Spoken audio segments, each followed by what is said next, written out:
Ladies and gentlemen, please take your seats. It's time to start.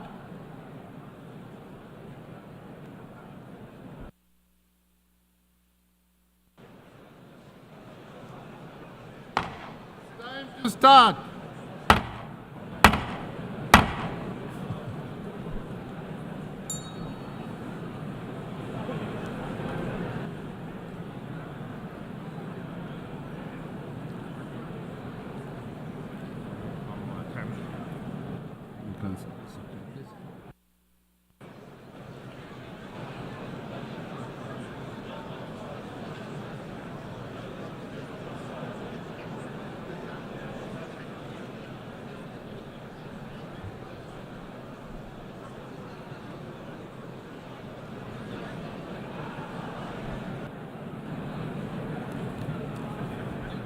The seventh plenary meeting of the General Assembly is called to order.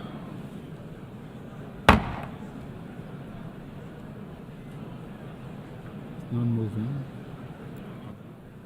Okay. Before proceeding to the general debate, the General Assembly will hear an introduction by the Secretary General of his annual report on the work of the organization, issued as document A/79/1 under agenda item 111 in accordance with resolution 51/241. I now give the floor to the Secretary General of the United Nations, His Excellency Antonio Guterres.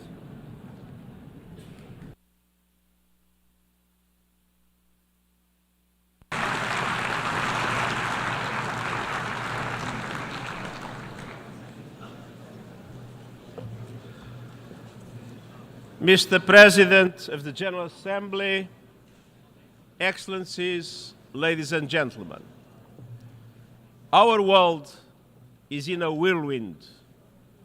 We are in an era of epic transformation, facing challenges unlike any we have ever seen, challenges that demand global solutions.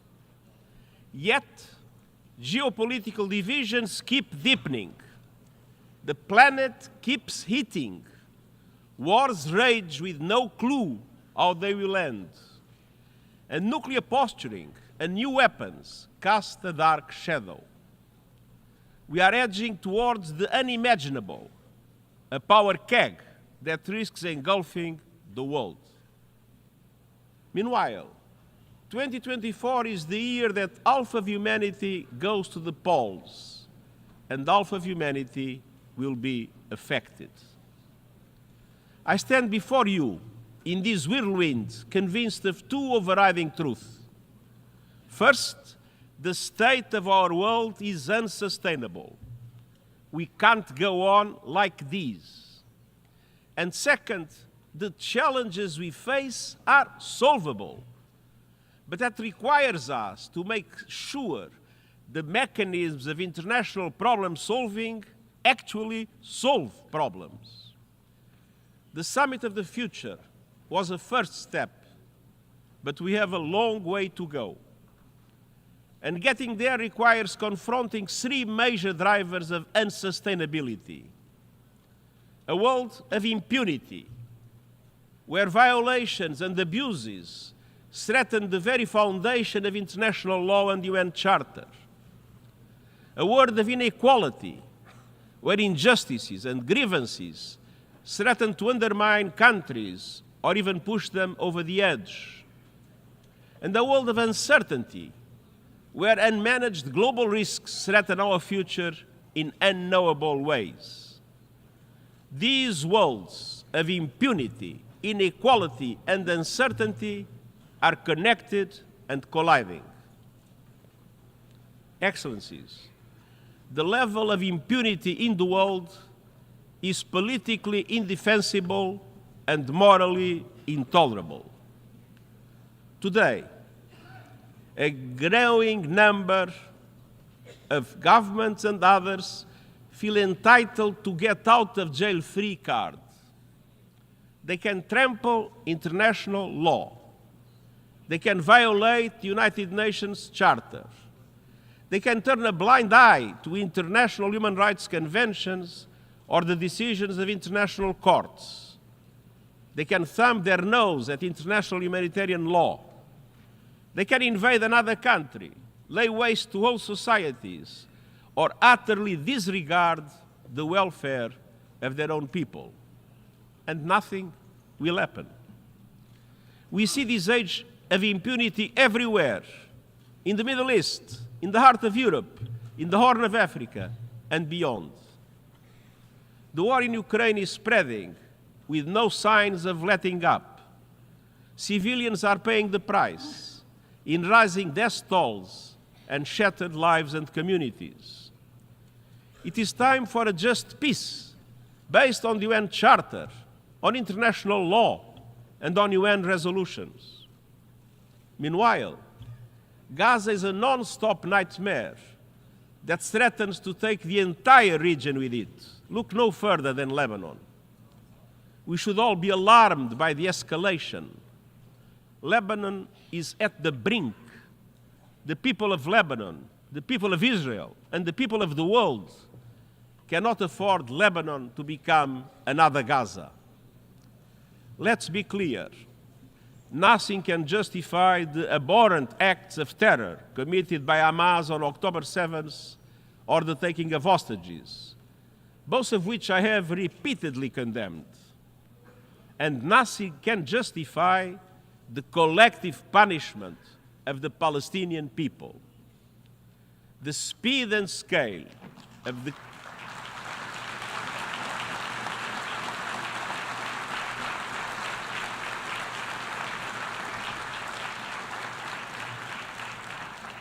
The speed and scale of the killing and destruction in Gaza are unlike anything in my years as Secretary General.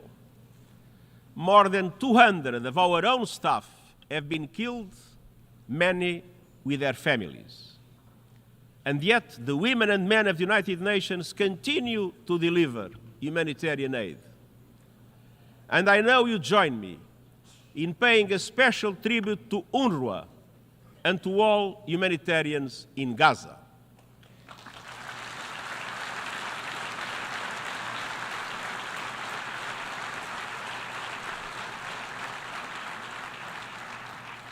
The international community must mobilize for an immediate ceasefire, the immediate and unconditional release of hostages, and the beginning of an irreversible process towards a two-state solution. For those who go on undermining that goal with more settlements, more land grabs, more incitement, I ask, what is the alternative? How could the world accept a one state in which a large number of Palestinians would be included without any freedom, any rights, or dignity? In Sudan, a brutal power struggle has unleashed horrific violence, including widespread rape and sexual assaults. A humanitarian catastrophe is unfolding as famine spreads. Yet outside powers continue to interfere with no unified approach to finding peace. In the Sahel, the dramatic and rapid expansion of the terrorist threat requires a joint approach rooted in solidarity, but regional and international cooperation have broken down. From Myanmar to the Democratic Republic of the Congo, to Haiti, to Yemen and beyond, we continue to see appalling levels of violence and human suffering in the face of a chronic failure to find solutions.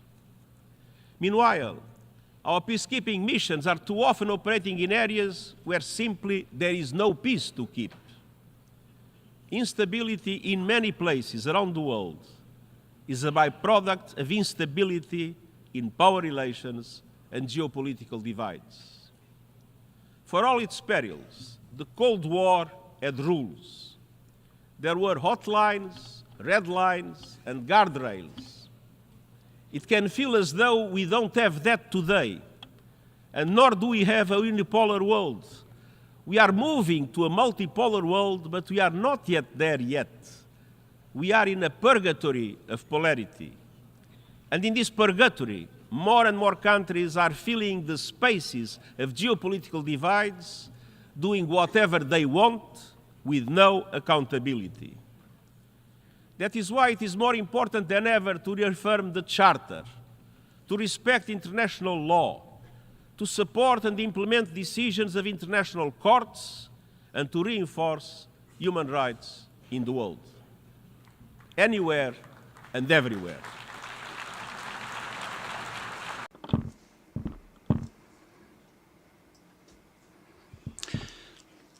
Excellencies, ladies and gentlemen, rising inequalities are a second driver of unsustainability and a stain on our collective conscience.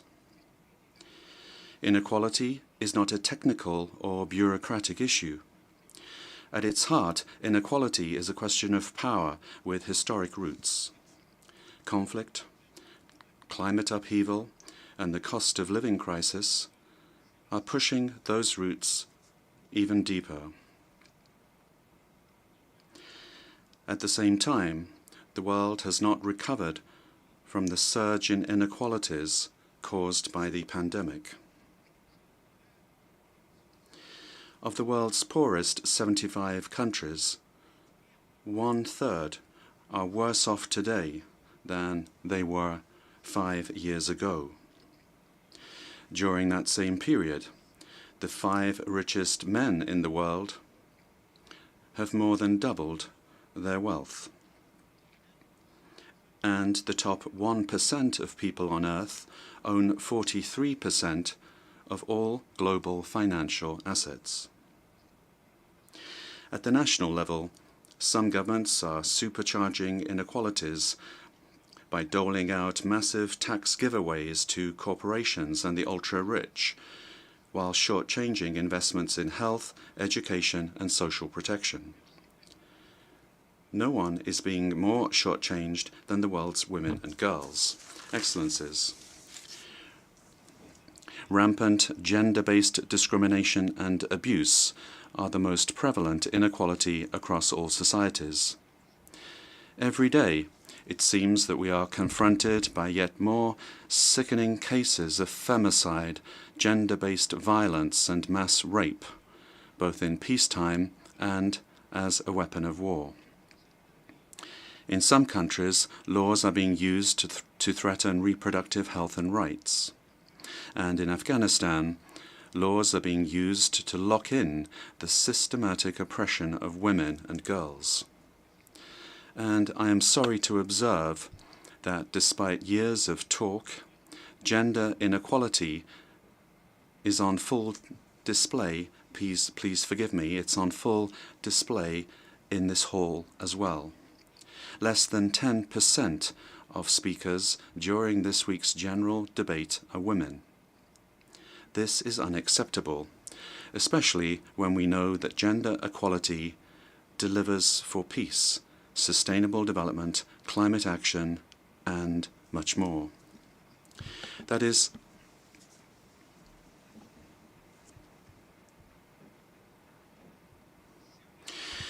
precisely why we took targeted measures to achieve gender parity among the United Nations senior leadership. This is a goal that we have already achieved. It's doable. I call on male-dominated political and economic establishments around the world to do it as well. Excellencies, global inequalities are reflected and reinforced even in our own global institutions. The United Nations Security Council was designed by the victors of the Second World War. At the time, most of the African continent was still under colonial domination. To this day, Africa has no permanent seat on the world's preeminent Council of Peace. This must change.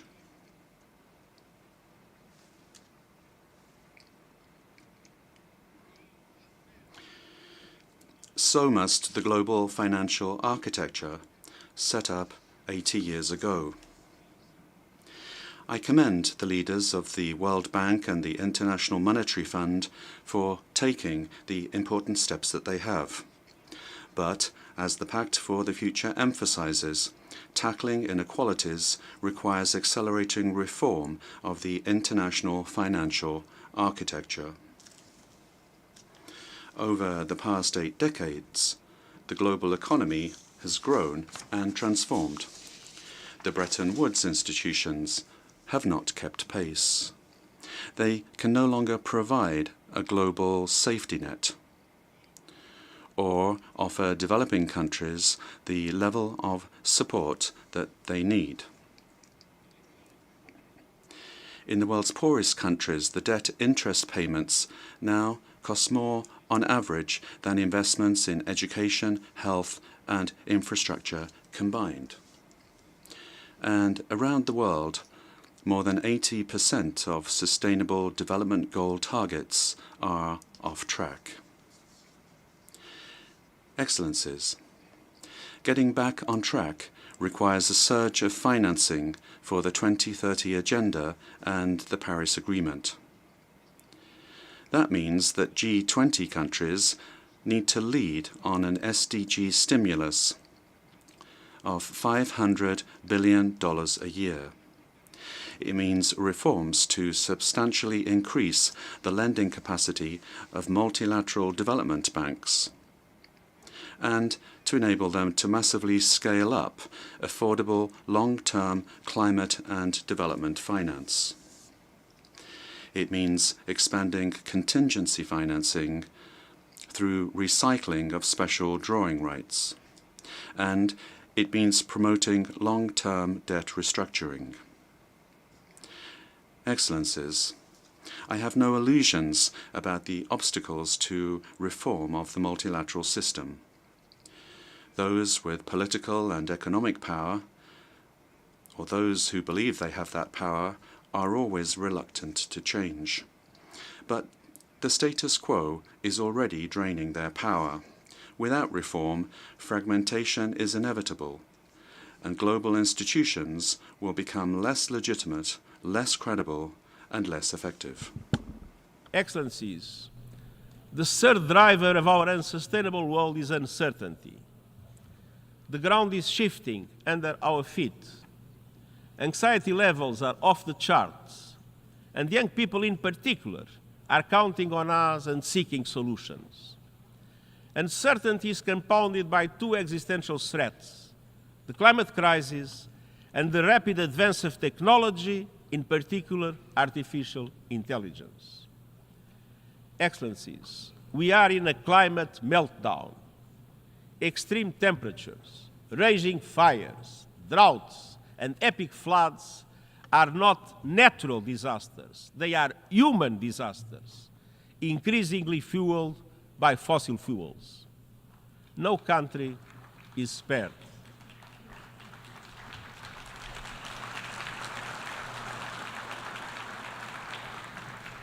But the poorest and most vulnerable are hardest hit. Climate hazards are blowing a hole through the budgets of many African countries, costing up to 5% of GDP every year. And this is just the start. We are on course to careen past the global limit of a 1.5 degree temperature rise. But as the problem gets worse, solutions are getting better. Renewable prices are plummeting, rollout is accelerating, and lives are being transformed by affordable, accessible, clean energy. Renewables don't just generate power, they generate jobs, wealth, energy security, and a path out of poverty for millions. But developing countries cannot be plundered in that journey. Our panel on critical minerals has recommended fair and sustainable ways to meet global demand for these resources which are essential to the renewables revolution. Excellencies, a future without fossil fuel is certain. A fair and fast transition is not. That is in your hands. By next year, every country must produce an ambitious new national climate action plan or national determined contributions. And this must bring national energy strategies, sustainable development priorities, and climate ambitions together. They must align with 1.5-degree limit, cover the whole economy, and contribute to every one of the COP28 energy transition targets. An International Energy Agency report released today breaks this down. By 2035, on average, advanced economies must slash energy emissions 80% and the emerging markets 65%. The G20 is responsible for 80% of total emissions. They must lead the charge, keeping with the principle of common but differentiated responsibilities and respective capabilities in the light of different national circumstances. But these must be done with a joint effort, pooling resources, scientific capacities, and proven and affordable technologies for all to be able to reach those targets. I'm honored to be working closely with President Lula of Brazil, who is both G20 chair and COP30 host, to secure maximum ambition, acceleration, and cooperation. We just met for that purpose. Finance is essential. COP29 is around the corner. It must deliver a significant new finance goal. And we also need a loss and damage fund that meets the scale of the challenge and developed countries meeting their adaptation finance promises. And we must finally flip the script on a crazy situation. We continue to reward polluters to wreck our planet. The fossil fuel industry continues to pocket massive profits and subsidies, while everyday people bear the costs of climate catastrophe, from rising insurance premiums to lost livelihoods. I call on G20 countries to shift money from fossil fuel subsidies and investments to a just energy transition, to put an effective price on carbon, and to implement new and innovative sources of financing, including solidarity levies on fossil fuel extraction through legally binding, transparent mechanisms. All by next year, and this taking into account that those who shoulder the blame must foot the bill. Polluters must pay.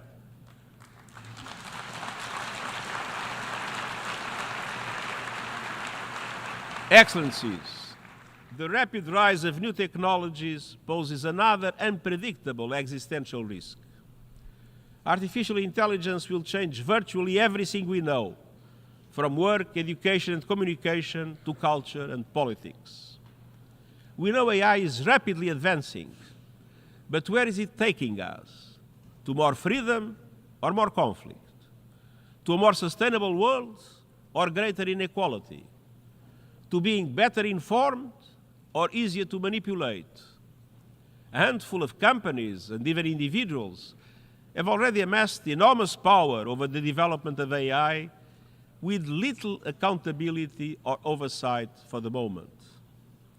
Without a global approach to its management, artificial intelligence could lead to artificial divisions across the board. A great fracture with two internets, two markets, two economies, with every country forced to pick a side and enormous consequences for all. The United Nations is the universal platform for dialogue and consensus. It is uniquely placed to promote cooperation on AI based on the values of the Charter and international law. The global debate happens here, or it does not happen. And I welcome important first steps. 2 resolutions in the General Assembly, the Global Digital Compact, and the recommendations of the high-level body on AI can lay the foundations for inclusive governance of AI. Let's move forward together to make AI a force for good. Excellencies, nothing lasts forever, but a feature of human life is that it appears otherwise. The current order always feels fixed until it is not. Across human history, We see empires rising and falling, old certainties crumbling, tectonic shifts in global affairs. Today, our course is unsustainable. It is in all our interests to manage the epic transformations underway, to choose the future we want, and to guide our world towards it. Many have said that the divisions and differences today are just too great, that it is impossible for us to come together for the common good. You proved that is not true. The Summit of the Future showed that with a spirit of dialogue and compromise, we can join forces to steer our world to a more sustainable path. It is not the end. It is the start of a journey, a compass in the whirlwind. Let's keep going. Let's move our world towards less impunity and more accountability, less inequality and more justice, less uncertainty and more opportunity. The people of the world are looking to us, and succeeding generations will look back on us. Let them find us on the side of the United Nations Charter, on the side of our shared values and principles, and on the right side of history. And I thank you.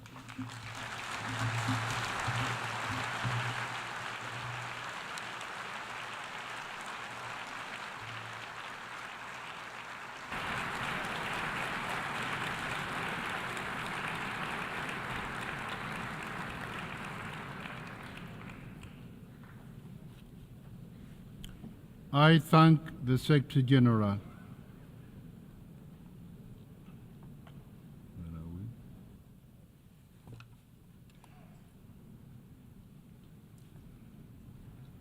The Assembly will now turn to agenda item 8, entitled General Debate.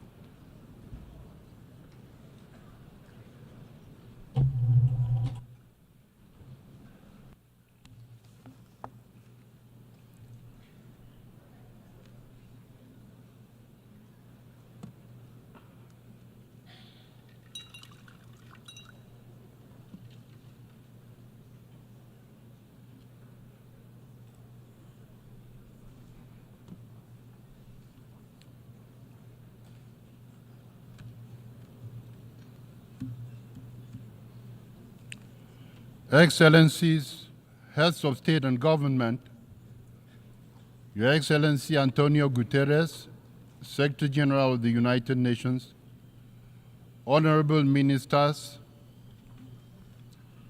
distinguished delegates, ladies and gentlemen, good morning. I extend a heartfelt welcome to the delegations from member states, observers, and esteemed guests.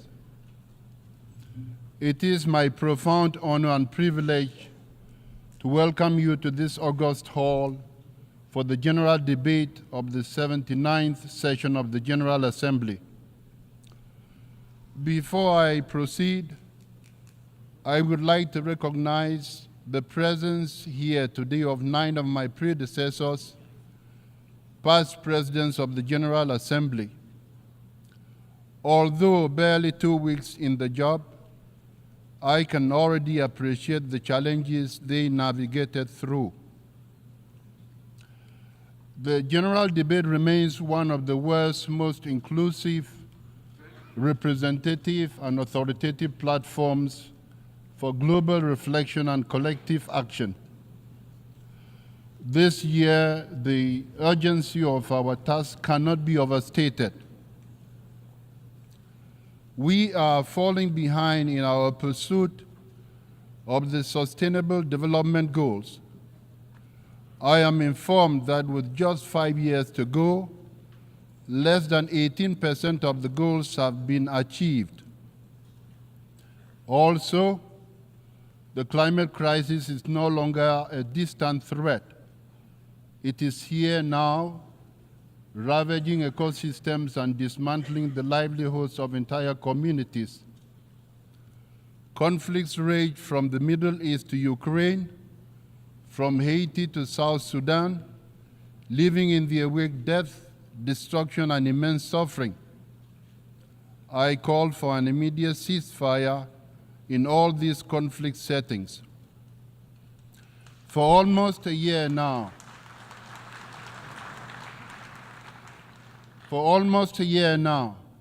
the people of Gaza and Israel have been caught in a spiraling cycle of conflict and retribution.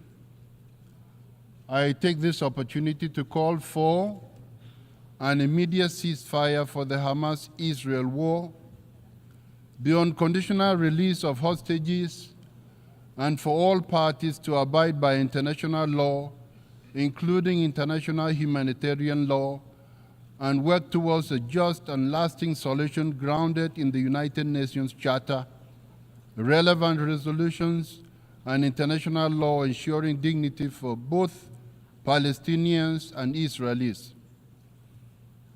Indeed, only a two-state solution can end the cycle of violence and instability, ensuring peace, security, and dignity for both Palestinians and Israelis. Excellencies, we should be coming together for peace and the well-being of our citizens. We should not divert essential resources into military stockpiles, fueling an arms race never before seen since the Cold War era. Nuclear weapons continue to be a threat to humanity and to our planet.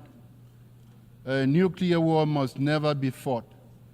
Conditions for their use or accidental explosion must always be avoided. We call for urgent measures for the abolition of these tools of the annihilation of the human race and our environment. Old hatreds rooted in prejudice and ignorance persist, and new divisions arise where none should exist. In the recent past, mistrust among states has grown steadily, complicating prospects for peaceful settlement of interstate disputes. It is time to invest more in building trust and practicing dialogue. Constant dialogue is a powerful weapon for all governments have in their hands. Trust and dialogue are integral parts of our human dignity and precondition for lasting peace and security. Excellencies, gender equality remains a distant goal as many women and girls around the world continue to be denied their basic rights, justice, and opportunities. Globally, we witness a troubling regression in the protection of human rights and human dignity. Millions remain trapped in poverty, their lives restricted by forces beyond their control. Forced labor and modern slavery, extending even to young boys and girls of school age, are an insult to human dignity. They must be combated in every society at all times. Excellencies, there is an urgent need to reform the international financial system as too many countries remain burdened by crippling debt, forced to choose between servicing loans and improving the lives of their citizens. Meanwhile, the digital divide continues to widen, cutting off entire populations from the tools needed to succeed in the 21st century.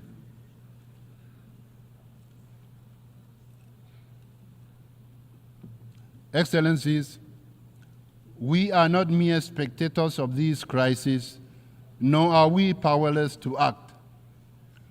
Within this hall are the leaders and representatives of the world's nations, the very people with the authority and responsibility to shape the course of our shared future. At our disposal is one of the most powerful tools for positive change: international cooperation grounded in the undeniable truth that even the most powerful nation cannot solve these complex borderless challenges alone. This truth was reaffirmed through our efforts at the Summit of the Future and the consensus adoption of the Pact of the Future. The Pact of the Future charts a path forward, reinvigorating our multilateral institutions with renewed energy, focus, and clarity to meet the demands of a rapidly changing world. Let us build on this momentum. Excellencies, a better world begins with unlocking the potential of we, the peoples of the world. Freedom and good governance ensure that no one, no individual, no community is left behind. In this endeavor, we must never overlook the challenges faced by the small island developing states, the landlocked developing states, the least developing countries, and the small states. It is incumbent on the United Nations to do more than just express solidarity. Specific programs responding to the unique situations in which these groups of states find themselves must be envisaged. This will be a priority of my presidency. Africa is one of the priorities of the United Nations. We must support Africa. The African Union's Agenda 2063 presents a bold and transformative vision for the continent. Africa currently has the youngest population in the world, and by 2063, 1 in 4 people will be African. The generation of resources for the well-being of these peoples has been much slower than the population growth.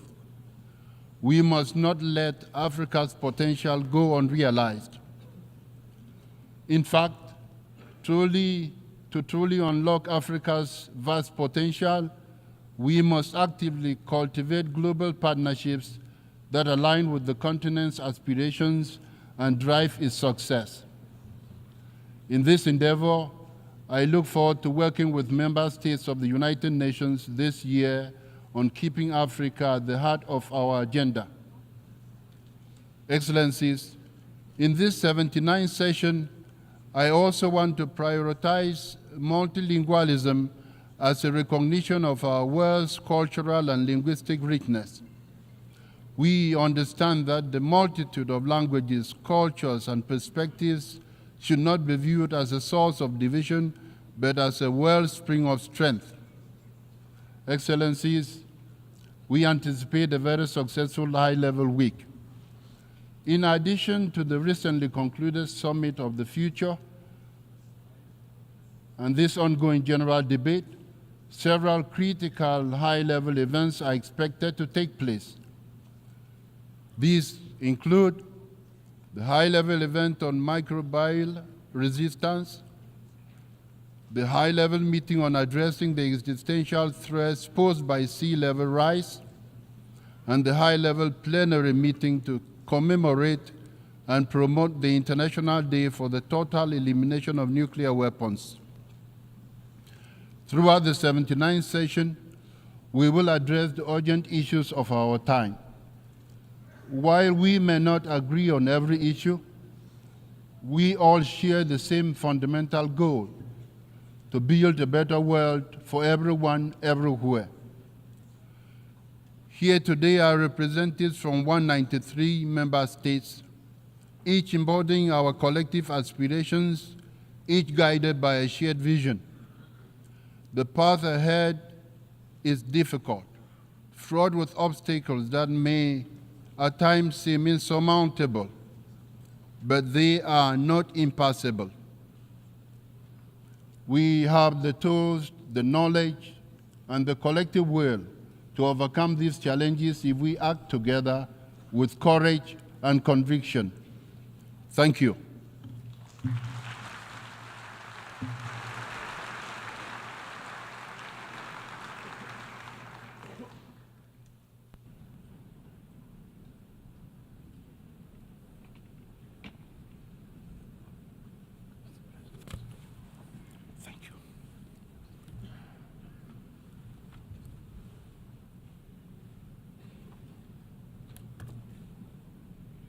Before giving the floor to the first speaker for this morning, I would like to remind members that the list of speakers for the general debate has been established on the agreed basis that statements should be no longer than 15 minutes to enable all the speakers to be heard at a given meeting.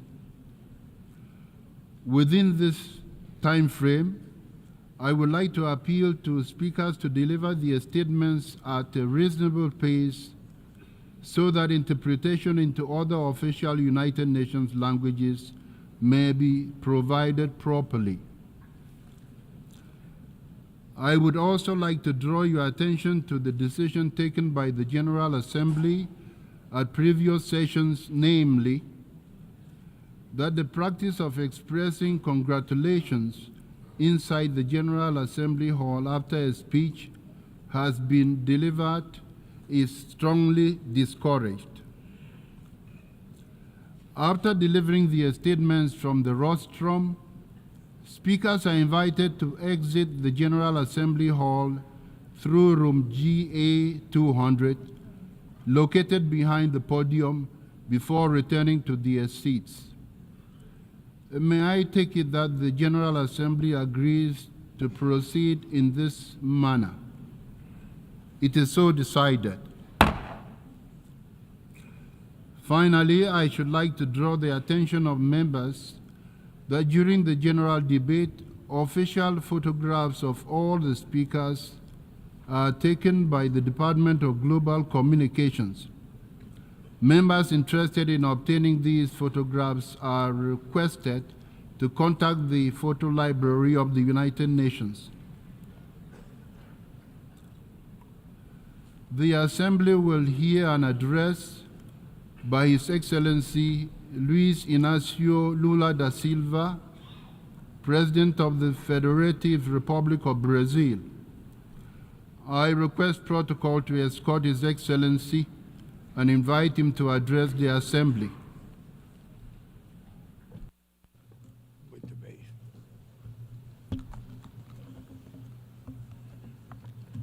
Meus cumprimentos My greetings to the President of the General Assembly, Mr. Yang.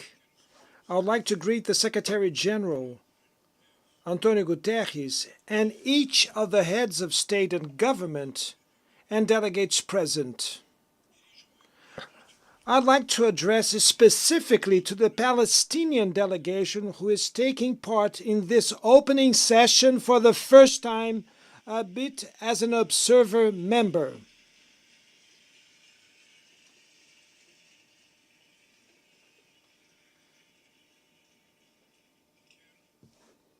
I'd like to also mention President Abbas attending this meeting. Ladies and gentlemen, the day before yesterday, here in this very plenary, we adopted the Pact for the Future. Its difficult approval shows the weakening of our collective capacity for negotiation and dialogue. Its limited scope is also an expression of the paradox of our time. We walk around in circles between possible commitments that lead to insufficient results. Not even with the tragedy of COVID-19 were we able to unite around a treaty on pandemics at the World Health Organization. We need to go much further and provide the UN with the necessary means to face the dizzying changes in the international panorama. We are living in a time of growing anguish, frustration, tension, and fear. We are witnessing an alarming escalation of geopolitical disputes and strategic rivalries. 2023 holds the sad record of the highest number of conflicts since World War II. Global military spending grew for the 9th consecutive year and reached $2.4 trillion. Over $90 billion have been mobilized with nuclear arsenals. These resources could have been used to finance the fight against hunger and climate change. What we are seeing is an increase in military capabilities. The use of force, not supported by international law, is becoming the rule. We are witnessing two simultaneous conflicts with the potential to become widespread conflagrations. In Ukraine, with regret, we are seeing the war extending without any prospect of peace. Brazil has firmly condemned the invasion of the Ukrainian territory. It is already clear that neither side will be able to achieve all their objectives through military means. The use of increasingly destructive weapons brings to the mind the darkest days of their sterile Cold War confrontation. Creating conditions for resuming direct dialogue between the parties is crucial at this time. This is a message of the 6 points of understanding that China and Brazil offer for a process of dialogue to be established and for the hostilities to end. In Gaza and the West Bank, we are witnessing one of the greatest humanitarian crises in recent history, which is now spreading dangerously to Lebanon. What began as a terrorist action by fanatics against innocent Israeli civilians has become a collective punishment for the entire Palestinian people. There have been over 40,000 fatal victims, mostly women and children. The right to defense has become the right to vengeance, which prevents an agreement for the release of hostages and postpones the ceasefire. Forgotten conflicts in Sudan and Yemen are causing excruciating suffering to nearly 30 million people. This year, the number of people in need of humanitarian aid in the world will reach 300 million. In times of increasing polarization, expressions such as deglobalization and decoupling have become commonplace, but it is impossible to deplanetize our life together. We're doomed to climate change interdependence. The planet is no longer waiting to demand payment for the next generation and is fed up with unfulfilled climate agreements. It is tired of neglected carbon reduction targets and financial aid to poor countries that does not arrive. Denialism succumbs to evidence of global warming. 2024 is on track to be the hottest year in modern history. Hurricanes in the Caribbean, typhoons in Asia, droughts and floods in Africa, torrential rains in Europe leave a trail of death and destruction. In the south of Brazil, we had the biggest flood since 1941. The Amazon is experiencing the worst drought in 45 years. The forest fires have spread across the country and have already devoured 5 million hectares in August alone. My government does not outsource responsibilities, nor does it abdicate its sovereignty. We have done already a lot, but we know that much more needs to be done. In addition to facing the challenge of climate crisis, we're fighting against those who profit with environmental degradation. We will not tolerate environmental crimes, illegal mining, and organized crime. We reduced the deforestation of the Amazon by 50% in the last year, and we will eradicate it by 2030. It is no longer acceptable to think about solutions for tropical forests without listening to the indigenous peoples, traditional communities, and all those that live in them. Our sustainable development vision is based on the potential of the bioeconomy. Brazil will host COP30 in 2025, convinced that multilateralism is the only way to overcome the climate emergency. Our nationally determined contribution, NDC, will be presented later this year, in line with the goal of limiting the increase of the planet's temperature to 1.5 degrees. Brazil stands out as a source of opportunities in this world revolutionized by energy transition. Today, we are one of the countries with the cleanest energy mix. 90% of our electricity comes from renewable sources, such as biomass, hydroelectrical power, solar power, and wind power. We made the choice for biofuels 50 years ago, long before the discussion about alternative energies gained traction. We are on the forefront of other important niches, such as green hydrogen production. It is time to face the debate about the slow pace of the planet's decarbonization and work for an economy less reliant on fossil fuels. Mr. President, Latin America has been experienced since a second lost decade since 2014. The region's average growth during this period was only just 0.9%, less than half of what was seen in the last decade of the 80s. This combination of low growth and high levels of inequality results in harmful effects on the political landscape. Engulfed by disputes often unrelated to the region, our vocation for cooperation and understanding has been weakened. It is unjustified keeping Cuba on a unilateral list of states that allegedly promote terrorism.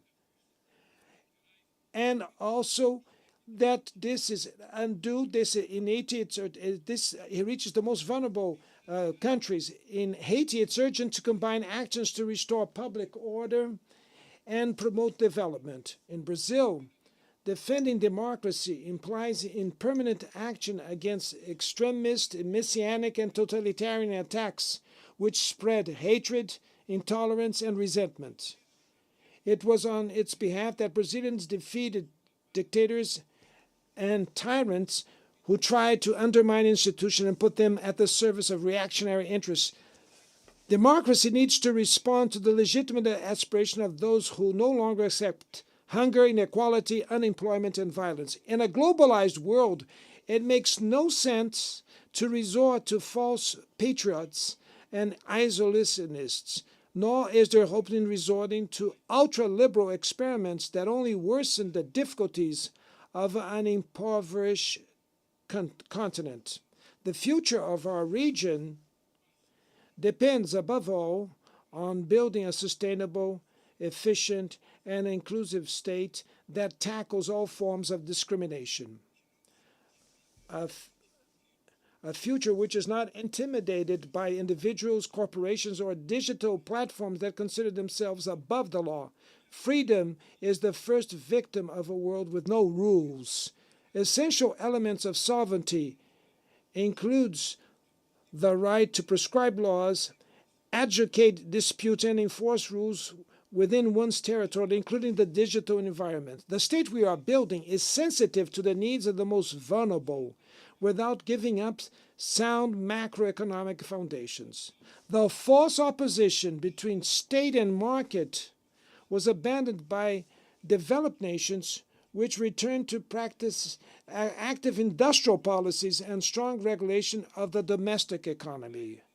In the area of artificial intelligence, we are experiencing the consolidation of asymmetries that lead to a true knowledge oligopoly.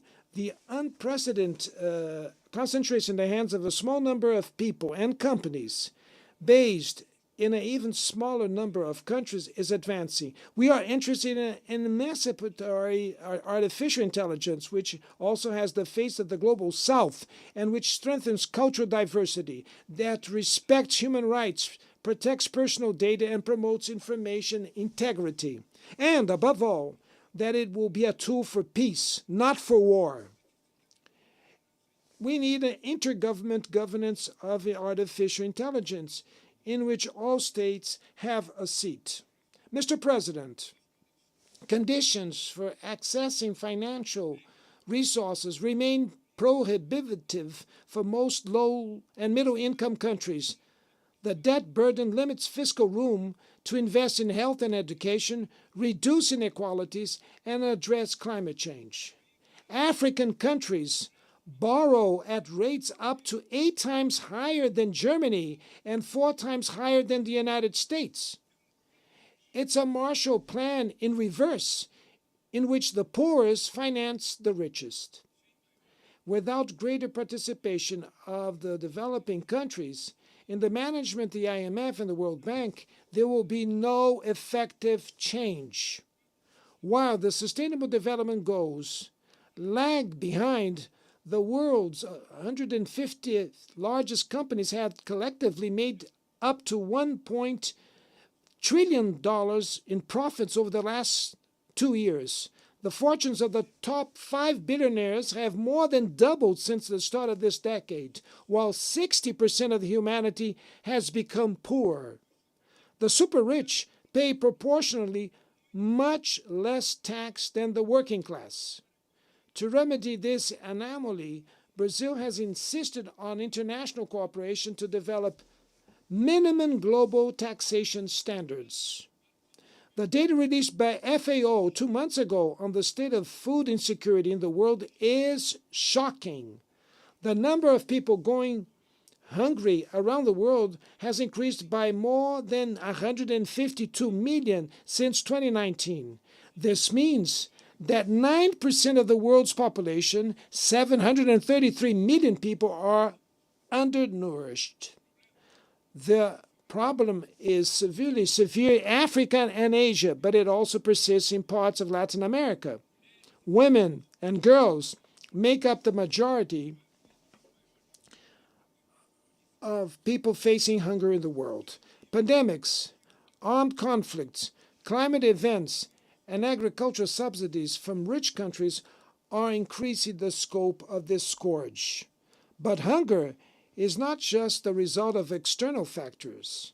It arises above all from political choices. Today, the world produces more than enough food to eradicate it.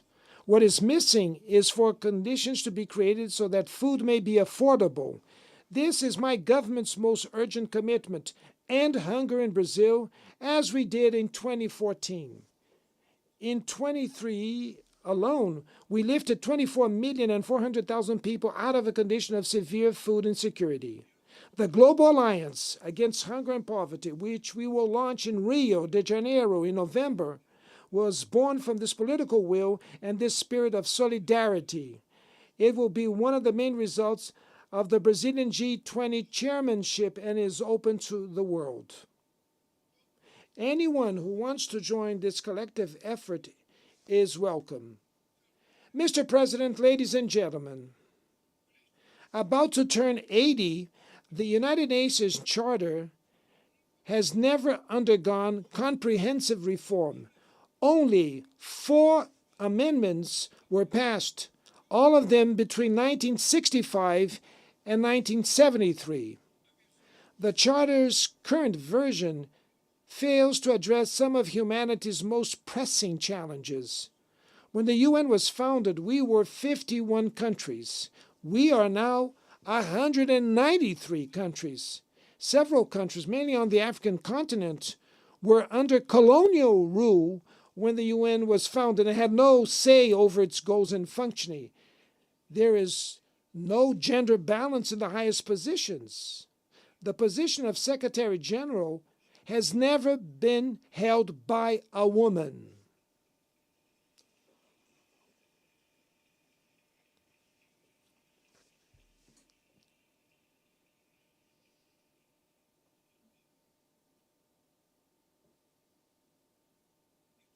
We are approaching the end of the first quarter of the 21st century, with the United Nations increasingly empty and paralyzed.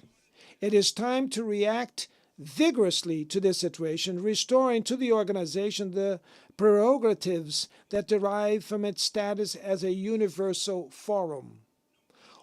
One-off adjustments are not enough. We need to think about reviewing and revising the Charter comprehensively. The reform should include the following goals: transforming the Economic and Social Council into the main forum for dealing with sustainable development and the fight against climate change with a real capacity to inspire financial institutions. Revitalizing the role of the General Assembly, including in matters of international peace and security. Strengthening of the Peace-Building Commission. Reform of the Security Council, focusing on its composition, working methods, and veto powers in order to make it more effective and representative of contemporary realities. Excluding Latin America and Africa from the permanent seats of the Security Council is an unacceptable echo of domination practices from the colonial past. Let's promote this discussion in a transparent way.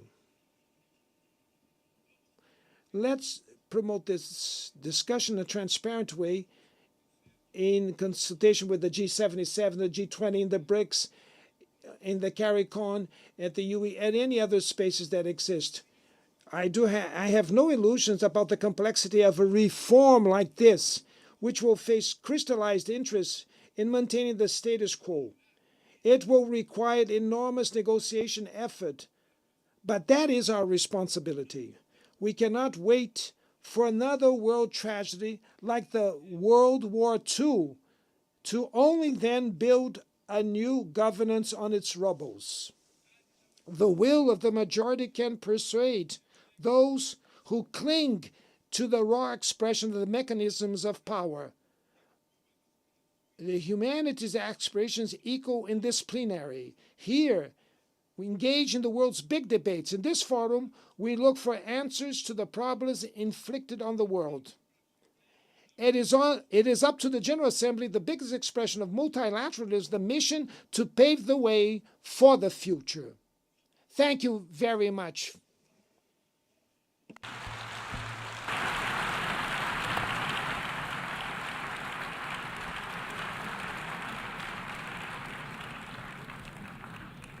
On behalf of the Assembly, I wish to thank the President of the Federative Republic of Brazil,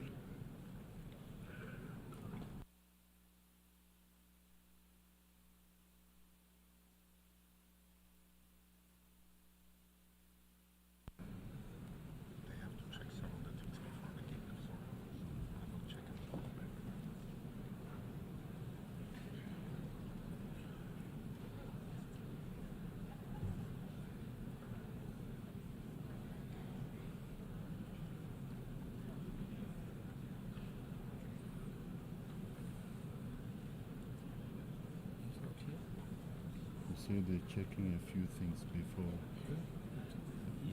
he's here, but I think they're checking a few things. I don't know.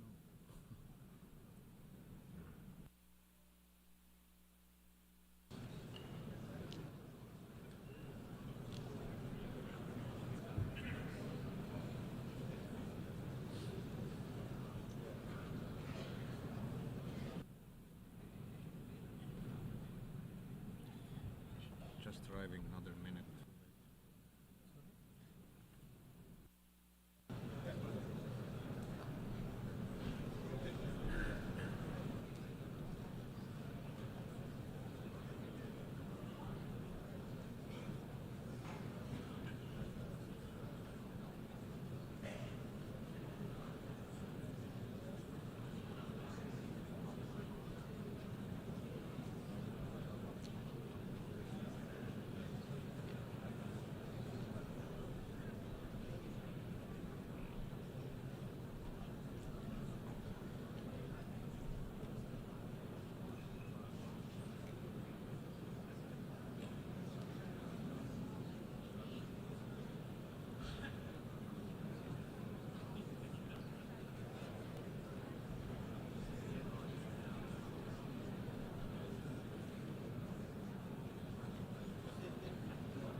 The Assembly will hear an address by His Excellency Joseph R. Biden Jr., President of the United States of America.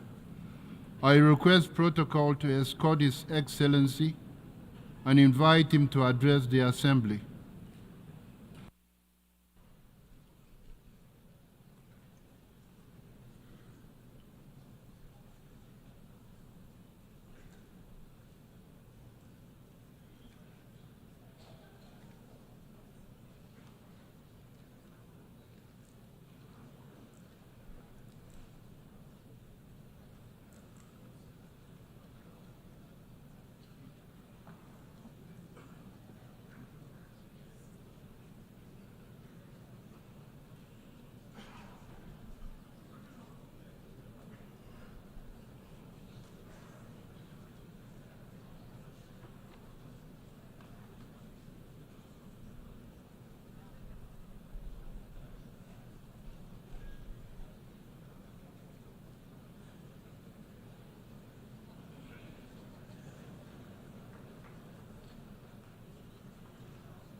My back.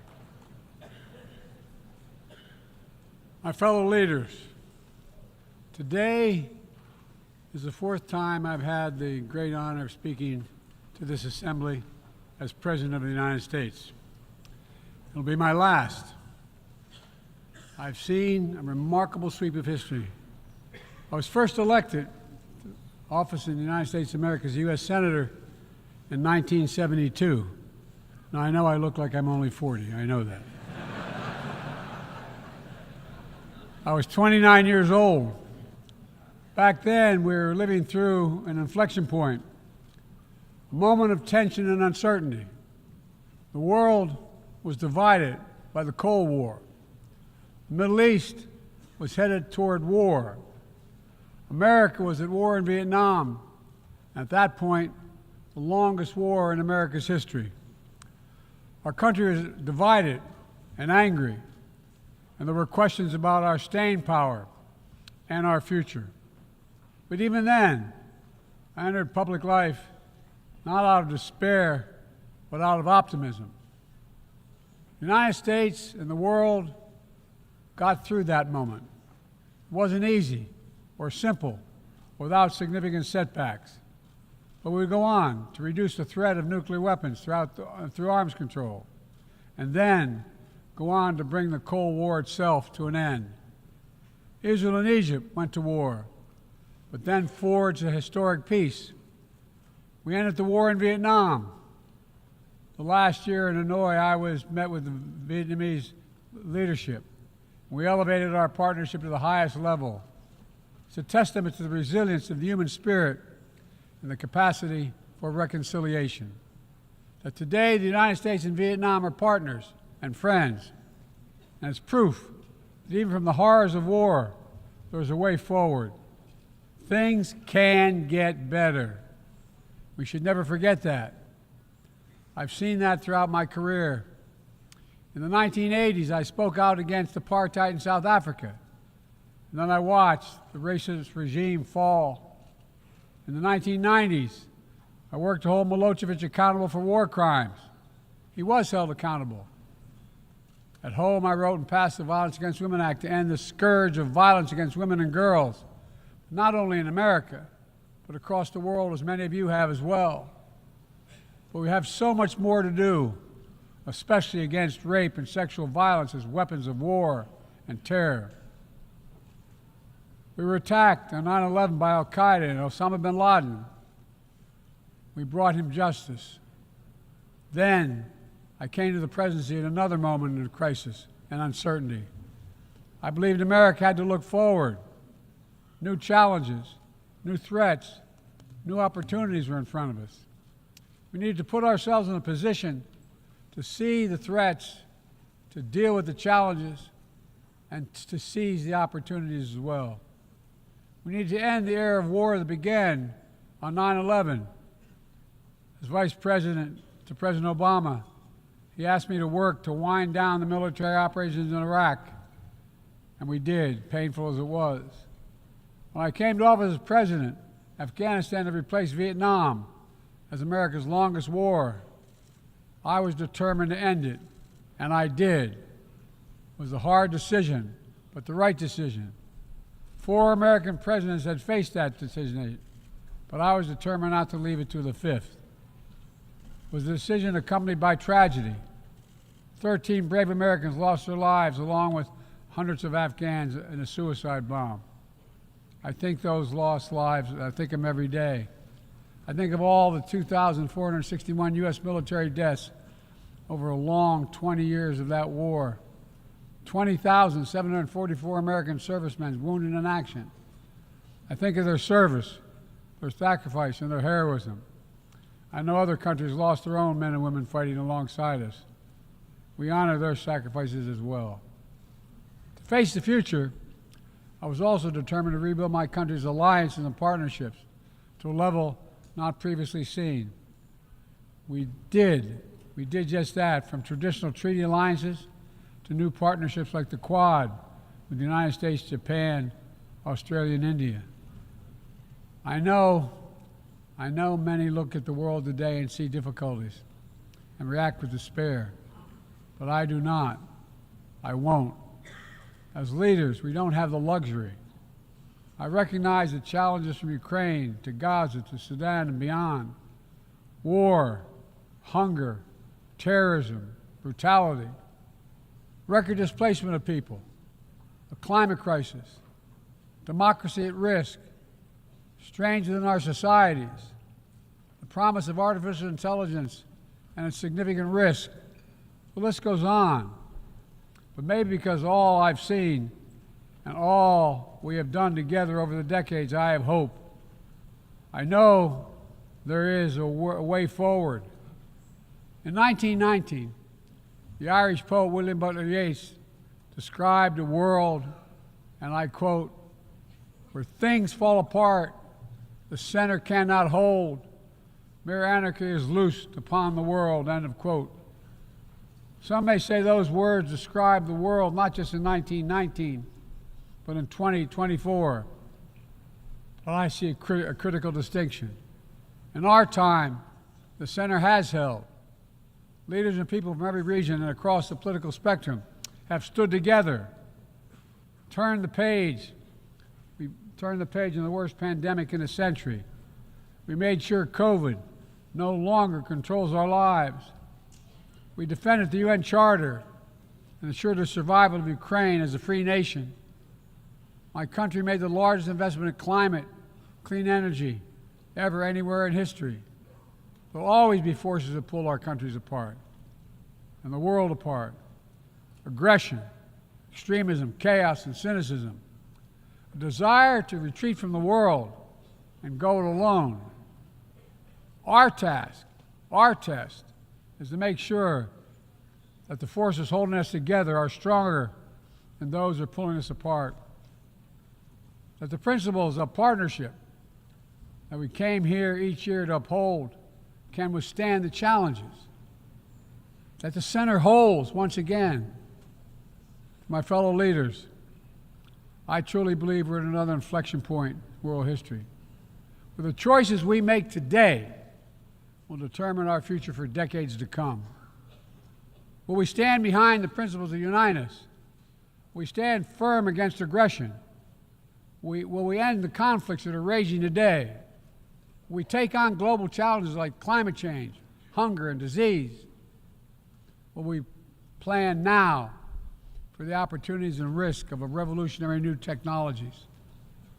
I want to talk today about each of these decisions and the actions, in my view, we must take. To start, each of us in this body has made a commitment to the principles of the UN Charter to stand up against aggression. When Russia invaded Ukraine, we could have stood by and merely protested. But Vice President Harris and I understood that that was an assault on everything this institution was supposed to stand for. And so, in my direction, America stepped into the breach, providing massive security and economic and humanitarian assistance. Our NATO allies and partners in 50-plus nations stood up as well. But most importantly, the Ukrainian people stood up. I asked the people of this chamber to stand up for them. The good news is Putin's war has failed and at his core aim. He set out to destroy Ukraine, but Ukraine is still free. He set out to weaken NATO, but NATO is bigger, stronger, and more united than ever before, with 2 new members, Finland and Sweden. But we cannot let up. The world now has another choice to make. Will we sustain our support to help Ukraine win this war and preserve its freedom, or walk away and let aggression be renewed and a nation be destroyed? I know my answer. We cannot grow weary. We cannot look away. And we will not let up on our support for Ukraine, not until Ukraine wins a just and durable peace in the UN Charter.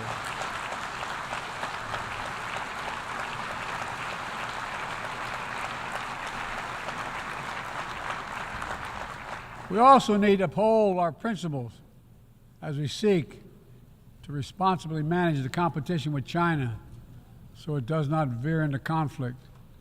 We stand ready to cooperate on urgent challenges for the good of our people and the people everywhere. We recently resumed cooperation with China to stop the flow of deadly synthetic narcotics. I appreciate the collaboration.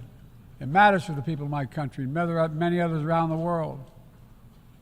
On matters of conviction, the United States is unabashed, pushing back against unfair economic competition, against military coercion of other nations in the South China Sea, and maintaining peace and stability across the Taiwan Straits, and protecting our most advanced technologies so they cannot be used against us or any of our partners. At the same time, we're going to continue to strengthen our network of alliances and partnerships across the Indo-Pacific. These partnerships are not against any nation. They're building blocks for a free, open, secure, and peaceful Indo-Pacific. We're also working to bring greater measure of peace and stability to the Middle East. The world must not flinch from the horrors of October 7th. Any country would have the right and responsibility to ensure that such an attack can never happen again. Thousands of armed Hamas terrorists invaded a sovereign state, slaughtering and massacring more than 1,200 people, including 46 Americans, in their homes and at a music festival.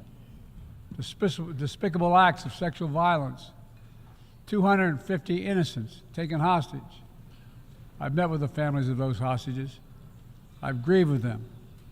They're going through hell. Innocent civilians in Gaza are also going through hell. Thousands and thousands killed, including aid workers. Too many families dislocated, crowding into tents, facing a dire humanitarian situation. They did not ask for this war that Hamas started. I put forward with Qatar and Egypt a ceasefire and hostage deal. It's been endorsed by the UN Security Council. Now is the time for the parties to finalize its terms, bring the hostages home, and secure security for Israel and Gaza free of Hamas' grip, ease the suffering in Gaza, and end this war. On October 7th,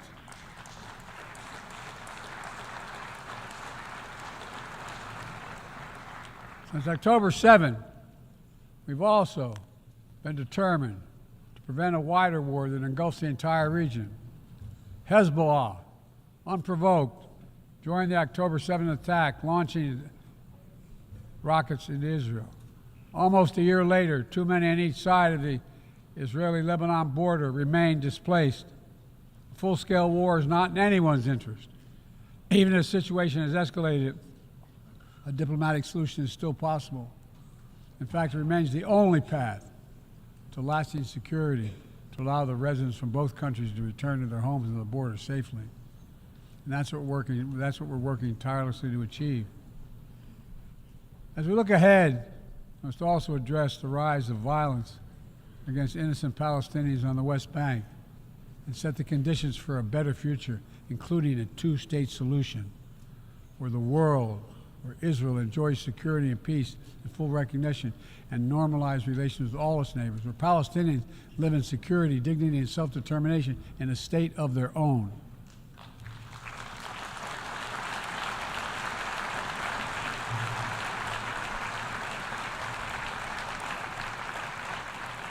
Progress toward peace will put us in a stronger position to deal with the ongoing threat posed by Iran.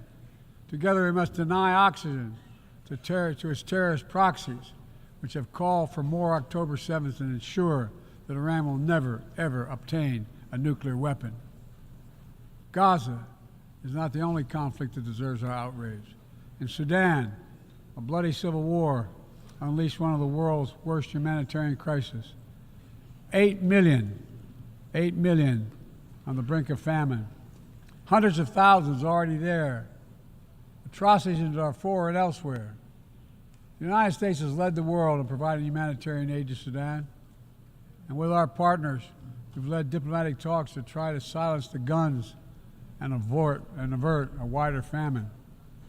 The world needs to stop arming the generals, to speak with one voice and tell them, stop tearing your country apart, stop blocking aid to the Sudanese people, end this war now.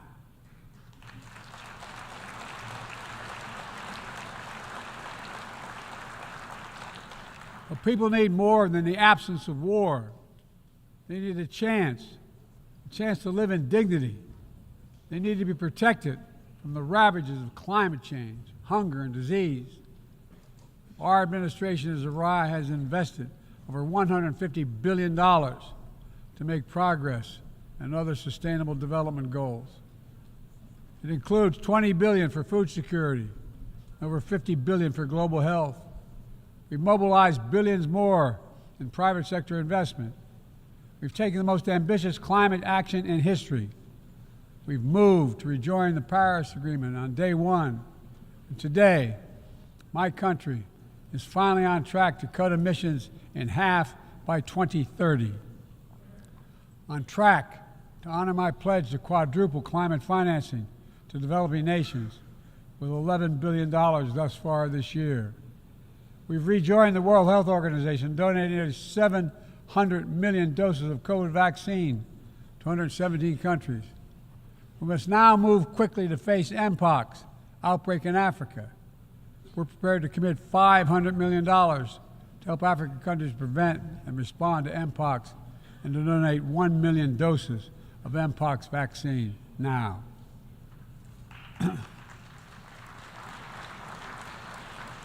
We call on our partners to match our pledge and make this a billion-dollar commitment to the people of Africa. Beyond the core necessities of food and health, the United States, the G7, and our partners have embarked on an ambitious initiative to mobilize and deliver significant finance to the developing world. We're working to help countries build out their infrastructure, to clean energy transition, to the digital transformation, to lay new economic foundations for a prosperous future. It's called the Partnership for Global Infrastructure and Investment. We've already started to see the fruits of this emerge in Southern Africa and Southeast Asia and in the Americas. We have to keep it going. I want to get things done together. In order to do that, we must build a stronger, more effective, and more inclusive United Nations. The UN needs to adapt and bring new voices and new perspectives. That's why we support reforming and expanding the membership of the UN Security Council.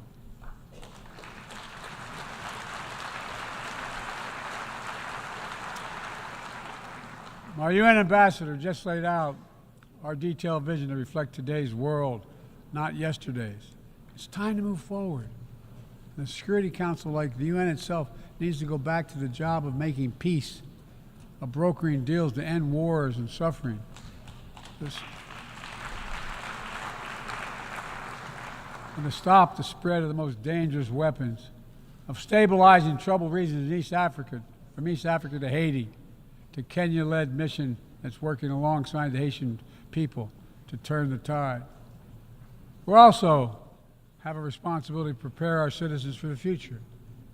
We'll see more technological change, I argue, in the next 2 to 10 years than we have in the last 50 years.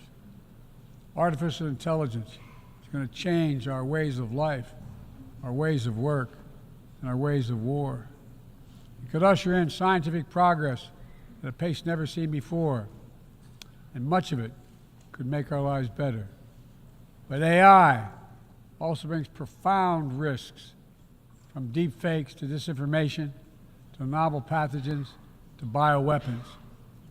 We've worked at home and abroad to define the new norms and standards. This year, we achieved the first ever General Assembly resolution on AI to start developing global rules of the road. We also announced a declaration on the responsible use of AI, joined by 60 countries in this chamber. But let's be honest, this is just the tip of the iceberg, what we need to do to manage this new technology. Nothing is certain about how AI will evolve or how it will be deployed. No one knows all the answers. My fellow leaders, it's with humility I offer two questions. First, how do we as an international community govern AI? As countries and companies race to uncertain frontiers, we need an equally urgent effort to ensure AI's safety, security, and trustworthiness. As AI grows more powerful, it also must grow more responsive to our collective needs and values. Benefits of all must be shared equitably. It should be harnessed to narrow, not deepen, digital divides. Second, will we ensure that AI supports rather than undermines the core principles that human life has value and all humans deserve dignity? We must make certain that the awesome capabilities of AI will be used to uplift and empower everyday people, not to give dictators more powerful shackles on the human spirit. In the years ahead, there may well be no greater test of our leadership than how we deal with AI. Let me close with this. Even as we navigate so much change, one thing must not change. We must never forget who we're here to represent. We, the people.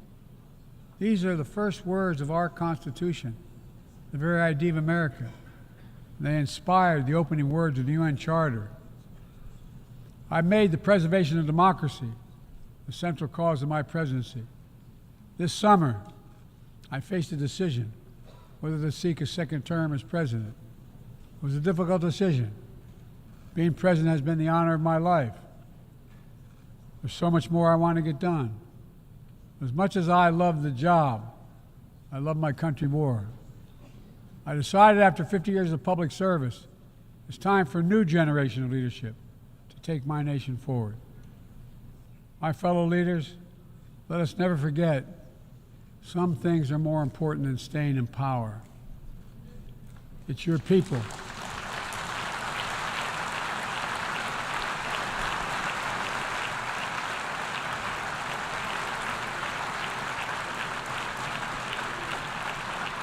It's your people that matter the most. Never forget, we are here to serve the people, not the other way around. Because the future will be won by those who unleash the full potential of their people, to breathe free, to think freely, to innovate, to educate, to live and love openly without fear. That's the soul of democracy. It does not belong to any one country. I've seen it all around the world, and the brave men and women who ended apartheid, brought down the Berlin Wall, fight today for freedom and justice and dignity.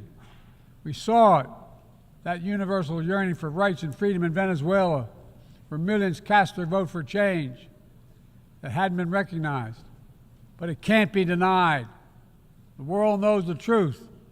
We saw it in Uganda, LGBT activists demanding safety and recognition of their common humanity. We've seen citizens across the world peacefully choosing their future, from Ghana to India to South Korea, nations representing 1/4 of humanity who will hold elections this year alone. It's remarkable, the power of we the people, that makes me more optimistic about the future than I've ever been. since I was first elected to the United States Senate in 1972. Every age faces its challenges. I saw it as a young man. I see it today. But we are stronger than we think. We're stronger together than alone. And what the people call impossible is just an illusion. Nelson Mandela taught us, and I quote, "It always seems impossible until it's done." It always seems impossible until it's done. My fellow leaders, there is nothing that's beyond our capacity if we work together. Let's work together. God bless you all, and may God protect all those who seek peace. Thank you.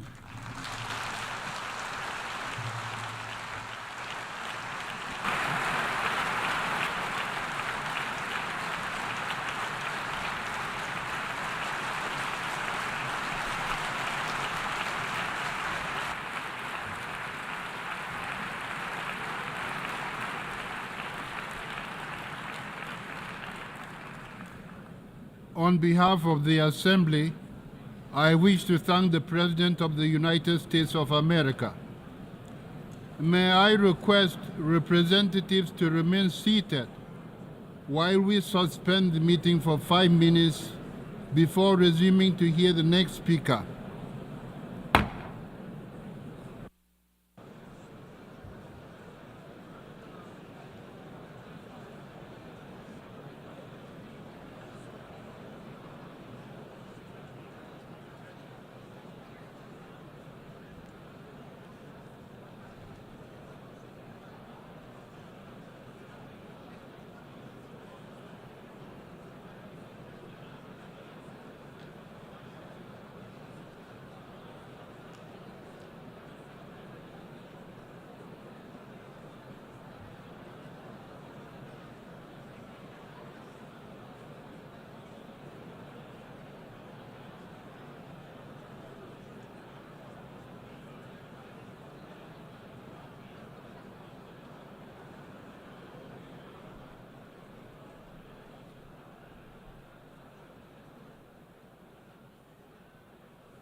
Ladies and gentlemen, please be seated.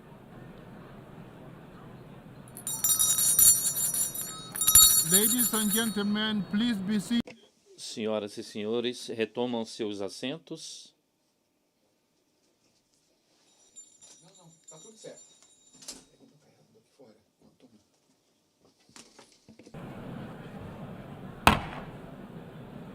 Ladies and gentlemen, please be seated.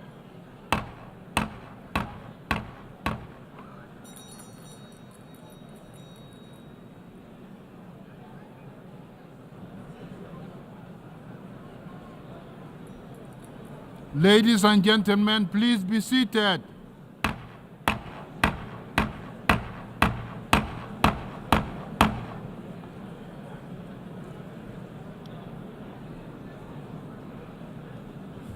That's disorderly.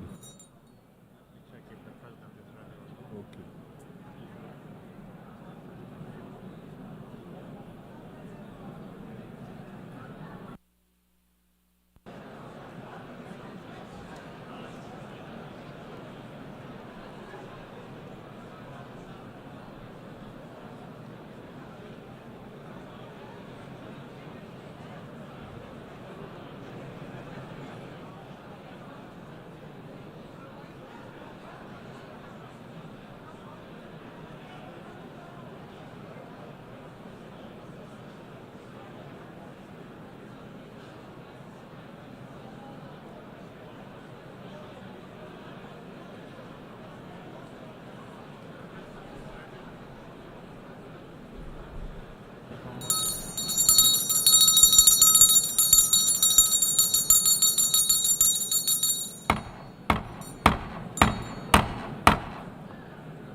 The meeting is resumed.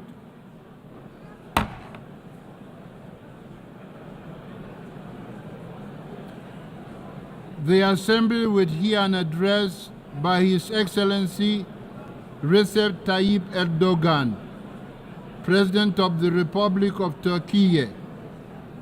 I request protocol to escort His Excellency and invite him to address the Assembly.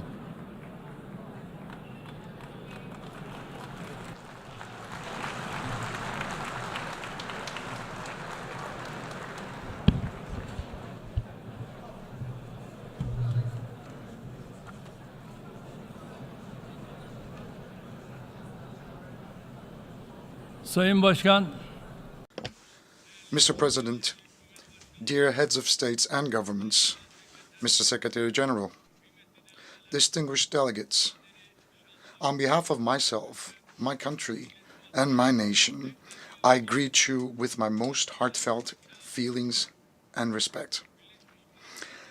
I'm honored to have the opportunity to address the United Nations General Assembly once again today.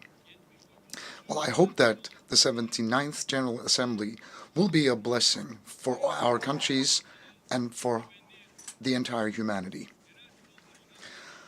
I would like to congratulate Mr. Francis on the completion of his term as President of the General Assembly and wish success to Mr. Young as he takes over. I would like to express here our pleasure to see the representative of our friend and brother Palestine in his rightful place among the member states as a result of long struggles. I hope that this historic step will be the final turning point on the road leading to Palestine's membership to the United Nations. The international community and all of us in the human family must fulfill our obligation to the Palestinian people without further ado, that haven't done already. Distinguished guests, I know that there are certain crises that you're monitoring on TV, and those are the crises that we are going through every day, and we're trying to manage them. That's why today I'm not talking representing a country that is situated far away from tensions, but instead that is found at the very heart of tension and war. Some people will be critical of us, but despite that fact, today, on the common rostrum of the human race, we will speak of the truth frankly and openly. Right now, the United Nations, under the roof of which we are found today, were established in the aftermath of the Second World War, in which millions of people have lost their lives to maintain international peace and security. With the establishment of the United Nations, expectations for global stability, peace, and justice were reborn, and hopes for peace were sprouted again. To put it bluntly, unfortunately, in the last few years, the United Nations has failed to fulfill its founding mission and has gradually become a dysfunctional structure. The world is bigger than five is my motto, it's my credo, and this credo represents our common values, and we need those values more than ever in this day and age. International justice cannot be left in the will of five privileged member states of the Security Council. And the most dramatic example to that is the war, the massacre that has been going on in Gaza for the last 350 days. And since October 7, 41,000 Palestinians have been killed in the continuous Israeli attacks. 41,000 lives, 41,000 people, mostly children and women, were ruthlessly taken away. And no one knows where more than 10,000 people are, most of which are children. And likewise, 100,000 people were injured, maimed, or they lost their limbs. 172 journalists were killed while trying to do their job under very difficult circumstances. And more than 500 medics have been killed while they were trying to save lives. Humanitarian aid workers and the United Nations personnel who came to the rescue of the people of Gaza who were struggling with hunger and thirst were killed. More than 215 United Nations personnel. They hit marketplaces, tents, and camps where the refugees were sheltered. They hit 820 mosques and 3 churches that shouldn't have been touched even in war. And they deliberately hit dozens of hospitals, hundreds of schools, more than 130 ambulances carrying patients. They shredded the Charter of the United Nations from the rostrum of the United Nations and shamelessly challenged the whole world, who are people of conscience. From this very rostrum, they challenged them. My friends, leaked images from Israel's prisons, which it has turned into concentration camps, clearly show what kind of barbarianism we are facing. As a result of Israeli attacks, Gaza has become the world's largest cemetery for women and children. More than 17,000 children were targeted by Israeli bullets and bombs. Hind Recep was only 6 years old. He and his family were seeking safety when their car was hit by Israeli forces. He lost everything. He lost his mother, father, siblings, cousins. He lost all the hopes he had packed, and only he survived. He waited desperately for rescue for 12 days. Will you come to take me? I'm fearful. Was waiting for a helping hand to reach out to him for 12 days. Despite the level of our world has reached, despite the technology at our disposal, despite our organizations with huge budgets employing tens of thousands of personnel, as a human family of 8 billion inhabitants, we haven't yet managed to rescue a 6-year-old girl, which is actually like an injured sparrow trapped under the rubble that was shaking before our eyes. Hundreds of Gazan children died and are still dying because they cannot find a morsel of a dry bread, a sip of water, and a bowl of soup. In Gaza, not only children are dying, but also the United Nations system. The values that the West claims to defend are dying. The truth is dying. The hopes of humanity to live in a more just world are dying one by one. I am asking you bluntly here, openly, frankly. I call out to you, oh, human rights organizations. Are those in Gaza and the West Bank not human beings? Do children in Palestine have no rights? Can't they play out on the streets in their homelands safely? And calling out to the international press organizations, aren't the journalists murdered by Israel on live TV your colleagues, whose offices were actually raided as well? I call out to United Nations Security Council. What are you waiting for to prevent the genocide in Gaza, to put a stop to this cruelty, this barbarianism? What are you waiting for to stop Netanyahu and his network, who is endangering the lives of the Palestinian people, which is a part of a mass murder network? And what are you still waiting for to stop them, putting to danger their own people and the entire region for political gain? I would like to call out to the countries supporting Israel in an unconditional manner. How long are you going to be able to carry the shame of witnessing this massacre?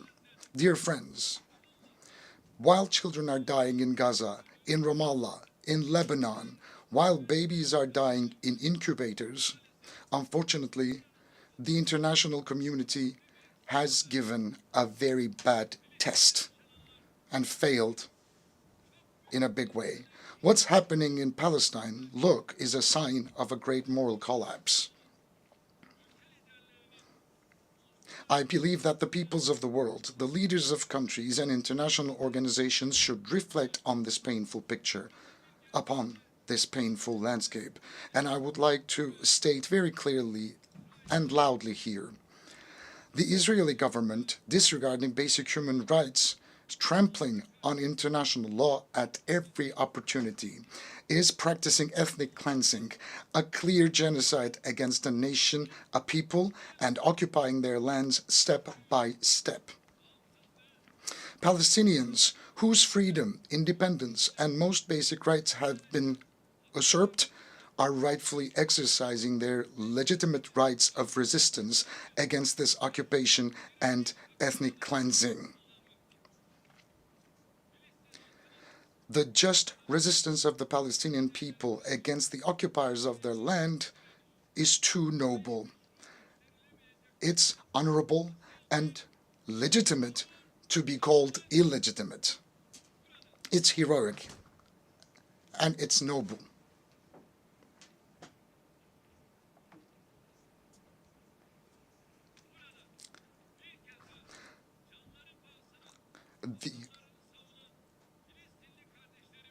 The only reason for Israel's aggression against the Palestinian people is the unconditional support of a group of countries. And I would like to wave at my brothers and sisters at the legitimate resistance in Palestine. As I've said before, the support of a group of countries for Israel is the reason why this aggression is still going on. Countries that have a say over Israel are openly complicit in this massacre, with a policy of run for the hare and catch the hound. Those who are supposedly working for a ceasefire in front of the stage continue to send arms and ammunition to Israel so that it can continue its massacres in the background. This inconsistency and this is insincerity. Look, there's a paper that has been going around back and forth since May. Hamas has repeatedly declared its acceptance of the ceasefire offer, but the Israeli government has made it very clear that this is the party that doesn't want peace by constantly dragging its feet, making a settlement of the dispute much more difficult, almost impossible, constantly finding an excuse and sneakily killing its negotiating partner at a time when it was closest to a ceasefire. Israel's stalling and deception should not be given any more credit. In the absence of the implementation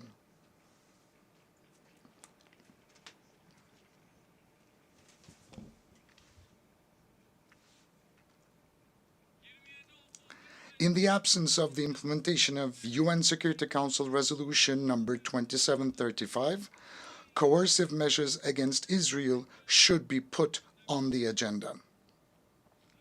Israel's behavior has once again demonstrated that it is imperative for the international community to develop a protection mechanism for Palestinian civilians. 70 years ago, just as Hitler was stopped by an alliance of humanity, Netanyahu and his murder network must be stopped by an alliance of humanity.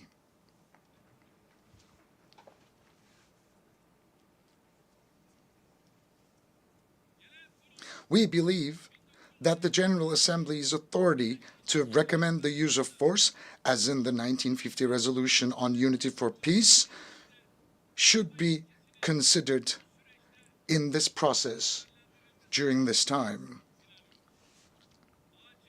An immediate and a permanent ceasefire must be established. Hostages and prisoners must be exchanged, and humanitarian aid must be delivered to Gaza unhindered and uninterrupted.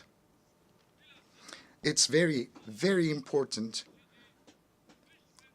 that we extend a helping hand to the people of Gaza, especially before the winter season, when conditions on the ground will become even more challenging. Look, right now, 70% of the water supplies and 75% of the bakeries in Gaza have been destroyed. 95% of health centers were partially or completely damaged. 150,000 houses were completely destroyed, 200,000 houses were partially destroyed, and 80,000 houses become uninhabitable. Infectious diseases such as polio and hepatitis are on the rise. The people of Gaza receive only a quarter of the aid they urgently need. That's what they have access to.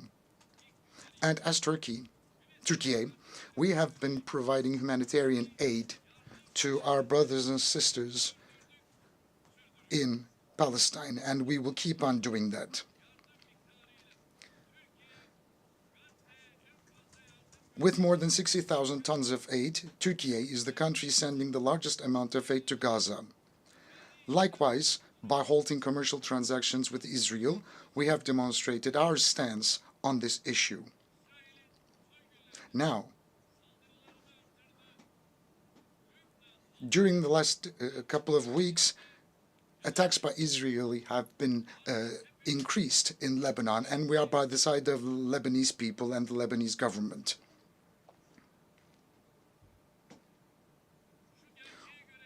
We can see this truth for what it is.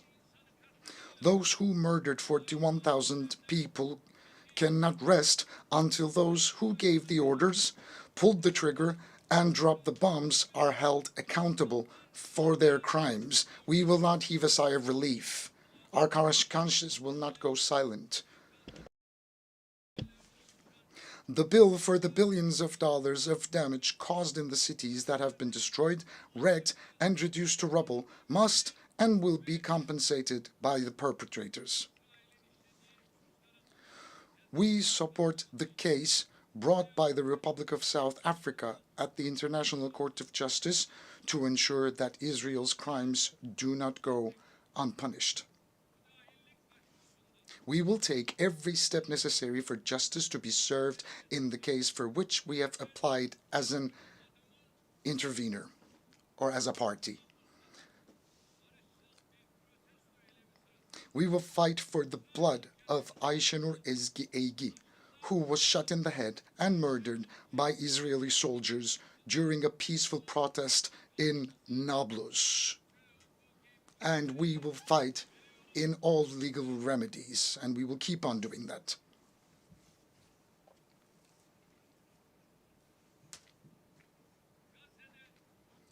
While a ceasefire in Gaza is urgently needed, the underlying problem in the Israeli-Palestinian conflict is the Israeli occupation of Palestinian territories.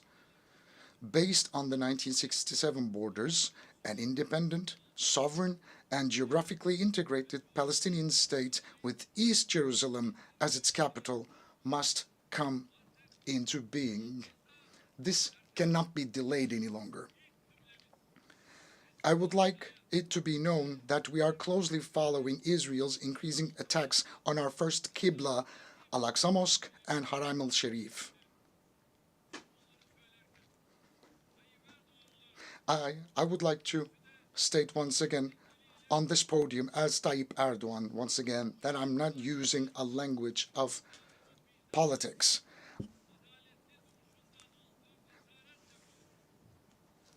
I am encouraged by our ancestors who have always stood by the side of the victims honorably and nobly.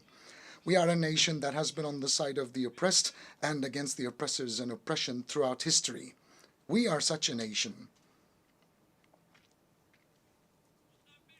We welcomed Jews fleeing the Inquisition 500 years ago and Jews fleeing Hitler's concentration camps.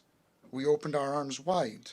We, as a country and a nation, I'll be very clear to say that we have no animosity or hostility towards the people of Israel. We oppose anti-Semitism in the same way we oppose the targeting of Muslims just because of their faith.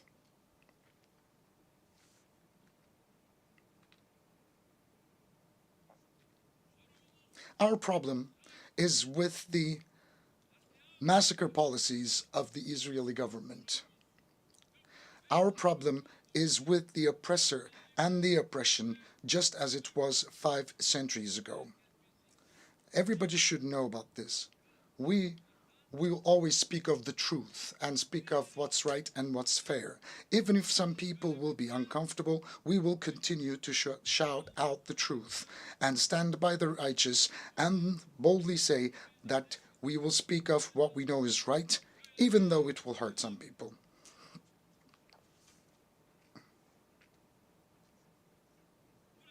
From here, I would like to thank all the courageous people who show solidarity with the Palestinian people without discrimination of faith, country, language, or religion, and who take to the streets almost every week to raise their voices against the massacres in Gaza. I would like to especially thank the university students and the youth. Distinguished delegates, unfortunately, in the 14th year of the conflict, Syria is still far from stability. The economic and humanitarian situation in the country, in the grip of terrorism and separatist organizations, remains dire. On the basis of UN Security Council Resolution 2254, we hope to advance the political process and achieve national reconciliation. We are determined to sincerely pursue our position in favor of a realistic dialogue. We are very sincere in that regard. Our neighbor Iraq, while continuing its fight against terrorism, is taking decisive steps towards development, reconstruction, and reintegration with its region. And the international community must support Iraq's efforts. In this context, it is important to implement initiatives such as the Development Road Project, which will benefit the entire region on a win-win basis. The success of all these efforts depend on the complete elimination of the terrorist threat in Iraq, in particular the PKK. We are strengthening our common action plan with another neighbor of ours, Iran, in the region in order to establish stability and peace. It's going to contribute tremendously to our efforts. The war in Ukraine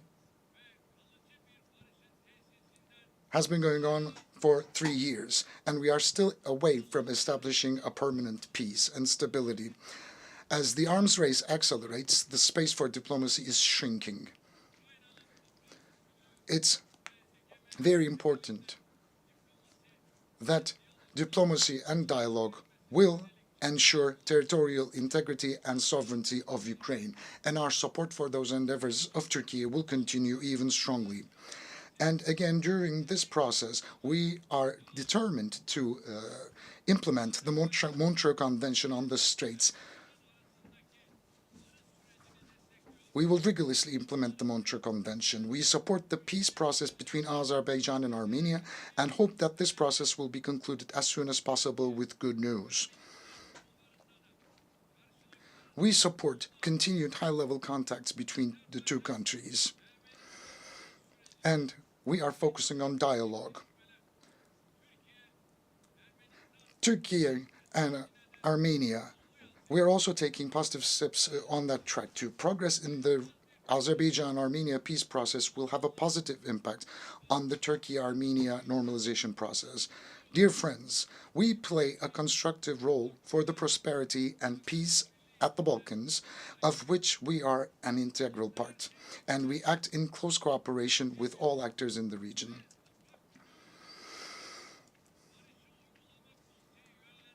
As a member of the Steering Committee for Peace Implementation Council, we emphasize the importance of the sovereignty, political unity, and territorial integrity of Bosnia and Herzegovina on every platform, and continue our contribution to Operation EUFOR Althea. We are successfully continuing the Key 4 command we assumed last year and supporting the Belgrade-Pristina dialogue process. We want to see the Aegean Sea and the Eastern Mediterranean as a zone of stability and prosperity where the legitimate interests of all the parties are concerned can be respected. It is in the common interest of the entire region to enhance cooperation, particularly on the delimitation of maritime jurisdictions in accordance with international law, freedom and safety of navigation, and maritime trade. International maritime law encourages cooperation between littoral states in closed or semi-closed seas, such as the Aegean Sea. Turkey is ready for constructive cooperation on all issues, especially in energy and environment.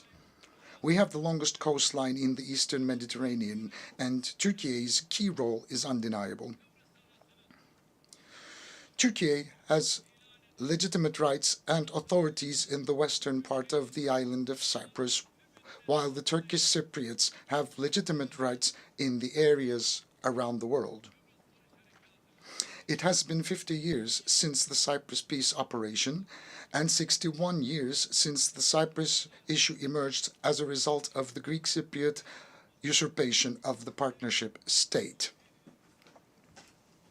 From that day until today, peace and tranquility have prevailed on the island. It was always the Turkish Cypriots and Turkey who put forth the sincere will to bring about a just, lasting, and sustainable solution to the Cyprus issue.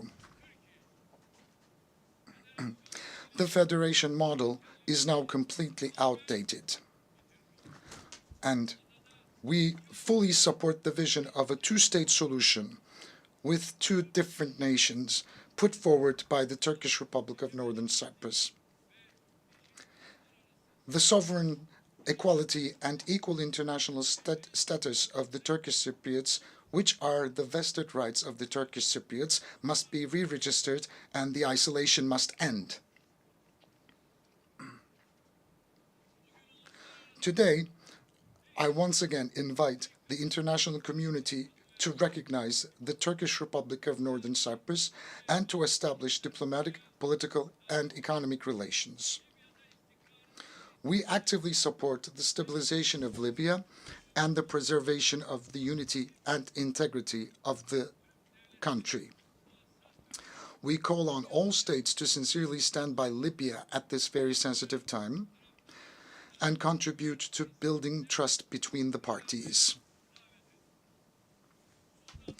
We must do more to end the conflict in Sudan.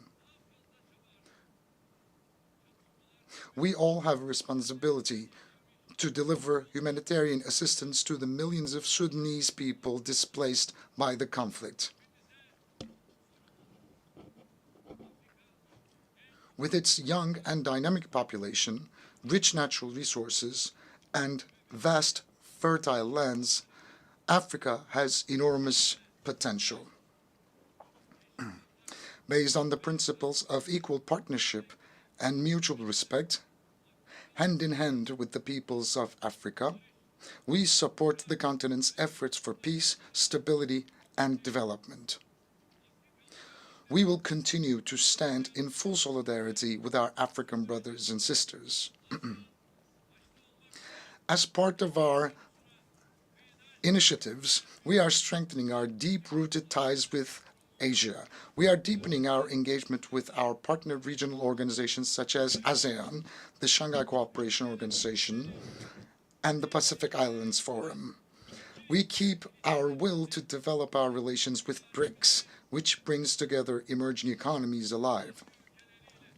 We share a deep-rooted history with the countries of Central Asia, and we are further strengthening our cooperation on bilateral and multilateral grounds. Our Organization of Turkic States is gradually turning into a center of attraction. The organization is becoming an exemplary model of cooperation with the contributions of observer members Hungary and the Turkish Republic of Northern Cyprus. We will further strengthen our unity and our togetherness as the Turkic world. And within the framework of respect for China's sovereignty and territorial integrity, we are in close dialogue with China to protect the fundamental rights and freedoms of Uyghur Turks, with whom we have strong historical, cultural, and humanitarian ties. We endeavor to build on the friendly ties we have established with the countries in Latin America and the Caribbean. Distinguished delegates, we must work together to address global injustice. The United Nations Sustainable Development Goals concept of leaving no one behind is a guiding principle for these efforts. As one of the largest aid donors relative to its gross domestic product, Turkey's development cooperation activities contribute to achieving the Sustainable Development Goals. We contribute to efforts to ensure fair, inclusive growth and development in all international platforms, especially the G20, of which we are a member. We approach technological breakthroughs not as a source of new injustice and conflicts, but as a source of a more prosperous future, such as AI. We believe that all nations should equally benefit from the transformative power of these breakthrough technologies. The United Nations Technology Bank for Least Developed Countries, which we are hosting, is a concrete manifestation of our efforts in this direction. But unfortunately, the cyber terror attacks that took place in Lebanon last week show us once again how deadly these technologies can be used as weapons. I approach the climate change issue from that same perspective. No country can tackle emission reductions and climate change adaptation alone. The most important issues for developing countries are financing, technology transfer, and capacity building. I sincerely believe that the COP29 climate summit in Baku will contribute to the solution of these issues.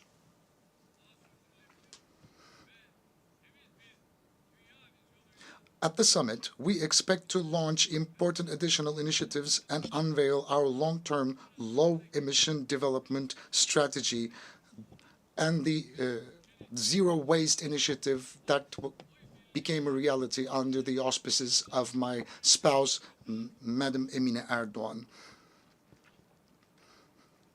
And with mutual agreements, we have taken our domestic affairs and initiatives to international agendas. I would like to ask everybody to support our endeavors in that regard. We see Islamophobia, xenophobia, and racism creeping over the world like a poison ivy. We can see that every week attacks are taking place upon our mosques and our holy book of Quran.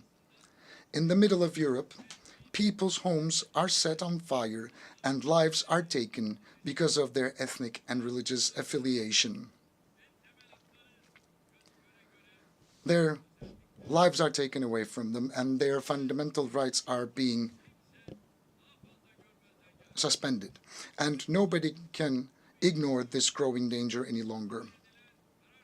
On March 15th, 2024, we expect a special envoy to combat Islamophobia to be appointed at the United Nations as soon as possible, as envisaged in the draft resolution adopted on March the 15th.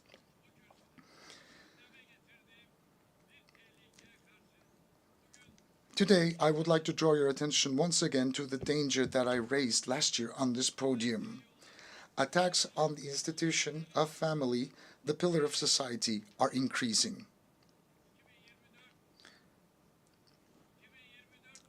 The disgrace staged at the opening of the 2024 Olympic Games has revealed the extent of the threat we face as humanity.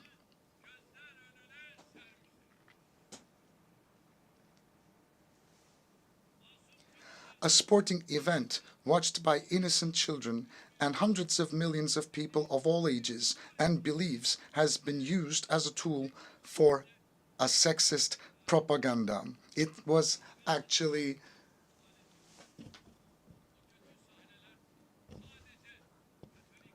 a parade of bad scenes. Those disturbing scenes of evil have wounded not only the Catholic world, the Christian world, but everyone who respects the sacred values. The issue of desexualization is no longer an orientation, but a global imposition. It literally became a war against the sacred and human nature. We are facing a multidimensional, comprehensive, and ruthless project of destruction who are speaking out and who are reacting to this evil. Anyone who raises a voice for this annihilation project is silenced and targeted by lynch campaigns. And Turkey is determined to break this siege and resist the climate of fear. To this end, we became a member of the United Nations Friends of the Family Group. Inshallah, God willing, together with other member countries, we will not hesitate to defend the family, the human being, and the human nature. I invite all the countries that share our sentiments to shoulder this struggle. With these thoughts in mind, I wish that the 79th General Assembly will be auspicious for all humanity. I greet you all once again with love and respect. May peace be with you and may you remain in health.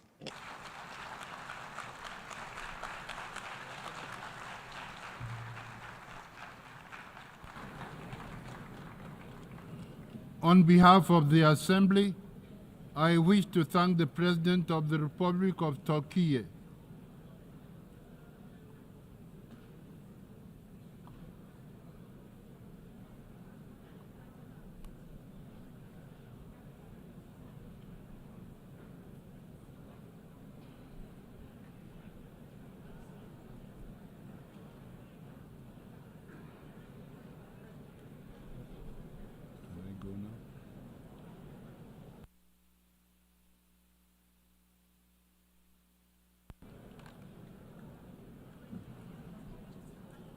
The Assembly will hear an address by His Majesty King Abdullah II Ibn al-Hussein,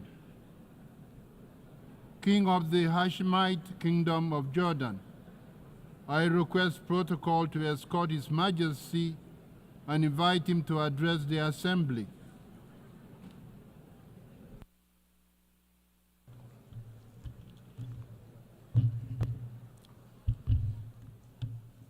Bismillah ar-Rahman ar-Rahim. Mr. President, Mr. Secretary General, Your Excellencies. Over the past quarter century, I have stood at this podium amidst regional conflicts, global upheavals, and humanitarian crises that have profoundly tested our global community. It often feels that there was not a moment when our world was not in turmoil. And yet, I cannot recall a time of greater peril than this. Our United Nations is facing a crisis that strikes at its very legitimacy and threatens a collapse of global trust and moral authority. The UN is under attack, literally and figuratively. For nearly a year, the sky blue flag flying over UN shelters and schools in Gaza has been powerless to protect innocent civilians from Israeli military bombardment. UN aid trucks sit motionless just miles away from starving Palestinians. Humanitarian workers who proudly wear the emblem of this institution are disparaged and targeted. And the rulings of the UN's International Court of Justice are defied, its opinions disregarded. So it's no surprise that both inside and outside this hall, trust in UN's cornerstone principles and ideals is crumbling. The harsh reality many see is that some nations are above international law, that global justice does bend to the will of power, and that human rights are selective, a privilege to be granted or denied at will. We cannot stand for that. And we must recognize that undermining our international institutions and global frameworks is one of the gravest threats to our global security today. Ask yourselves, if we are not nations united in the conviction that all people are equal in rights, dignity, and worth, and that all countries are equal in the eyes of the law, what kind of world does that leave us with? Your Excellencies, the attacks of October 7th on Israeli civilians last year were condemned by countries all over the world, including Jordan. But the unprecedented scale of terror unleashed on Gaza since that day is beyond any justification. The Israeli government's assault has resulted in one of the fastest death rates in recent conflicts, one of the fastest rates of starvation caused by war, the largest cohort of child amputees, and unprecedented levels of destruction. This Israeli government has killed more children, more journalists, more aid workers, and more medical personnel than any other war in recent memory. And let us not forget the attacks on the West Bank. There, since October 7th, the Israeli government has killed more than 700 Palestinians, among them 160 children. Palestinians held in Israeli detention centers exceed 10,700, including 400 women and 730 children. 730 children. Over 4,000 Palestinians have been forced from their homes and lands.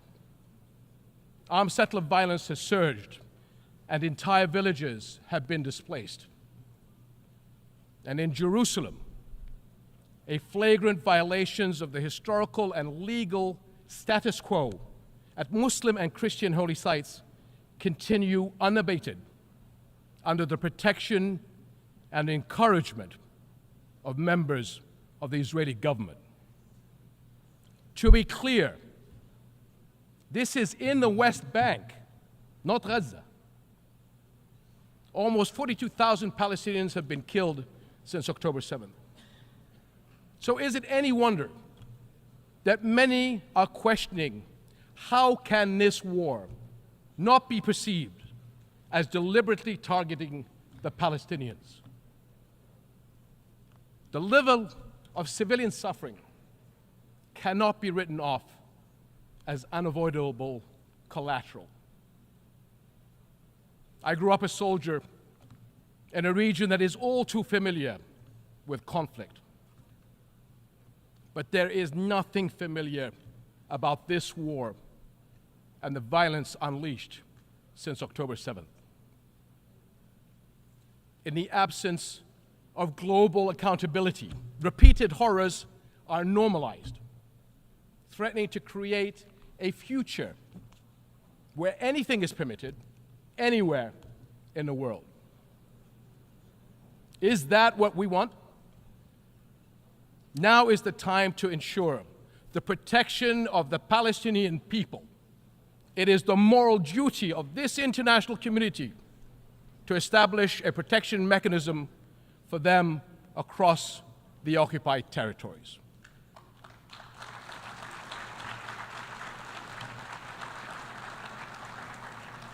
This will guarantee the safety of Palestinians and Israelis from extremists who are taking our region to the brink of an all-out war. That includes those who continue to propagate the idea of Jordan as an alternative homeland. So let me be very, very clear. That will never happen. We will never accept the forced displacement of Palestinians, which is a war crime.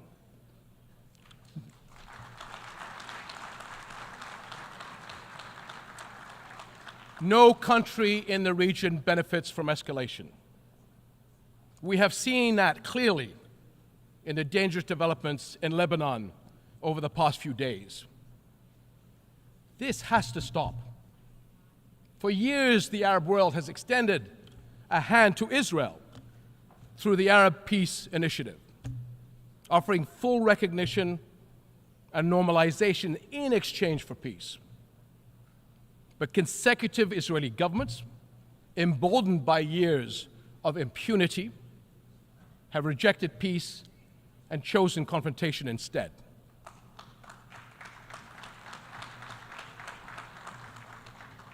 Impunity gathers force. Left unchecked, it gains momentum. Palestinians have borne more than 57 years of occupation and oppression. During this time, the Israeli government has been allowed to cross one red line after another. But now, Israel's decades-long impunity is becoming its own worst enemy, and the consequences are everywhere.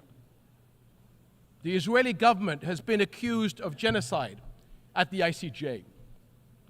Expressions of outrage at its conduct are echoing around the world. Cities everywhere have seen mass protests, and calls for sanctions are growing louder.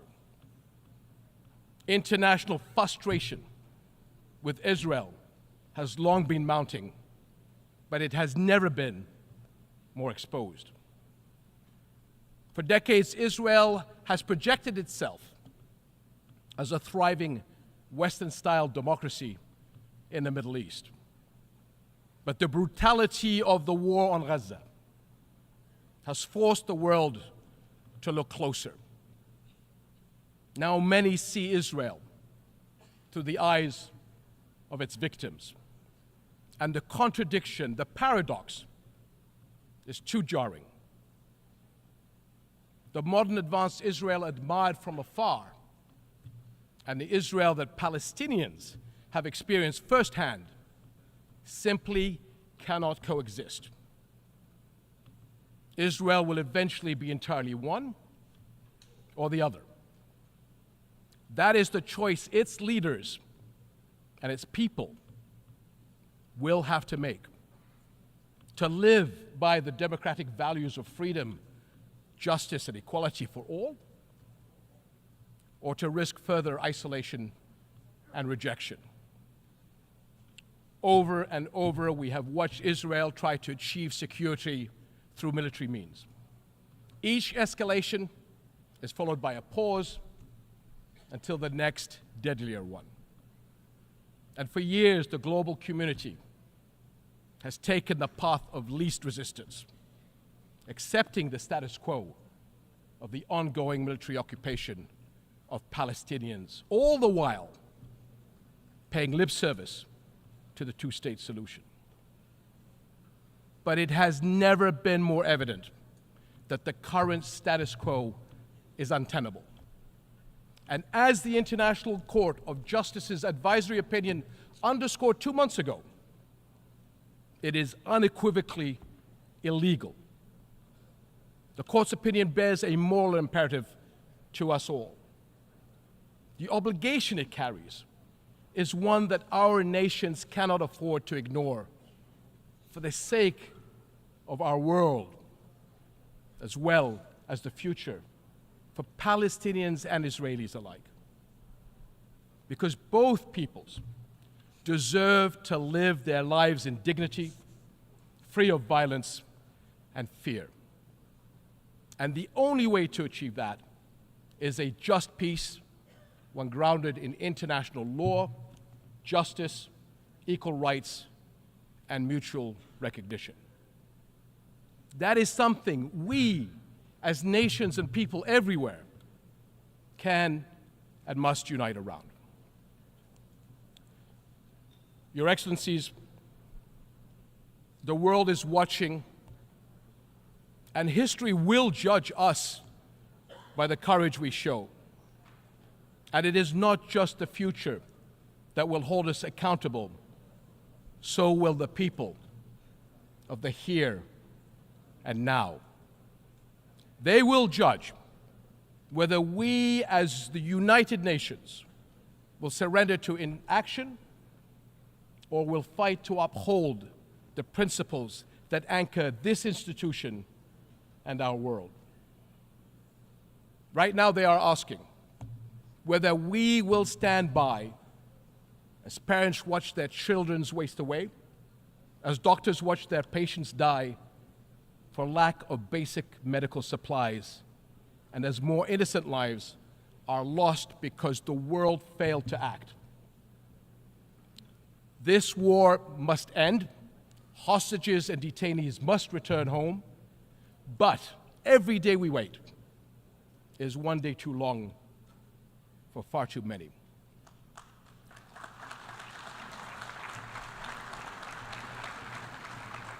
So I call on all countries to join Jordan in enforcing an international Gaza humanitarian gateway, a massive relief effort to deliver food, clean water, medicine, and other vital supplies to those in desperate need. Because humanitarian aid should never be a tool of war. Whatever our politics, one truth is undeniable. No people should have to endure such unprecedented suffering, abandoned and alone. We cannot surrender the future to to those who thrive on division and conflict. I urge all nations of conscience to unite with Jordan in the critical weeks ahead on this mission. Almost a year into this war, our world has failed politically, but our humanity must not fail the people of Gaza any longer. Echoing the words of my father from 64 years ago at the 15th session of the General Assembly, I pray that this community of nations may have the courage to decide wisely and fearlessly, and will act with urgent resolve that this crisis and our conscience demand.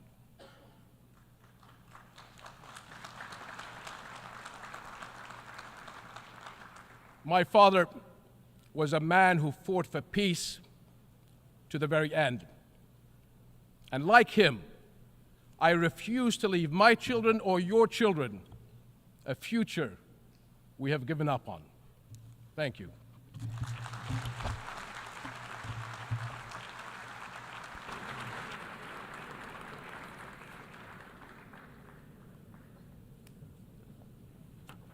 En nombre de la Asamblea. On behalf of the Assembly, I wish to thank the King of the Hashemite Kingdom of Jordan. La Asamblea escuchará. The Assembly will now hear an address by the President of my country, the Republic of Guatemala, His Excellency, Mr. Cesar Bernardo Arevalo de León. I request protocol to escort His Excellency and invite him to address the Assembly, and this is a very special honor for me.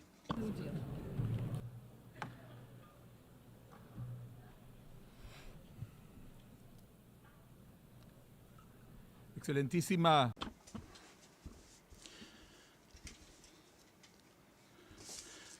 Your Excellency Carlos Rodriguez, Vice President of the 79th session of the General Assembly. His Excellency Antonio Guterres, Secretary General of the United Nations Organization, Excellencies, ladies and gentlemen, heads of state and government, honorable delegates, ladies and gentlemen. The people of Guatemala greet the world. I greeted you in the language of the Quiché people, one of the ancestral and most influential communities of Guatemala. Their power and that of the various peoples of Guatemala is what sustains our government. It is the strength of our country. It is the resounding voice of those that have not been heard, of those that have been marginalized, but who have a lot to say, a lot to contribute, who have a place to play in building our collective future. I'm here as a result of two clear expressions of popular will. The first, a vote which unanimously rejected the representatives of the authoritarian past of Guatemala, and it granted me the honor of the presidency to lead the national effort to move towards a future of justice, equality, and progress.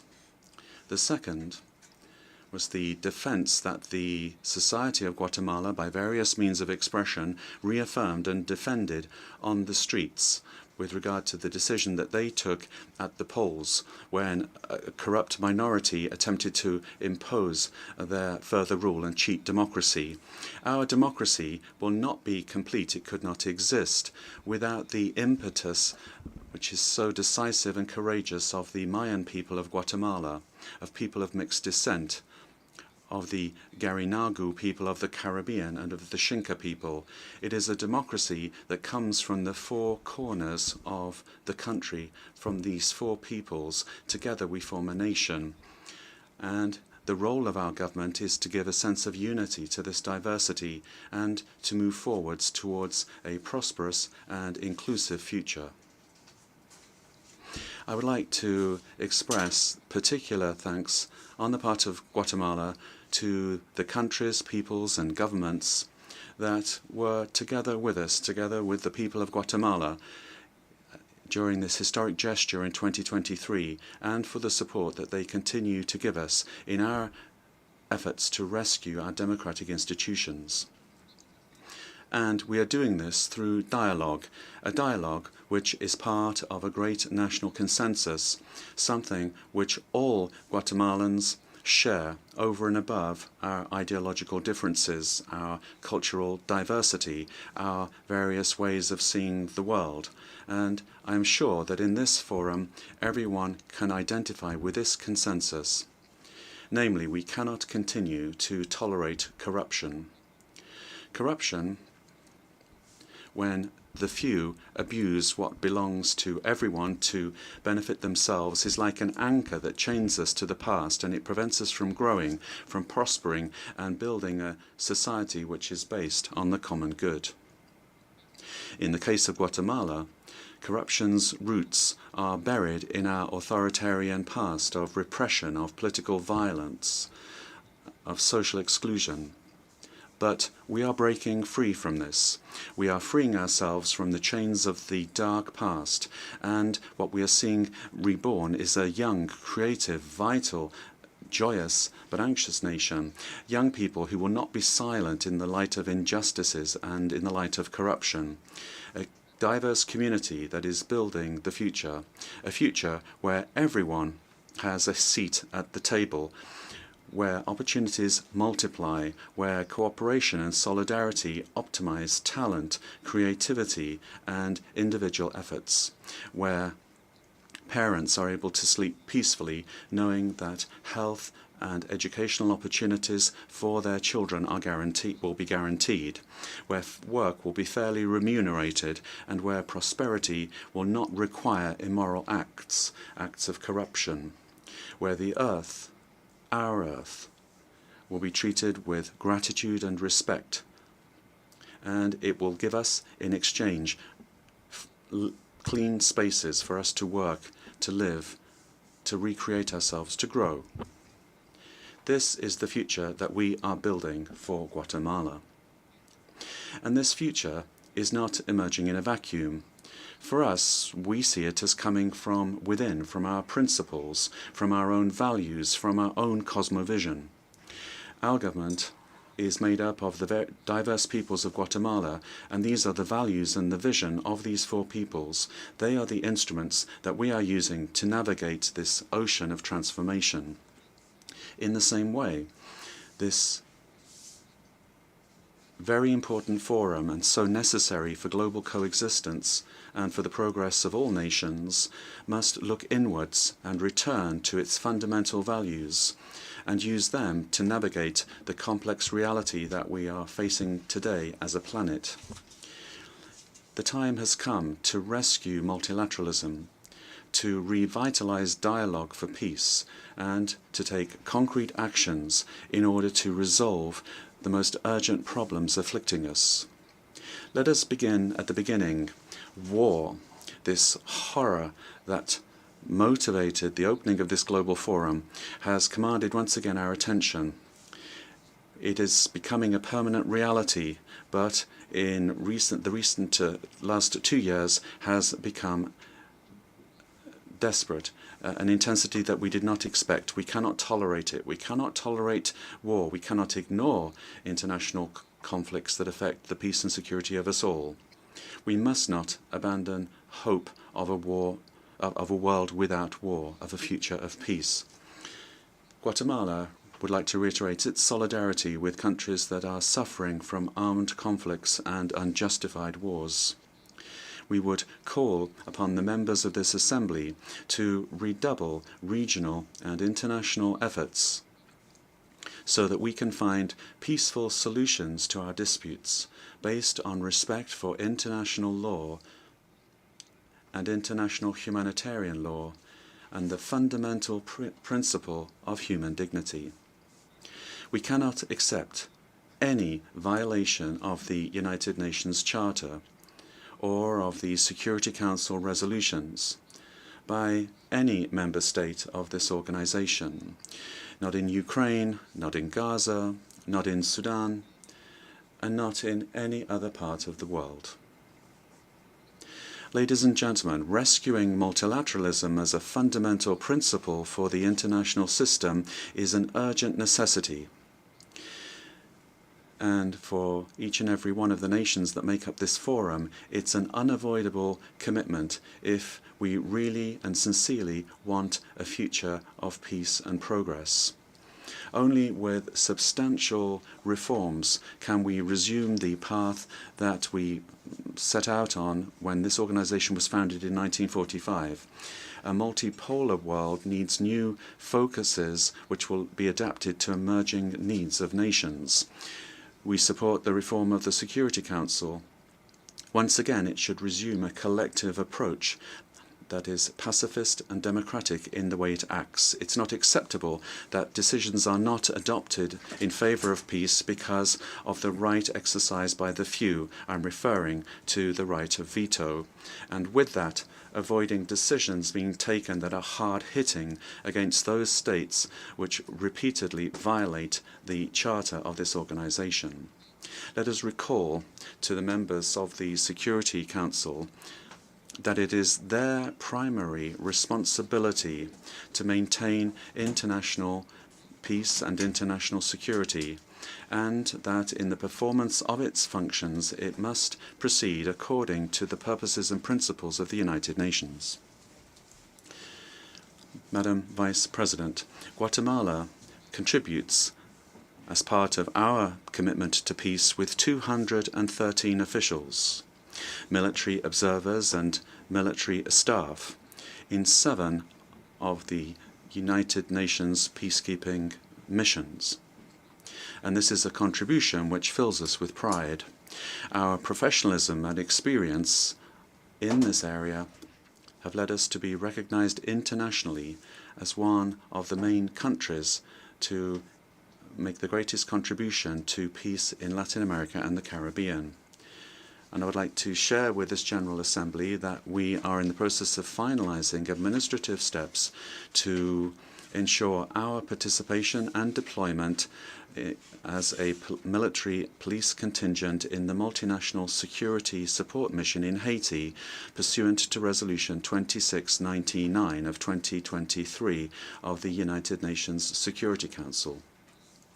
Guatemala expresses its readiness to support all efforts aimed at re-establishing security and stability in Haiti, the first contemporary independent nation of this hemisphere, and with which we are unified. Together with all countries of the America, we share historic links of responsibility. We have known for a long time that an attack against human dignity in any part of the world is an attack against all of humanity. And that's why peace is such a global imperative. We can all make a contribution. We all must do our part. This is the idea that is at the heart and the existence of this organization. In the same way, this organization has the obligation to maintain and increase its cooperation to ensure the protection of migrants, displaced persons, people who, for political, social, or economic or environmental reasons, have taken their lives to other countries. Our government has committed to transforming the relationship between the state of Guatemala and Guatemalan citizens residing outside the country, because they continue to be an integral part of our nation, and their work is a fundamental part of our economy. We are doing this through a strategy that makes it possible for them to have effective participation in our national development, converting them into project partners in order to improve the living conditions for the families that have decided to remain in Guatemala. In the future that we are building, migration is a right, an option. It's not a sentence arising from the lack of opportunities or from violence or from hunger.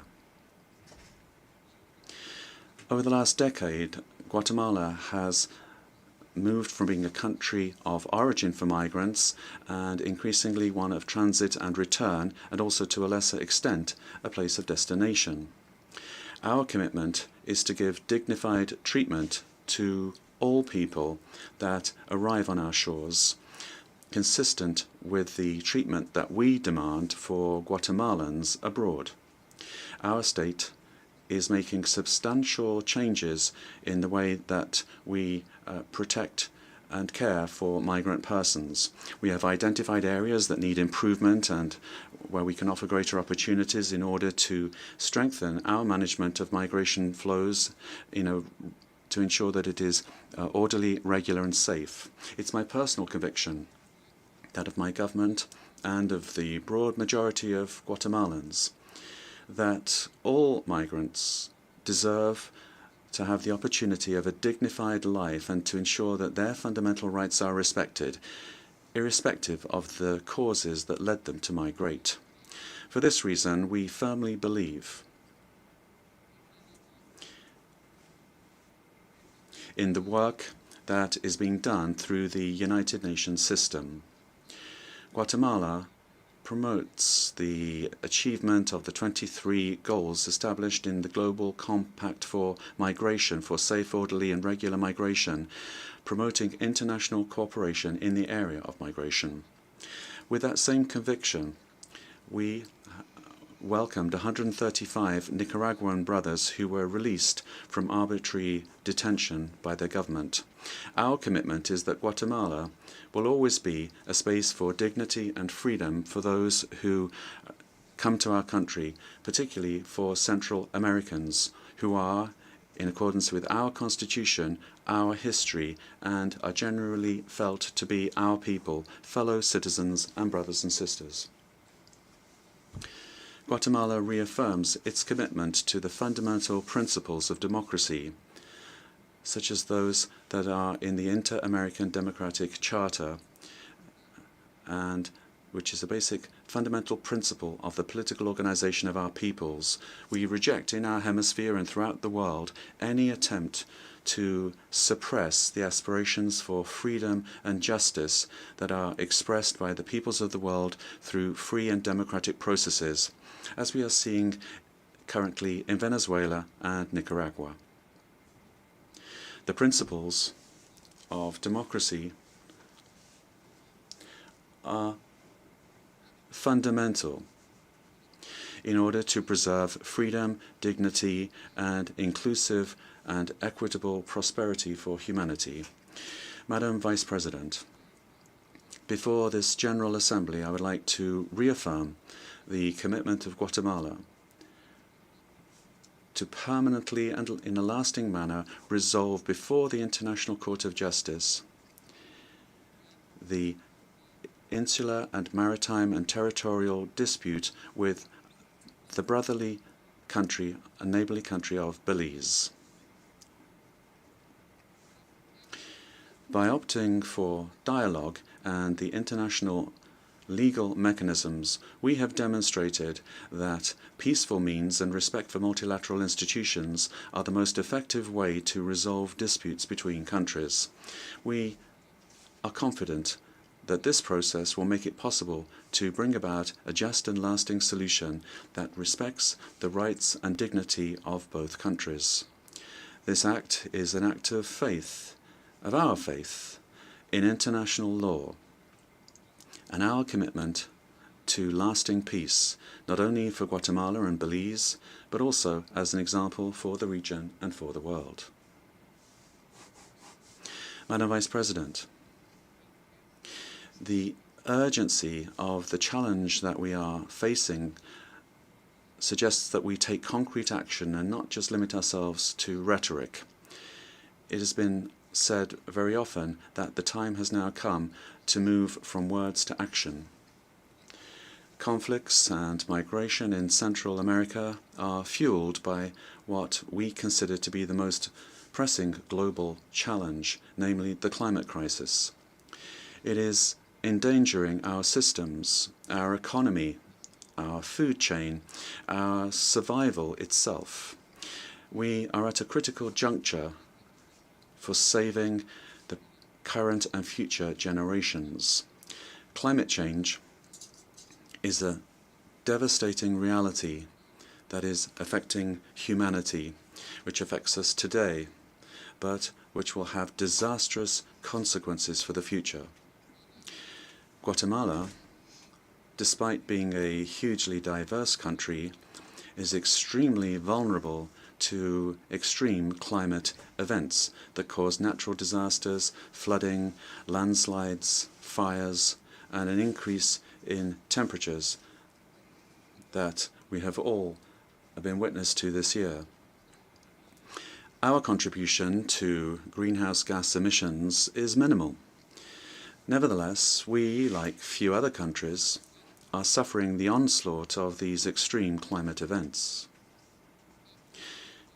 We are adapting ourselves to this reality and reducing the vulnerability of our country. In 2025, we will be presenting an update of our nationally determined contribution in fulfillment of the commitments established in the Paris Agreement. But we must recall here in this forum that the responsibility to address this crisis is a shared one. We have to act to resolve it, those that are suffering the onslaught of this crisis, but also those that have caused it. We issue an urgent call to the major powers to assume the leadership role that is theirs, as well as we appeal to the moral and financial responsibility with the nations, with the countries that have suffered the worst effects. The time to act is now, and it's essential that the next COP, COP29, to be held in Azerbaijan, be a success. The commitment of Guatemala to achieve this goal is total. Dear friends, Vice President, Guatemala is changing, and this change implies a transformation of our relationship with the world.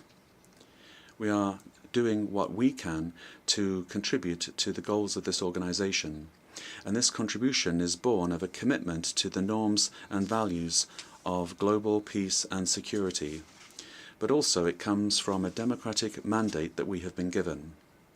Our people have the conviction that democracy is a necessary condition for progress and for well-being. Guatemala has an authoritarian past, and that's a very recent past, a tragic past that many of you will be aware of.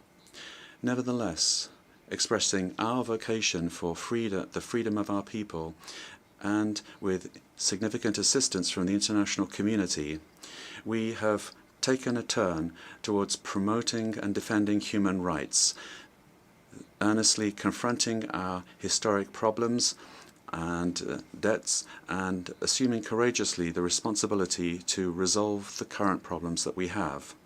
The recent visit of the High Commissioner Volker Türk and the immediate renewal of the presence of his office in Guatemala are a testimony of this commitment.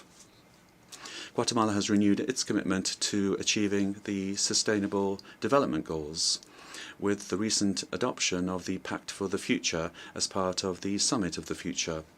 We are convinced that economic growth alone does not produce development. Cooperation, protection of the environment, social inclusion, respect for and the promotion of human dignity and security are indispensable preconditions for development. Guatemala is changing, and we are moving towards a future that is more equitable, where development and progress will reach every corner of the country, particularly the most abandoned sectors of the population, where everyone, irrespective of their origin, will have the possibility to build a dignified and full life.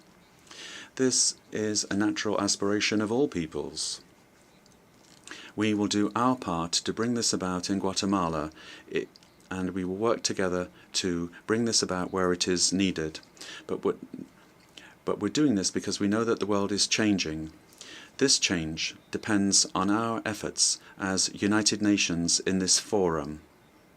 It is unavoidable, and it is just beginning. It is for the well-being of our peoples and our nations.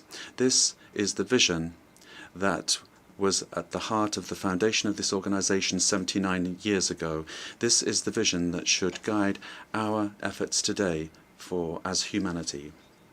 And I conclude quoting the sacred book of the Mayan people, the Popol Vuh, as follows.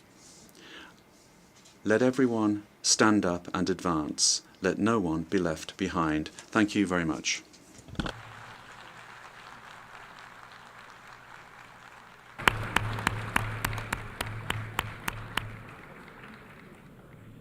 En nombre de On behalf of the Assembly, I wish to thank His Excellency President of the Republic of Guatemala. The Assembly will hear an address by Her Excellency Viola Amherd, President of the Swiss Confederation. I request protocol to escort Her Excellency and invite her to address the Assembly.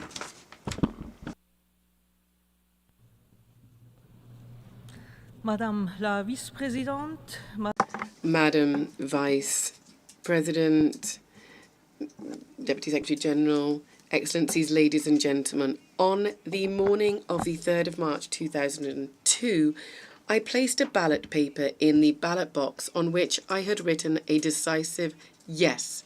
From early morning, figures and projections had already been displayed on TV screens. And yet, it wasn't until the evening that the verdict was rendered. After a long and difficult struggle and a controversial election campaign, Switzerland was going to join the United Nations. In fact, ultimately, it was just a few hundred votes in the Valais canton, my region of origin, that were the decisive ones. The Swiss people thus expressed the resolve of our country to shoulder its responsibilities and to participate in international politics in a spirit of solidarity. That was more than 2 decades ago. Today, I'm speaking to you just a few days away from the Swiss presidency of the Security Council. The world has changed, but not our principles. Like numerous other countries, Switzerland is increasingly concerned by worsening tensions throughout the world and the emergence of new conflicts. Unfortunately, we increasingly see gross violations of human rights and a complete disdain for internationally recognized borders. Might risks trumping the rule of law, and the use of force has considerably increased. It is only by standing together that we can confront this trend that the great writer Charles Ferdinand Ramus described so well a century ago. I quote, "Misfortune never comes alone. They get married and have children." Great challenges face us. Wars, disasters, harm that we inflict upon our own planet, and risks and opportunities as well linked to technological progress. The UN, as the only universal organization, is absolutely central in tackling these issues. Taking the decision to work together better, irrespective of political regimes, economic structures, and cultural differences, is already a good start. The world should not divide itself up into blocks. That means that we should be ready to negotiate with all major regions of the world based on the principles that are in the interest of all, respected by all. International law must always be the basis of this. Excellencies, ladies and gentlemen, the quest for peace prevails over all else, and Switzerland is committed to this. Standing in solidarity, faithful to its tradition of good offices, and because giving up and inaction should never be an option, Switzerland this summer brought together about 100 countries and international organizations during the High-Level Conference for Peace in Ukraine. Our aim was to give an initial push for a comprehensive, fair and lasting peace in Ukraine based on international law and the UN Charter. We would like to reiterate our invitation to the international community to spare no effort to support concrete measures and the joint communique. International law is the foundation underpinning our shared efforts for peace, security and prosperity in the world. The Geneva Conventions, whose 75th anniversary we are commemorating this year, govern the legal bases for war and thus the protection of civilians. Nonetheless, recent figures from the UN paint a bleak picture of the international community. Not only are people and civilian infrastructure insufficiently protected, but they are coming under repeated attack. We can see violations of international humanitarian law in Myanmar, in Ukraine, in the Middle East, and in Sudan. My country was firmly committed to ensure that the Security Council adopt ceasefire resolutions in Gaza and in Sudan in particular. There is an urgent need for these resolutions to be implemented and upheld. By the same token, we strongly call for an immediate return for complete cessation of hostilities on both sides of the blue line.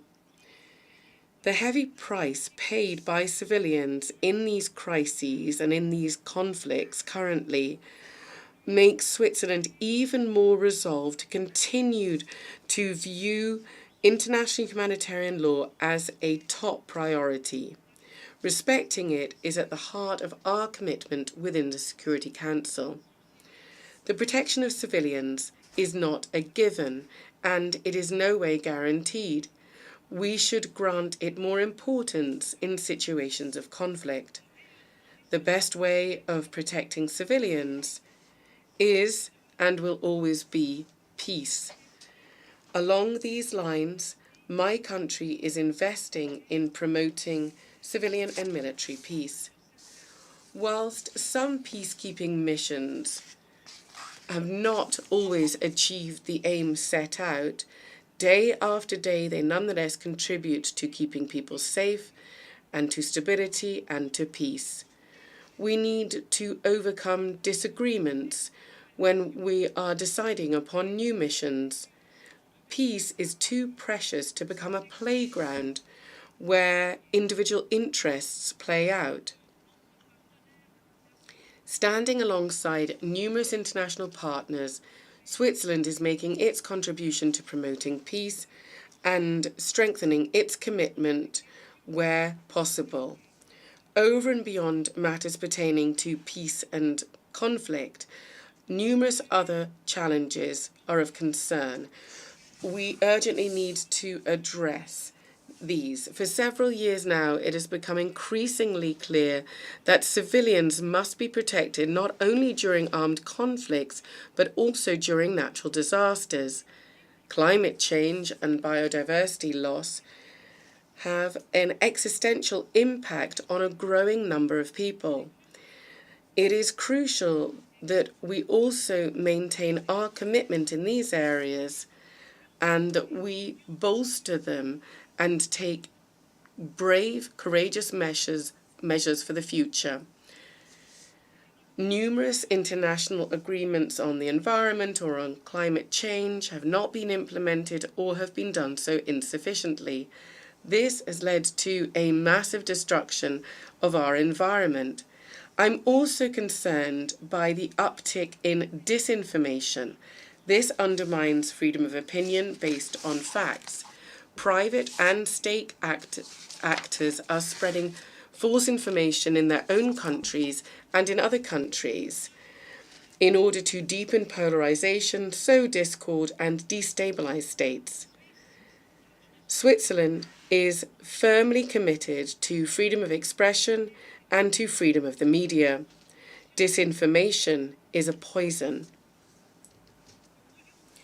We want to address this by better distinguishing between what comes under the rubric of freedom of expression and what is the manipulation of facts, by debunking illegitimate influence, by fostering open and fair debate, and by informing people transparently and objectively, both as governments and as international organisations, we can achieve this. Excellencies, ladies and gentlemen, Switzerland is firmly committed to strong and effective multilateralism.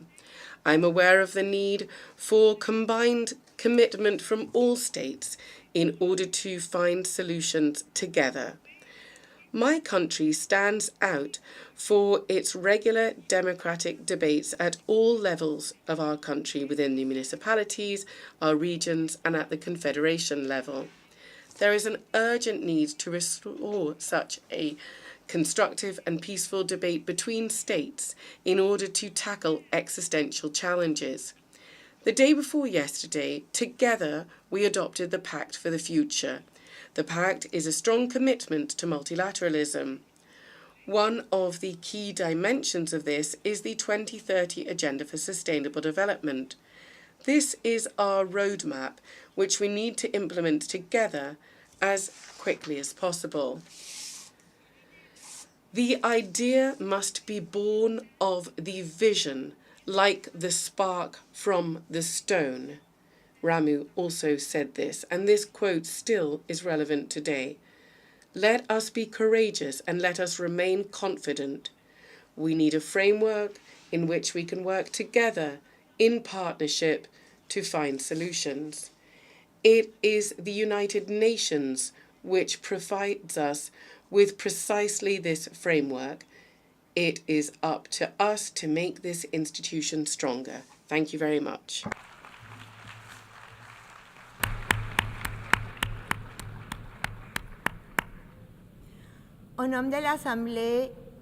On behalf of the Assembly, I wish to thank the President of the Swiss Confederation.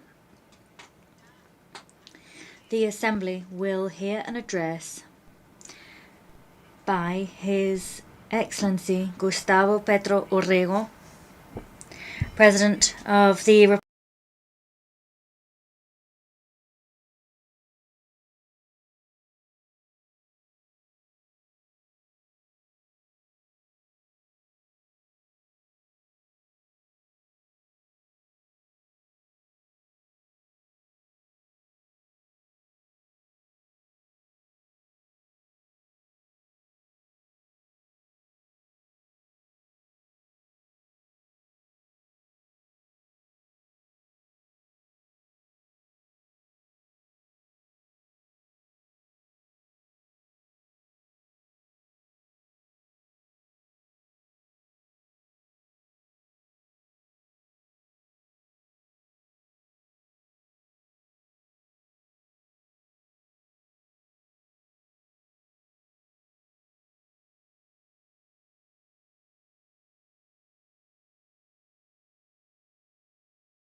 and we look to the future with great hope.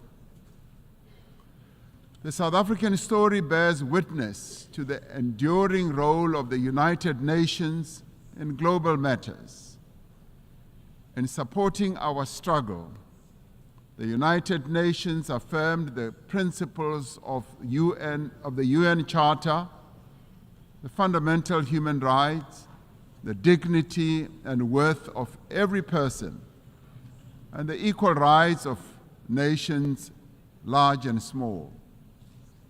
It affirmed the aspiration contained in the Universal Declaration of Rights that we should strive for a world free of barbarous acts that outrage the conscience of humankind.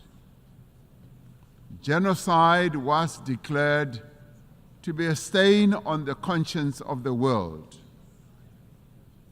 and the world community took a stand against genocide. Apartheid was declared a crime against humanity and a stain on the conscience of the world. The United Nations took a stand against apartheid. These were seen as crimes against humanity then, and they continue to be crimes against humanity now. It has been 11 months since the Hamas attack that killed 1,200 people and where hostages were taken. As South Africa, we have condemned this attack. In response, Israel embarked on an act of collective punishment in its assault on the people of Gaza. The torment of the people of Gaza continues unabated. More than 41,000 Palestinians have been killed. Homes, hospitals, churches, mosques, and schools lie destroyed. Famine and disease stalk the streets of Gaza. This cannot but shock our collective humanity. The violence the Palestinian people are being subjected to is a grim continuation of more than half a century of apartheid that has been perpetrated against Palestinians by Israel. We South Africans know what apartheid looks like. We lived through apartheid. We suffered and died under apartheid. We will not remain silent and watch as apartheid is perpetrated against others.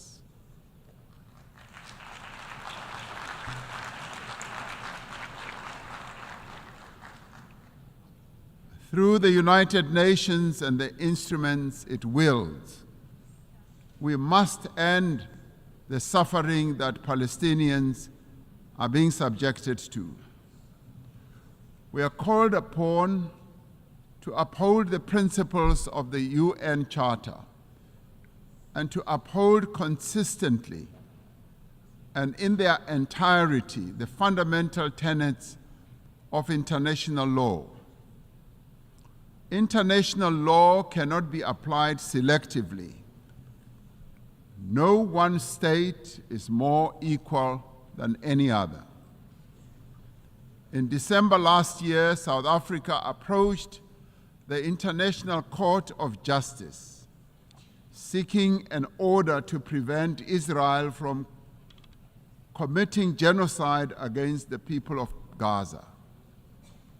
We did so in terms of our obligations as a state party to the Convention on the Prevention and Punishment of the Crime of Genocide. As South Africa, we welcome the support that a number of countries have given to the case that we have launched at the ICJ. The ICJ's orders make it clear that there is plausible there is a plausible case of genocide against the people of Gaza. They further make it clear that states must also act to prevent genocide by Israel and to ensure that they are not themselves party to the violation of the Genocide Convention by aiding or assisting in the commission of genocide. We reiterate our call for an immediate ceasefire and for the release of all hostages. The only lasting solution is the establishment of a Palestinian state, a state that will exist side by side with Israel, with East Jerusalem as its capital.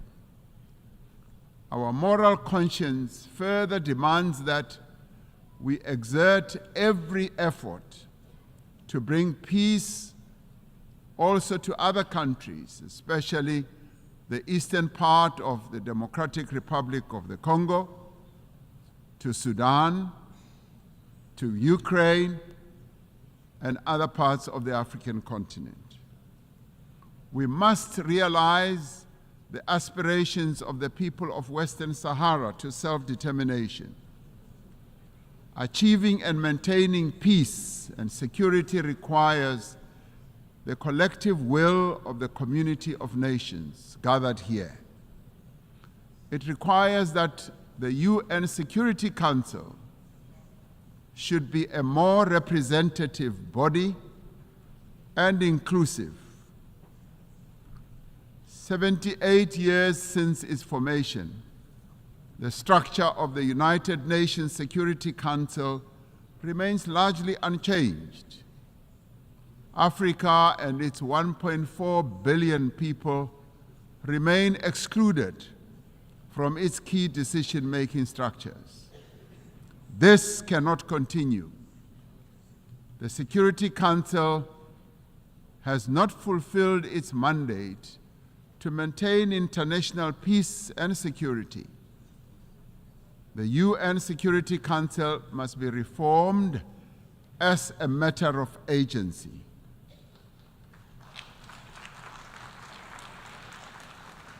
We would like to see the Security Council being more inclusive so that the voices of all nations can be heard and be considered. It cannot remain an exclusive club of just 5 nations to the exclusion of the many nations in the world. Africa stands ready to play its role in building a safer global order by participating in the work of the UN Security Council on the basis of respect and acceptance.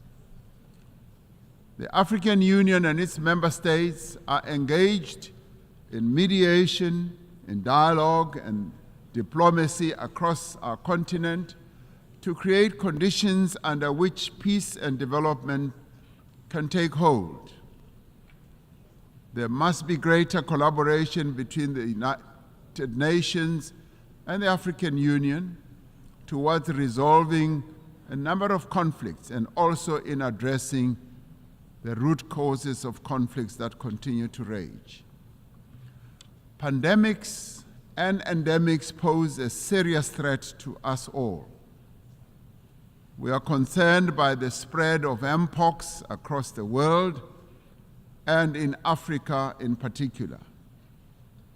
We urge the international community to mobilize vaccines and other medical countermeasures for deployment where they are most needed. Economic prosperity is key to sustainable peace.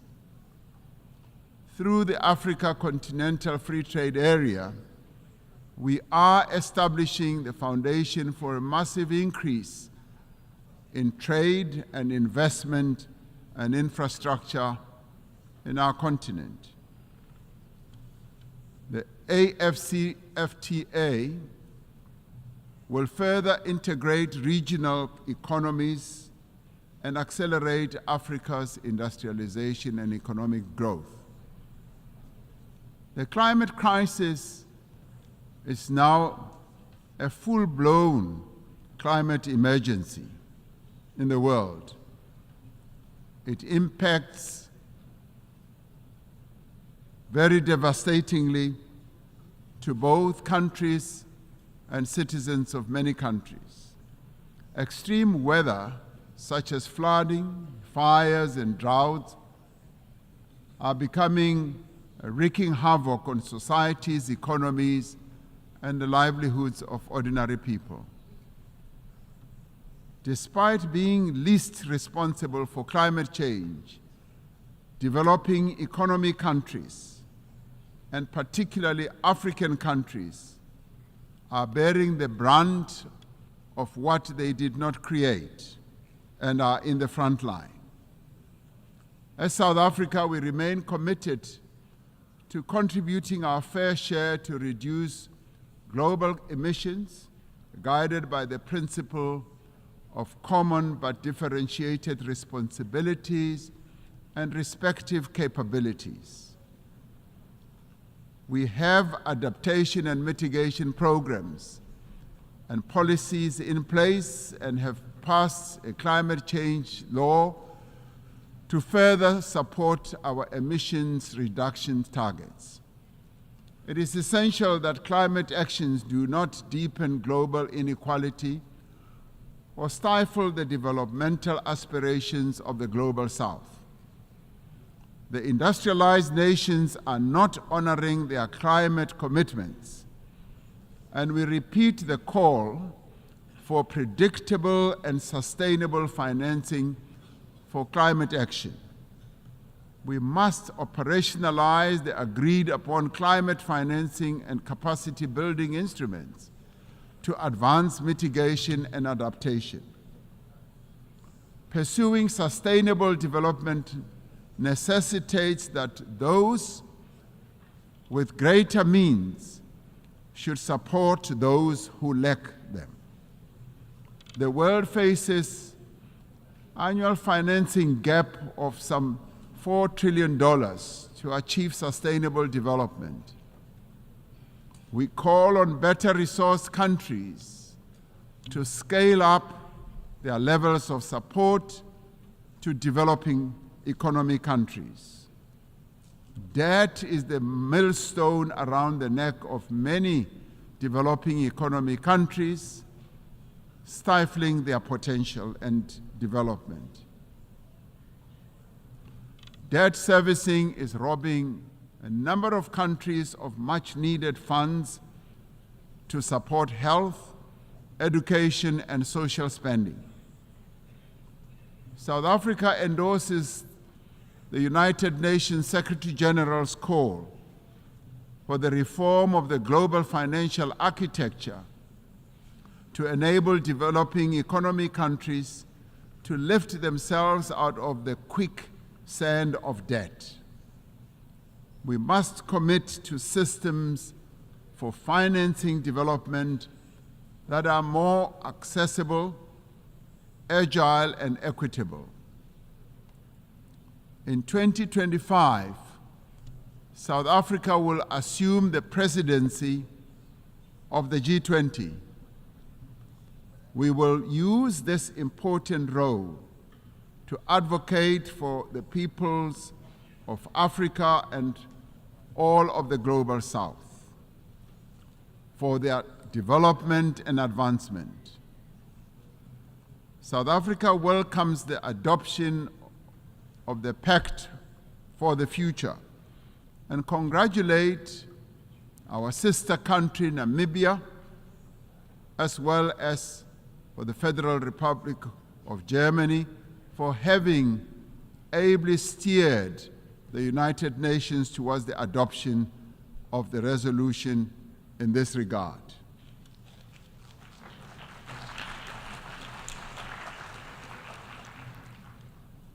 This Pact of the Future is a platform for us to focus on those actions we need to take together to build a world in which the equal worth of every person and the equal worth of every country is recognized and valued. We particularly welcome the commitments to place poverty eradication at the center of all our efforts, and for the Sustainable Development Goals financing gap in developing countries to be closed. The disparities in wealth and development within and between countries is simply unjust and unsustainable. We must continue to strive for equal treatment, for equal opportunity and advancement for all individuals and all nations. The Pact for the Future must reinvigorate international solidarity, like veins that carry sustenance to every part of the body. Solidarity is the lifeblood of human progress. It binds us together to nourish the greater good. It is achieving the greater good for the common good to which we all strive. Through dialogue, through respect for the rule of law, through the advancement of human rights, through cooperation and solidarity, we can and we will be able to achieve a better world for all the peoples of the world. I thank you.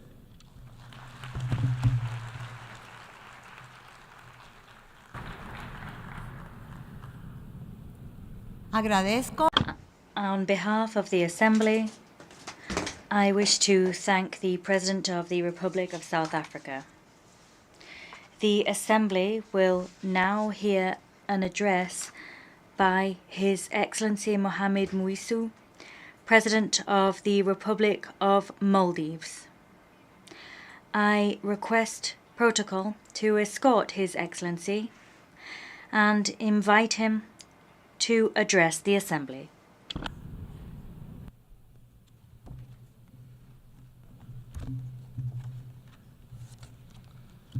Bismillahir Rahmanir Rahim.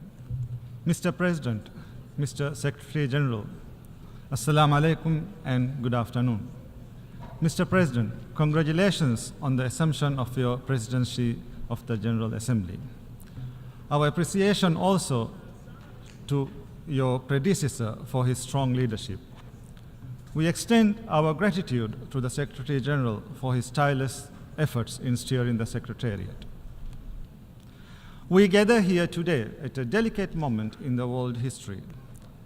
Let's not mince our words today. Humanity is in deep trouble, facing an ever-growing list of crises: conflict, poverty, hunger, climate change, the wealth gap, the cost of living crisis, migration, occupation, opioid addiction. The list goes on and on and on. In fact, I have a map here of the world with countries which are facing some sort of crisis in red. Do you see any countries in green who are not facing any crisis? Do you know why? Because we are all deep in the red. Humanity is in crisis, and in many cases, it's man-made. But we look the other way, continuing with business as usual.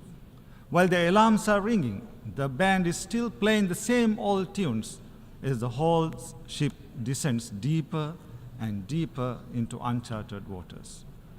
We need nations united in harmony, not united nations in misery. These are crucial times for the world, important years for my country. In 2040, the Maldives will celebrate 75 years regaining its independence. 75 years as a sovereign nation. As we look forward to that milestone in our nation's life, what we can hope to achieve? What do we wish to accomplish? And is the world ready to play its part? I took office as the President of Maldives last November, duty-bound by the aspirations of my people, the same aspirations I hold dear to my heart.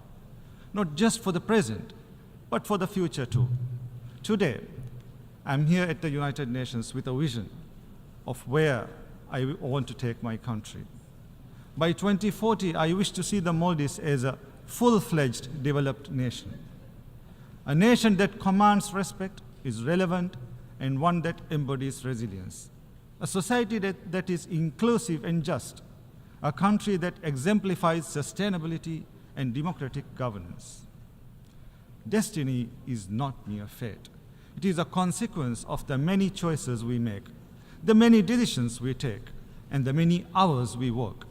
Becoming a developed nation may seem like a daunting task and a distant possibility, but I can tell you this, with a goal in sight and a plan in hand, it is achievable because prevailing and even flourishing against formidable odds is nothing new for the Maldivians. In 1965, when we regained independence, we were among the poorest countries in the world. 1/3 of our population was illiterate. More than 1 out of every 10 babies were dying before their first birthday. We had no industries, barely any exports, and even fewer prospects. And in just 5 decades, we have reached upper middle income status, a feat we are incredibly proud of.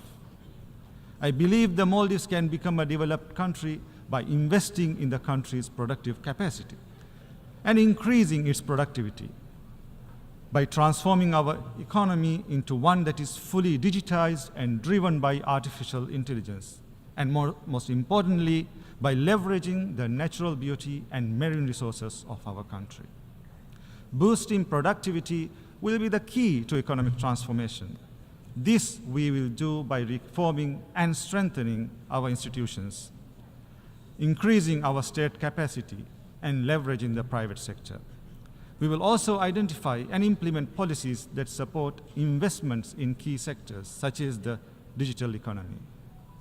The Maldives has over 1,100 islands spread across 90,000 square kilometers. Enhancing digital connectivity is key to achieving inclusive development, mobilizing economic activity, and fostering a more diversified and resilient economy. We believe the future is intelligence-driven. This is why we are working towards a digital economy that can contribute up to 15% of our GDP by 2030. This can be achieved through investing in our ICT infrastructure. We are using and expanding artificial intelligence systems to deliver essential services such as healthcare, education, and social welfare. We are also delving into cutting-edge applications of 5G technology, using drones for medical supplies, delivery, and implementing smart road systems, and using AI-enhanced technology for erosion detection and environmental monitoring. The transformation can be sustainable only if we transform our education and financial systems. We need to invest in digital literacy from a young age, to build a generation that can use artificial intelligence to enhance public service delivery, build new products, and successfully compete in the global digital economy. We need to bridge the digital divide within the country, including through improving data collection and utilization. We need to strengthen the regulatory frameworks, strengthening existing institutions, cultivating startup ecosystems, and providing the impetus for the future we envision. Becoming a developed country will also require fostering new industries. This is why we are also working on building a robust financial sector in the Maldives. With this in mind, in May this year, I set up the Development Bank of Maldives with a focus on improving and investing in economic diversification. The result we desire is inclusive development, where equality of access to opportunities is guaranteed, where women and young people play key players in development, not mere spectators, and where every Maldivian citizen has adequate housing. To support objectives, my government has launched $6.5 million loan facility. It's specifically for women entrepreneurs, of which 25% is allocated to those with disabilities. In the first phase, over 100 projects will be funded across 19 of the 20 atolls and Male, and across 21 business activities. I have also recently launched a Presidential Youth Advisory Board. This board will advise and inform me directly on the needs and views of young people. Inclusivity is at the heart of one of the most ambitious large-scale urban development projects in the country's history, Ras Male. This is my promise to the Maldivian people, a solution to alleviate the long-term housing crisis, an urban oasis where citizens can fully participate in all aspects of city life. Ras Male will utilize modular housing, leverage a state-of-the-art transportation system that is accessible to all. It will be developed as a climate-resilient and safe island. Tourism drives the Maldivian economy. My vision is to expand the tourism sector further. This means building complementary industries centered around innovation and creativity. This means more sustainable and construction practices emphasizing on green and sustainable tourism.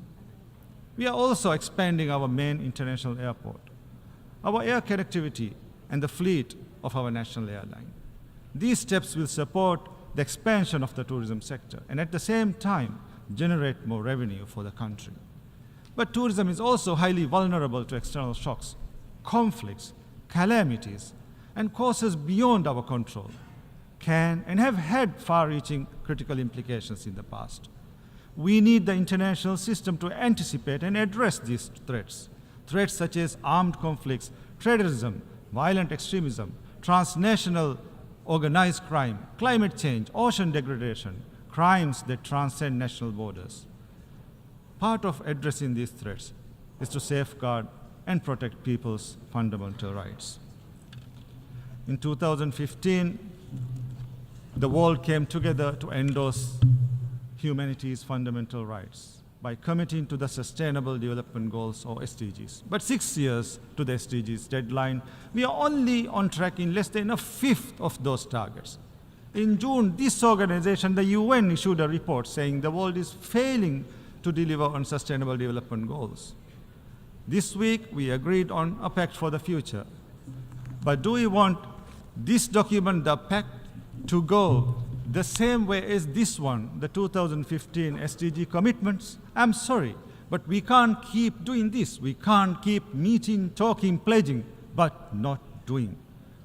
We don't want these days to come back to haunt us. The days when we had a chance but not a will. We believe the best approach to protecting fundamental rights is to cultivate a culture of respect. This requires support. The Maldives has a good track record of treaty ratification, implementation, and reporting. We champion the right to environment because we are keenly aware of the consequences of environmental degradation. We also believe that violation of a right by any country, large or small, rich or poor, with powerful friends or not, must not be tolerated. This is why the ongoing massacre, the genocide by Israel in Gaza, is a travesty of justice and the international system. The repeated destruction of homes, hospitals, schools, humanitarian infrastructure, the repeated cycles of killing of men, women, children, babies, thousands upon thousands. The world is struggling to process the deaths of so many civilians in Gaza, and now Israel raids Lebanon, claiming hundreds more civilian lives there.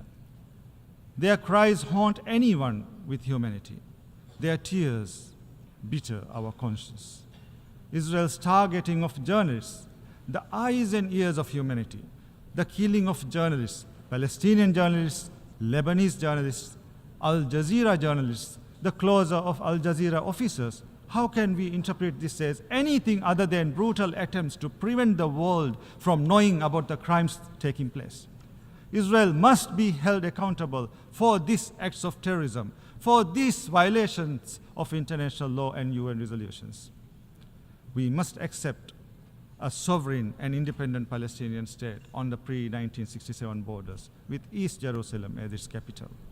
We welcome the decision to seat our brothers and sisters from Palestine with us here in the General Assembly for the first time, instead of behind us.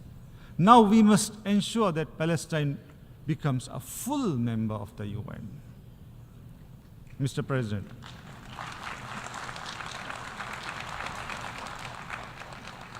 Mr. President, the Maldives is gearing up for an economic transformation that will change lives. But our policies can deliver the results only with sufficient international financial support. The Maldives has always taken ownership and responsibility for its own development. While we have received extensive support towards our development, we urge the multilateral development funds, banks, and bilateral donors to view us as your partners, not just as recipients of aid, to stop looking at our inherent vulnerabilities as limitations, to adopt tailor-made approaches which are mutually beneficial, to reduce the cost of borrowing, to make the financial system work for us, not penalize us, to make your terms flexible, your financing less rigid, to make your lending targeted, affordable, and responsible. Mr. President, climate change is the most serious threat to our world, the defining challenge of our generation. It's washing away decades of progress in mere minutes. It's diverting already depleted resources of long-term development to emergency relief and reconstruction, preventing countries from adapting to climate impact. And the vicious cycle continues. The Maldives has always walked the talk. We are investing in renewable energy. Our goal is to have 33% of the country's electricity demand from renewable energy sources by 2028. On behalf of the Maldivian people, I implore you, do your part, act now. We must face the climate emergency head on, with science, determination, and resources. The rich and emitting countries need to meet the financial pledges already made, especially on adaptation, where the financing gap continues to widen. As we work towards COP29, we must ensure the new goal on climate finance matches the level of climate action required. This means the new goal must go beyond the $100 billion. It must include, as a minimum, loss and damage response, mitigation and adaptation as sub-goals. One of the biggest victims of the climate crisis is the ocean. The Maldivian people and their livelihoods are dependent on the health and wealth of the ocean. We need to step up efforts to sustainably use and manage our ocean resources, address plastic pollution, conserve biodiversity, and protect endangered species. This morning, I ratified the Global Ocean Treaty. We urge you all to do the same. We urge you to do your part to address climate change, overcome pollution, and reverse biodiversity loss. The transformation the Maldives seeks cannot be achieved without an enabling global environment. Small countries like mine need a multilateral system that champions us and delivers for us. The United Nations is the epitome of the multilateral system. It is well positioned to promote sustainable development, to maintain peace and security, to promote and protect human rights, to enforce equality, the rule of law, inclusivity, and representativeness. But what we are witnessing is the opposite. Inability to stop climate change and environmental degradation, inability to stop war and genocide, inability to stop exploitation and suffering, inability to stop unequal representation. Hence, the United Nations needs reform and revitalization. It needs to be representative. The Maldives cannot and will not watch and stand idle while the multilateral system fails, because our development, our advancement, and our survival is tethered to the world. That's why the Maldives is seeking to get elected to the Economic and Social Council for the 2027 to 2029 term. We count on your support. If elected, the Maldives will strive to make the UN development system more relevant to our times, continuously recalibrating and adjusting, utilizing the latest science and evidence, listening to the variety of opinions and views. The United Nations must enforce its decisions across the UN system, and at local level. The United Nations is only relevant when it makes a real difference in our lives. Mr. President, 59 years ago, the Maldives reached out to the United Nations as its first port in a sea of uncertainty. We came here to this great hall, seeking recognition, seeking a partner. We came to you as a poor and impoverished country, but with a vision of prosperity, a vision which we made great progress with your support. Today, once again, we come to you aiming higher, to reach further and to do better, with a vision to make the Maldives a developed nation by 2040. For I believe development is destiny, and our destiny beckons towards a brighter future for the present and future generations. I thank you.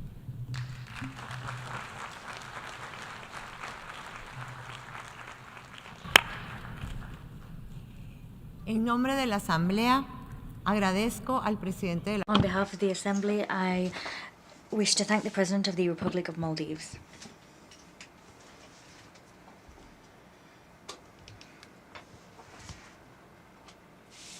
The Assembly will now hear an address by His Excellency Emomali Rahmon, President of the Republic of Tajikistan. I request protocol to escort His Excellency and invite him to address the Assembly.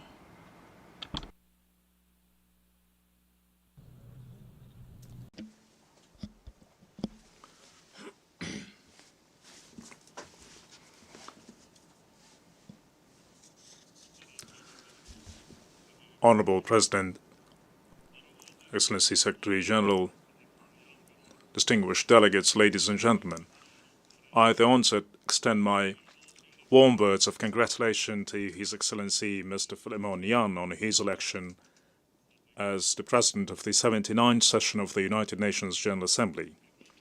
My heartfelt thanks also go out to His Excellency Mr. Dennis Francis in recognition of his fruitful engagement as the President of the 78th session of the United Nations General Assembly.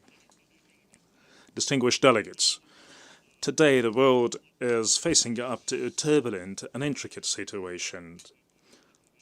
The controversial geopolitical process, rapid weaponization, escalation of the Cold War, armed conflicts, aftermath of climate change and other global jeopardies and threats will undoubtedly give rise to the long-term negative consequences.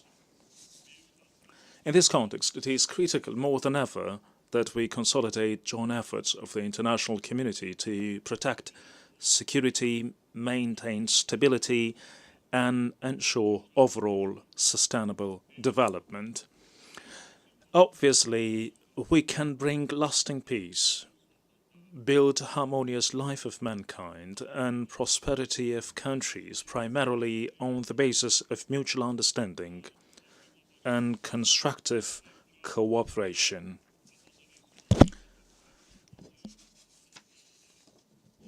We ought to be united to achieve these objectives, bring all wars and conflicts to an end, as well as implement other peaceful goals. It is high time now to take bold and effective steps forward to strengthen the key role of the United Nations in resolving conflicts and restoring peace and stability across the planet. I, in this regard, would like to propose to adopt a special United Nations General Assembly resolution declaring the decade of promotion of peace for future generations. As I've stated time and again, Tajikistan always advocates the solution of all conflicts only through political and diplomatic means. At the same time, I would like to emphasize that the Republic of Tajikistan continues uninterrupted, unwavering support of an implementation of the 2030 Agenda to achieve sustainable development goals. It is worth noting that the principal message of this agenda is also reflected in Tajikistan National Development Strategy 2030, and continued efforts are being taken to achieve the primary goals.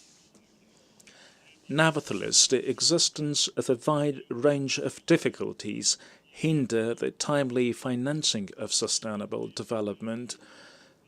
Challenges include security turmoil, economic and financial crisis, unprecedented warming due to climate change, and loss of biodiversity, as well as an outbreak of contagious diseases. In a political declaration recently adopted by the General Assembly, member states have admitted that achievement of the Sustainable Development Goals is in threat.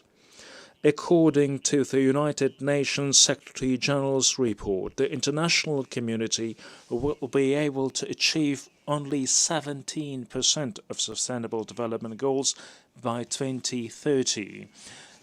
We are witnessing the setbacks in results achieved within the Sustainable Development Goals in many developing countries.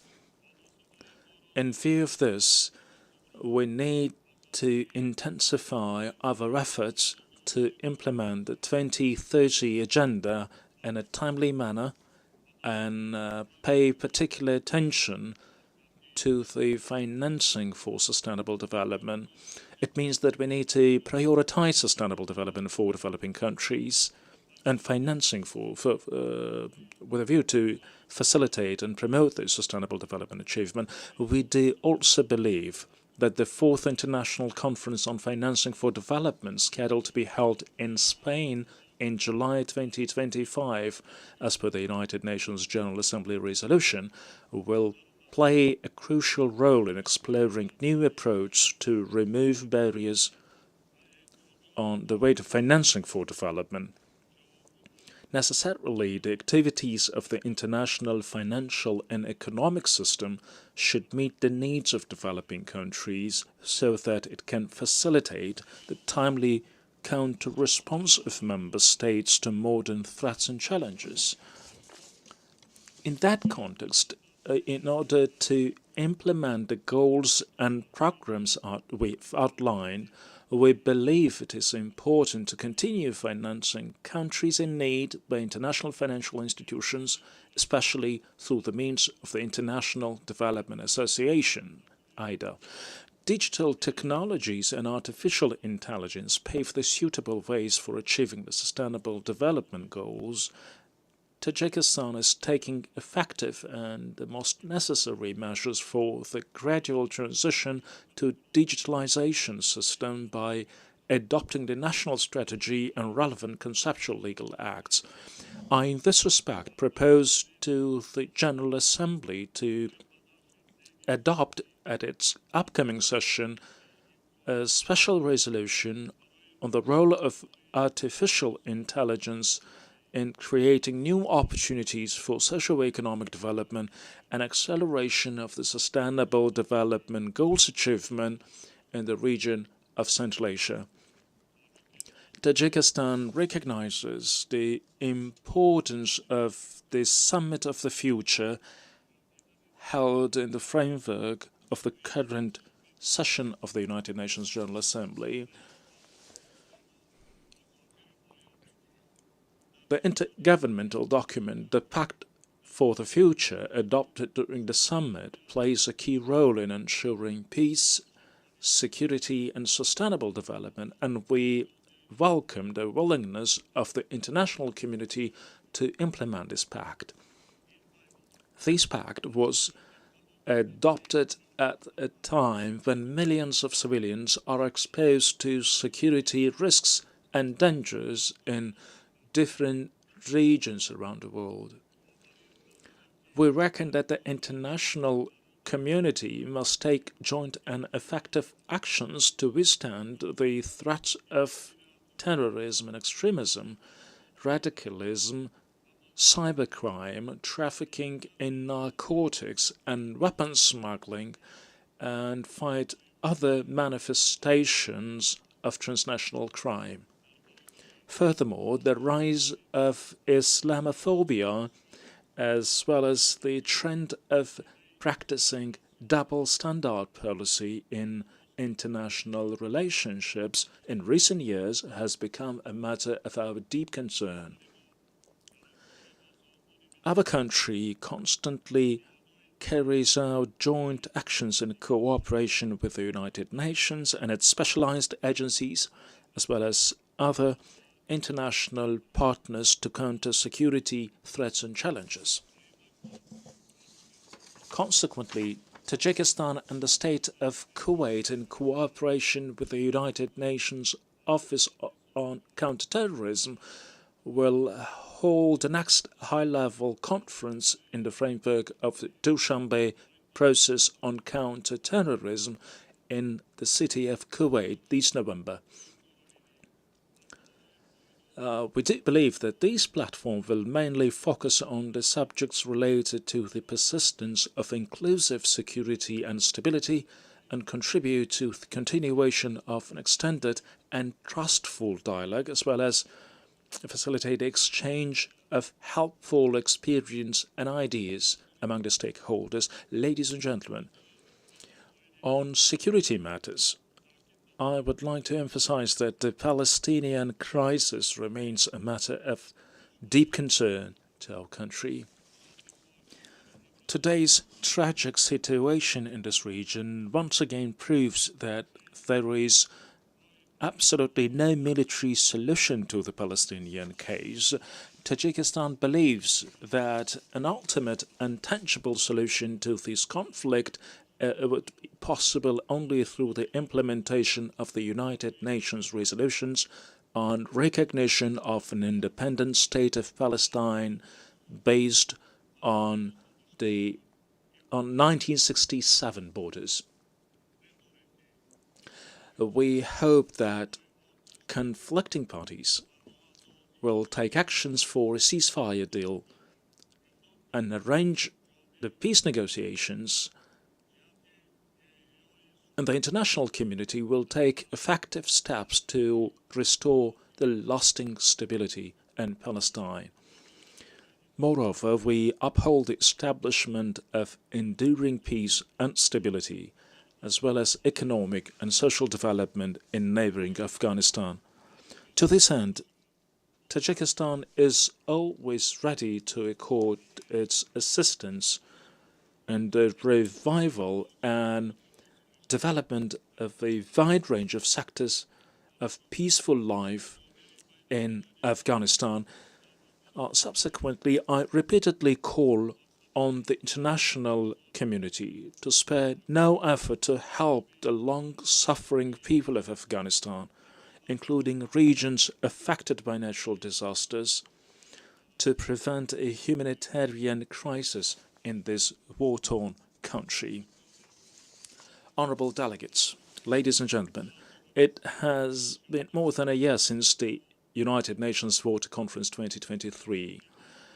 According to the reports of relevant United Nations agencies, progress in water supply and sanitation, despite some improvements, does not meet our expectations. It needs to be much more done. As a result, Tajikistan, as a champion country, actively cooperates with all stakeholders to implement the commitments stemming from the Water Action Agenda of the United Nations Water Conference 2023. Successful accomplishment of these and other water-related commitments and goals will depend on effective multi-stakeholder partnerships that ensure integrated and systematic, coherent approach. In this regard, it is important for us to take advantage of Dushanbe Water Process Platform to monitor the outcomes of the United Nations Water Conference 2023. We believe that Dushanbe Water Process will play a pivotal role as a platform for a broad, inclusive dialogue of stakeholders for a comprehensive preparation for the United Nations Water Conference in Dushanbe in 2028. Your Excellencies, distinguished participants. At the backdrop of a climate change impact, the international community needs to work on collective approach and initiatives and the proper use of natural resources and the relentless activities of various fields of human life. In recent years, the natural disasters along with a series of droughts caused enormous damage to the agriculture, environment, and economies of developing countries in general. Being 93% of its territory covered by mountains, Tajikistan is also vulnerable to climate change due to the frequent occurrence of natural disasters. Natural disasters annually bring damage to the national economy of Tajikistan worth hundreds of millions of dollars, and unfortunately in many cases they cause death toll. Climate change is causing the accelerated melting of glaciers and reduce water volume in the rivers in different parts of the world, including in Central Asia. This process has a negative impact on real sectors of national economy such as energy, industry and agriculture. To date, more than 1,000 out of 14,000 Tajikistan glaciers, which are the main source of drinking water in the region, have completely melted, and the pace of their melting is dramatically increasing. This is despite the fact that precipitation and glaciers of Tajikistan make up to 60% of the source of water resources in Central Asia. And while the United Nations General Assembly's declaration of 2025 as the International Year of Glaciers Preservation at the initiative of Tajikistan provides a suitable basis for a developing cooperation among stakeholders. Pursuant to this United Nations General Assembly resolution, March 21st was declared as the World Glaciers Day, and an international trust fund to promote the glaciers preservation was established under the auspices of the United Nations Secretary General. Concurrently, the first high-level international conference on glaciers preservation will be hosted in Dushanbe, Tajikistan next year. Taking this opportunity, we call on partner countries and organizations to actively participate and contribute to the arrangement and conduct of this conference.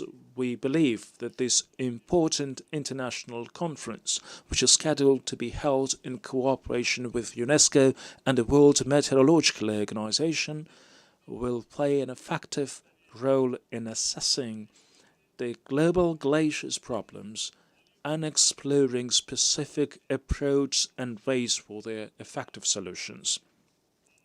Alongside with this, we invite all partners to financially contribute to the International Glaciers Trust Fund. It is worth highlighting that to further advance the glaciers preservation agenda, Tajikistan, together with France, has put forward another initiative to declare 2025-2034 a decade of action for cryospheric sciences. Our country has adopted a national strategy for adaptation to climate change 2030, based on its international obligations, including specific provisions of the Paris Agreement. Evidently, one of the ways to successfully mitigate the challenges related to climate change is the development of a green economy, which in turn calls for green energy development.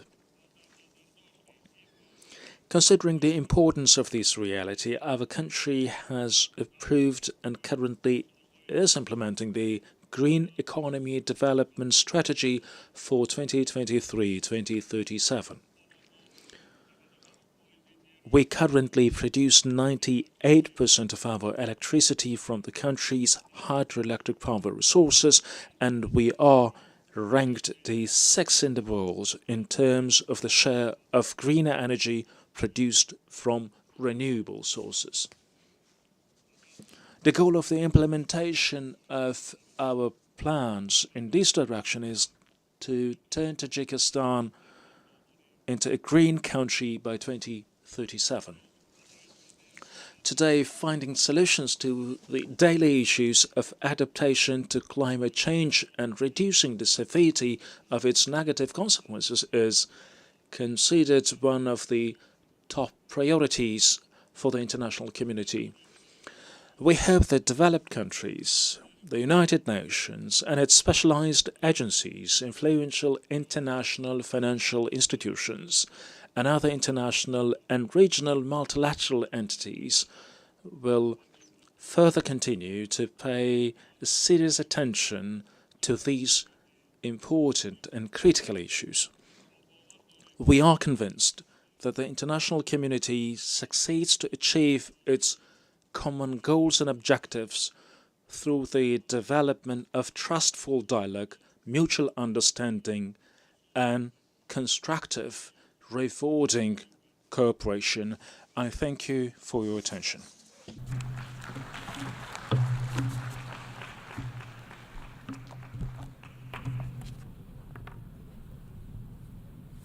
Agradezco.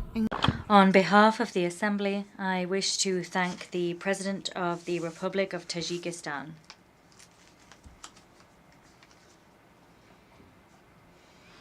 The Assembly will now hear an address by His Excellency Gitanas Nausėda, President of the Republic of Lithuania.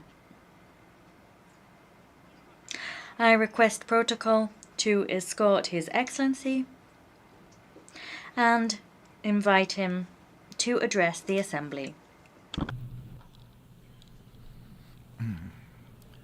Dear President of the General Assembly, Excellencies, ladies and gentlemen, over the last 2 days in this very room, global leaders welcomed the Pact for the Future. Together, we reaffirmed our commitment for multilateralism anchored in the 3 pillars of the United Nations: sustainable development, peace, and security, and human rights. These are all great and noble principles that have defined the essence of the United Nations systems since the end of the Second World War.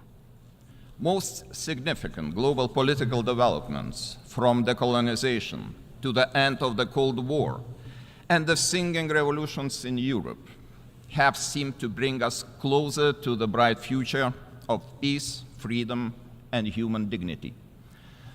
While this international rules-based world order was never perfect, it helped us to search for joint solutions. For many decades, we have been trying to resolve multiple conflicts and crises and address emerging global challenges such as climate change, unequal development, food insecurity, terrorism, and illegal migration. And then, more than 10 years ago, something entirely different happened. A permanent member of the Security Council began military aggression against a peaceful member state. At first, covertly, then more and more openly, breaking ever more international norms. And finally, Russia started the full-scale invasion of Ukraine. Today, even though we face yet another distressing crisis in the Middle East, as well as rising tensions in the Indo-Pacific region, the Russian war of aggression is the most dangerous threat. The entire international order, defined by sovereignty, territorial integrity, and inviolability of borders, is under assault in Ukraine. Each and every member of the United Nations, every sovereign nation, has also much to lose. To fully understand what is presently at stake, we must all start paying attention to the words of Russian leaders and their representatives at the United Nations Security Council. How many times they have openly admitted the Kremlin intends to wipe Ukraine from the face of earth. If any sovereign nation is under the threat of complete destruction, no country is truly safe anymore. If the international community looks away and ignores the unpleasant truth, no country is safe anymore. And if mass killings, deportation, and deliberate actions on civilian population became the new norm, no country is truly safe anymore. That should be perfectly clear to anyone. That should disturb us all. Ladies and gentlemen, what Russia presents to the world is a return to the era of imperial conquest, colonial domination, and genocide. And I do not believe we are ready to follow this path. I do not believe any of us want to see powerful neighbors convincing themselves that from now on every dispute should be settled by force. Therefore, right now, Ukraine is fighting not only a war of self-defense. Ukraine is also fighting for the future of all those countries who believe in the United Nations Charter and its principles. Ukraine is fighting for us all. And yet, our joint collective response to this day is insufficient. We have not been able to stop this madness. We have not been able to force Russia to reconsider its dangerous course. We have not been able to hold it accountable for so many violations of the United Nations Charter. Why was that the case? Because to this day, the aggressor is hiding under the cover of the Security Council's permanent membership, hiding in plain sight, mocking every one of us with its unrestricted veto power. It is a terrible blow to the very credibility of the United Nations system. And still we keep hearing some calls for Ukraine to surrender, to compromise on its sovereignty and territorial integrity, or to accept Russia's ultimatums. Why should the aggressor be rewarded? Why should appeasement work this time when it failed so spectacularly almost 90 years ago? Why should the victim agree to the demands of the aggressor, sitting safe in the Kremlin after so much bloodshed and loss of innocent lives? Ukraine is still fighting. Ukraine is still going strong, regardless of all the appeasers and doomsayers. And only Ukraine has the right to determine the actual conditions for peace. Meanwhile, we have the duty to support Ukraine, to restrict Russia's ability to wage war and ensure the accountability of those responsible for the crime of aggression and crimes against humanity, to reform the Security Council and to rebuild the credibility of the United Nations Charter. To withstand enormous pressure and win this war, Ukraine will need more military equipment, ammunition, medical supplies. Ukraine also urgently needs humanitarian and financial aid. This upcoming winter will be extremely difficult for the Ukrainian people. Constant deliberate Russian attacks on critical energy infrastructure have destroyed more than 80% of Ukraine's thermal energy generation and a third of its hydro generation. To prevent a humanitarian catastrophe, our assistance should be swift and focused on the energy sector. Lithuania calls on other parties, including Belarus, Iran, North Korea, and China, to stop providing Russia with military support, including the transfer of dual-use materials. More arms for Russia means more civilian deaths, more civilian infrastructure destroyed, more chaos. There is only one path towards comprehensive, just, and lasting peace: Ukraine's peace formula. It deserves universal support because it is based on the universal principles of the United Nations Charter: sovereignty, territorial integrity, and international law. Lithuania urges all peace-loving countries to actively engage in these efforts, including preparation for and participation in the next summit of the peace formula. The war could enter the end phase tomorrow if only Russia agrees to disengage and withdraw its forces from all the occupied territories. Ukraine does not want Russia's territories. It wants to liberate its own people, not Russia's. It wants to see prisoners of war and abducted children, thousands of them, returned. It wants the constant, deliberate bombing of civilian infrastructure, of so many schools, hospitals, and power stations to finally stop. To achieve lasting peace, more actions will have to follow. Justice will have to be served. Russia will have to atone for its many crimes and pay damages. The main culprits of the war of aggression and numerous war crimes will have to stand before the court. Vladimir Putin is already under an arrest warrant by the International Criminal Court for his crimes, specifically unlawful deportation and unlawful transfer of children. Immobilized Russian foreign assets should also be used to pay for the damage done to Ukraine. Finally, we must all join forces in pushing for a comprehensive Security Council reform.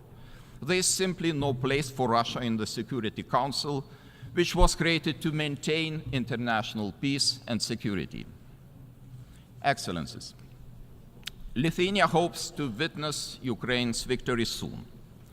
Until this becomes reality, Lithuania's position remains steadfast. We will not recognize Russia's illegal annexation of any Ukrainian region, be it Crimea, Sevastopol, Donetsk, Kherson, Luhansk, or Zaporizhia. We will not stop demanding that Russia ends grave violations of human rights and fundamental freedoms in the occupied territories of Ukraine. Lithuania will continue providing shelter to Ukrainian war refugees. Lithuania will continue supporting Ukraine with all possible means. Ladies and gentlemen, today, as the political divisions deepen and democracy seems to falter all around the globe, multilateralism remains our greatest hope. The United Nations has a crucial role to play not only in Ukraine, but also in the Middle East, Sahel, Horn of Africa, and in the Indo-Pacific region. We, as representatives of the international community, cannot remain indifferent in the face of the global crisis. We cannot stay silent on the breaches of international law and universal human rights, thus normalizing them. The pursuit of peace and justice requires our collective determination. It requires our unwavering adherence to the guiding principles of the United Nations. Now, as always, Lithuania is committed to promoting democracy, human rights, and accountability on the global stage.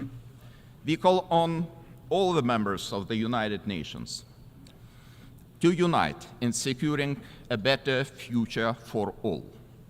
A future where every sovereign country is protected from imperialism and every human being from arbitrary violence and war. Let us build a safe future together. Thank you.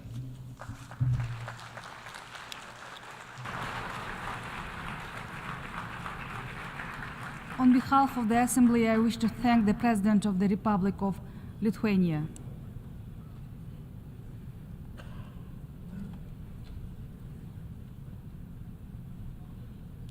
The Assembly will hear an address by His Excellency Julius Maada Bio, President of the Republic of Sierra Leone. I request protocol to escort His Excellency and invite him to address the Assembly.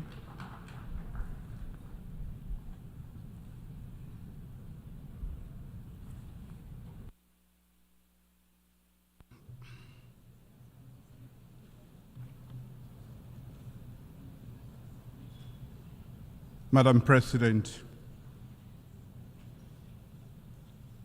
I congratulate His Excellency Philmon Yang on his election as President of the 79th session of the United Nations Secretary General and express Sierra Leone's support to you during your tenure.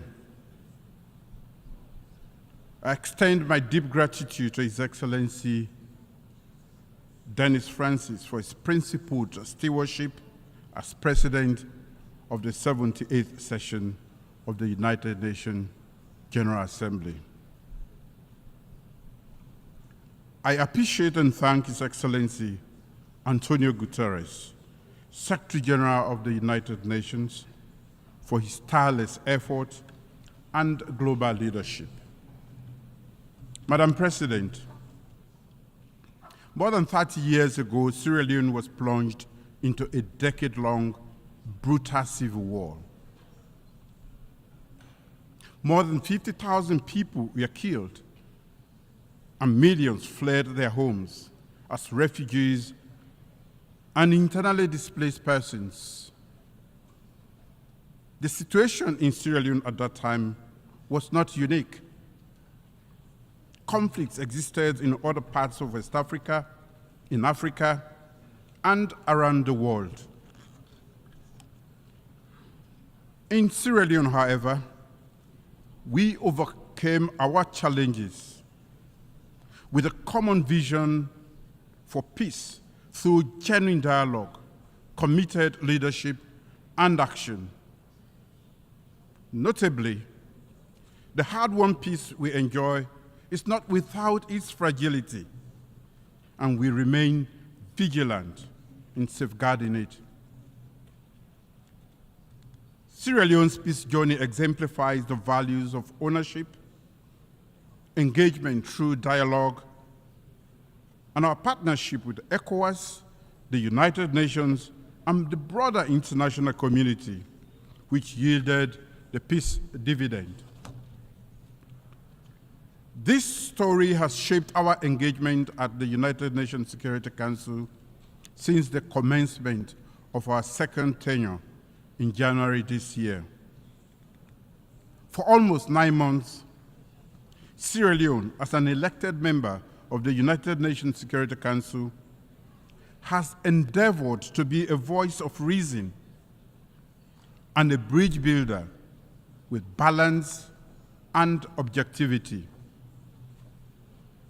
We will continue to promote respect for and adherence to international law and the UN Charter, ensure the protection of civilians, end impunity through accountability, and foster dialogue for the peaceful settlement of disputes.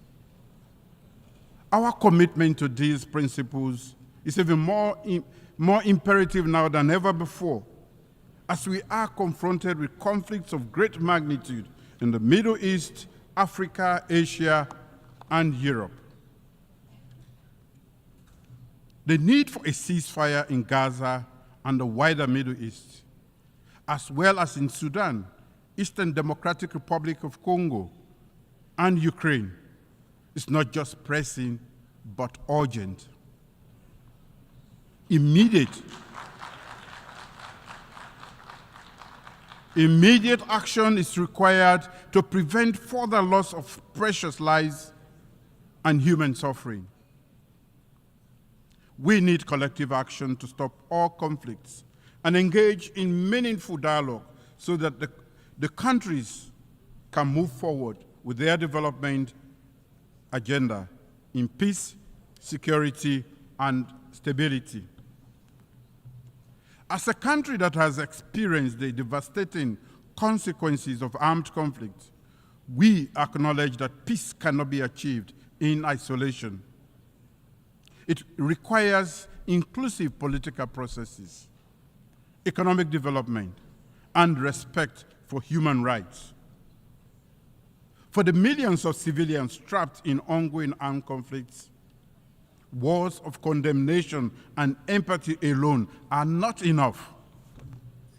It is imperative that we act together as the United Nations with a sustained commitment to end the cycle of violence and give innocent civilians the opportunity to enjoy lasting peace and prosperity. In the Sahel and West Africa, the regional leadership has been hard at work to find urgent solutions to the numerous peace and security challenges, particularly to curb the spread of terrorism and violent extremism. I call upon the international community to strengthen support for African-led peace initiatives and for the United Nations to play a more active role in addressing the root causes of conflicts. The safety and security of the people in the Sahel and parts of West Africa require a strong commitment from all relevant actors to engage in political dialogue and diplomacy actively to ensure we provide countries in the front line, especially Burkina Faso, Mali, Niger, the necessary support they need. Commitment to political transition is necessary, but it should never be at the expense of the safety of vulnerable civilians. There can be commitment and action on both. I've called for meaningful dialogue and led by example by visiting the head of state of Burkina Faso before Sierra Leone assumed the presidency of the United Nations Security Council in August 2024. We need to build bridges, and this requires the international community's commitment to working with the regions to implement dialogue-based, region-led, and region-owned solutions. Madam President, our current tenure at the United Nations Security Council has reinforced the view that there is an urgent need for reform. Nearly 80 years after its creation, the Security Council has been stuck in time. Its imbalanced composition is unjust and at odds with current realities, undermining its legitimacy and effectiveness. Unfortunately, Africa remains the unquestionable victim in all of this. Without structural change, the Security Council's effective performance and legitimacy remains unquestionable. In a historic and successful debate, which I presided over during Sierra Leone's August presidency of the Security Council on addressing the historic injustice and enhancing Africa's effective representation in the Security Council, I spoke as a representative of the continent that has long been underrepresented in the decision-making processes that shape our world on matters of peace and security. That debate had an indisputable resonance. One, that the historical injustice being perpetrated against Africa must be rectified. Two, that Africa must be treated as a special case. And three, that it must be prioritized in the reform process.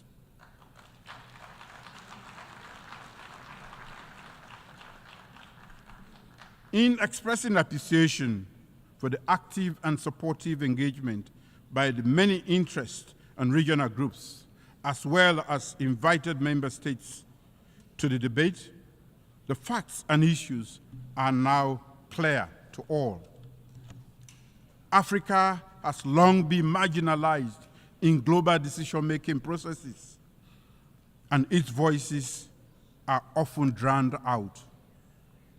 The legacy of colonialism, economic exploitation, and political marginalization has left deep scars on the African continent, thereby affecting its development, stability, and influence in international affairs.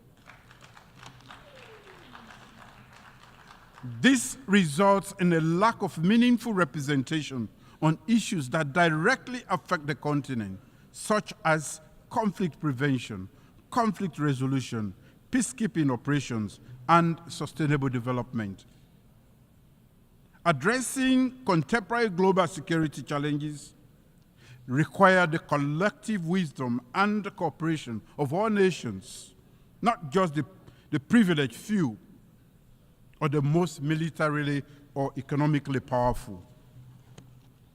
We urge that equitable representation of Africa, we argue that equitable representation of Africa will better equip the United Nations to tackle global challenges and foster a more just, fair, and peaceful world. As the coordinator of the African Union Committee of 10 on the reform of the Security Council, Sierra Leone remains fully committed to promoting, defending, and soliciting support for the common African position as espoused in the Ezowini Consensus and SAT Declaration. Africa, therefore, demands no less than 2 permanent seats with all the rights and privileges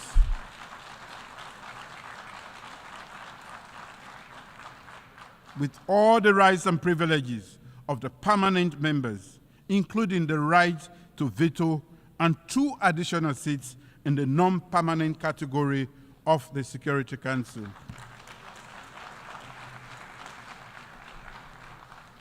Sierra Leone welcomes the consensus that has emerged from the UN General Assembly intergovernmental negotiations, as reflected in the Pact for the Future.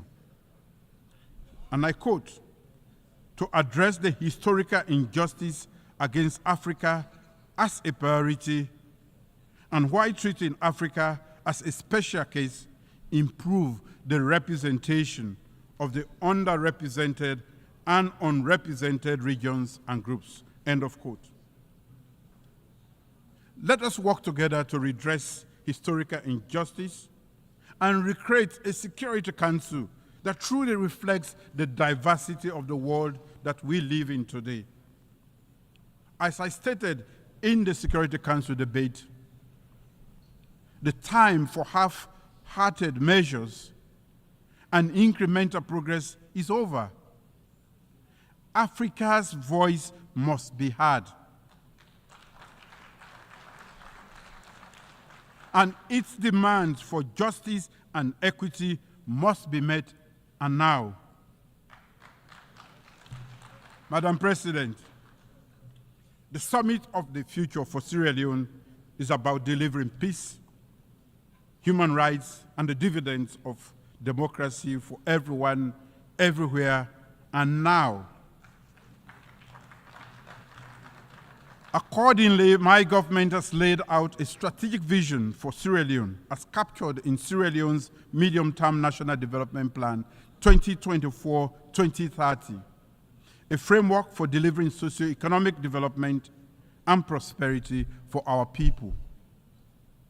Aligned to the Sustainable Development Goals and the African Union's Agenda 2063, our development plan serves as a comprehensive blueprint for transformative acceleration in critical areas such as agriculture, food security, human capital development, job creation for our youth, infrastructure development, and technology. With the adoption of the Pact for the Future, including the Declaration on Future Generations and the Global Digital Compact at the Summit of the Future, my government is reinforcing its commitment to championing and investing in human capital development. Human capital development is a profound commitment to our people's well-being and future. By investing significantly in education, healthcare, and agriculture, my government is laying the foundation for a prosperous and equitable Sierra Leone. Over the past 6 years, our achievements through our free quality education program, legislative reviews, and governance reforms in the education sector, and radical inclusion strategy have been highly impactful, well acclaimed and seen as a good model for the world. We welcome the Global Digital Compact's principle of ensuring safe, secure, and trustworthy emerging technologies, including artificial intelligence, to offer new opportunities to accelerate development and leaving no one behind. In the area of gender equality and women's economic empowerment, significant strides have been made, and they are some of the legacies my government will bequeath to our current and future generations. I recently signed into law this year a bill prohibiting child marriage. Following the historic signing into law of the Gender Equality and Women's Empowerment Act of 2023. This is all meant to ensure the realization of the national aspiration for our women and girls to build an inclusive and equitable society. I remain steadfast in my commitment to ensuring that every girl and woman lives in a safe environment with ample opportunities to realize their full potential and thrive equally in the world. From prioritizing the women's peace and security agenda at the Security Council to adoption by the General Assembly of a resolution condemning all forms of sexual and gender-based violence, and urging all countries to provide victims and survivors with access to justice, reparation, and assistance. We will continue to advocate for women and girls across the globe. Therefore, I'm pleased to announce that Sierra Leone will commence preparatory work that will lead to the convening of a diplomatic conference to conclude an internationally legally binding instrument on access to justice for sexual violence survivors.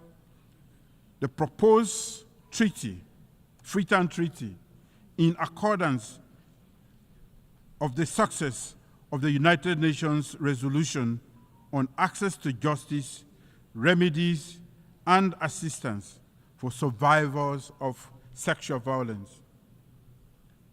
Madam President, leaving no one behind and acting together to achieve sustainable development similarly means that we have to end global economic inequalities and ensure that government in least developed countries can deliver on the dividends of democracy. The unmanageable debt crisis, lack of capital flow, the devastating impact of climate change and lack of climate finance, conflicts, and political instability around the world are increasing the odds of developing countries not achieving the SDGs. The role of development finance institutions in supporting the objectives of national development plans of low-income countries, particularly those emphasizing the SDGs, is of great significance to their socio-economic development. At the International Development Association for Africa Heads of State Summit in Nairobi, April this year, Sierra Leone unreservedly expressed its endorsement of the Nairobi IDA communique. The communique exemplifies the collective aspiration of the African heads of state present to raise the level of development support in Africa through the IDA 21 replenishment. I wish to re-echo that endorsement at this August gathering. IDA's affordable concessional finance allows African leaders to develop our economies, enhance education and healthcare, deal with increasing effects of climate change, and expand electricity and digital access without becoming buried in unsustainable debt. To conclude, Madam President, the end of the Second World War in 1945 did not only unite leaders, but also urged them to cooperate. This was the birth of multilateralism. As the African proverb says, our two hands do not wash themselves, they wash one another. As leaders, we must cooperate to achieve the purposes of this United Nations and deliver peace and security, stability and prosperity for our people. Divisions and unhealthy competition will only lead to humanity's destruction. We must ensure unity in diversity, where the rights of the weak and the minority are protected. So let us safeguard our multilateral system. Let us cooperate, acting together for the advancement of peace, sustainable development, and human dignity for present and future generations, leaving no one behind. Thank you.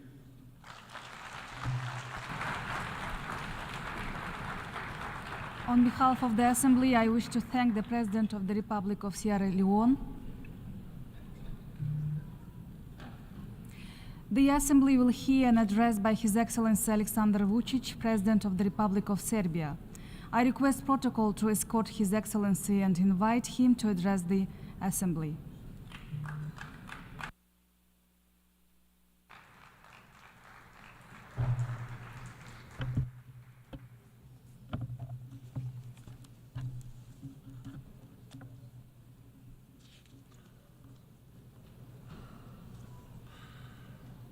Madam President, Excellencies, ladies and gentlemen, Mahatma Gandhi said, "There is no path to peace.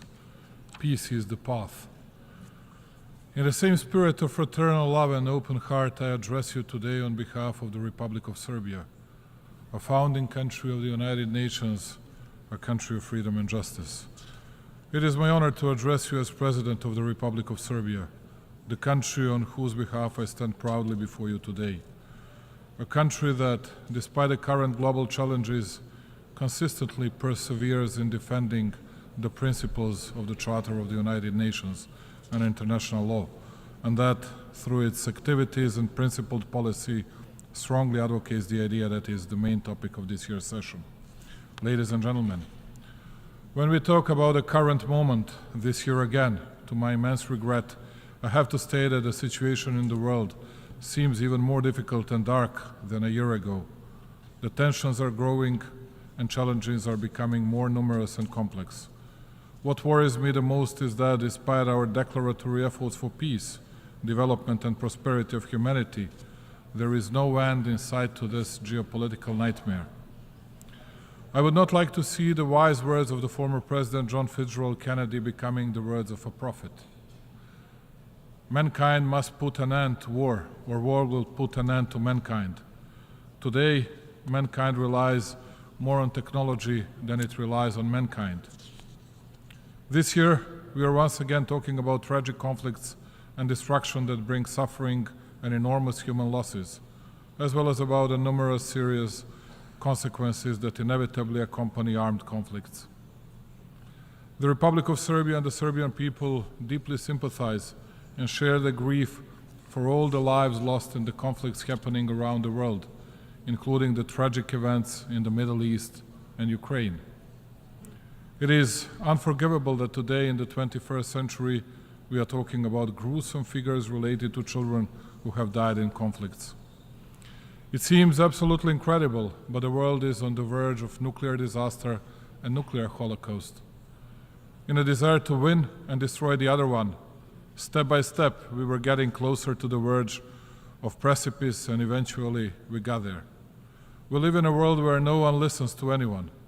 There are only our arguments and our truth, while the other ones must disappear because they always endanger our or universally false values. We need to talk, even when we disagree. We need to restore the eroded credibility and authority of the United Nations. And I need to say, that's why Serbia will strongly support bigger presence of African country in the United Nations Security Council, and we believe that bigger African presence will mean a lot for the world's peace. We need to stop the practice of double standards being applied to restore faith in international law and the principles we all agreed on long ago. We must restore faith in peace, the only path that has no alternative. We owe that to every innocent victim anywhere in the world, to all the current and future generations. The future of the world in the next 5 or 25 years is a matter of our choice, but it is also our responsibility. All of us that have gathered here from all over the world did that for, we'd say, noble, but first and foremost for selfish reasons. Almost always the leaders from all and even the most powerful countries speak in front of you, allegedly addressing you, but actually addressing only their public and not caring substantially for the real concerns of the world today. I'm not very much different. But today I will not present to you only Serbia, the founder of the United Nations, its successes, its high growth rate, because I have and I will have the opportunity to brag about the results we have achieved in my country. And by the way, I know that all of you here are not very much interested in the respective. Today, I will speak about how the collapse of the modern world had started, about when and how the UN Charter was discredited, and when we stopped believing in law and started appeasing the force. I will explain it to you on the example of my country, to me the most beautiful country in the world, Serbia, how it was being destroyed and trampled on, and how today, because of its tenacity and freedom-loving tradition, it is a small stone in the shoe of the big and powerful ones. After the big victories that a better part of humanity won in the World War I and the World War II, and Serbs as the nation suffered the biggest losses proportionally to its size in the Great War as well as in the World War II, where they were one of the few nations in the Southeast Europe that had confronted the Nazis from the very beginning. And that is why Belgrade, as the capital of Serbia, was perhaps the only city that was brutally bombed and devastated already at the beginning of 1941. We Serbs were not, unlike the others, welcoming Nazi tanks with flowers, and we paid a high price for that. Nevertheless, neither crying nor laments from the distant past nor the self-victimization are the subject of my speech today. I would like to warn you, dear friends, of what had happened to Serbia, a precedent that is being used and abused in different parts of the world. To warn you of the Pandora's box that was opened neither 2 nor 5 years ago, but much before, and that everybody is so loudly silent about. The absolute dominance of the Western capitalist way of manufacturing, its science and technology supremacy, convincing victory against the Eastern contenders, Soviet Union first of all, within the framework of the Third Industrial Revolution, brought the world, some would say, to the end of history and complete hegemony of the Western ideas in all spheres of social life. Apart from, of course, good things it had brought to the mankind, such a dominance of non-existence of balance and political multilateralism destroyed at the same time Soviet Union and Yugoslavia. Of course, it did not happen by accident. By all means, it did not happen by itself, but it was helped by the decisive involvement of the Western intelligence services, which were supported by the national corrupted elite, both in the Soviet Union and in Yugoslavia. Why am I mentioning all this? Because even today we heard from many that by attacking Ukraine, Pandora's box was opened. The undermining of international law took place, that it was the precedent not witnessed by Europe since the World War II. This is the utter untruth. Just to make things clear, Serbia supports the UN Charter, territorial integrity of Ukraine, and we did not question it for a moment, nor shall we. However, when the big leaders speak vigorously and ardently here about the need for Ukrainian freedom, about the observance of the UN and its Charter resolutions, I ask myself, why don't they observe the UN Charter and Resolution 1244 when it comes to the territorial integrity of Serbia, which in the strike of their own power in moments when they thought that they would violate the norms of international law the way they wanted, to the extent they wanted and so long as they wanted, because they had finally won against all the opponents, so it was possible for them to spill the rage upon one small nation and to relentlessly rush towards violation of all norms and regulations, not even trying to provide some explanations. That is why in 1999, here at the United Nations, they had tried to pass the decision on the attack and aggression against Serbia. And since the consent had not been reached, they had nevertheless taken the decision to attack, to bomb Serbia and commit aggression, because at that time they couldn't care less about the UN Charter, its resolutions and international law. They were uncontested power that did not ask anyone about anything, and they thought it would go on like that for hundreds of years. It was by accident that we, citizens of Serbia, were the ones who paid a high price. It could have been anybody else. Thereby, it does not even occur to me to say that we were angels and that there was no our responsibility in all that. But substantially, the destiny of one small nation with no right and justice applied was decided by the big and mighty Western powers. It is interesting that first they helped tear apart the big Yugoslavia along the lines of internal communist borders.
to 1945. After almost 8 decades, what we objectively can observe today is that not only has this perspective not been realized, but we seem to be moving away from the founding purposes of the United Nations. In view of this reality, we need to see where we have failed and what collective measures we should take to make the United Nations more active and effective in seeking solutions that contribute to preventing conflicts, strengthening global peace and security, boosting international trade and cooperation, and ensure the prosperity of our nations and well-being of the peoples of our planet. Today we are witnessing an attempt to undermine, ignore, or even to replace the role and importance of the United Nations in resolving the major issues that afflict humanity, particularly those related to universal peace and security. In this context, there is no more appropriate stage other than this August Assembly to reverse this reality and to accept the urgent need to reform this institution with a special emphasis on adapting the Security Council to the realities of the contemporary world. Its current format and composition still reflects the post-war reality that has been largely overtaken by time and development in other regions of the planet, many of which were colonized countries that are now independent member countries of the United Nations. The reform of the United Nations Security Council and the international financial institutions that emerged from Bretton Woods seems to be urgent and pressing in order to give voice to the countries of Global South, namely Africa, Latin America, the Middle East, and the Indian subcontinent.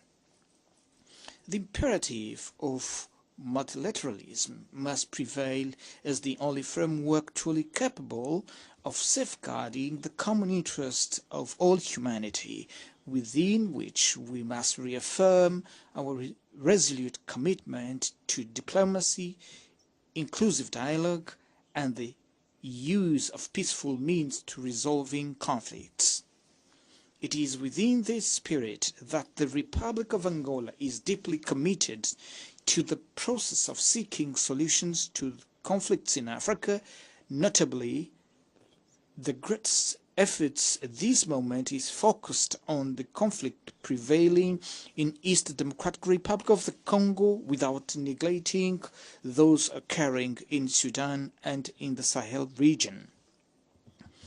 As part of the Luanda process, a ceasefire was reached in the eastern DRC, which came into force on 4th August this year. In order to consolidate the gains achieved, a draft peace agreement was put on the table by the Republic of Angola, involving the Democratic Republic of the Congo and the Republic of Rwanda. The terms of the said agreement have been discussed by the parties at ministerial level with the aim of reaching an understanding that would give rise to the holding of a summit meeting to seal the signing of the final peace agreement and reestablishment of relations between the DRC and Rwanda.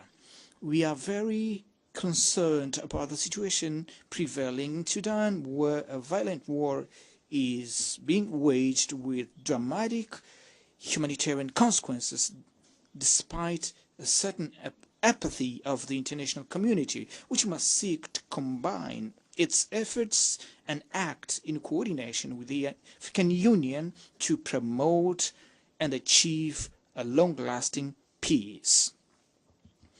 We are using the experience gained by Angola in resolving its internal conflict, which after several decades was definitively resolved through inclusive dialogue between the warring parties to benefit peace in Africa. We have learned from our own conflict that there is no peace without dialogue and no peace without trade-offs on both parties. This is a path that cannot be neglected in the context of all efforts to be developed to resolve the serious security crisis that the world is currently facing. Russia's war against Ukraine has seriously and profoundly shaken Europe's stability and security, with strong repercussions to the rest of the world in terms of economic stability and food and energy security. We have witnessed a continuous escalation of that conflict, which has been escalating in a worrying manner with devastating effects on the internal situation of the warring countries due to the use of increasingly lethal weapons, without these heralding any prospect of solution to that intricate problem. Despite the increasingly sophisticated military and other means being used in the theater of operations, no military victory is in sight in this war, which is likely to spread to the rest of Europe unless a negotiated solution is found based on compliance with the principle of the United Nations, which safeguard the sovereignty of states, the indivisibility and territorial integrity of the countries. Failure to upholding the principles of the United Nations Charter is a root cause of many of the problems and tensions that are proliferating throughout our planet, where particular geopolitical interests and ambitions, contrary to the values advocated by the international community, often affect the security and stability of entire regions of our planet. In the Middle East, we have witnessed and condemned the killing and kidnapping of defenseless Israeli civilians on the 7th of October last year. As a result of that, although Israel has the right to protect its territory, to guarantee the safety of its citizens, and to seek to rescue the hostages whose whereabouts are still unknown, it should do everything it can to prevent the genocide that the world is witnessing live in Gaza Strip and the attacks on settlements and expansion of settlements in the West Bank. In that conflict, the main victims are defenseless and vulnerable human beings, namely children, women, the elderly and sick, who are killed indiscriminately not only by the air and artillery bombs, but also because they are deprived by force of arms from accessing and supplying the most basic rights, such as access to food, drinking water, medicine, housing and medical and pharmaceutical assistance, and destruction of the main infrastructures such as schools, hospitals, houses, energy and others. We are witnessing the death of alarming numbers of journalists from international networks, UN employees and workers from international humanitarian organizations, which is unacceptable and condemnable. We cannot continue to allow that in just 11 months, in a small territory without escape, nearly 43,000 people have been killed and that their perpetrators have not been held accountable by the international community. The international community cannot be indifferent to this situation that threatens the existence of the Palestinian right to live in peace and security in the territory of their ancestors, such as the Jewish people.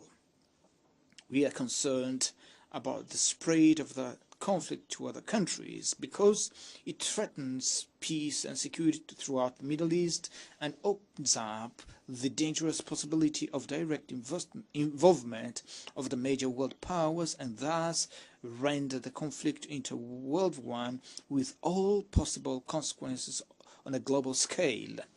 We are faced with the fact that once again highlights the role of the United Nations, its decisions and resolutions, which, if strictly and rigorously upheld, would resolve the impasse surrounding the creation of the sovereign state of Palestine, with the only way to put a definitive end to the problem that the Middle East has been facing for decades. I would like to take this opportunity to once again call for an end to the embargo against Cuba and the sanctions on Zimbabwe, the current chair of our regional economic community, the SADC, because they are unjust and inhuman as they increase the suffering of their people and greatly hinder the economic and social development of those countries. Excellencies, as a part of the collective efforts undertaken by the nations of our planet to consolidate peace, African countries have been increasingly sought to contribute effectively to the United Nations missions aimed at bringing stabilities to countries and regions in conflict. Such peace operations are often not carried out within the time frame and effectiveness required due to financial constraints faced by the countries willing to participate. Fortunately, this situation seems to have eventually been overcome at the Security Council, representing a decisive step towards strengthening interoperability and effectiveness of the African Union-led peace-building missions, which now has a financing mechanism to its operations. I warmly welcome these developments, especially because Africa wants to be increasingly present not only in the discussion but also in the decision-making and resolution process of major global issues. We intend to be part of the construction of a new international financial architecture within which a close collaboration among states is essential with a view to effectively fight the illicit flow of capital and the recovery of assets, which is often difficult for the countries that hold the funds under their control, even without a plausible justification. It is important to note that funds that come from asset recovery processes have a direct impact on the implementation of sustainable development goals and consequently on improving the general living conditions of our populations. Angola has made significant progress in the fight against corruption, with specific cases of citizens who have been tried and convicted who saw their assets forfeited in favor of the state by virtue of sentences handed down in courts and confirmed by the competent courts of appeal.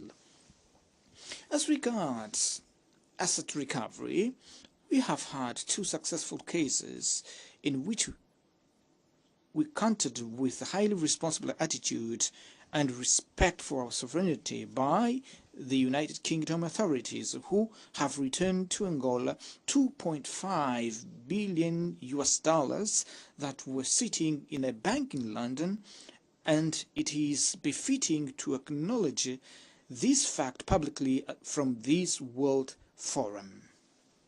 Unfortunately, not all countries that agreed to accept these proceeds from corruption without questioning their origin at the time today respect the rulings of our courts, which are binding.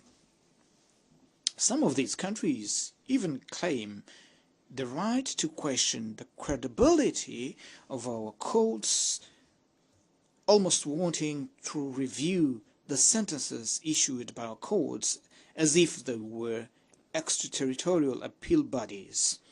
These assets are the property of our states already impoverished during the colonial period.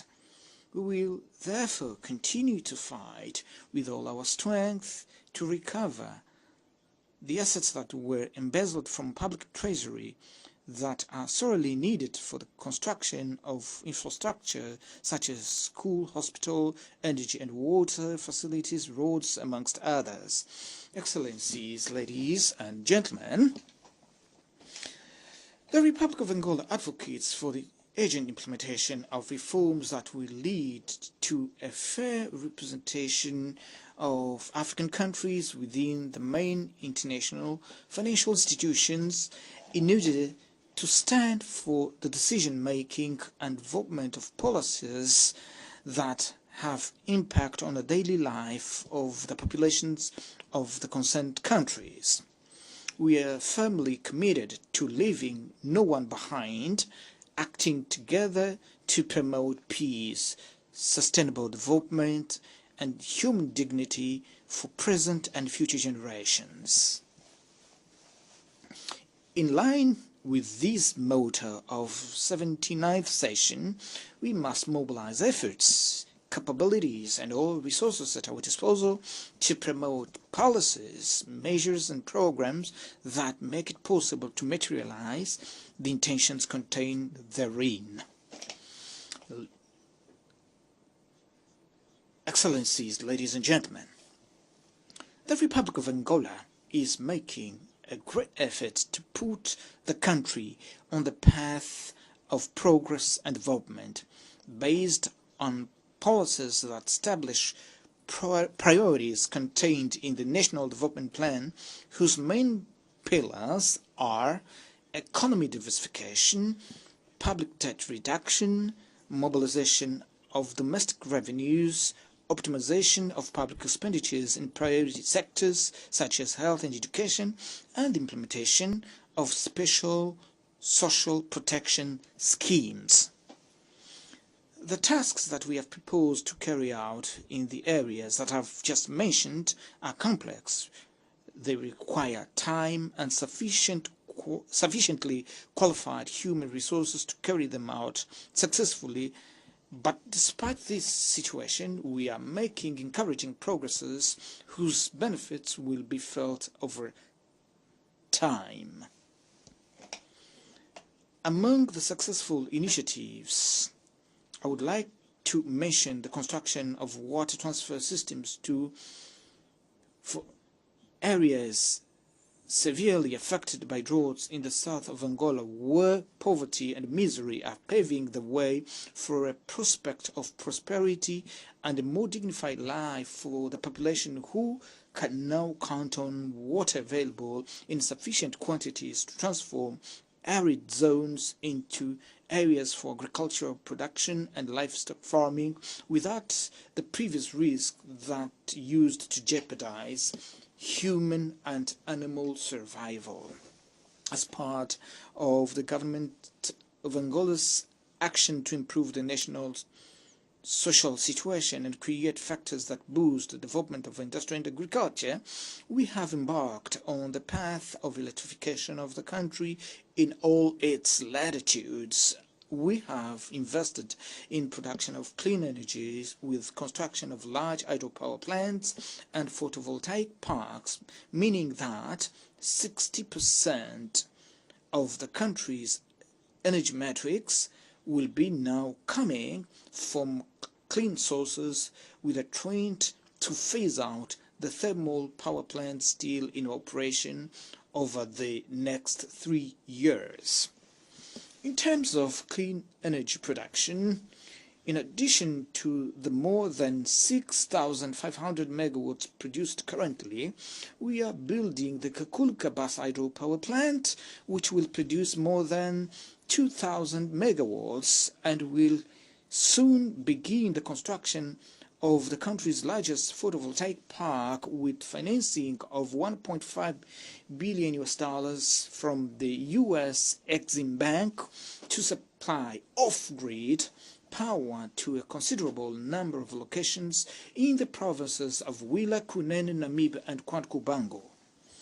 With this additional energy production project underway, biggest focus at the moment is on public investment or public-private partnerships to build high and medium voltage transmission lines to the east and south of the country with a view to interconnect with the SADC power grid to the east via Zambia and to the south via Namibia. We currently have a considerable supply of electricity production which requires transmission and distribution networks to take it to potential beneficiaries in all parts of the country and also to the Southern African countries which need this resource for their development. Interested investors now have the opportunity to sell electricity produced in Angola to customers in the mining areas in the DRC and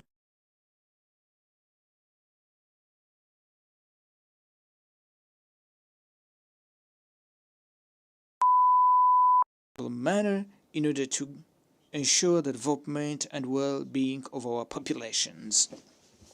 It is important to highlight that we've made a major public investment in Angola in the health sector throughout the country with the rapid construction of well-equipped hospital infrastructure at all three levels and with an ambitious training and recruitment program for health practitioners for our national health system. Ladies and gentlemen, in the current times, among the major priorities of the African continent is the issue of development based on trade promotion and intensification, which is essential to build infrastructure that ensure connectivity among African countries, mobility of economic operators, and favor the free trade amongst all within the scope of the African Continental Free Trade Area. Within this perspective, the Republic of Angola has established partnerships at international level to ensure the operationalization of the Benguela Railway, the mining and commercial ports of Lobito within the framework of the major transnational transport and logistic project of the Lobito Corridor, which will ensure the faster, safer and more competitively priced flow of minerals, agricultural and industrial products produced in the Democratic Republic of Congo, Zambia and Angola across the Atlantic Ocean to the rest of the world. This is a catalyst project that will change the economic landscape in Angola and in Southern Africa by allowing the emergence of a number of various enterprises along the Lobito Corridor with direct impact on the economies of the southern sub-region of Africa and other regions of our continent. Excellencies, ladies and gentlemen, the Republic of Angola is a hospitable country, open to the world and always ready to act as a proactive partner to help increase global cooperation in favor of the development and implementation of joint and complementary actions which help to respond to the permanent challenges in the fight against international terrorism and other threats to peace, world security, and sustainable development.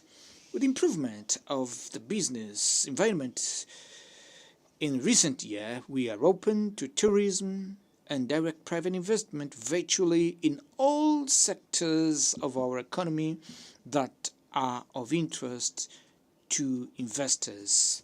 You're welcome to Angola, and thank you very much for your attention. On behalf of the Assembly, I wish to thank the President of the Republic of Angola. We have heard the last speaker in the general debate for this meeting. The 8th plenary meeting to continue with the general debate will be held immediately following the adjournment of this meeting. The meeting is adjourned. The 8th plenary meeting of the General Assembly is called to order.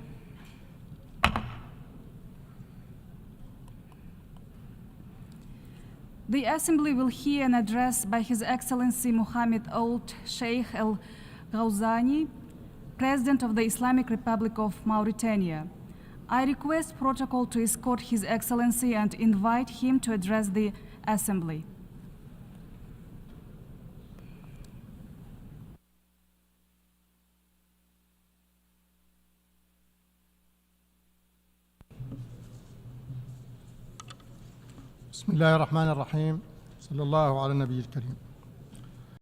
In the name of God, the most gracious, the most merciful, may the peace and blessings of God be upon the most noble of prophets. Mr. President, Your Majesties, Excellencies and Highnesses, Mr. Secretary General of the United Nations, ladies and gentlemen. I would like to begin by extending my warmest congratulations to His Excellency Mr. Philemon Young on his presidency of the 79th session of the United Nations General Assembly, wishing him every success at the head of the General Assembly. I would also like to congratulate His Excellency Mr. Denis Francis on his great wisdom in managing the work of the 78th session of the General Assembly. Allow me also to express my great appreciation for the efforts made by Mr. Antonio Guterres, the Secretary General of the United Nations, to develop our organization and to enhance its role as an effective institutional expression of our collective will to address the various challenges facing our world on the path of comprehensive sustainable development.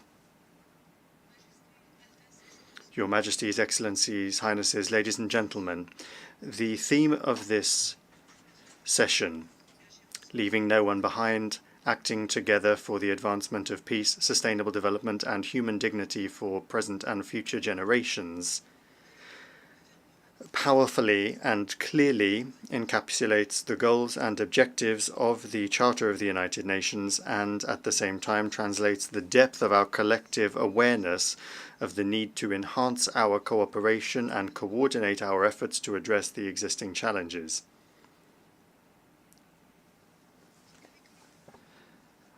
What the world has been through and what it is currently going through in terms of violent crises and unprecedented shocks at every level has greatly weakened our individual and collective ability to fulfill our common commitments in the context of the 2030 Agenda. The current international situation is having a very negative impact on efforts to achieve sustainable development, especially on the African continent, which already suffers from structural and circumstantial imbalances and obstacles that hinder its development efforts and slow down its progress towards achieving the 2030 Agenda of the United Nations and the 2063 Agenda of the African Union. Our continent continues to suffer from poverty, vulnerability, unemployment, weak health and education systems in terms of quality and inclusiveness, not to mention the spread of terrorism, armed conflicts, and the devastating effects of climate change. This bleak outlook in Africa very strongly confirms the urgent need to alleviate the enormous debt burden of African countries and correct the obvious imbalances in the development assistance system and in international governance. both political and financial, and to strengthen multilateral cooperation in general. This could bring the continent towards economic growth in a way that doubles the effectiveness, or to redouble efforts to fulfill the commitments made by countries vis-à-vis the 2030 Agenda and the international community. In the Islamic Republic of Mauritania, and in accordance with its commitments, we have made achieving the Sustainable Development Goals a central objective towards which all of our public policies converge. We have been able to improve many of the Sustainable Development Goal indicators, and that is reflected in our improved ranking among countries in the United Nations Report on Sustainable Development 2024.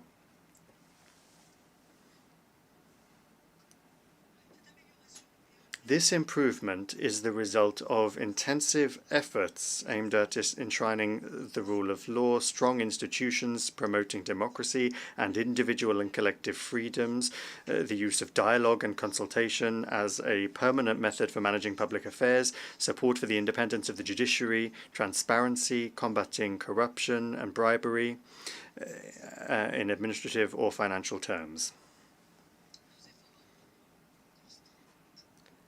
Our continuous efforts to protect and promote human rights as well take the form of our fight against the remnants of modern slavery, human trafficking, protecting the rights of women and children, combating irregular migration and cross-border crime. In addition, we have been able to achieve security and stability despite the prevailing situation in our region and internationally. Indeed, violence and terrorism are reigning, as well as political and social crises, but through the help of God and with our national integrated security strategy, we have been able to achieve this. Likewise, we have given great attention to the role of young people in the advancement of countries and advancing growth. We are focusing on developing plans and strategies that guarantee that young people have education qualifications, are integrated into active life, and strengthening their presence in various areas of public life.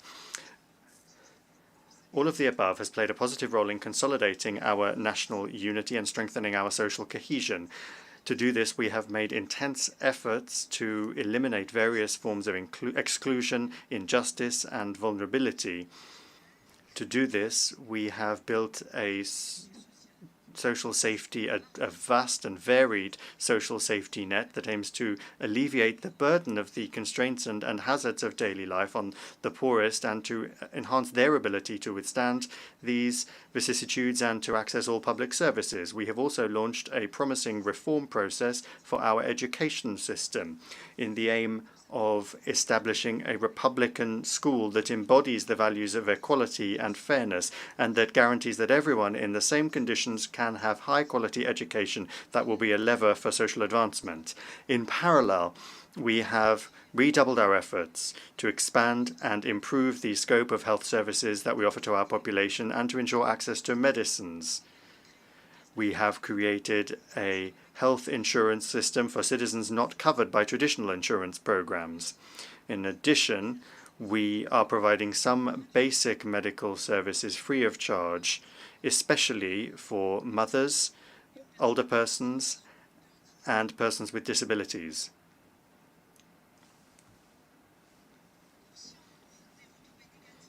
We are aware of the negative repercussions of climate change and environmental challenges in general on our planet, the economy, society, and political and security implications, particularly in the African continent and the Sahel in particular. We have worked to reduce our carbon emissions by 11% and to raise the share of renewable energy in our total energy mix to 50% by 2030.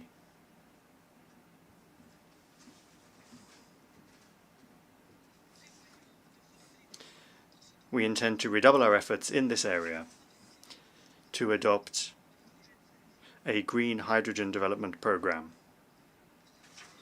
In addition to our efforts to promote clean energy, which today covers 48% of our energy use, we are continuing our fight against desertification in the context of the Great Green Wall and the Joint Committee to combat the effects of desertification in the Sahel.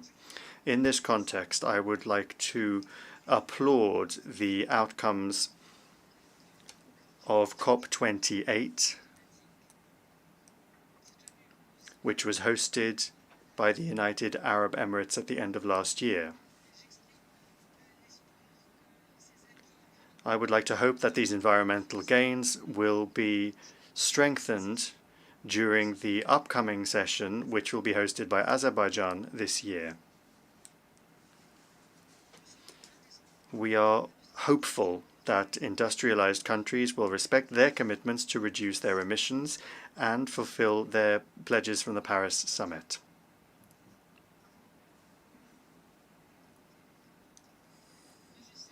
Majesties, Excellencies, Highnesses, ladies and gentlemen, we are deeply convinced in the Islamic Republic of Mauritania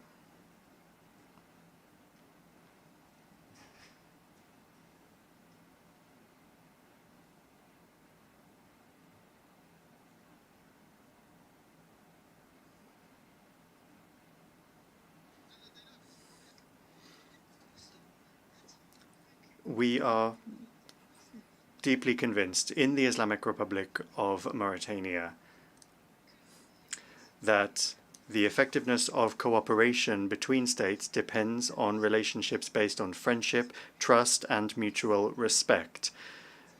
Therefore, our foreign policy is based on non-interference in the internal affairs of states, strengthening cooperation and friendship, the maintenance of international peace and security, and supporting just causes based on international law, the Charter of the United Nations, the African Union, the League of Arab States, and the Organization of Islamic Cooperation. For that reason,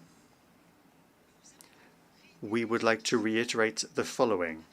Our strong condemnation of the war of genocide practiced by Israel against the defenseless Palestinian people in flagrant violation of international law and international humanitarian law. We demand the immediate end of this war and reiterate our commitment to the right of the Palestinian people to dignity and sovereignty within the framework of an independent state with East Jerusalem as its capital, as provided for in the Arab Peace Initiative and relevant international resolutions. Our condemnation of the current Israeli attacks on Lebanon and our demand that they end immediately. Our call to find a solution that preserves the unity and sovereignty of the Libyan state and our commitment to supporting African efforts and international efforts in this regard. Our support for the security and stability of brotherly Sudan and its sovereignty and territorial integrity, as well as our call to ensure that dialogue and reason prevail to resolve the outstanding issues leading to an immediate end to the war, ending the humanitarian suffering of the brotherly Sudanese people, and ensuring respect for international humanitarian law. Our commitment to serious efforts to achieve a political solution that preserves the unity of the Syrian Arab Republic, its independence, the dignity of its people, and their right to live in peace and security. Our support for the brotherly Yemeni people and our call for peaceful solutions in accordance with Arab initiatives and the relevant international resolutions, our firm position on the conflict in Western Sahara, and our support for the efforts of the United Nations and all relevant Security Council resolutions aimed at finding a lasting solution that is acceptable for everyone. Our concern about the continuation of the Russian-Ukrainian war and our demand that a solution be found that ends the war and takes into account the concerns of both parties in accordance with international law and the United Nations Charter, thus sparing the region and the world further tragedy and destruction. Your Majesties, Highnesses, and Excellencies, ladies and gentlemen, the Summit of the Future, which concluded its work yesterday, revealed how aware we are of our collective responsibility towards our common future.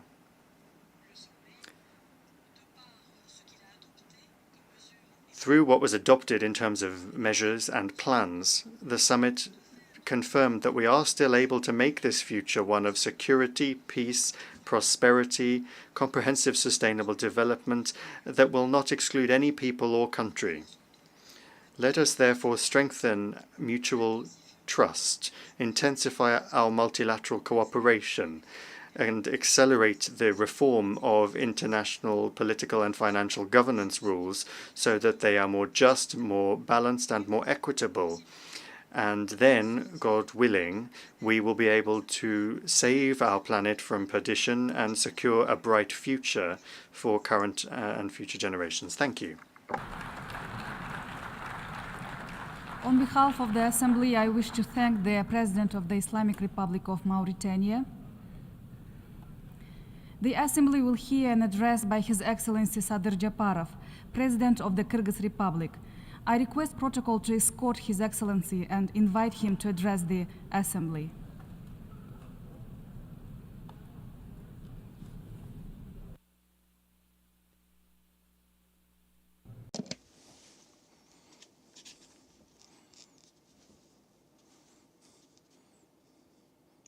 Mr. Secretary General, Mr. President, distinguished heads of delegations, ladies and gentlemen, I extend my congratulations to the African nations and the esteemed Mr. Philemon Yang on being elected as the President of 79th session of the UN General Assembly.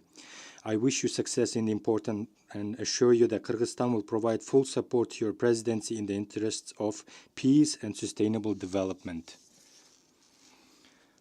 I also express my gratitude to the esteemed Mr. Denis Francis for his active work as President of the 78th session.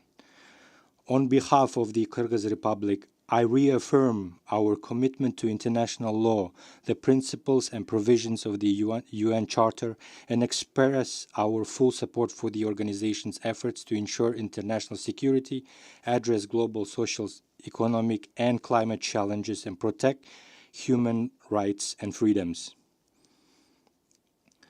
The modern global challenges such as the climate crisis, food security threats, and growing inequality require the united efforts of the international community.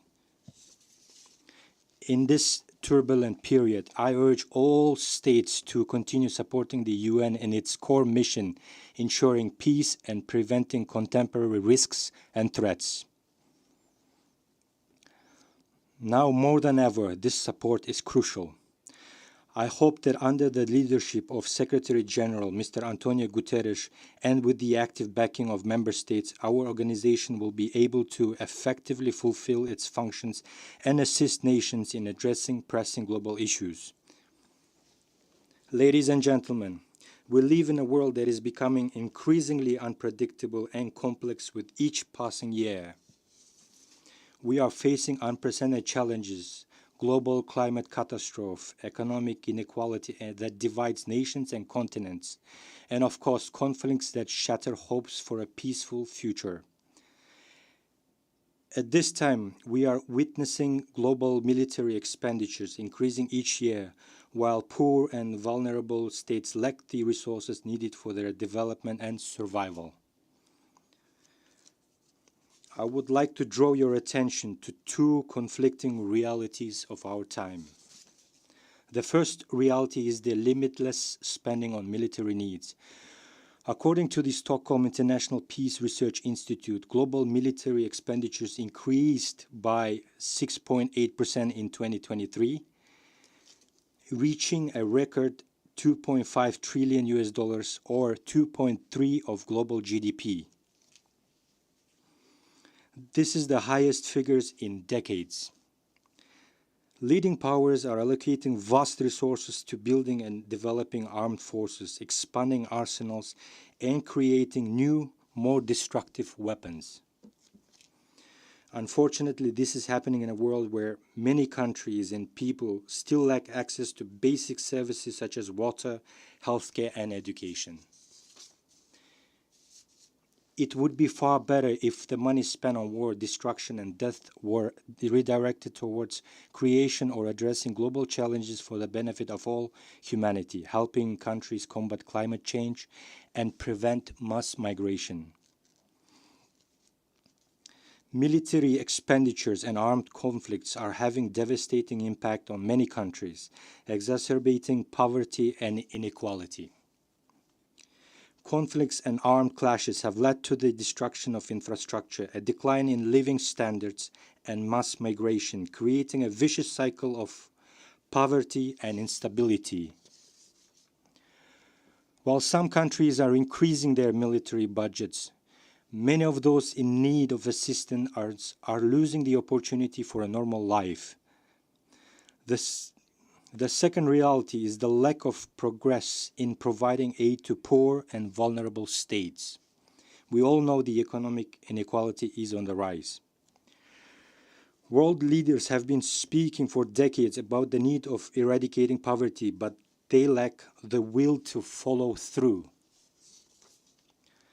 Countries in Africa, South Asia, and Latin America continue to face chronic underfunding, a lack of support from the international community, and systemic economic crises that cannot be solved by individual states alone.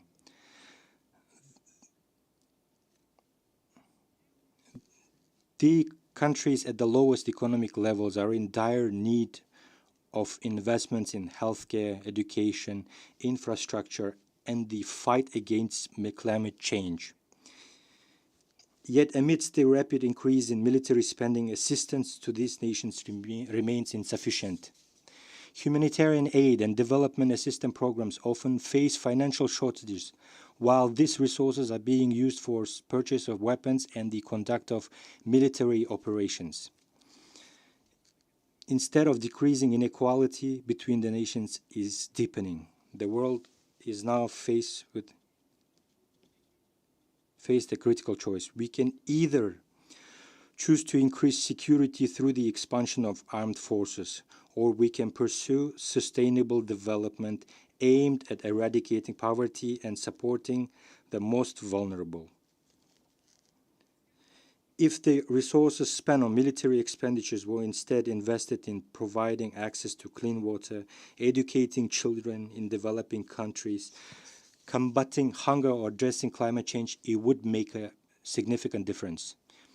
To achieve progress, a joint effort between the wealthy and needy countries is essential.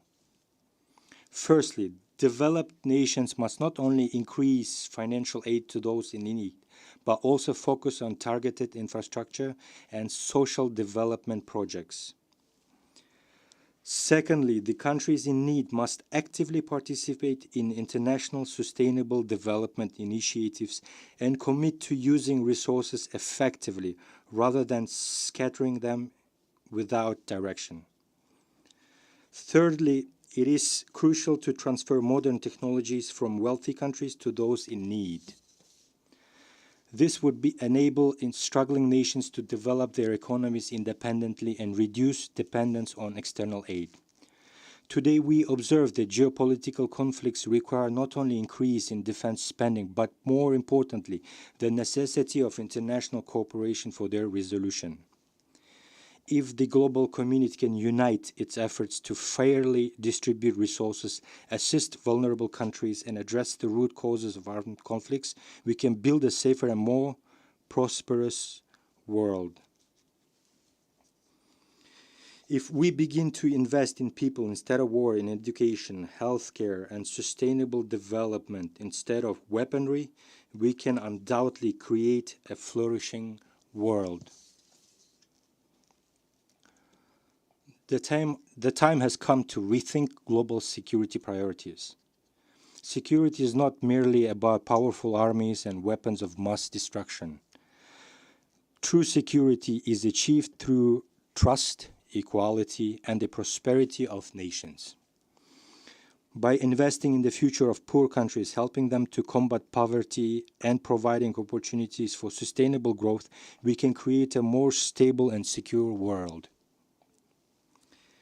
In this context, I believe it is important and fair for the global community to pay greater attention to the issues of sustainable development in the global south and to advocate for themselves interests of first and foremost least developed countries, landlocked developed countries, and small island developing countries. Dear colleagues, one of the most dangerous challenges threatening the very existence of our planet is climate change, which is worsening daily and affecting virtually all countries and people around the world. The rapid melting of glaciers, an increase in natural disasters, and the reduction of water resources in mountainous ecosystems raise deep concerns. These negative consequences threaten the lives of local communities, contribute to rising poverty levels, deteriorate infrastructure, and cause significant harm to the economies of nations. Kyrgyzstan faces a triple challenge: the need for investment in development, the reduction of poverty, and adaptation to climate change in order to achieve carbon neutrality. Each of these areas requires specialized funding, particularly in the context of ensuring climate resilience for our country and vulnerable communities. We are determined to work together with our partners to achieve success. Kyrgyzstan proposes to strengthen and widely promote the Debt for Green Economy exchange mechanism.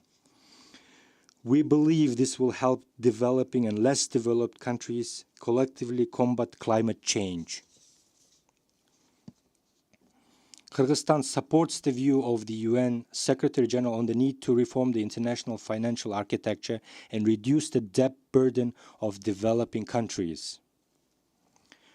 We also propose a mechanism to replace external debt with projects aimed at climate and sustainable development, and we are working to establish a climate trust fund to finance environmental projects in mountainous regions.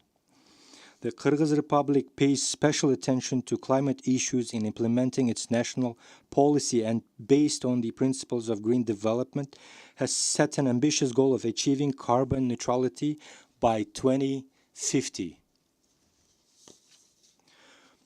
Over 90% of our energy is produced primarily by hydropower plants, which are the main drivers towards achieving net zero emissions.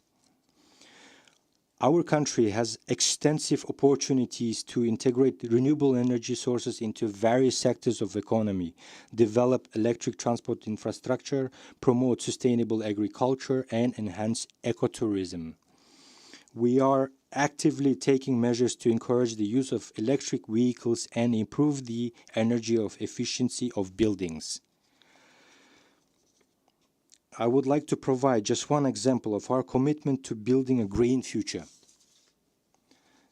Projects such as NEOM, Masdar City, Western Harbor, and Solar Valley that are focused on sustainable development are being implemented and successfully developed. The dreams of the people in these countries have come true and serve as an example for us as well.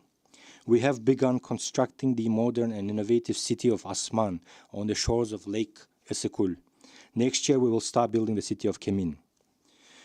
We are striving to create green cities that will serve as a model for other regions of our country, helping to preserve the natural environment for future generations. I firmly believe that this city will become an economic, trade, cultural, tourist hub, as well as center for innovation and new technologies. Central Asia is becoming an important region in terms of global security and the world economy. Kyrgyzstan, together with its neighboring states, continues to work on the sustainable development of the region. Together with Kazakhstan and Uzbekistan, we are building the Khambarata 1 hydropower station, which will meet the region's energy and water needs. We are also participating in the construction of China-Kyrgyzstan-Uzbekistan Railway, which will enhance trade and transport cooperation and connect the east and west of the continent. Ladies and gentlemen, the future of our world depends on the path we choose. We should not increase military spending, leading to further escalation of conflicts and disasters. Instead, we must direct our efforts towards building a just, safe, and prosperous world for all. Our choice today will determine what tomorrow will be like for our future generations. We all need to ease international tensions. The Kyrgyz Republic is ready to support the efforts of UN General Assembly and Security Council aimed at establishing a stable world order and achieving sustainable development goals, as well as to contribute to the international community's joint efforts to address global challenges and threats. At the same time, we propose our candidacy for non-permanent membership in the UN Security Council for the years 2027-2028. As a country that has never been elected, this country, Kyrgyz Republic hopes for your support in the elections scheduled to take place in New York City in June 2026. If elected, Kyrgyzstan will continue work towards enhancing the effectiveness and transparency of the Council's operations, as well as expanding its composition with consideration for balanced regional representation. The time has come to rectify the underrepresentation of African countries in Security Council and to eliminate historical injustice, such as the fact that Kyrgyzstan, including Kyrgyzstan, 60 member states have never been elected to the Security Council. At the future summit, UN member states reaffirmed the importance of the Sustainable Development Goals and the need for their full implementation. Kyrgyzstan remains committed to the Global 2030 Agenda for Sustainable Development, and our achievements confirm our firm intention to achieve the goals, taking into consideration national priorities and financial capabilities. The UN Sustainable Development Goals are integrated into National Development Strategy of Kyrgyzstan until 2040, which creates opportunities for sustainable economic and social development, digitalization, entrepreneurship, as well as the introduction of innovative and environmentally friendly technologies for current and future generations. On July 22nd of this year, we adopted the law on protection of rights and funds of private entrepreneurs and foreign investors. This law defines the necessary measures for protecting investors in business activities. It also provides punitive measures against the relevant state officials for illegally and unjustly refusing state registration, illegally and unjustly denying the issuance of a license, unjustly and unlawfully restricting business activities, unjustly and unlawfully interfering with the activities of investors and private entrepreneurs. Severe penalties are imposed for the aforementioned violations. These include imprisonment for 2 to 5 years, confiscation of property, or large fines. Next year, our country will present its national voluntary review on the implementation of the SDGs. We are ready to share our experience, discuss the results achieved, and continue striving to be among the 30 countries in the world in implementing SDGs by 2030. As a mountainous country, Kyrgyzstan has drawn global attention to the challenges of sustainable development in mountainous regions since the 2000s. Through our initiative and with broad support from mountainous countries, the 5-year Action for Development of Mountain Regions program is being implemented for 2023 until 2027. I invite all nations to actively participate in this program. I also invite you to take part in the second Global Mountain Summit, Bishkek Plus 25 in 2027, where the results of the 5 years of Mountain Regions initiative will be summarized. In addition, we are promoting the initiative to include a global dialogue on mountains and climate in the UN Annual Climate Change Conference agenda. Kyrgyzstan is actively working to protect the snow leopard, a symbol of long-term sustainable development in the region. In December 2023, the snow leopard was recognized as a national symbol of Kyrgyzstan.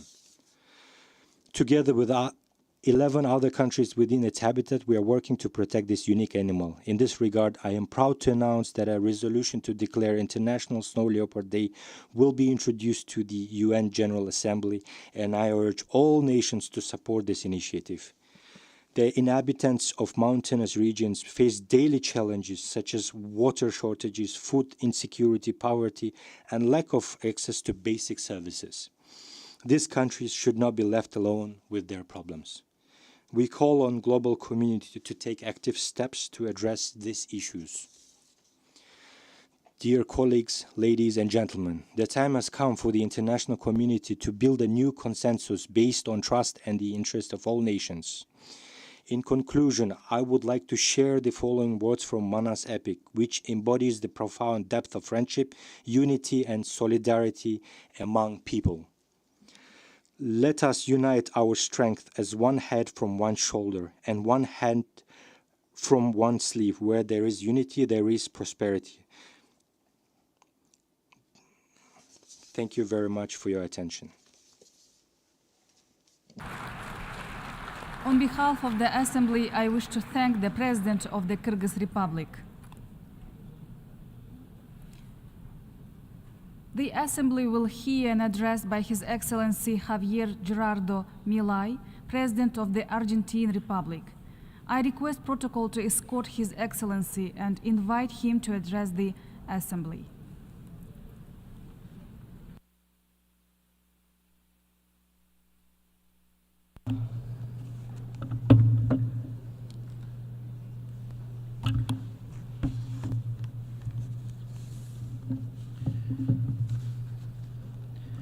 A las autoridades de las Naciones Unidas. To the authorities of the United Nations, representatives of the various countries, member countries, and all of the citizens of the world that are watching us, good afternoon. For those of you who are not aware, I'm not a politician. I'm an economist. I'm a liberal, libertarian economist who never aimed to be a politician, but who was honored to become the President of the Republic of Argentina following the resounding failure of more than a century of collectivist policies that destroyed our country. This is my first speech to the United Nations General Assembly, and I'd like to take this opportunity to humbly alert the different nations of the world about the path that we are moving down and have been for decades, and about the danger that of this organization failing, as it has been doing in its original mission. I haven't come here to tell the world what it should be doing. I've come here to tell the world, on the one hand, what will happen if the United Nations continues to promote collectivist policies that it's been promoting under the mantle of the 2030 Agenda, and on the other hand, the values of the new Argentina. I want to begin by giving credit where credit's due. The United Nations was born out of the horror of the cruelest war in global history, and the main aim of it was to ensure that it never happened again. To do so, the organization engraved its fundamental principles in the Universal Declaration of Human Rights. From that was born a basic agreement around one maxim, that all human beings are born free and equal in dignity and rights. Under the watch of this organization, the adoption of these ideas, over the last 70 years, humanity has experienced the longest period of global peace in history, which has coincided with the greatest period of economic growth in history. It established an international forum in which nations can resolve their conflicts through cooperation rather than resorting instantaneously to weapons, and it achieved something previously unthinkable: to sit the 5 great powers of the world around one same table with the same veto power, despite having completely counterposed interests. All of this didn't mean that the scourge of war disappeared, but it did, at least for now, ensure that no conflict has escalated to global proportions. The result was that we moved from having 2 world wars in less than 40 years, which together claimed more than 120 million lives, to having 70 consecutive years of relative global peace and security and stability under the mantle of an order which allowed the entire world to be integrated commercially, to compete and to prosper. Because where trade enters, we don't have bullets, said Bastiat, because trade guarantees peace, peace guarantees and freedom guarantees trade. Equality before the law guarantees freedom. It managed to ensure what Prophet Isaiah said, that he will judge between the nations and will settle disputes for many peoples. They will beat their swords into plowshares and their spears into pruning hooks. Nation will not take up sword against nation, nor will they train for war anymore. This is what's happened mainly under the watch of the United Nations in its first few decades. That's why we're talking about an outstanding success in the history of nations that has been achieved by the United Nations, and it cannot be overlooked. Now, at some time, and as often happens with the majority of bureaucratic structures that are created by men, this organization stopped looking after its main aims set out in its founding declaration and started to change. This was an organization that had essentially been thought up as a shield to protect the reign of men, and it became a leviathan with various tentacles purporting to decide not only what each nation state should do, but also how all the citizens in the world should live. That's how we moved from being an organization that pursued peace to an organization that imposes an ideology on its members about an endless list of topics in society. The model of the United Nations that had been successful, the origin of which we can see in the ideas of President Wilson, who talked about the need for peace without victory, and that was founded out of cooperation from nation states, has been abandoned. It's been replaced by a model of supranational government, of international bureaucrats that attempt to impose on citizens of the world a specific way of living. What we're discussing in New York this week at the Summit of the Future is nothing more than going further down this tragic path, the tragic path that this institution has adopted. Going further down this path, which in the very words of the Secretary General, calls on us to define a new social contract, redoubling our commitments in the 2030 Agenda. On this, I'd like to be clear about Argentina's position. The 2030 Agenda, although it's well-intentioned in its goals, is nothing but a supranational government program that is socialist in shape. It purports to resolve the problems of modernity with solutions that afflict the sovereignty of nation states and violate the right to life, right to freedom, and property of persons. It's an agenda that purports to resolve poverty, inequality, discrimination with legislation that simply furthers these issues. Because the history of the world has shown that the only way of guaranteeing prosperity is by limiting the power of the monarch, by guaranteeing equality before the law, defending the right to life, to freedom, and to the ownership and property of individuals. The adoption of this agenda is fully in line with these privileged interests and looks beyond the principles that were set out in the Universal Declaration of Human Rights. It has therefore twisted the role of this organization and set it on the wrong course. We've seen how an organization that was born to defend the rights of man has become one of the main proponents of systematic violations of freedom, such as, for instance, the lockdowns imposed in 2020, which should be seen as a crime against humanity. In this same house, that purports to defend human rights, we have also included bloody dictatorships in the Human Rights Council, including Cuba and Venezuela, without reproach. In this same house, which purports to defend the rights of women, we've allowed on CEDAW, the CEDAW Committee, countries that punish their women just for showing their skin. In this same house that had voted against the State of Israel, which is the only country in the Middle East to defend a liberal democracy, we have simultaneously shown a total inability to respond to the scourge of terrorism. On the economic level, we have promoted collectivist policies that undermine economic growth, violate property rights, and disrupt a natural economic process, preventing the most left-behind countries to freely enjoy their own resources. They have imposed regulations and prohibitions specifically because of countries that wish to develop themselves. We have further established a toxic relationship between global governance and international credit bodies, demanding that those countries that are most left behind commit resources that they don't have to programs that they don't need, making them perpetual debtors.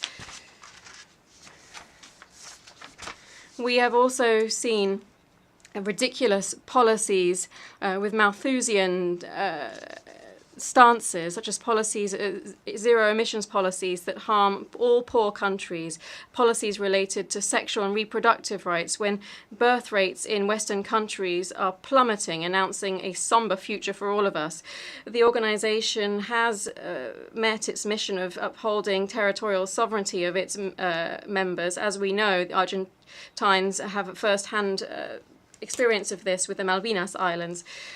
We have also seen that the veto of the permanent members of the Security Council has begun to be used in the defense of the specific interests of a certain few. That's where we are today, with a powerless organization, powerless to provide solutions to the true global conflicts. For instance, the aberrant Russian invasion of Ukraine, which has costed the lives of more than 300,000 people and left behind more than 1 million wounded. This is an organization that, rather than tackling these conflicts, invests time and effort in imposing on poor countries how they should and how much they should produce, who they should do relations with, what they should eat, what they should believe in, the Pact for the Future purports to dictate. This long list of errors and contradictions has led to a loss of credibility for the United Nations before the citizens of the free world. I'd like to issue a warning here. We are coming to the end of a cycle. Collectivism and the moral posturing and the woke agenda is coming up against reality. There are no further credible solutions to the real problems of the world. If the 2030 agenda fails, as recognized by its own promoters, the response should be to wonder whether or not this was an ill-conceived program from the outset. We should accept this reality and change what we're doing. The same thing always happens with ideas that come from the left. They're designing a model in line with what human beings should do, and when individuals freely decide to act otherwise, they have no better solution than to restrict, repress, or cut off their freedom. In Argentina, we've seen with our own eyes what they have done at the end of this path of envy and sad passion, poverty, anarchy, and a total lack of liberty. We still have time to choose another direction. I want to be clear so that there's no poor misunderstanding here. Argentina, that is going through a profound process of change currently, has decided to embrace the ideas of freedom. These are ideas that say that all citizens are born free and equal before the law, that we have inalienable rights granted by our Creator to life, to freedom, and to property. These principles that are setting the framework of the process of change that we're undertaking in Argentina are also the principles that will guide our international conduct from now on. We believe in the defense of life for all. We believe in the defense of property for all. We believe in freedom of expression for all. We believe in freedom of worship for all. We believe in freedom of trade for all. And we believe in limited government, all. And in these times, what happens in one country has a swift impact on others, and we believe that peoples should be able to live free of tyranny and oppression, be it political oppression, economic slavery, or religious fanaticism. This fundamental idea shouldn't be mere words. It should be supported by our acts diplomatically, economically, and materially through the joint force of all of the countries that stand up for freedom. This doctrine of the new Argentina is no more and no less than the true essence of the United Nations, that is, the cooperation of nations united in the defense of freedom. If the United Nations wants to resume the principles that led to its birth and adopt the role for which it was designed, it can count on the full support of Argentina in its struggle for freedom.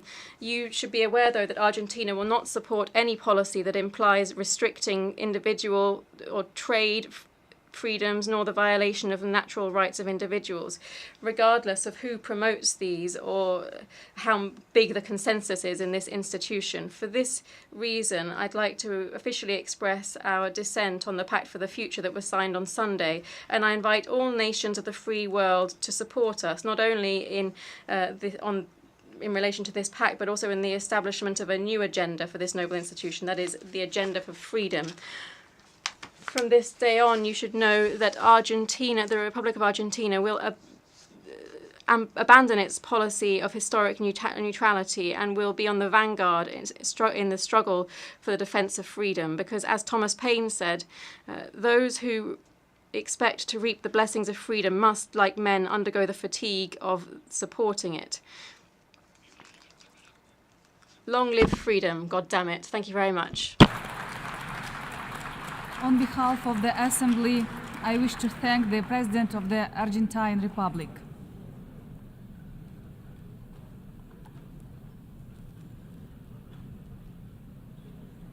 The Assembly will hear an address by His Excellency Nayib Armando Bukele, President of the Republic of El Salvador. I request protocol to escort His Excellency and invite him to address the Assembly.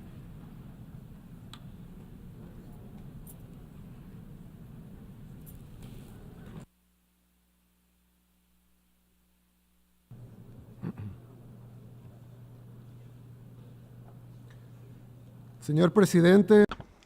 President of the General Assembly. Your Excellencies, heads of state and government, distinguished members of the delegations with us here today, ladies and gentlemen.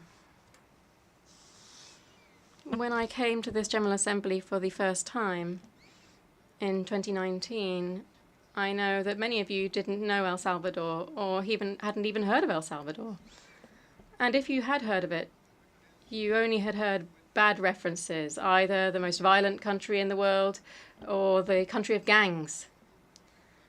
Others didn't even know where to put us on the map. But thanks to God, this has significantly changed, and in a very short time. 5 years since my first speech, I come here as the president of a country that now has a voice in the world. In my previous statements to this General Assembly, I talked about the quest for our true independence. For decades, we were in chains due to an imported civil war and then a false peace that left behind more dead than war itself. I also talked about the importance of remembering that the main responsibility of a government is towards its own people, and the crucial importance of taking our own fate into our own hands. We shouldn't believe that other countries would save us or that other nations would give us our own freedom. We had to understand this, to then have the courage to break these chains ourselves and to reclaim our own legitimate right to be free. Over the last 5 years, El Salvador has been born again. You can see this in the countries and in the people. We have a flourishing tourist industry. We are a country of sports, surf, and entertainment. Thousands of Salvadorians fled war and poverty. They're now we've now made this a country to return to. And our nation was once the global capital of homicides. We've now made this the safest country in our region. This was a great challenge that our nation overcame. But we still have a lot to do and many things to achieve. But we are now on the cusp of true independence and the path towards true freedom. The transformation of El Salvador is without comparison, and our success is undeniable. Anyone can visit El Salvador and see this for yourself. Salvadorians, regardless of for whom they voted, where they were born, will at least say whether or not they are within or outside our borders, have come to support all of our decisions, each of the decisions that allow El Salvador to be the country in which people can live calmly and in peace, in which spiritual aspirations beyond material aspirations transcend everything. Today, the world is looking at the example of El Salvador, and they wonder, how can a country lift itself up so quickly? But perhaps this isn't the right question to ask. Perhaps they should be asking a different question. How is the rest of the world falling down so quickly? They say that El Salvador is swimming against the tide because El Salvador has become safer, and at the same time the world has become less safe. Well, the Salvadorian people has become more optimistic. The majority of the people in the modern world have become increasingly pessimistic. And they're right. The world has become divided, depressed, concerned, and hopeless. And it's done so in an unprecedented pace. The free world is no longer free. This is not an exaggeration. Tragically, we have undeniable proof of this every day. New threats of war continue. When the free world became free, it was due to freedom of expression, freedom before the law. But once a nation abandons the principles that make it free, it's only a question of time before it completely loses its freedom. The consequences of this are we can see before our eyes. We can see them in in some of the most advanced countries in the world. There are simple things, for instance, that cannot be obtained. In other cities, streets no longer belong to the people. They've fallen into the wrong hands, the hands of drug traffickers and gangs. They can't call themselves a free country when people can't freely walk in the street without fear of being attacked. We're also seeing the erosion of freedom of expression. Just 1 decade ago, it was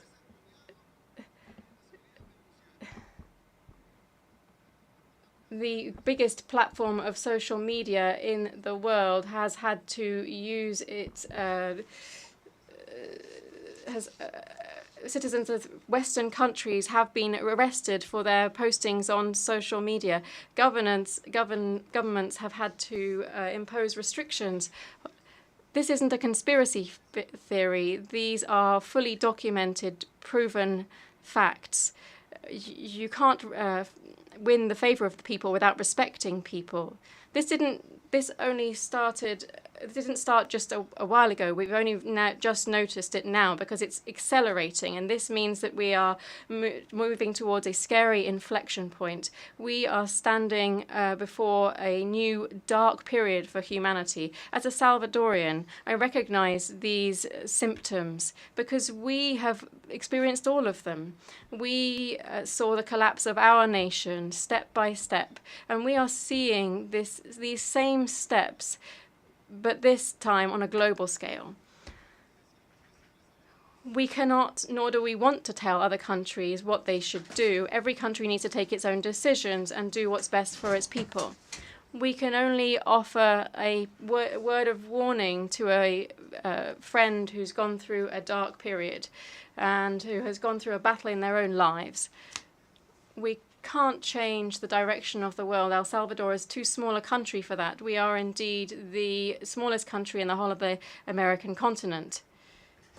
This is much bigger than us, and in fact it's much bigger than any nation. We can't prevent the obscure times that are ahead, but what we can do is become a small refuge in light of the approaching storm and try to have hope. In El Salvador, we will not renounce our position. We don't confiscate the goods of people, property of people who don't agree with us. We don't arrest people for their own ideas. In El Salvador, we have freedom of expression, and that will always be protected. In El Salvador, we prioritize public safety over the comfort of criminals.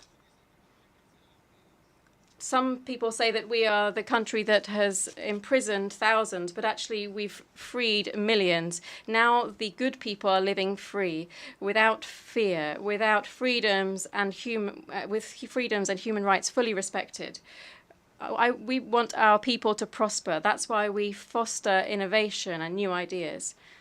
We understand that we need to have a safe space for ideas to flourish so that we can have research and experiments. We shouldn't be focused through antiquated regulations or something that is opposed to change. In El Salvador, you will find a space to explore your ambitions, be that in technology, energy, medicine, arts, culture, music, or architecture. Just a few years ago, El Salvador was one of the darkest places on the entire planet. But in a short time, our country was born again because we remembered that freedom is something that you take. It isn't given to us. It isn't gifted to us. And that like anything that is worth taking in life, it should be looked after and maintained. Today, El Salvador is a safe country for progress and innovation, but also for families and also as we seek to pursue our own aims. In El Salvador, we welcome you all, mainly for our people, but also for anybody who wishes to contribute to our vision. It won't be easy to do this. The next step, in fact, is perhaps harder than the previous steps that we've had to take. We have freed our country, but we need to maintain this freedom and do so in a world that is increasingly less free. El Salvador has left its past behind that we never wish to return to again. Perhaps it will be too late to avoid the obscure times ahead for our world, but it's not too late to build a bridge and to escape the storm. May God bless humanity. Thank you very much. On behalf of the Assembly, I wish to thank the President of the Republic of El Salvador. The Assembly will hear an address by His Excellency Masoud Pezeshkian, President of the Islamic Republic of Iran. I request protocol to escort His Excellency and invite him to address the Assembly.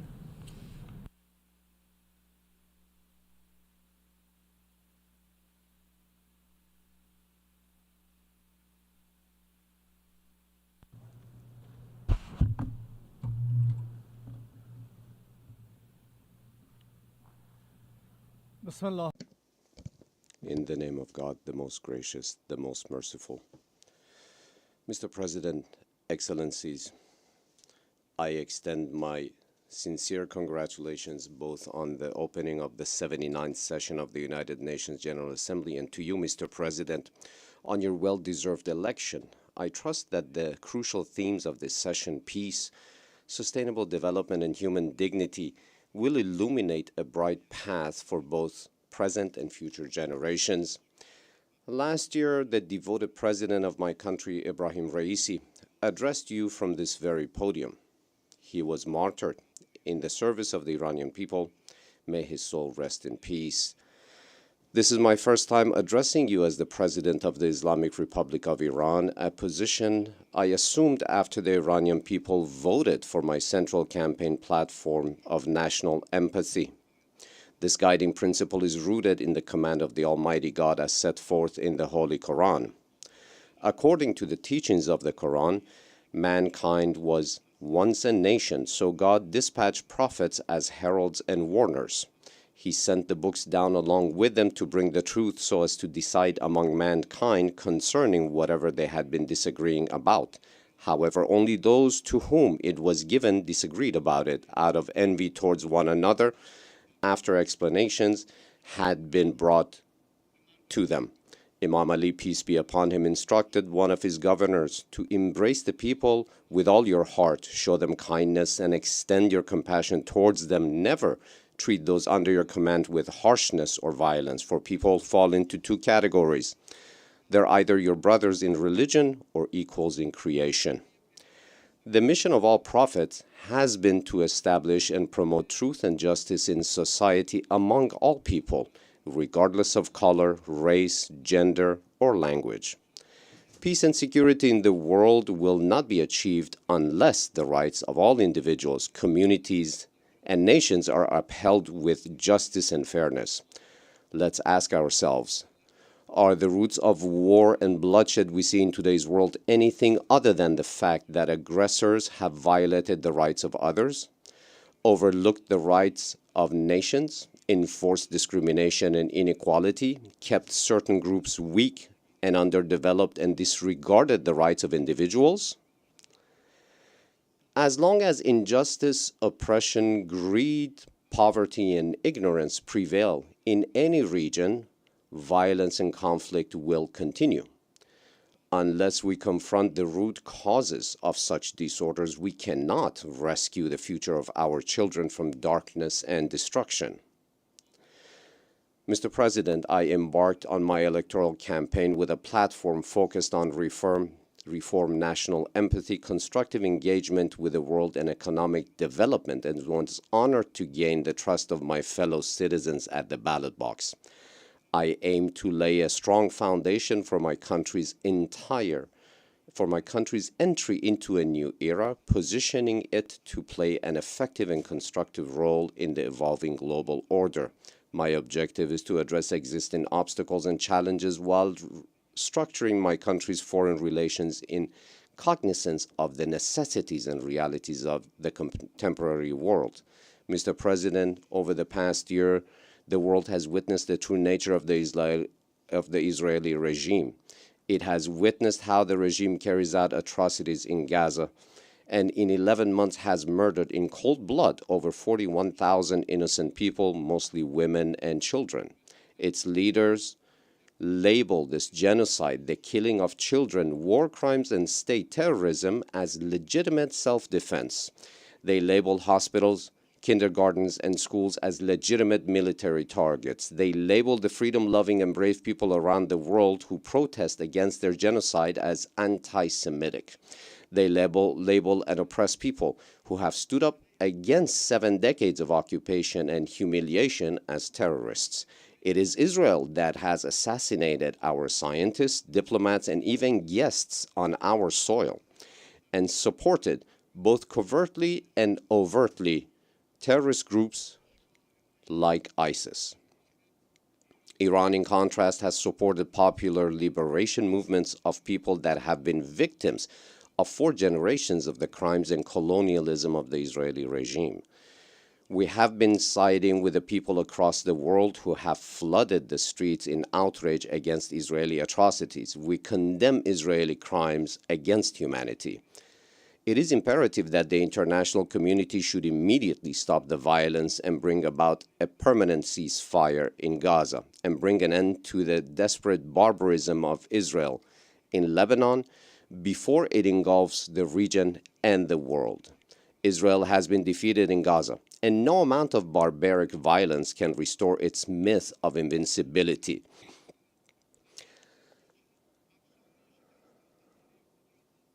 Naturally, blind Israeli state terrorism over the past few days in Lebanon, followed by a massive aggression with thousands of victims, cannot go unanswered. The responsibility for all consequences will be borne by those governments who have thwarted all global efforts to end this horrific catastrophe and have the audacity to call themselves champions of human rights. The only path to end this 70-year-old nightmare in West Asia and the world is to restore the right of all Palestinians to self-determination. We propose that all people of Palestine, both those who live in their motherland as well as those who have been forced into its diaspora, determine their future in a referendum. We are confident that through this mechanism we can achieve a lasting peace with Muslims, Christians, and Jews living alongside one another in one land in tranquility and peace and away from racism and apartheid. Excellencies, examine the contemporary history of the region. Iran has never initiated a war. It has only defended itself heroically against external aggression, causing the aggressors to regret their actions. Iran has never occupied the territory of any nation. It has not sought the resources of any country. It has repeatedly offered various proposals to its neighbors and international fora aimed at establishing lasting peace and stability. We have emphasized the importance of unity in the region and establishing a strong region. A strong region rests on several fundamental principles. First, we must recognize that we are neighbors, and because of this bond, we will always remain together. The presence of foreign powers in our region is temporary and leads to instability. Our development and progress are interconnected, and outsourcing security to extra-regional powers will not benefit any of us. Second, the new regional order must be inclusive and beneficial for all neighbors. An order that fails to safeguard the interests of each neighboring country cannot be sustained. Third, neighboring and brotherly countries should not waste their valuable resources on attritional rivalries and arms races. Our region suffers from war, sectarian tensions, terrorism and extremism, drug trafficking, water scarcity, refugee crises, environmental degradation, and foreign interventions. We can collectively address these common challenges for a better future for coming generations. I am the president of a country that has endured threats, war, occupation, and sanctions throughout its modern history. Others have neither come to our assistance nor respected our declared neutrality. Global powers have even sided with aggressors. We have learned that we can only rely on our own people and our own indigenous capabilities. The Islamic Republic of Iran seeks to safeguard its own security, not to create insecurity for others. We want peace for all and seek no war or quarrel with anyone. We seek lasting peace and security for the people of Ukraine and Russia. The Islamic Republic of Iran opposes war and emphasizes the urgent need to end military hostilities in Ukraine. We support all peaceful solutions and believe that dialogue is the only way to resolve this crisis. Mr. President, in the current globalized world, the security and interest of no country can be attained through undermining the security and interest of others. We need a new paradigm to address global challenges. Such a paradigm must focus on opportunities rather than being obsessed with perceived threats. Through such an engagement approach, we can find fresh opportunities for cooperation. Iran and global powers achieved a historic nuclear deal in 2015. Through that fresh outlook based on shared opportunities, Iran agreed to the highest unprecedented level of nuclear oversight in return for recognition of our rights and the lifting of sanctions within the framework of the JCPOA. Trump's unilateral withdrawal from the agreement manifested a threat-ridden approach in politics and a coercion-driven strategy in the economic domain. Unilateral sanctions targeted innocent people and seek to undermine the foundations of the Iranian economy. The goal is to securitize Iran, which instead leads to insecurity for all. The policy of the U.S. so-called maximum pressure was in fact implemented against the Iranian people when Iran was fulfilling all its obligations under the JCPOA, as was verified repeatedly by the IAEA. We are ready to engage with JCPOA participants if JCPOA commitments are implemented fully and in good faith. Dialogue on other issues can follow. Here I want to address the American people. It is not Iran that has established military bases along your borders. It is not Iran that has imposed sanctions on your country and obstructed your trade relations with the world. It is not Iran that prevents you from accessing medicine. It is not Iran that has restricted access to the global banking and financial system. It is not we who have targeted your military leaders. Rather, it is the United States that assassinated Iran's most revered military commander at the Baghdad airport. My message to all states pursuing a counterproductive strategy towards Iran is to learn from history. We have the opportunity to transcend these limitations and enter into a new era. This era will commence with the acknowledgement of Iran's security concerns and cooperation on mutual challenges. Sanctions are destructive and inhumane weapons designed to cripple a nation's economy.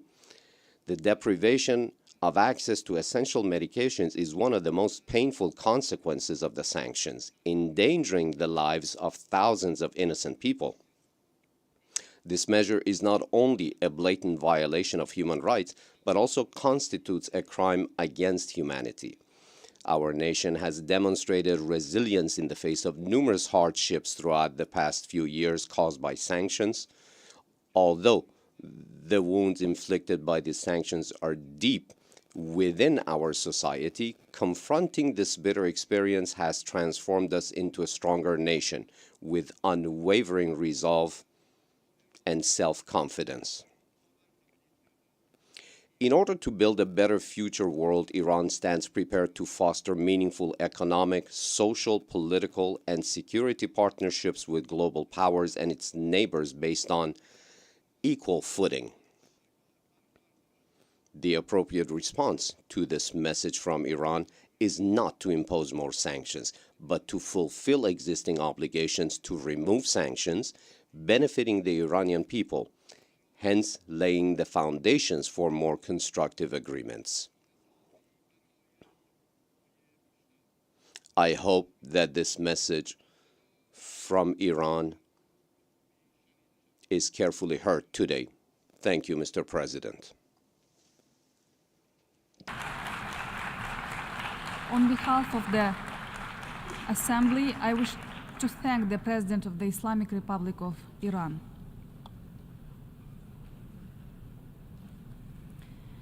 The Assembly will hear an address by His Excellency Alar Karis, President of the Republic of Estonia. I request protocol to escort His Excellency and invite him to address the Assembly.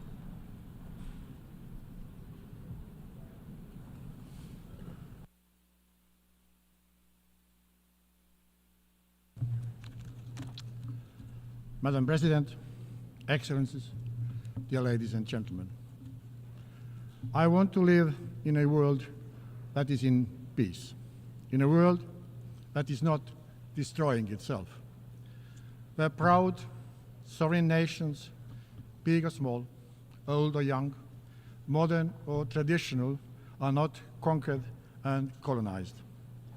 In a world where everybody can feel free, where AI serves and not hinders humanity, and where nobody has to fear oppression based on gender, race, nation, beliefs, or one's thoughts. I want to live in a world that is fit for freedom, because freedom paves a way for lasting solution and prosperity, because freedom is the core of humanity. Don't we all want the same? Regrettably, peace and freedom are under threat. The latest survey by Freedom House proved that global freedom declined for the 18th consecutive year in 2023. The number of those countries where political rights and civil liberties are diminishing is more than the twofold in comparison to those whose rights, liberties, and freedom are improving. Peace and freedom are words that are unfortunately blatantly misused. Too often we see how the one promising peace and freedom brings instead suppression and suffering. The weaker the mechanism that protects international law, the bigger is a threat to undermine the way most of us want to live. We may keep condemning the brutal acts of violence. We may even strongly condemn the atrocities, but without efficient acts against violence, the history will condemn us, and it will condemn us strongly. But it's not our place in history that we have to worry about. Something else keeps us awake at night.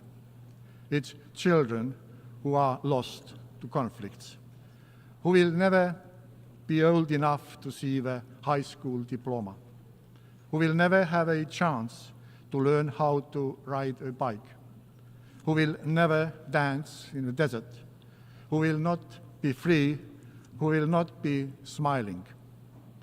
But dear ladies and gentlemen, the happiness of a child is priceless.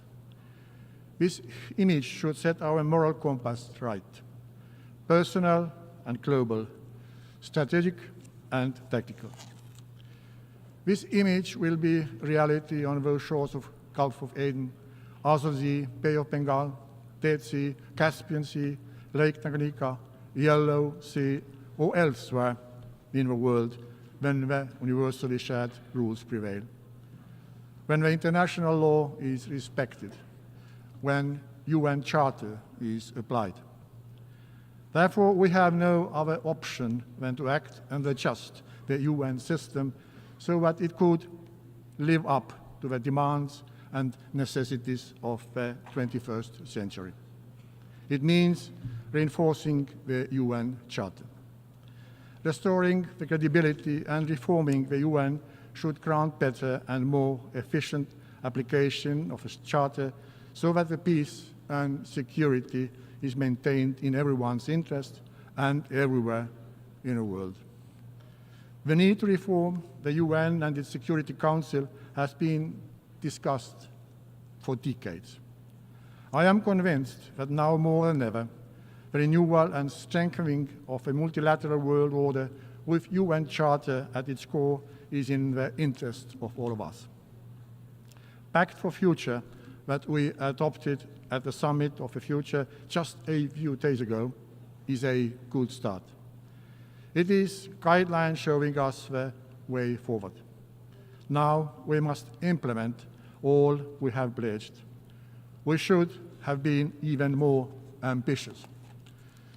The Future Security Council has been fit for purpose, efficient, transparent, open and accountable with a strengthened decision-making capacity. The Council's composition must adequately reflect the current world. It must also be inclusive in conducting its business to better respond to the current global threats. But there is no easy formula how to grant it. Otherwise, we would have a balanced, agile and effective Security Council already in place. One thing is certain, and it is acknowledged also by the Pact for the Future, that the scope and use of a veto right has to be limited. Estonia supports all efforts to limit the use of a veto, especially on actions aimed at ending or preventing mass atrocities.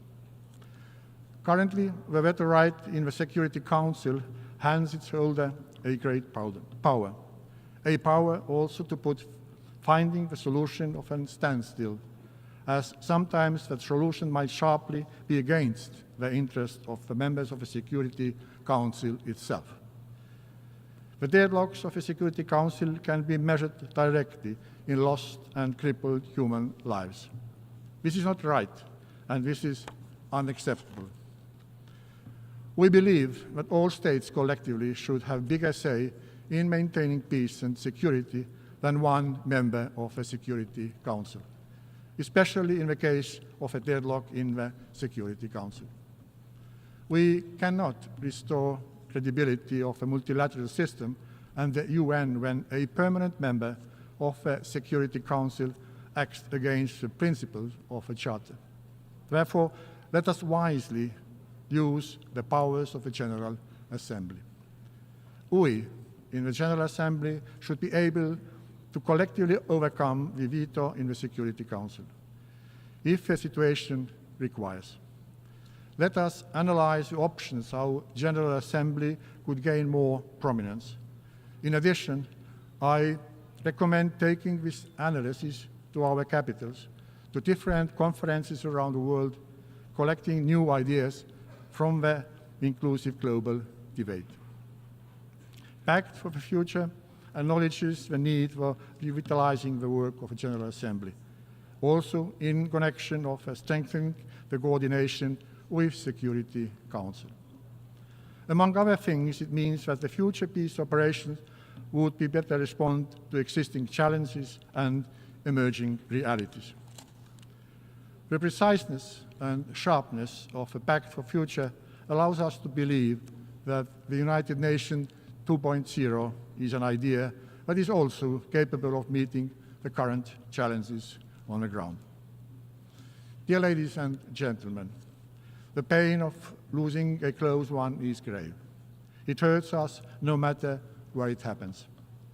The life will never be the same after such a tragedy.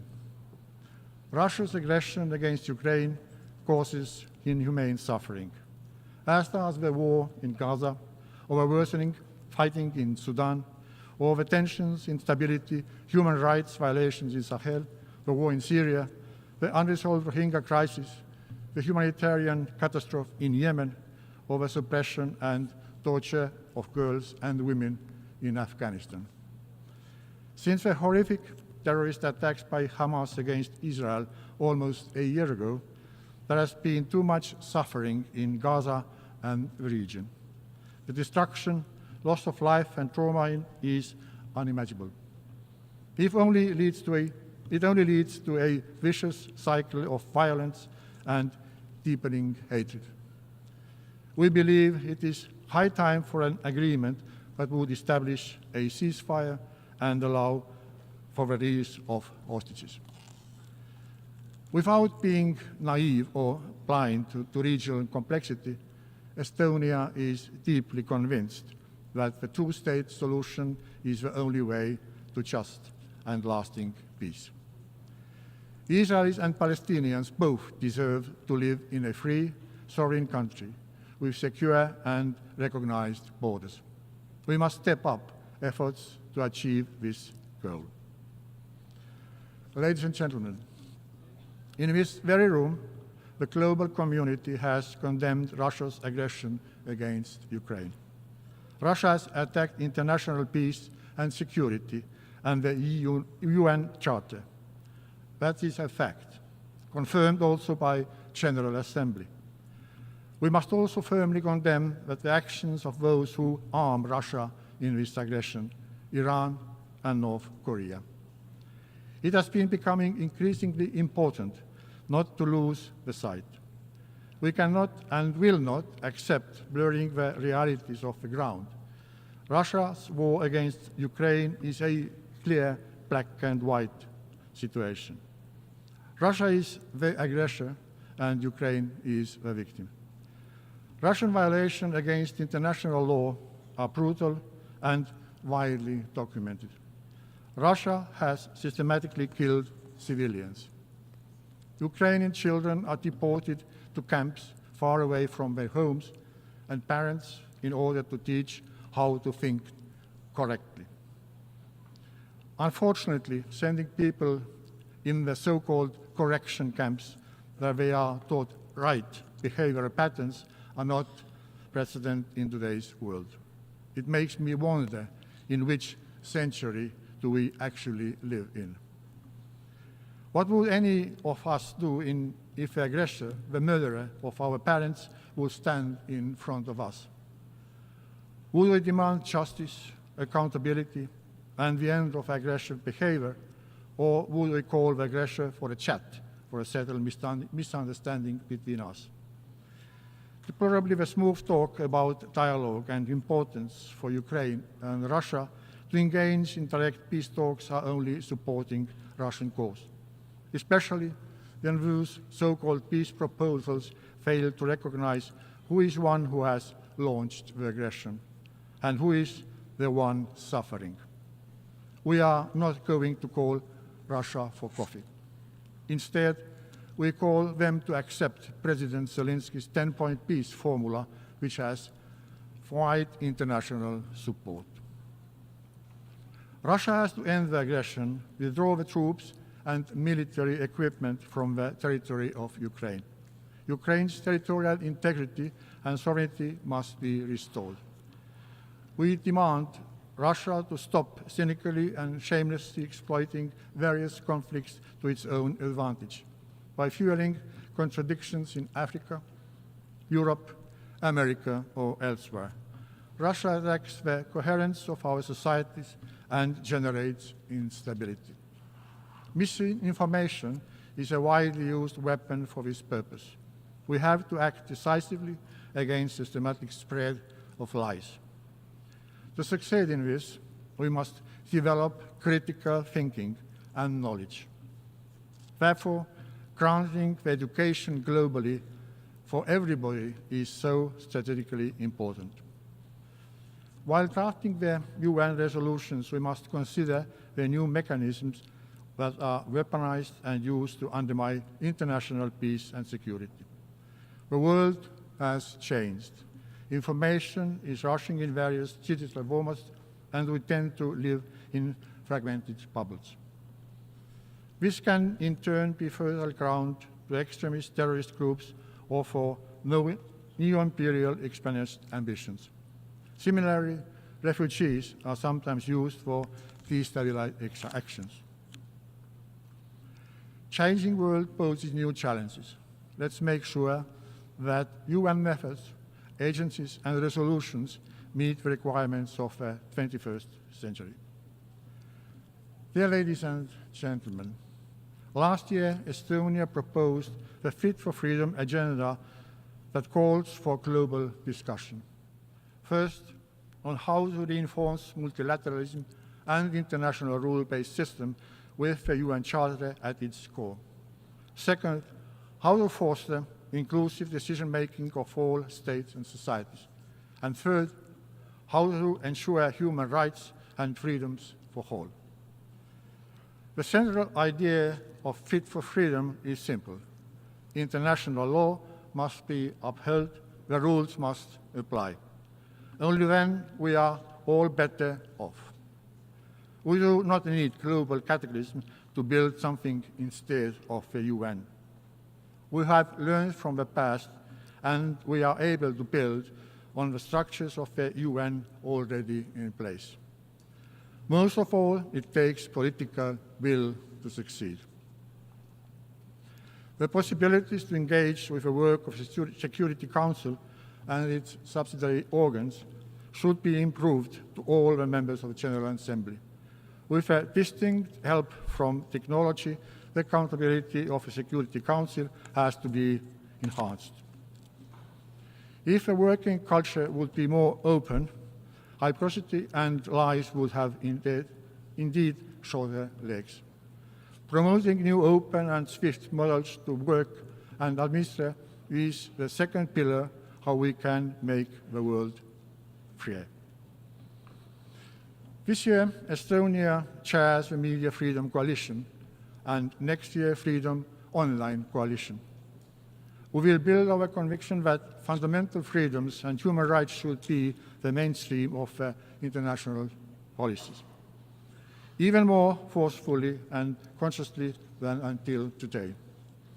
If human fundamental rights are protected, then we may conclude that international law and UN Charter are not only maintained, but they are strengthened. When international rules apply to everyone, the world is fit for freedom. Dear ladies and gentlemen, positive change is possible. Estonia's own story is a perfect illustration of that. We have built a digital, cyber-secure society where citizens feel that they themselves are the state, as it should be. We know from our own experience that freedom combined with a proper technology and innovation-oriented mindset are the best tools for finding long-term solutions. Yes, also free societies might need some updates from time to time and the latest plugins from optimized user-friendly performance. But if maintained properly, they are not crashing and freezing like autocracies tend to do. Estonians have a vivid memory of the times when human rights were denied to us. This makes Estonia vigorous in standing up for those fighting for their rights today. We partner with those who have reached out for helping hand to enhance children's access to education and medicine. We unite with those who work tirelessly to grant women and girls equal rights with men and boys. And we are aligned with all who follow the principle of universal and indivisibility of human rights.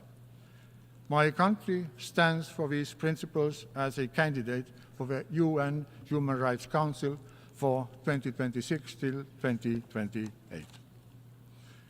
Dear ladies and gentlemen, what kind of change are we going to see? We know the answer. It is up to us to fix the UN so that it could safeguard international peace and security and build a world fit for freedom. Let's get to work. Let's do something about it. Thank you.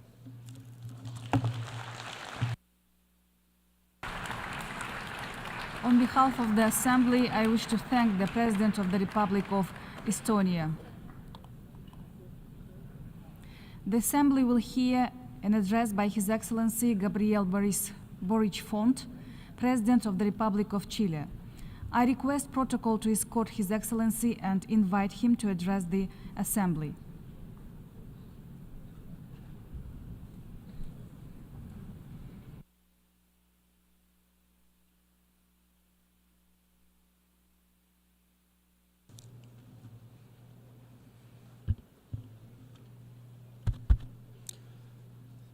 Señor Presidente. Mr. President, members of the General Assembly, and to all inhabitants of the world listening to us.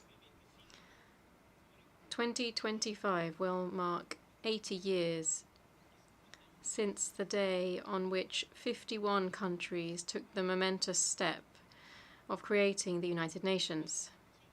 Our country, Chile, has always been a proud member of this collective effort. We were at that time one of the founding countries, and now, almost 80 years later, we continue to defend democracy, peace, multilateralism, and integral respect for human rights. Since 1945, the world has changed a great deal. Indeed, it would have been very complex at the time, full of hope due to the end of the war that had been torn apart by poverty, destruction, and death, which was left in its wake, and already marked by the infamy of colonialism. We saw simmering emancipation, inexorable emancipation of peoples from their executioners. Much time has passed since then, and the world has changed radically. Just imagine if a 20-year-old from that time were to magically wake up in 2024. I'm sure they wouldn't be able to believe what they see. The world has changed, but some things remain the same. One example of this that has been repeated since this rostrum is the UN Security Council. 2024's world is not the same as 1945's. This morning, I listened to the UN Secretary General. I listened to President Lula from Brazil and President Biden from the United States. They all explicitly expressed their agreement to reforming the Security Council to adjust it to today. What or who is holding this up? Is anybody in this assembly opposed to this?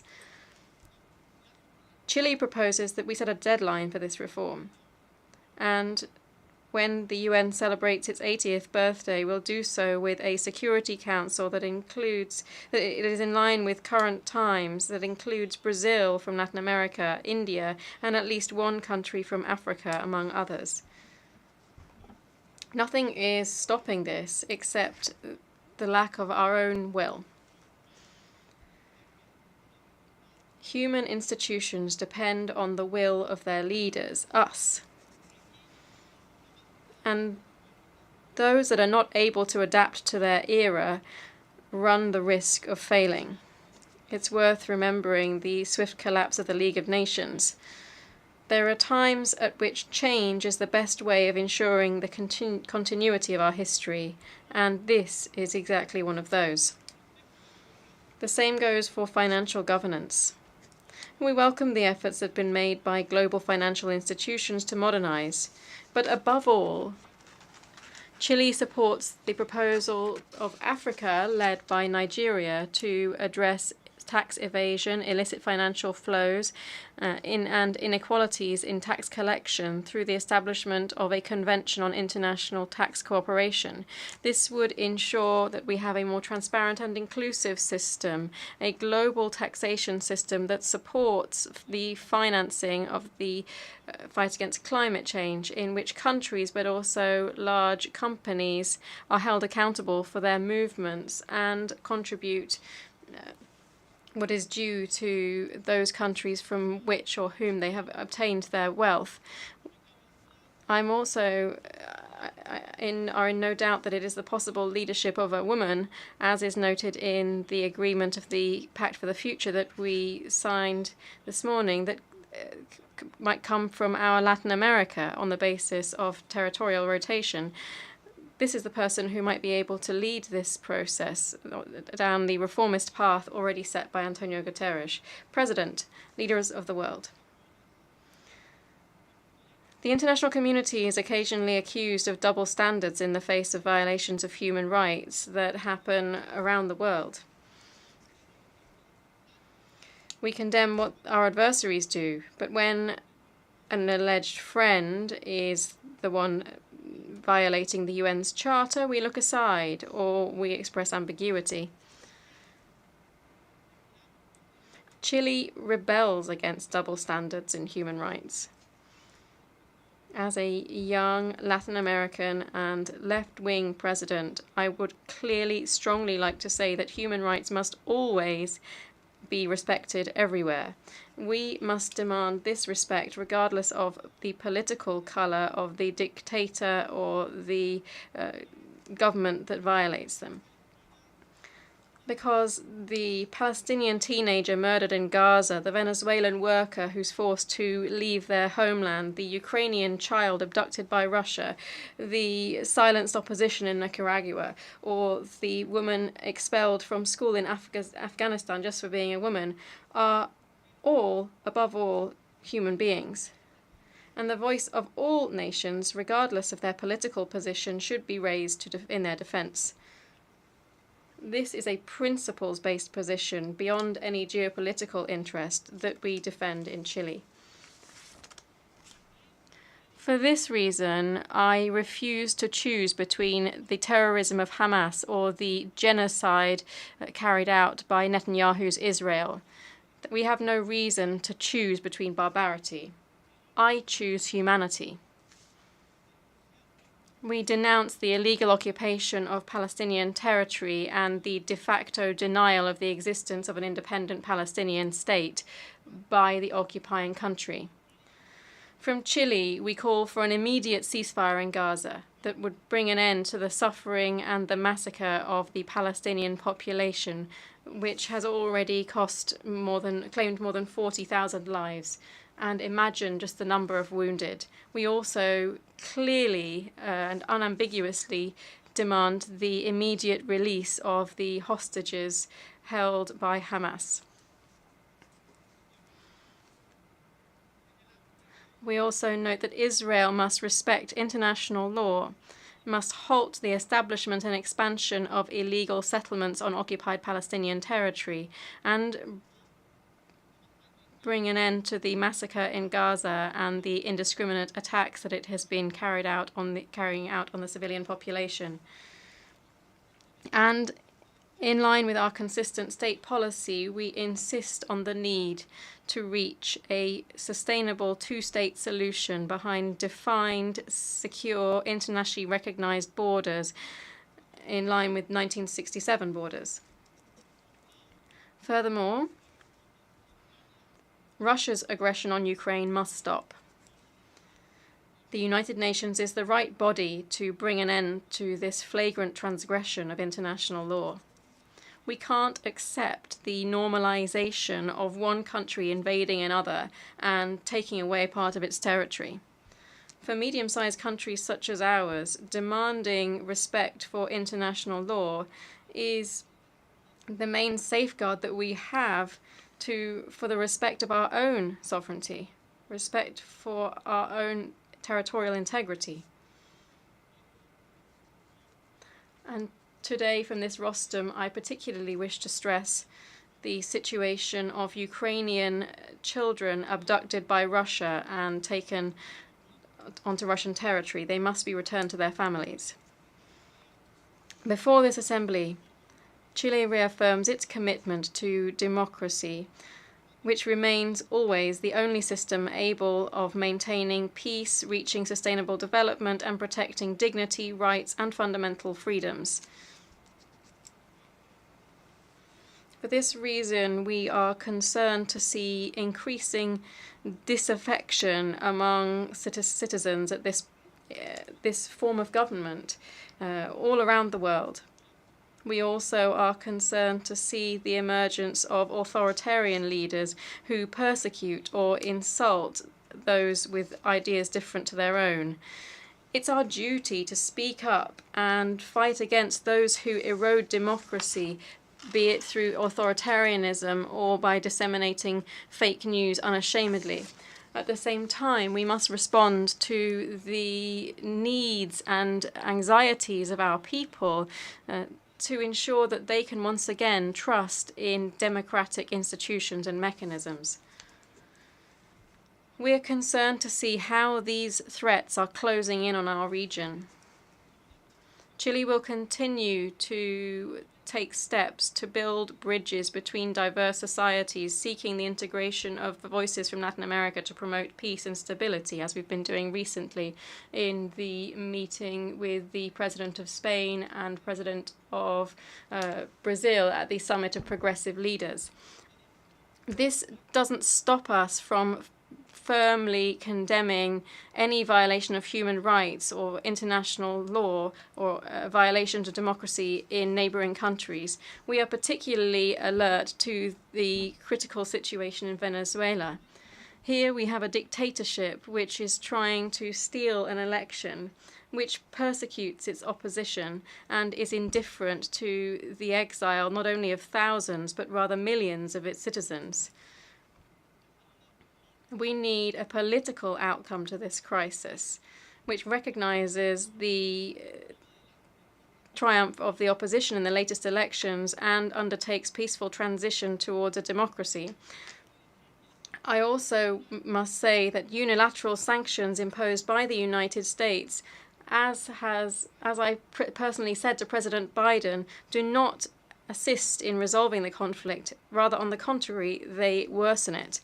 That's because economic sanctions most affect the Venezuelan people. They affect the Venezuelan people more than their government. They affect the most humble, the workers. The political crisis combines with the economic crisis, and together these crises have pushed more than 7 million Venezuelans into exile. They've been forced to leave their country. Of these, around 800,000 are in Chile. And I'd like to be clear on this point, be responsible here. Chile is not in a position to receive more Venezuelan migrants. United States authorities, I call on you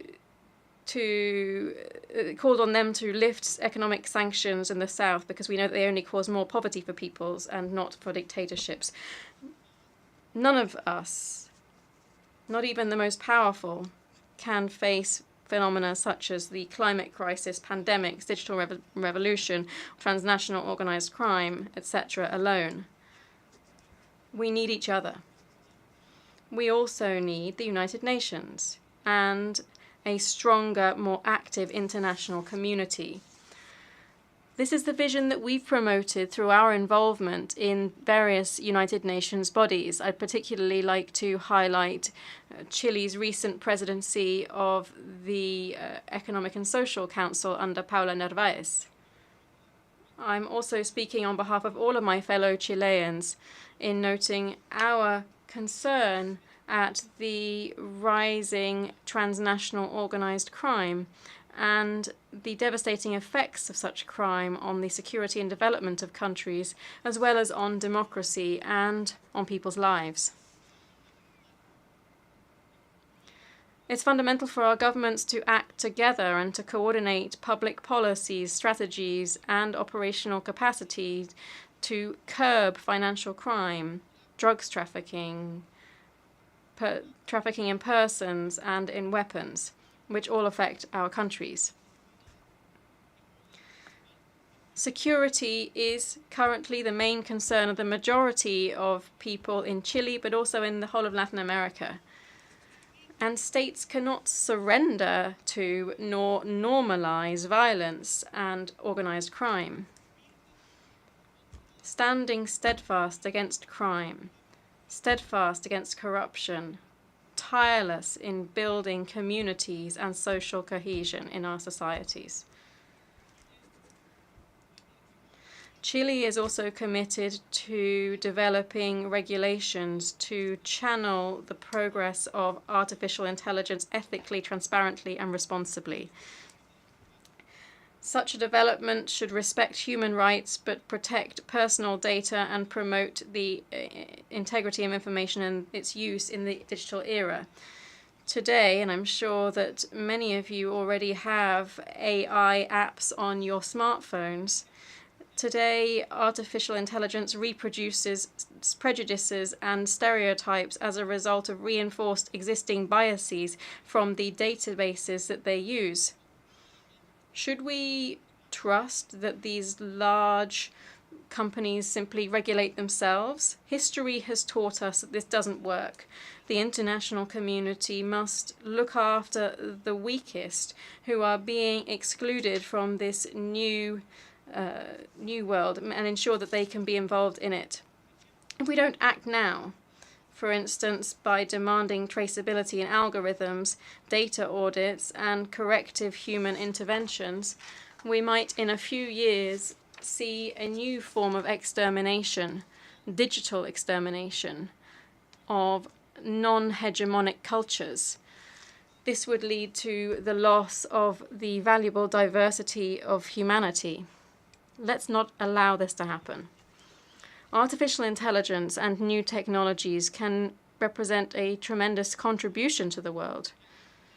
Today, it's worth remembering the zeroth law of Asimov's laws of robotics, which in literature the last century already forced us to establish that a robot cannot harm humanity or, through inaction, allow humanity to come to harm.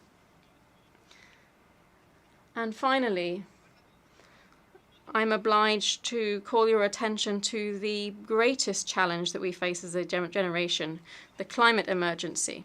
Protecting and sustaining life on Earth is something that we need to do now.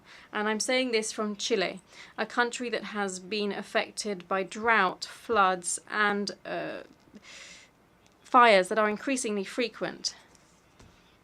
But here, borders are irrelevant, as you're well aware, because we're all affected equally by, for instance, Cyclone Idai, which just a couple of years ago flattened Malawi and Mozambique. We also see fires in Australia, floods in Bangladesh, the dry corridor in Central America, rising sea levels affecting the Maldives, and fires that are currently raging in Cordoba, Argentina. Let's not deny science. Let's not deny our responsibility as humanity over this crisis. In Chile, we are playing our part. We're changing our energy matrix. We're leaving aside fossil fuels, moving towards carbon neutrality, protecting our seas and our woodland. We are also preserving the Antarctic. Chile is an Antarctic country and will continue to be so. We have ratified the Oceanic Governance Treaty, the BBNJ Treaty, and I invite all countries to join it. And further, to support Chile's position in particular of Valparaiso as the headquarters for the treaty that I just mentioned. In light of the scale of the challenges that we face, isolated efforts are not enough. We need all of us, particularly the big powers and those that benefit from the indiscriminate exploitation of natural resources around the planet and have done for decades, to shoulder their responsibility and to support with resources, not just good intentions, those who are left behind today. We can't forget that many of the countries that are developed today are so developed specifically because they plundered the wealth of other peoples for all too long, and did so facing impunity. We face many challenges, but our fate is not set in stone. I therefore hope, and I'm optimistic when I look towards our shared future. It falls to us to build a fairer and more dignified world for all of us and for future generations. A few weeks ago, Elvira Hernandez became the second female Chilean poet to obtain the National Literature Prize since Gabriela Mistral, who has a Nobel Prize for Literature. And here I would like to paraphrase a warning contained in one of her poems. We are migratory birds, but we've become used to behaving as monuments. Let's not turn multilateralism and the United Nations into a monument, a sterile, static monument. Let us turn this great historic achievement, born out of the Second World War, into a renewed bright light for 2024. To be able to improve the quality of life of whole of humanity. Thank you very much. On behalf of the Assembly, I wish to thank the President of the Republic of Chile.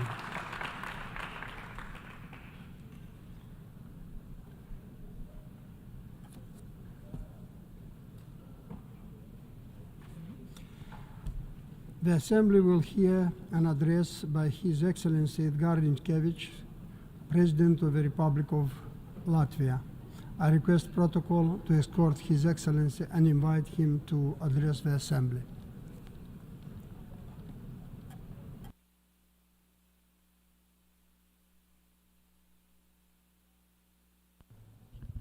Mr. President, Excellencies, distinguished delegates.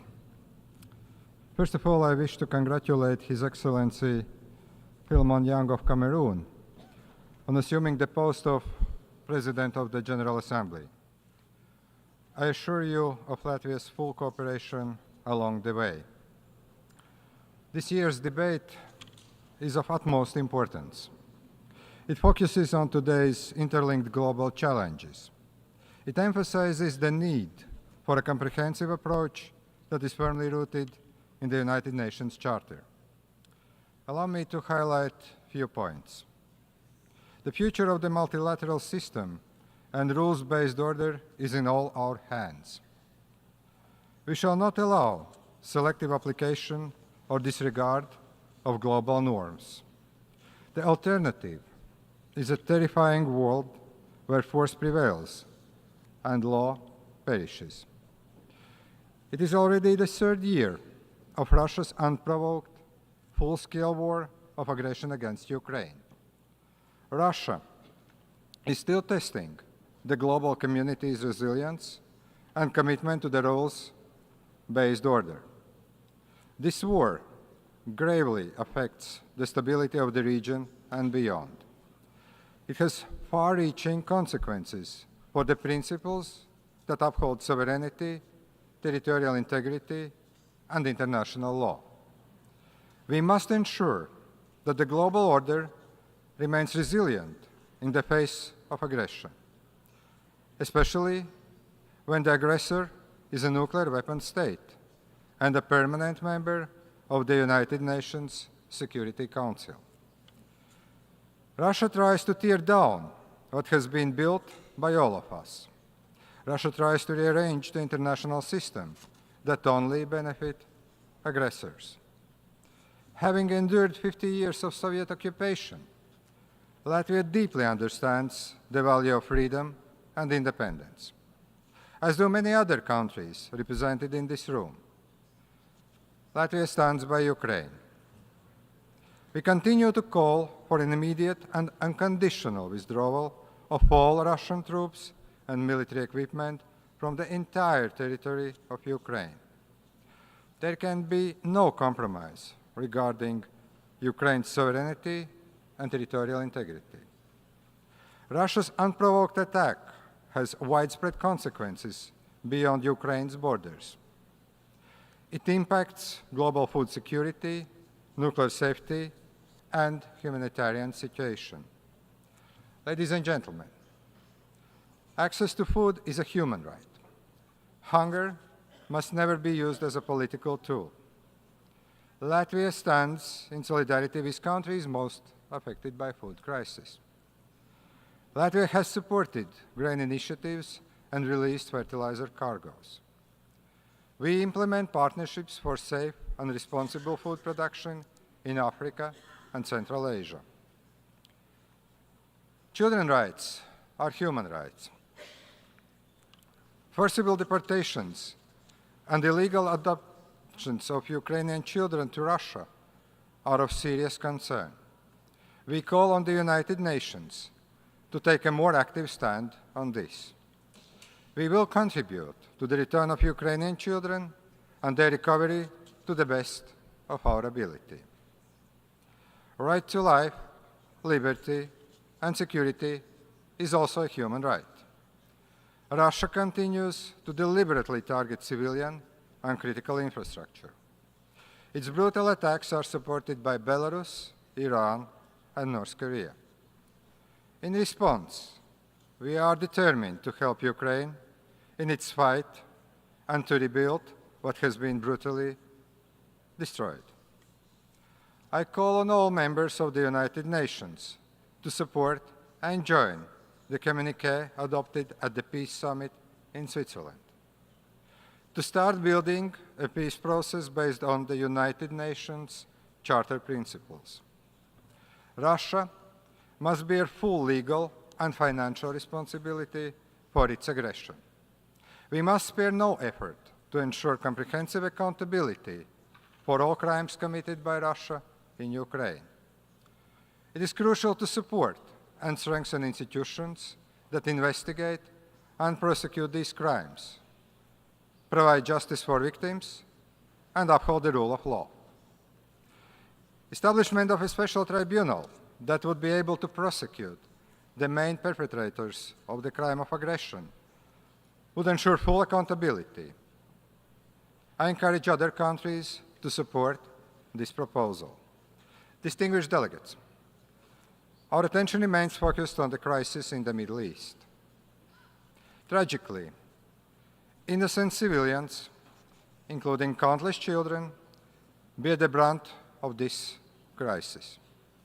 It is imperative for the international community, the United Nations, to support efforts that ensure the protection of all civilians and work towards a durable resolution.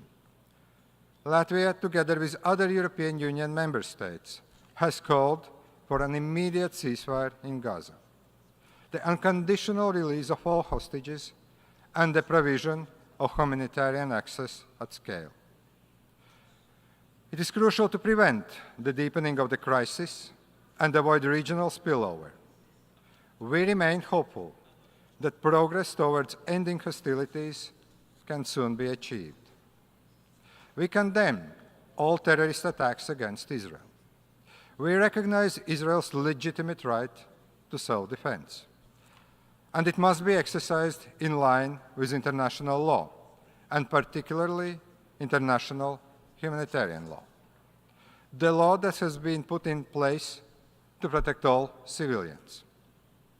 We must also focus on revitalizing the political process, to break the cycle of violence, to strive for a just and lasting peace. Peace that addresses the legitimate aspirations and security concerns of both Israelis and Palestinians. The ongoing escalation reinforces the necessity of pursuing a two-state solution in accordance with international parameters.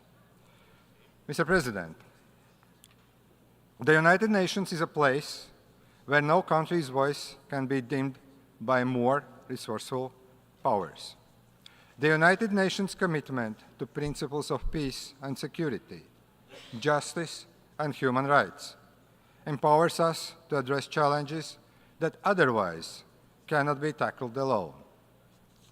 Acting in solidarity for sustainable and inclusive development is more acute than ever before. The Summit of the Future has demonstrated our renewed commitment to sustainable development goals. It accelerates the efforts to eradicate poverty, reduce inequalities, and ensure environmental sustainability. The right path towards progress and achieving sustainable development goals is to advance in innovation, science-based and environmentally friendly economy, to enhance the quality of education and strengthen governance, to engage with women, youth, and non-governmental sector on these matters. Latvia has already progressed towards achieving 63% of the set targets. We are also helping those most in need. Latvia's development cooperation policy has become more global and more tangible, increasing year by year. There can be no sustainable development without peace and consistent global action on climate change. The ongoing conflicts and crises around the world aggravate the effects of climate change. We strongly believe that the United Nations Security Council must address climate change as an existing risk for global peace and security. Small island developing states are at the forefront of global environmental crisis. Latvia welcomes the recent advisory opinion of the International Tribunal for the Law of the Sea. We closely follow the International Law Commission's deliberations aimed at clarifying the impact of sea level rise on statehood. Latvia has meaningful experience in building resilience against disinformation and promoting media literacy. We support an online environment that is free and open, but also safe and secure.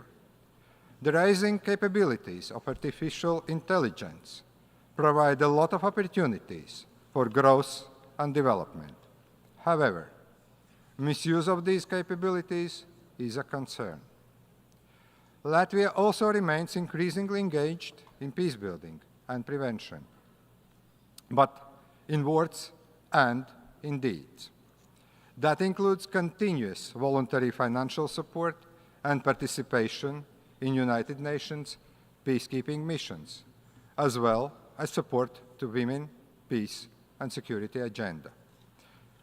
Distinguished delegates, the United Nations is not without its flaws. Its potential to prevent aggression or resolve conflicts has frequently been questioned.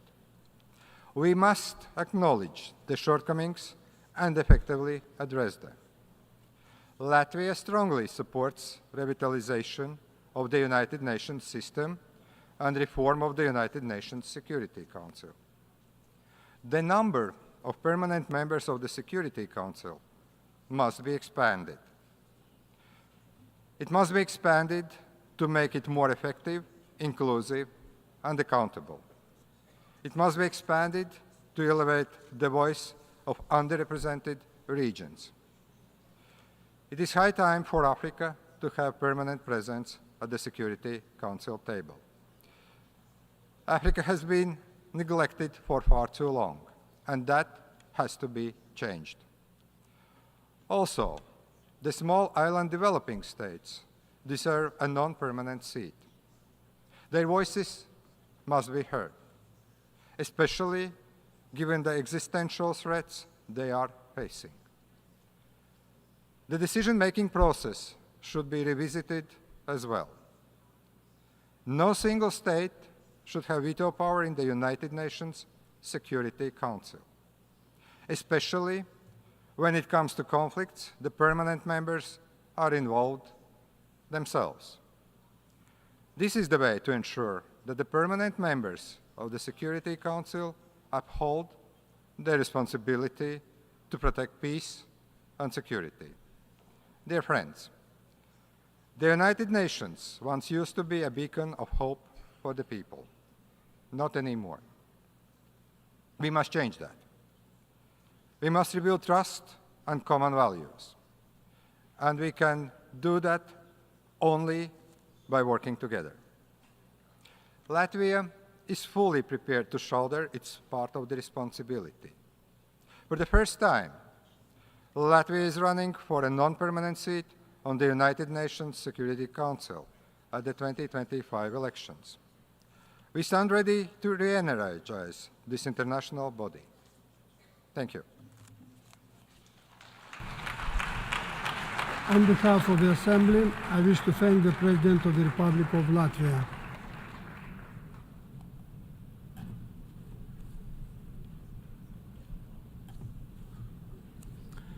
The Assembly will hear an address by His Excellency Santiago Pena Palacios, President of the Republic of Paraguay. I request protocol to escort His Excellency and invite him to address the Assembly.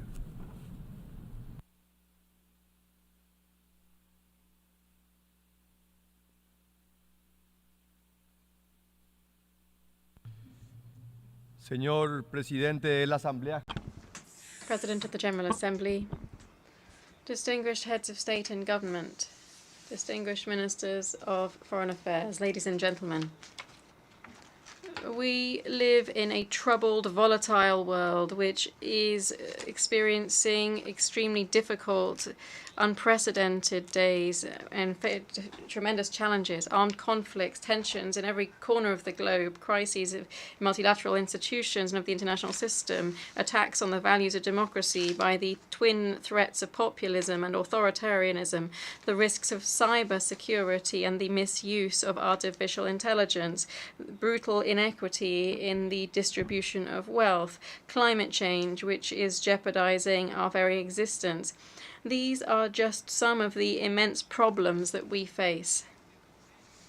I'm therefore afraid that I'm not here today to give a heartwarming speech, rather one that might generate discomfort and concern in light of what is happening. I think that we need to be sincere and admit that we are all failing to build a better world. Because if there is a right time and place to debate and propose crucial decisions that will change the direction of mankind, it's here, the United Nations General Assembly. And due to the delicate juncture in which we're living, we are forced to do that.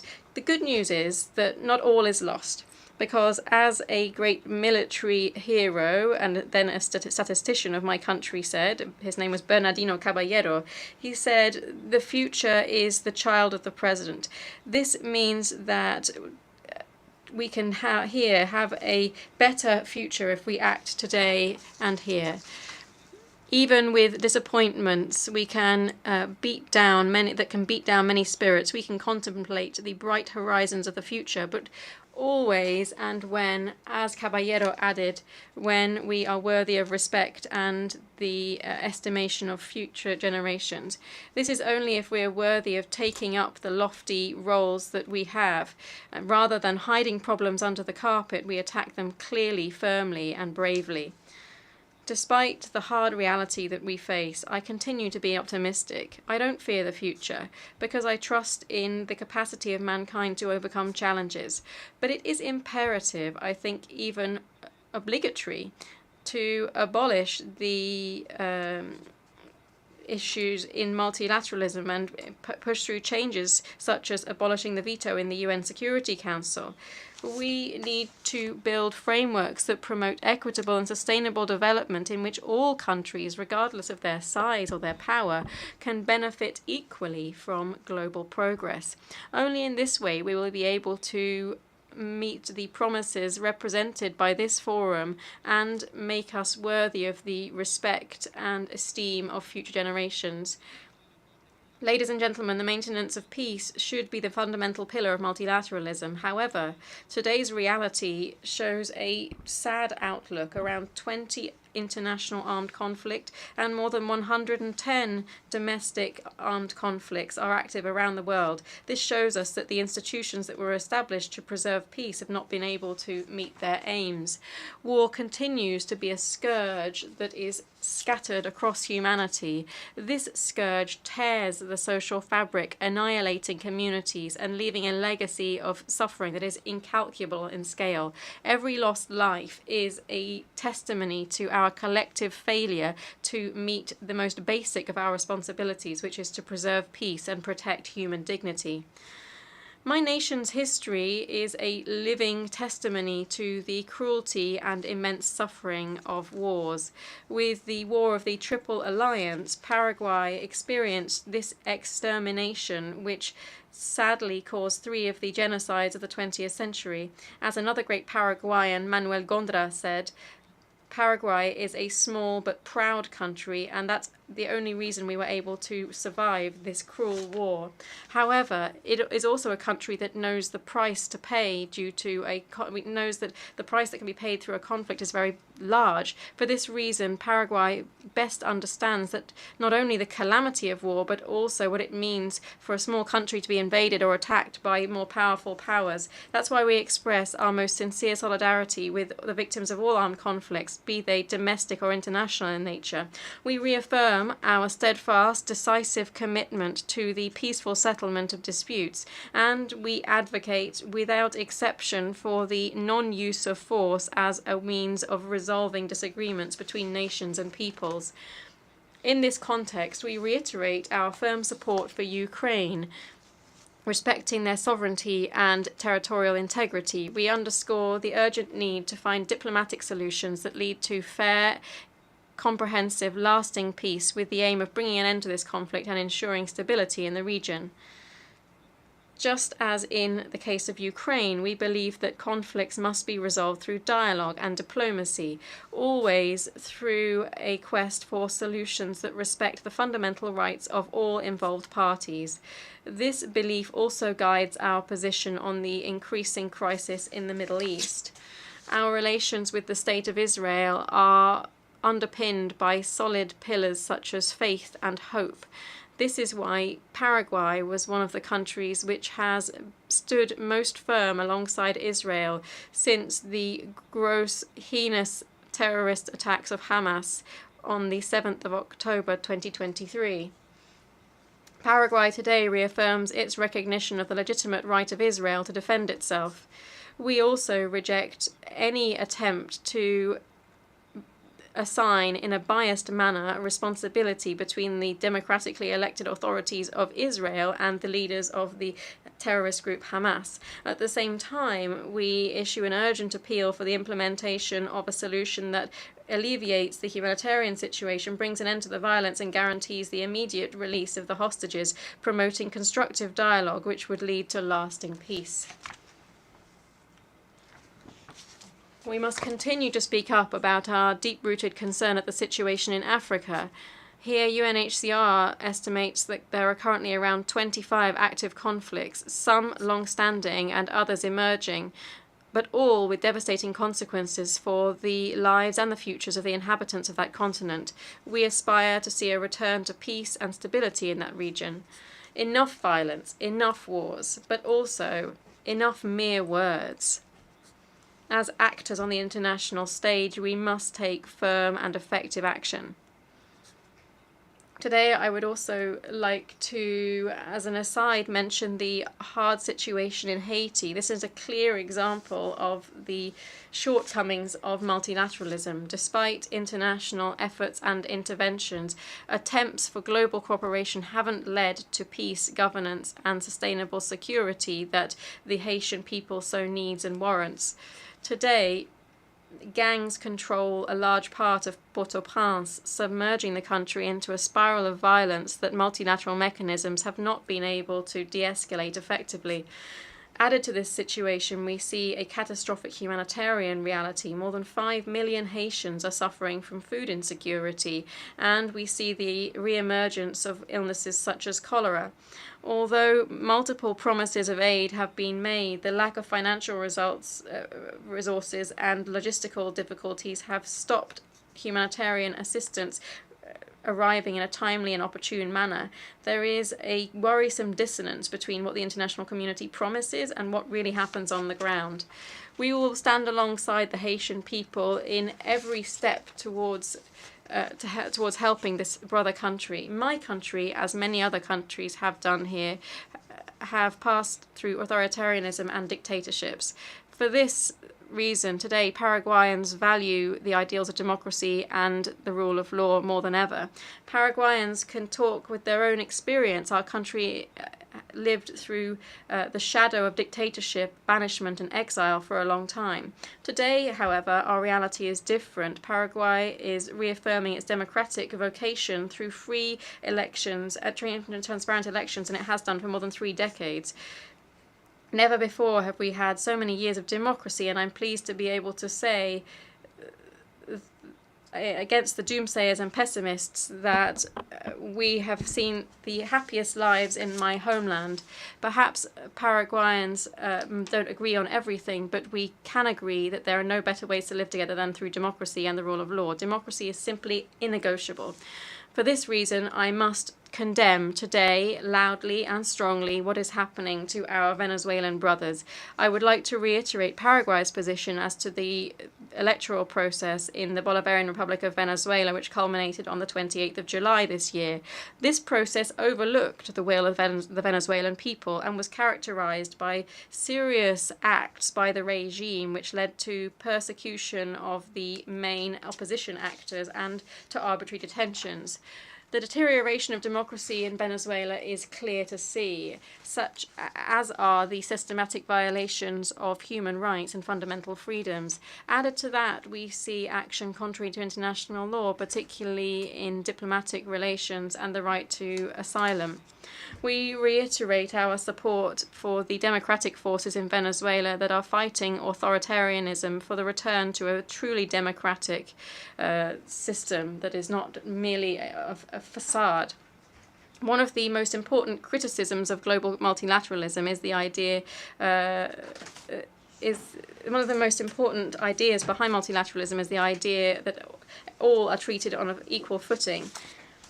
The concept of a vote for each nation often becomes a vacuous concept if nations are not obliged to transact their self-determination in order to not be left out of great international markets. However, we recognize that regional cooperation continues to be a crucial path towards physical and economic integration. The fight against the challenges that we face is impossible without convergence of wills from neighboring countries. Regional cooperation is the only way that we are able to work together to design national policies together with other nations.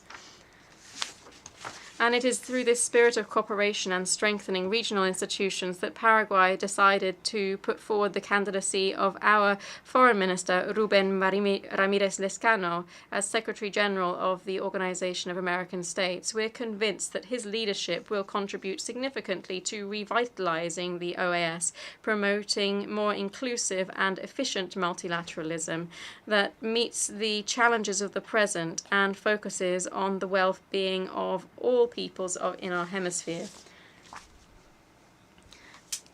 In the context of our commitment to the most inclusive form of multilateralism that leaves no nation behind, Paraguay reiterates its unwavering commitment towards those countries that, despite their outstanding contribution, are excluded from important international fora such as these. Paraguay not only recognizes but also profoundly values international cooperation with the Republic of China, Taiwan. This is a kindred nation with which we have for now more than 70 years forged robust and meaningful friendship. This friendship is based on the shared values of democracy, the rule of law, and free trade. It's a genuine friendship forged through the adversity of two geographically small countries living alongside great powers. Our combative spirit, however, is everything but small. In this assembly, we renew our firm support for Taiwan to be a full part of the United Nations. We believe that their exclusion is an injustice that we can't overlook, because the values that we share and their contribution to the international community should be recognized. if there is a country that today should be a part of the United Nations and is not yet so, that is Taiwan. Today, we've not only come to speak up about this injustice, but also to speak up firmly to alert the international community as to the threat to their integrity and the legitimate rights of self-determination of their peoples. I underscore the importance of peace and stability in the Straits, Taiwan Straits, in a world full of tensions in which conflicts constantly threaten to boil over. Positive interactions in this region are not only vital for the Asian security, but also for global stability. For the same reasons, we uphold the principles of peace, justice, and international cooperation in all corners of the world, and it's important that we reaffirm our commitment to these values within our borders. In my country, as I was saying earlier, we have a vibrant and full democracy. We have a republican system that balance of powers, and while we have a political majority in the Congress, we continue to have dialogue with our opposition to carry out the great reforms that our country needs. We're convinced that democracy cannot be a vacuum. It should have content and, above all, results. Here, economic development is crucial to ensure the future strength of democracy. Prosperity, indeed, is the biggest enemy of crime, of division, of a lack of hope. Social policy, the most effective of social policy, I always say, is economic prosperity. But to ensure that this prosperity reaches everyone, we need to invest in human capital and generate the right conditions for families to be able to work. And here I'd like to cite two of the programs of my government. Firstly, Zero Hunger in Schools. This aims to completely eradicate hunger in school-age children, because we believe that children who are hungry cannot learn. And we also have the Che Rogapora program, which is the first policy giving access to housing focused on the working class. It will allow thousands of Paraguayan families to transform a monthly income into a monthly payment into a family asset. If we don't have development, we have no security. This is a national level view and an international one. And we understand the cooperation with different national and international agencies. This is our vision as the President of the Republic. Finally, we will continue to support institutions and transparency as fundamental preconditions for development. The recent obtention of investment grade by Paraguay is a clear reflection of our constant efforts to strengthen our institutions.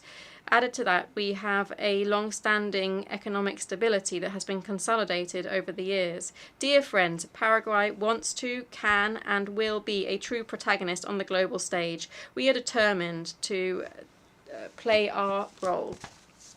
Paraguay is a country that has abundant natural resources, valuable human capital, and has a clear approach in creating value chains that promote the green economy based on the development of sustainable technology. Our country is a beacon in the production of clean and renewable energy. Hydroelectric energy generation is not only a national project, but rather a joint initiative with our neighbours, which seeks to ensure a more developed, sustainable and emissions-free world. I firmly believe that Paraguay is an example of how economic development is entirely compatible with environmental sustainability. Paraguay shares common challenges with other landlocked countries, which will be addressed in the new Programme of Action for Landlocked Developing Countries, which will be adopted in Botswana this December.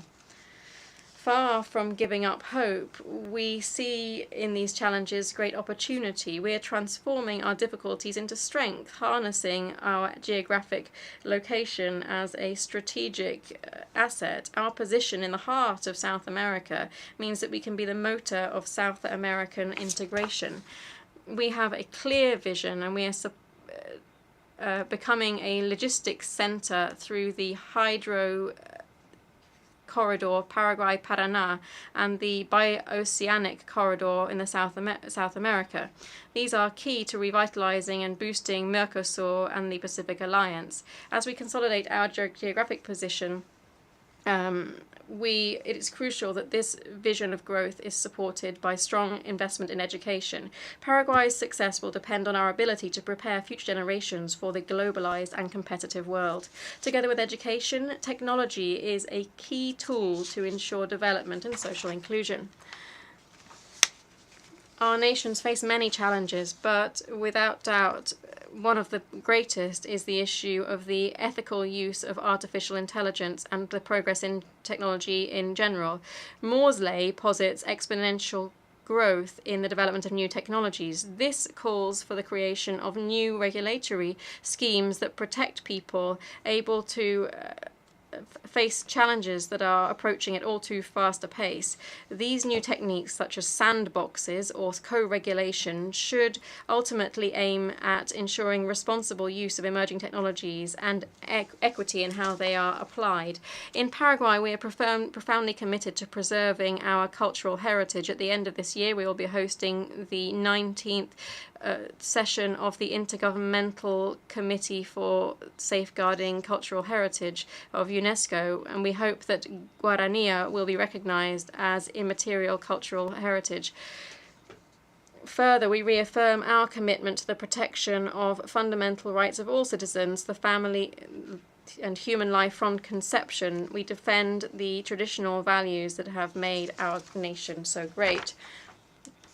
Despite having looked at things critically, I would like to confess that I am an incurable optimist. I believe that our future is brilliant and full of opportunities, hence why I see the bright horizons on the future.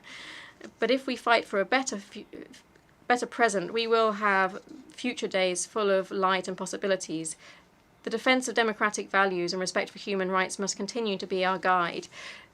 Of course, we will have differences and legitimate policy differences, but there are some principles that cannot be negotiated. That is democracy, the rule of law, unfettered respect for human rights. These are all fundamental pillars. Although our political or ideological views might be different, this shouldn't divide us or stop us from advancing towards building cooperation based on solid foundations. If we continue to forge ahead towards cooperation, mutual respect, integration, fraternity among our peoples, I'm convinced that we will have better days. In conclusion, and despite the tremendous challenges that we face, I'm convinced that, as William Faulkner once said, humanity will not simply endure, it will prevail. Thank you very much.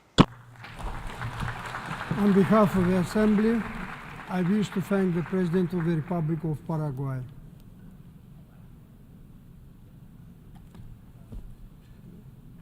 The Assembly will hear an address by His Excellency Tu Lam, State President of the Socialist Republic of Vietnam.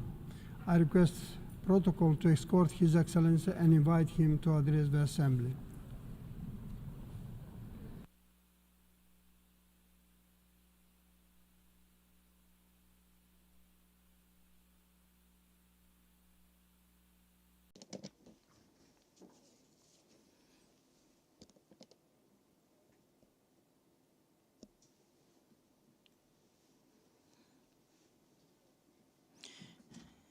Excellency President of the UNGA, Excellency Secretary General of the United Nations, ladies and gentlemen, good evening.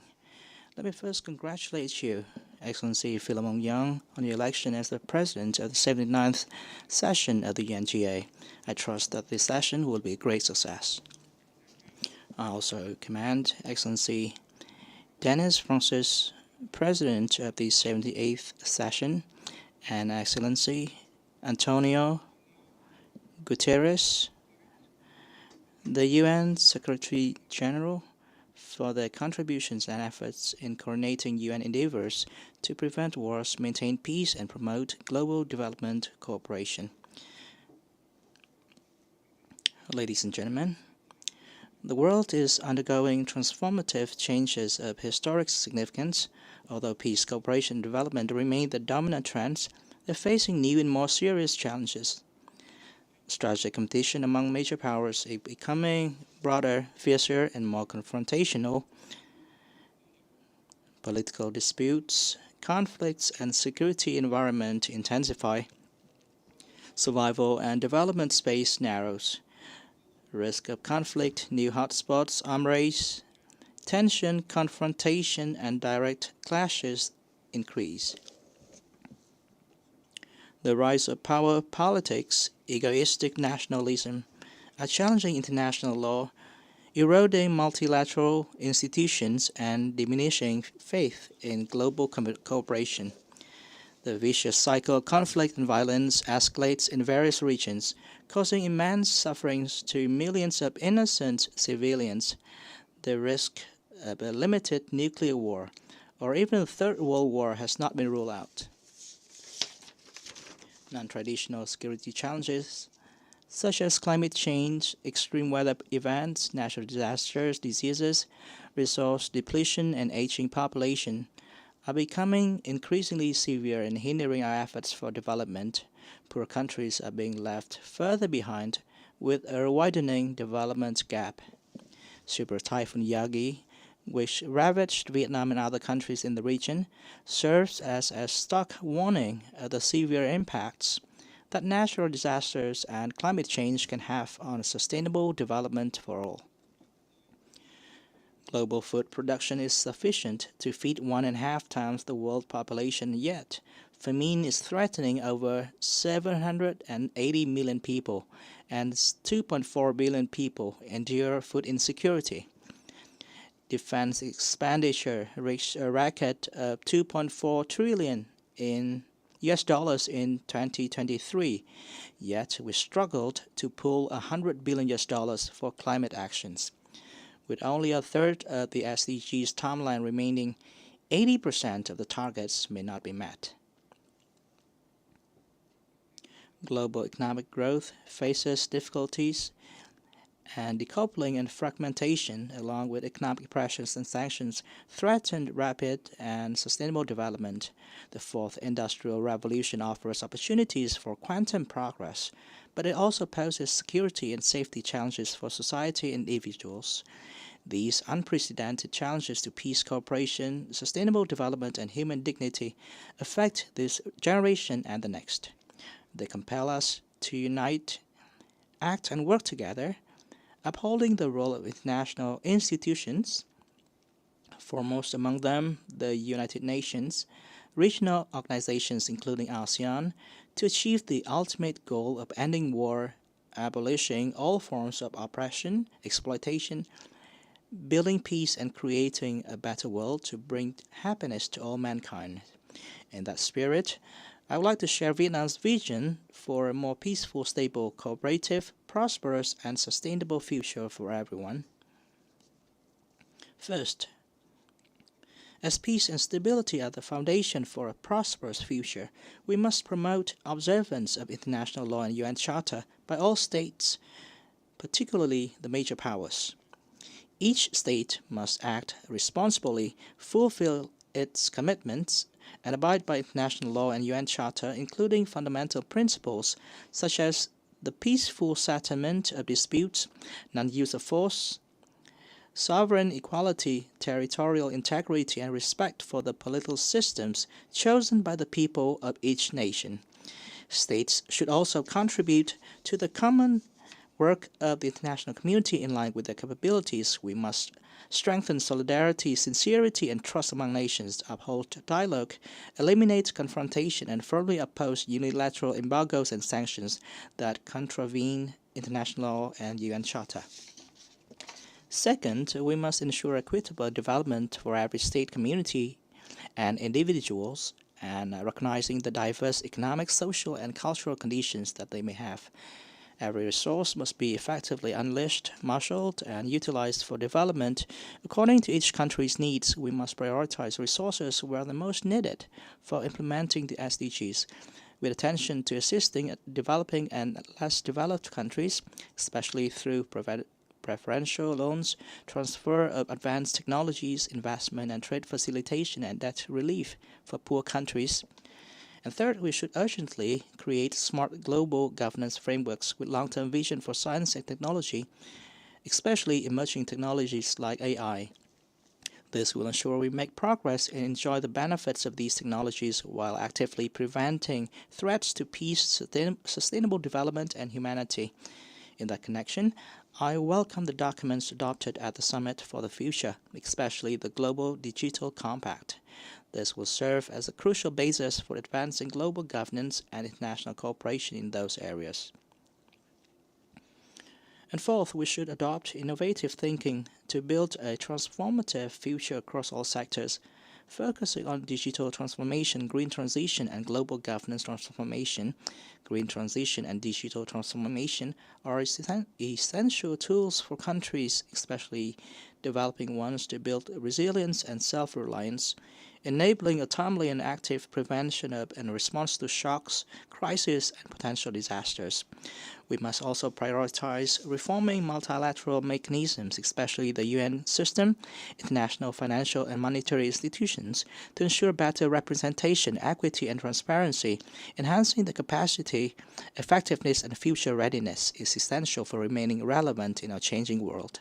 And fifth, we must place human at the center in delivering on our visions. People should be the center, the goal, and driver of all policies and actions at all levels.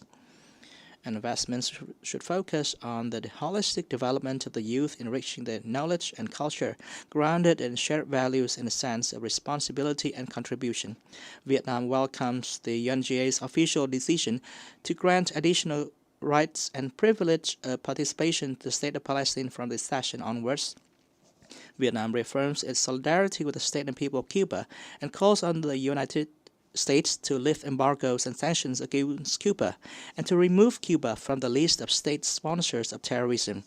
We need to vigorously promote such actions since they are practical ways to foster equitable development and happiness for all. President Ho Chi Minh, a Vietnamese hero of national liberation and a man of culture, once stressed, unity, unity, great unity, success, success, grand success. Only through unity and cooperation with trust and by thinking and acting as one can we build a world of peace, sustainable development, and human dignity for the present and future generations, ensuring no one is left behind. In today's rapidly changing world, each state plays a vital role in the grand orchestration of our era. Vietnam is making every effort to move forward toward a future of peace, stability, prosperity, and sustainability, not only for all our people, but also for all nations worldwide. This is Vietnam's vision, goal, and strong commitments to the international community, today and tomorrow. Thank you for your kind attention. On behalf of the Assembly, I wish to thank the State President of the Socialist Republic of Vietnam.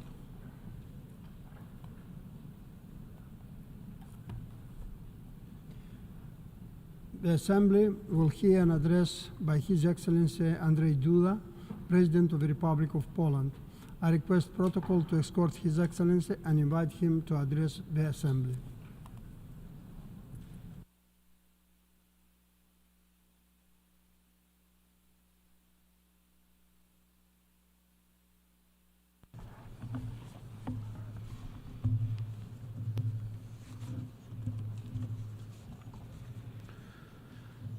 Distinguished Mr. President, Your Excellencies, honorable delegates, I would like to express my sincere congratulations to His Excellency Mr. Philemon Yang on his election to the honorable position of President of the 79th session of the United Nations General Assembly. Poland fully supports your mission, sir, and wishes you every success. I also extend my thanks to His Excellency Mr. Denis Francis for his effective presidency during the previous 78th session. Mr. President, ladies and gentlemen, I'm honored to address the United Nations General Assembly for the 10th time as the President of Poland. All the more so because today we are facing huge global challenges that require our solidarity, cooperation, and determination. Our presence here reminds us of the mission for the fulfillment of which the United Nations was established after the terrible tragedy of the World War II, to prevent further conflicts and ensure world peace. This year marks the 85th anniversary of the beginning of that massive conflict, the conflict which claimed millions of lives. It was Poland which became its first victim. On September the 1st, 1939, Nazi Germany attacked my homeland, starting World War II. 2 weeks later, on September the 17th, the Soviet Union also invaded my country. As the ally of Nazi Germany fulfilling the agreement between Hitler and Stalin, so-called Ribbentrop-Molotov Pact, both aggressors deprived us of our independence. Poland found itself in the midst of the brutal occupation of two totalitarianisms, becoming a witness and victim of war crimes that forever left a mark on our nation's and world's history. In my country, we know very well what war is, and we know what drama and suffering it brings. That is why Poland has always been a strong advocate of measures which aim to preventing conflicts and ensuring peace in the world. Our history and experiences incline us to constantly recall the need to respect international law and protect the sovereignty of states.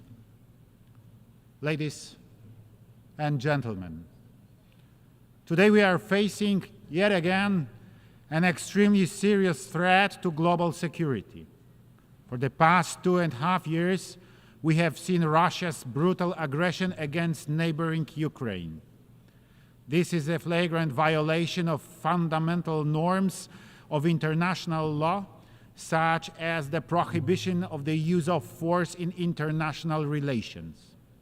This unprovoked aggression is destabilizing the region and posing a direct threat to the global order and security.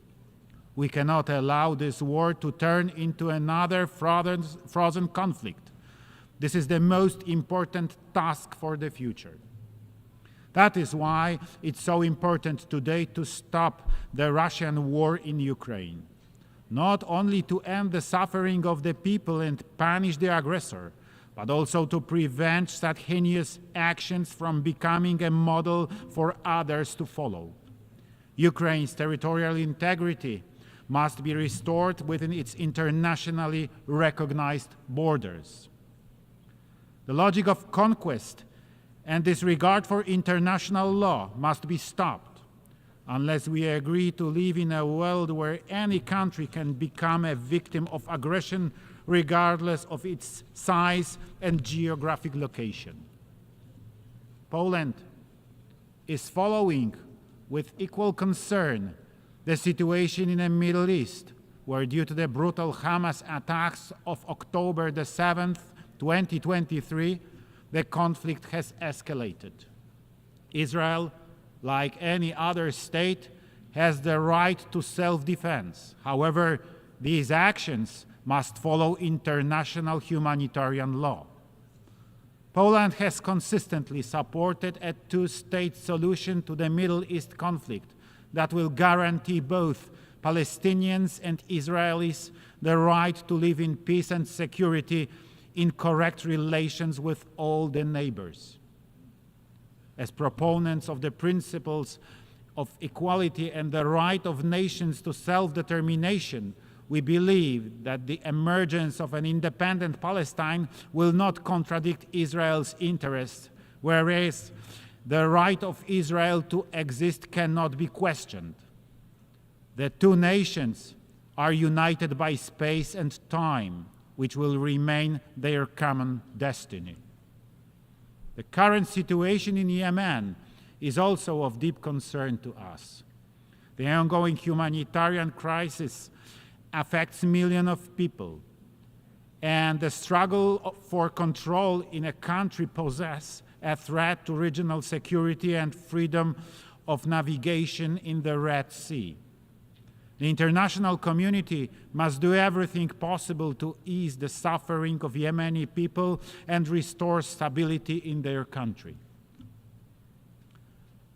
And we all see how the ongoing wars, conflicts, and terrorist actions in Africa undermine people's efforts to live and develop in safe and fair conditions.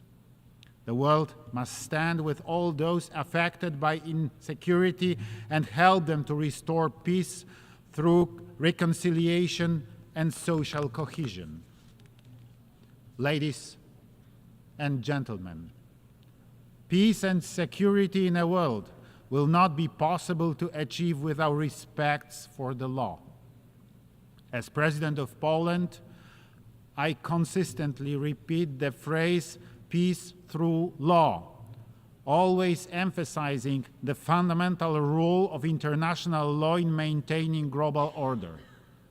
Our history, our experiences teach us that only adherence to international norms and the protection of the rights of every human being can ensure stability and development. Poland, as a country of freedom and solidarity, will always demand respect for human rights, regardless of geographic location. Therefore, Poland has decided to apply for a seat on the UN Human Rights Council for 2029-2031. Our candidacy is an expression of our commitment to the promotion and protection of human rights around the world. We believe that human rights are the foundation of peace and security. Their violation leads to conflicts, while their protection results in stability and development. Ladies and gentlemen, Poles perfectly understand the perspective of countries that experienced colonialism. Our history, from losing our statehood in the 18th century to World War II, to the fall of communism, has taught us how precious freedom, sovereignty, and human dignity are. It is a part of our DNA, and therefore we stand together with the developing countries in their quest for prosperity, equal treatment, and self-reliance. That is why Poland will not stop supporting African societies, as I had the opportunity to personally assure my friends during this year's visit to Rwanda, Kenya, and Tanzania, as well as in recent years during my earlier visits to the continent, which is so important for Poland, Europe, and the whole world in building a common, safer, and more prosperous future. We believe that Africa has the potential to develop its own solution to its challenges. However, we recognize that global development in many parts of the world currently is facing serious obstacles. We note with concern that halfway through the deadline set by Agenda 2030 for achieving the Sustainable Development Goals, progress made in realization of its ambitions is still insufficient. During this session, Poland will serve as Vice President of the UN Economic and Social Council. The motto of our mandate in the ECOSOC is Developing in Solidarity, which summarizes well our vision of progress we need. With its presidency of the Council of the European Union starting on January the 1st, 2025, Poland will seek to give new impetus to relations with developing partners. There is a need for better cooperation, real partnership, more solidarity. Ladies and gentlemen, next year we will celebrate the 80th anniversary of the United Nations. Despite its imperfections, The UN remains the foundation of the world order, allowing us to work together for peace, development, and human dignity. We believe that the Summit for the Future has given us an opportunity to reflect on the effectiveness of our work and the possibility of improving the UN structures to make them more responsive to contemporary challenges.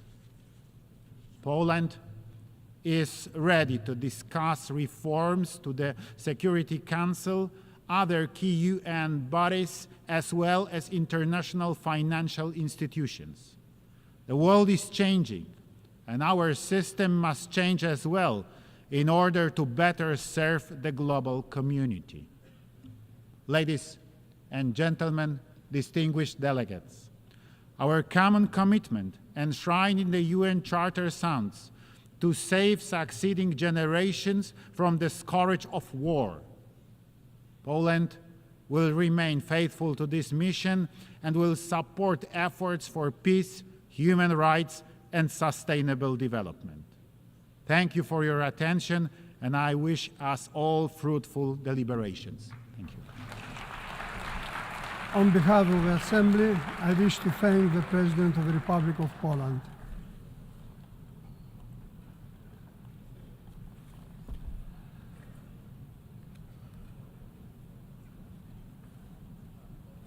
The Assembly will hear an address by His Serene Highness Prince Albert II, Sovereign Prince of Monaco. I request protocol to escort His Serene Highness and invite him to address the Assembly.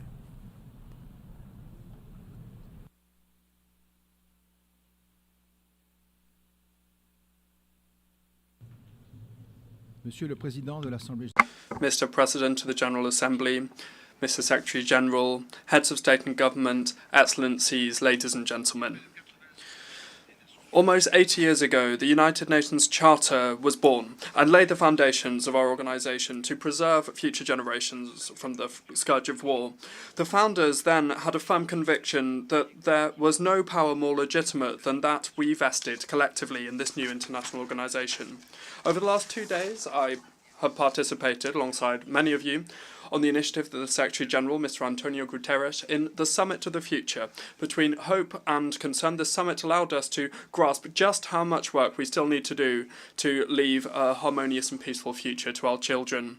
While we are facing an increasing number of challenges, we're currently seeing a multiplication of regional conflicts, an uptick in the arms race and nuclear proliferation, as well as an ebbing of our collective security. Extreme violence and conflicts that are currently raging, and the thousands of victims that they're claiming in the four corners of the world are intolerable. Targeted attacks against civilian infrastructure that don't even spare schools or hospitals are flagrant violations of the fundamental principles of international humanitarian law. Similarly, the use of famine as a weapon of war is an odious crime. These acts must not go unpunished. Whatever the conflict or the continent that it is taking place on, international justice must establish the crimes and prosecute those responsible. This is absolutely essential to build a just and lasting peace. The partition of the world that we're seeing currently is very concerning. Now should not be the time for war or division, but rather for building coalitions, for concrete actions, ramping up cooperation, solidarity, helping each other, and engaging in dialogue. My country's conviction has always been that the way of multilateralism is the only way possible. The UN is at the heart of multilateralism, and it's incumbent upon us to do everything we can to implement the roadmap that we adopted collectively. As we committed last year at the summit on the SDGs, and yesterday at the Summit of the Future, we must move away from the way of destruction and focus on the way that leads to prosperity. The new agenda for peace is blazing a trail for us to show more solidarity and to establish trust. The milestones that have already been put down, and they are showing us the way to go. The 4th UN Conference on Financing for Development that will take place next year compels us to rethink the international financial architecture and to help countries to undertake more sustainable and inclusive development. The World Social Summit that will also take place next year should give us the necessary driving force for more social justice and to contribute to fighting poverty, which is number 1 of the Sustainable Development Goals.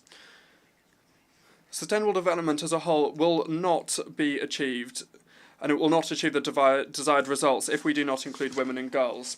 While we're celebrating in 2025 on the 125th anniversary of Resolution 1325 of the Security Council on Women, Peace and Security, and on the other hand, the 30th anniversary of the Beijing Declaration and Programme of Action, it must be recalled that gender equality has still not been reached insofar as rights, responsibilities and opportunities. It is only by guaranteeing their rights in all of the SDGs and in the actions of the Pact for the Future that we will be able to achieve more justice and inclusion. Step by step, and whatever the cost, we must hold true to our efforts to promote the rights of women and to ensure gender equality. Mr. President, let us make no mistake. The most threatening challenges for humanity on the long term are, without a doubt, the multi-dimensional environmental crisis that we're going through, and must I recall, we're responsible for that.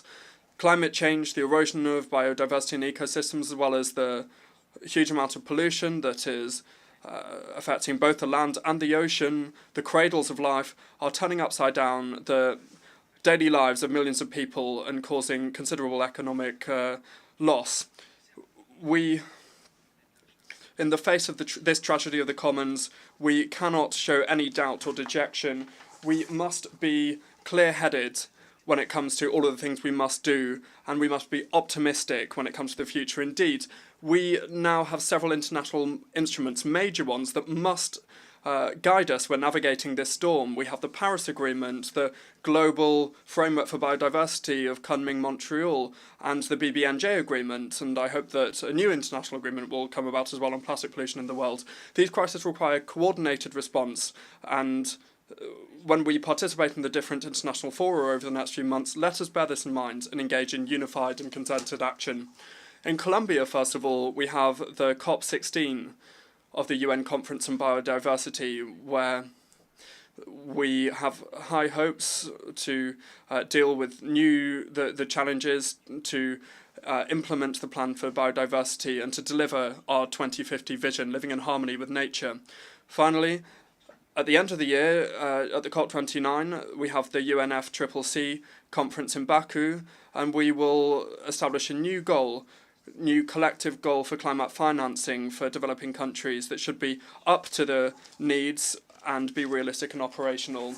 Creating the conditions for guaranteeing the right to a future in a healthy environment requires us to put an end to the upheaval of our ecosystems, and also to show wisdom and knowledge, and draw on the wisdom and knowledge of men and women present on the ground already suffering the consequences. For example, small island developing states that are particularly vulnerable to the consequences of rising sea levels, and they could potentially disappear. We could see a disappearance of habitable and productive land, and that's a real threat for their existence. The Principality of Monaco and its institutions committed to the preservation of the oceans is supporting the creation of an international panel of experts for ocean sustainability that would be headed by the Intergovernmental Oceanographic Commission of UNESCO.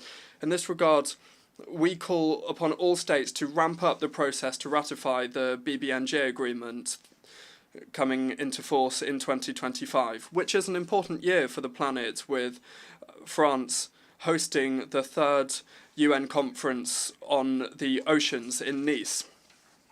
This conference should enable us to ramp up our actions and to mobilise all stakeholders to provide lasting solutions that we need for the ocean to overcome the challenges we face. The blue economy is also playing a key role, and the Principality intends to collaborate actively by hosting in June 2025 the Blue Economy and Finance Forum. Finally, beyond the framework provided by the BBNJ, I reaffirm the commitment of my country to the implementation of solid regulation grounded in the best scientific data, ensuring effective protection of the marine environment before we see any mineral exploitation of the seabeds.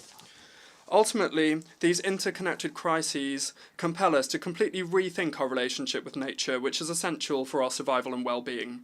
Mr. President, when it comes to the challenges and changes that humanity is facing, the development of artificial intelligence is unavoidable. The emergence and the rise of this new technology is accompanied by so many opportunities for our daily lives, but it also comes with dangers, and we must deal with these.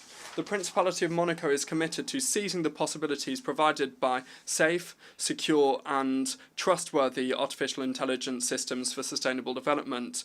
Indeed, the staggering technological progress that we're seeing can help to increase development, as well as it could provide fertile ground for organised crime and terrorism. So it's incumbent upon the international community now to establish the right regulations imposing ethical use of this technology that respects human rights and fundamental freedoms and ensure that it is not used or diverted for military or terrorist purposes. Further, disinformation today is one of the most insidious dangers for our societies. It is spreading rapidly, fed by social networks and digital platforms, sowing confusion and eroding trust in institutions and media. The consequences of this manipulation of information are grave, and they can include the destabilization of our states and the exacerbation of international tensions. It is therefore essential to bolster verification mechanisms, fact verification mechanisms, to protect the truth and to preserve the health of our democracies. Mr. President, we have the tools we need, whether they be legal, technological, or scientific, to bring lasting and effective solutions to our contemporary challenges. The Pact for the Future and the 80th anniversary of the UN in 2025 offer us up an historic and unique opportunity to make progress in the intergovernmental process to reform the Security Council to make our organisation more inclusive and representative of current realities in order to resolve the crises that we face. While the Olympic Games and Paralympic Games in Paris were a resounding success, the athletes showed us that efforts and perseverance, including in adversity, lead to victory. They gave us a lesson of humility by teaching us that while victory is the ultimate goal, the journey and good competition are equally as important accomplishments. Let us therefore commit together with a sense of determination to the process that we have defined, step by step. Let us overcome the obstacles without ever losing sight of our goal, which is to preserve peace between nations and to guarantee the well-being of the peoples of the United Nations. Thank you for your attention. On behalf of the Assembly, I wish to thank the Sovereign Prince of Monaco.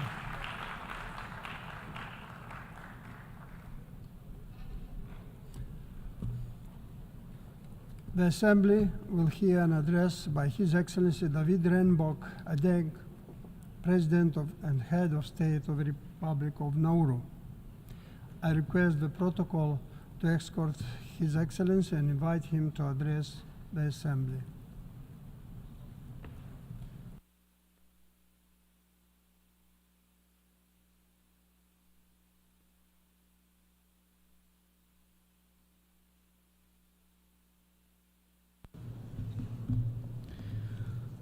Mr. President, Mr. Secretary General, Excellencies and distinguished delegates. As the President of the Republic of Nauru, a small island nation with a vision for a more equitable and sustainable future, I bring you warm greetings from the government and the people of Nauru. In this 79th session of the United Nations General Assembly, we gather at a time of unprecedented global challenge and opportunity.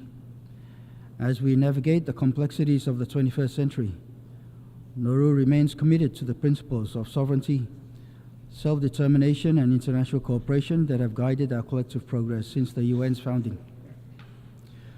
Mr. President, as a nation surrounded by the ocean, Nauru has a vested interest in the responsible stewardship of the ocean's marine resources.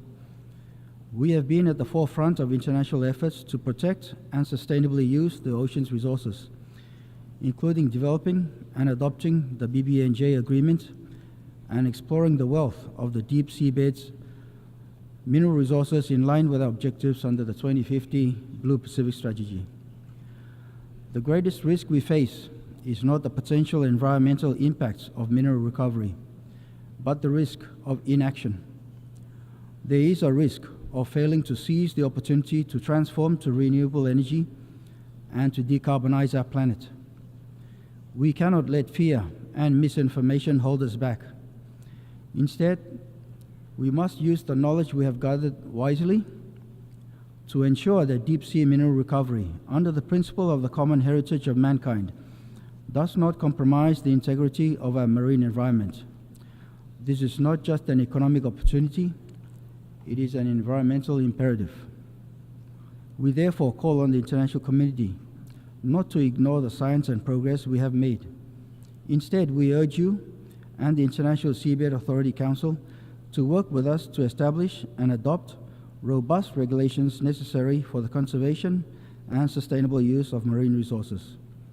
We have the science, we have the technology, and we have the imperative. Let us rise to the challenge and opportunity before us, employing our investments for the good of all, and let the time for action be now. Mr. President, Nauru's story is not one of despair, but of resilience. Our people have thrived for centuries, living in harmony with the land and the sea. Today we adapt, we innovate, and we persevere. We are exploring new frontiers because even as we fight against the effects of climate change, we must also adapt to the reality that is upon us. Through initiatives like the Higher Ground Project, we are reclaiming land, strengthening our infrastructure, and securing our future. Adaptation initiatives to address modern challenges and concerns demand more than technical expertise.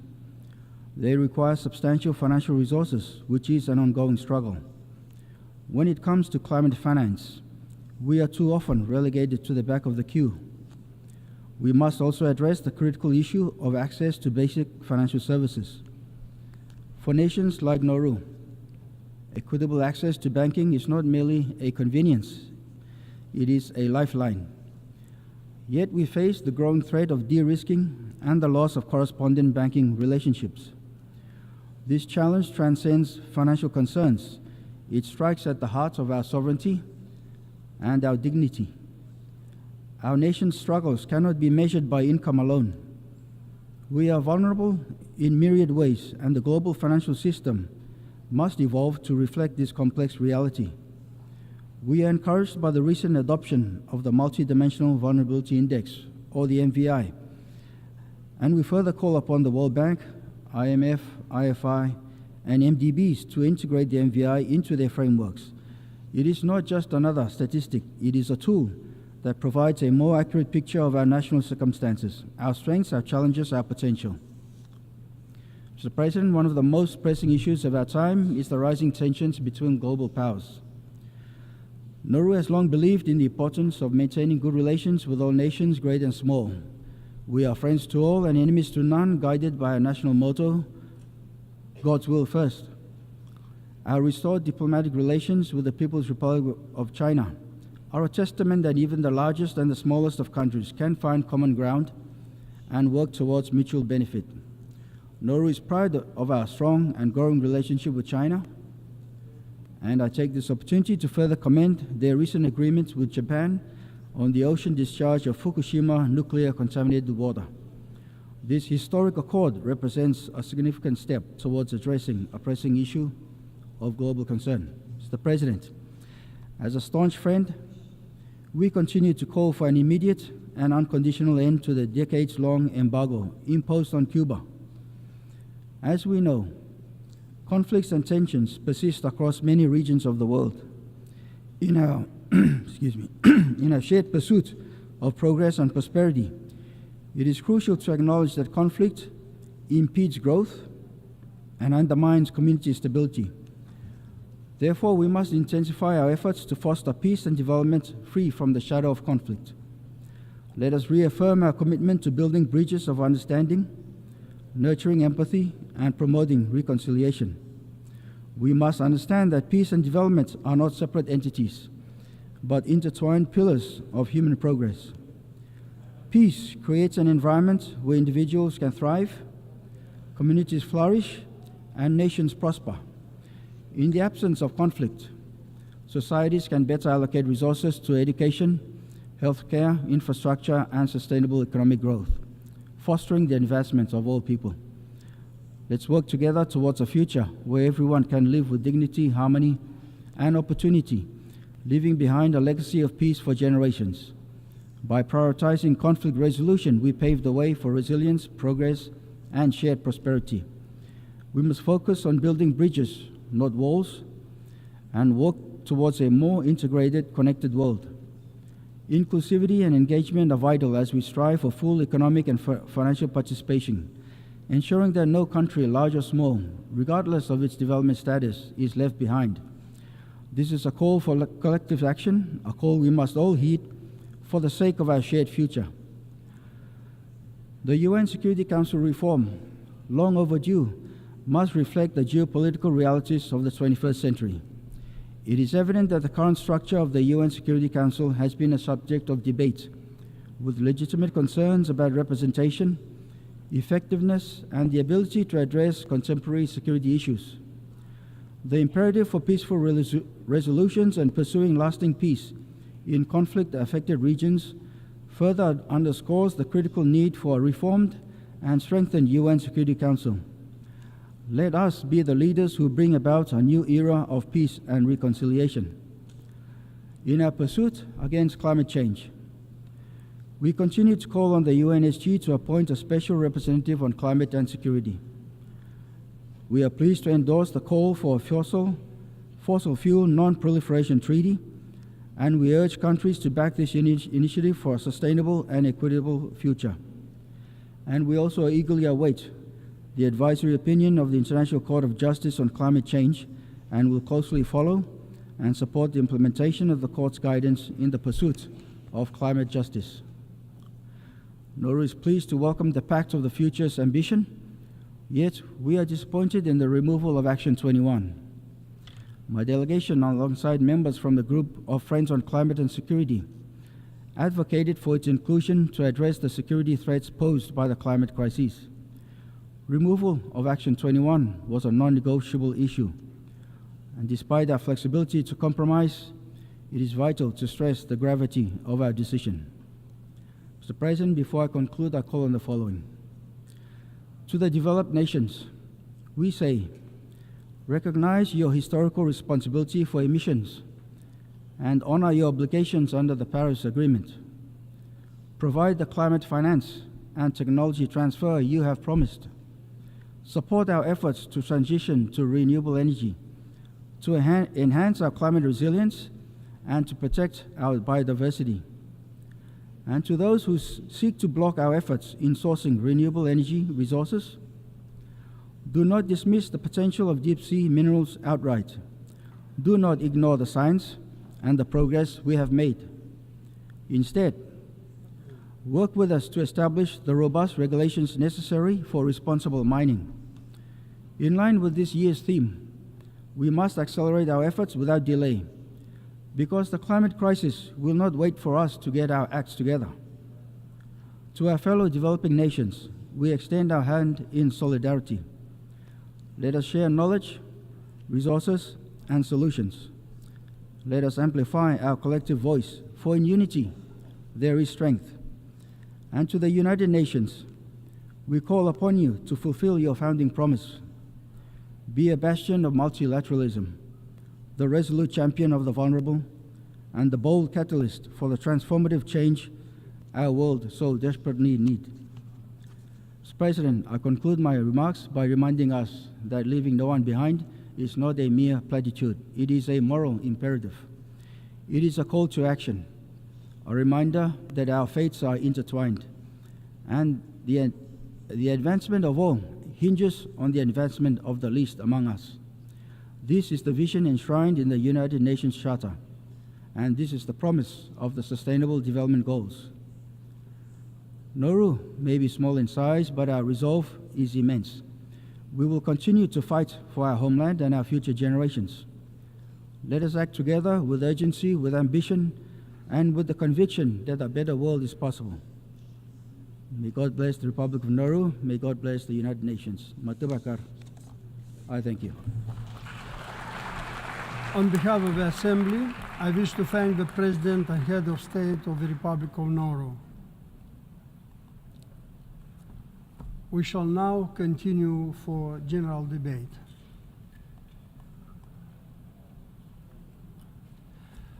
The Assembly will hear an address by His Excellency Kashim Shettima, Vice President of the Federal Republic of Nigeria. I request protocol to escort His Excellency and invite him to address the Assembly.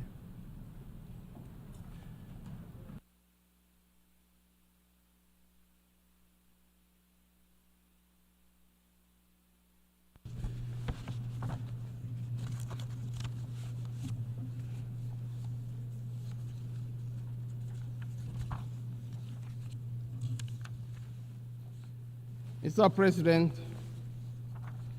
Your Excellencies, heads of delegation, distinguished ladies and gentlemen.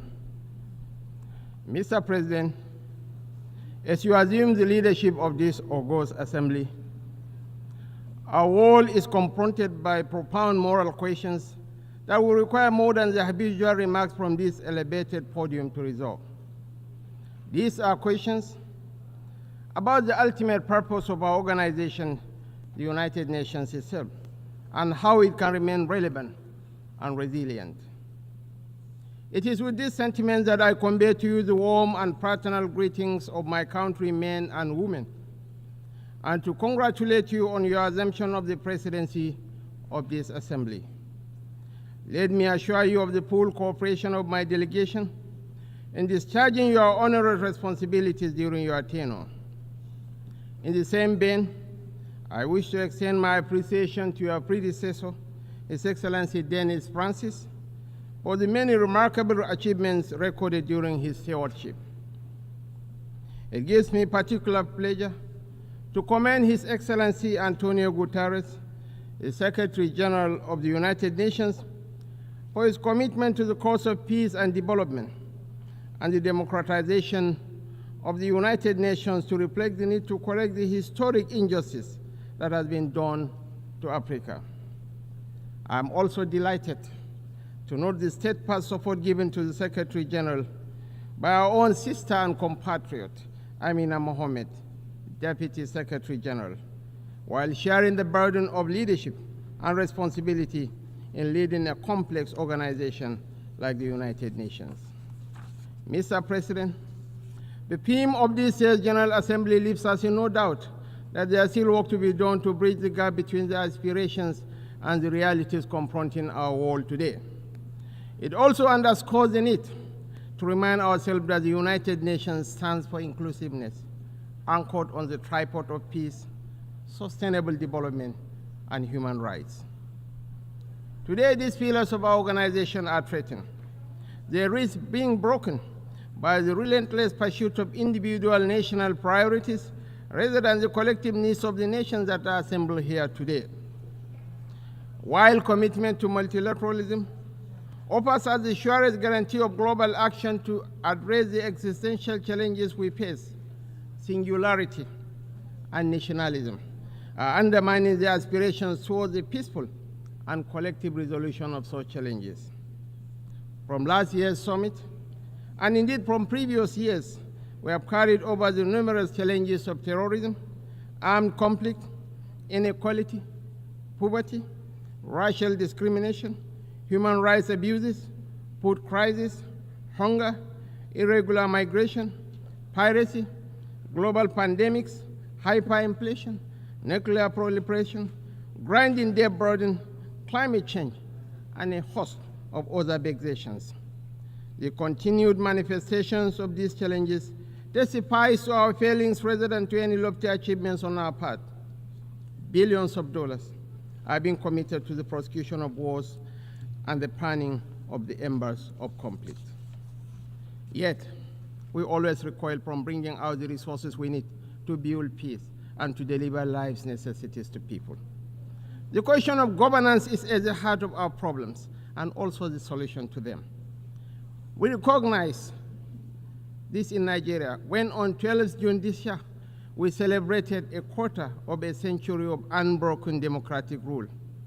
We are no less proud of this achievement than the fact that during the last 2 decades, a sustained process of democratization has swept over Africa.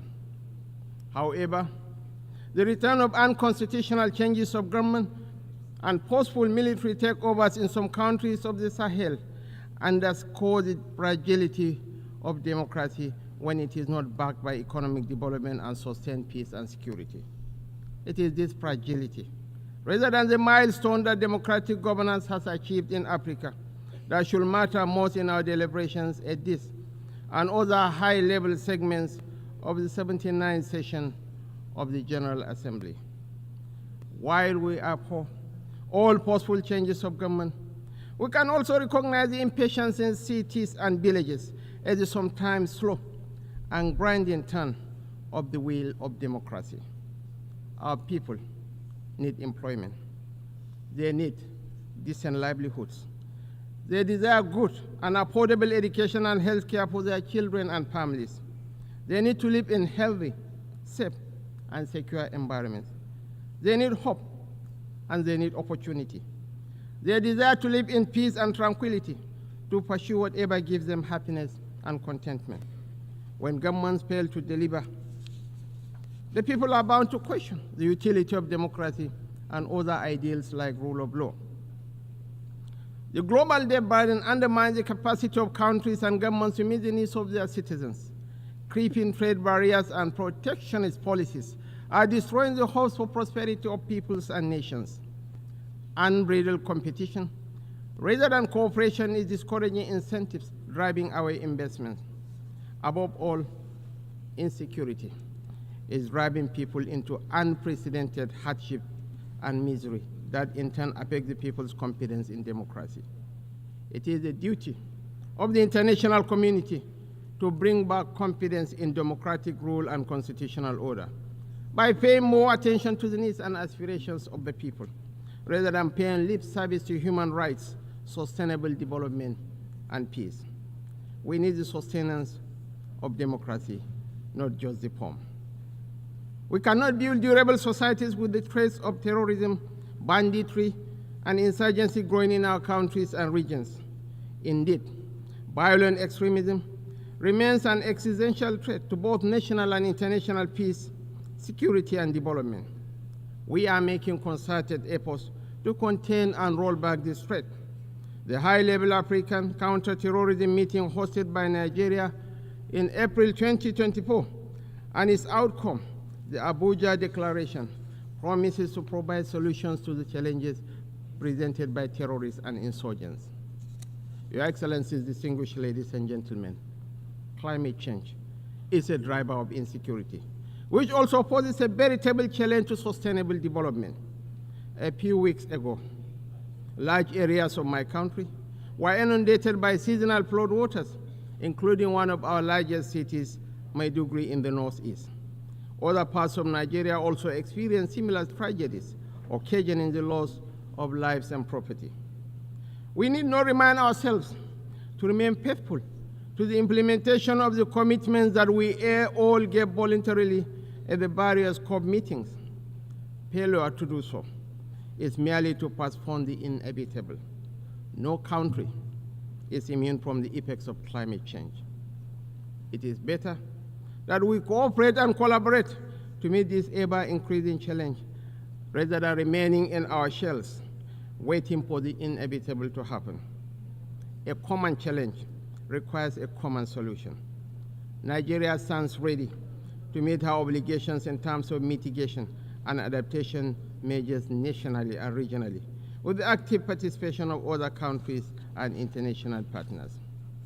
Mr. President, conflict resolution is the main reason why the UN exists, but the task of prevention becomes all the more difficult when conflict becomes normalized, when even the condemnation of violence and civilian casualties and calls for a ceasefire are somehow regarded as controversial.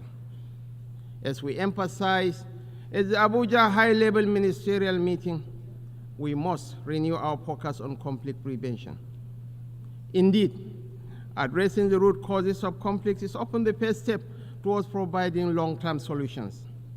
Clearly, some of the root causes of conflicts are social in nature, including poverty, hunger, ignorance, inequality, and exclusion, as well as other forms of injustice. In the Sudan, other parts of our continent and further afield, foreign actors are exacerbating these tensions to prolong conflict and deepen the suffering of innocent people. Today, we are all witnesses to the heart-wrenching situation in Gaza and other Palestinian territories.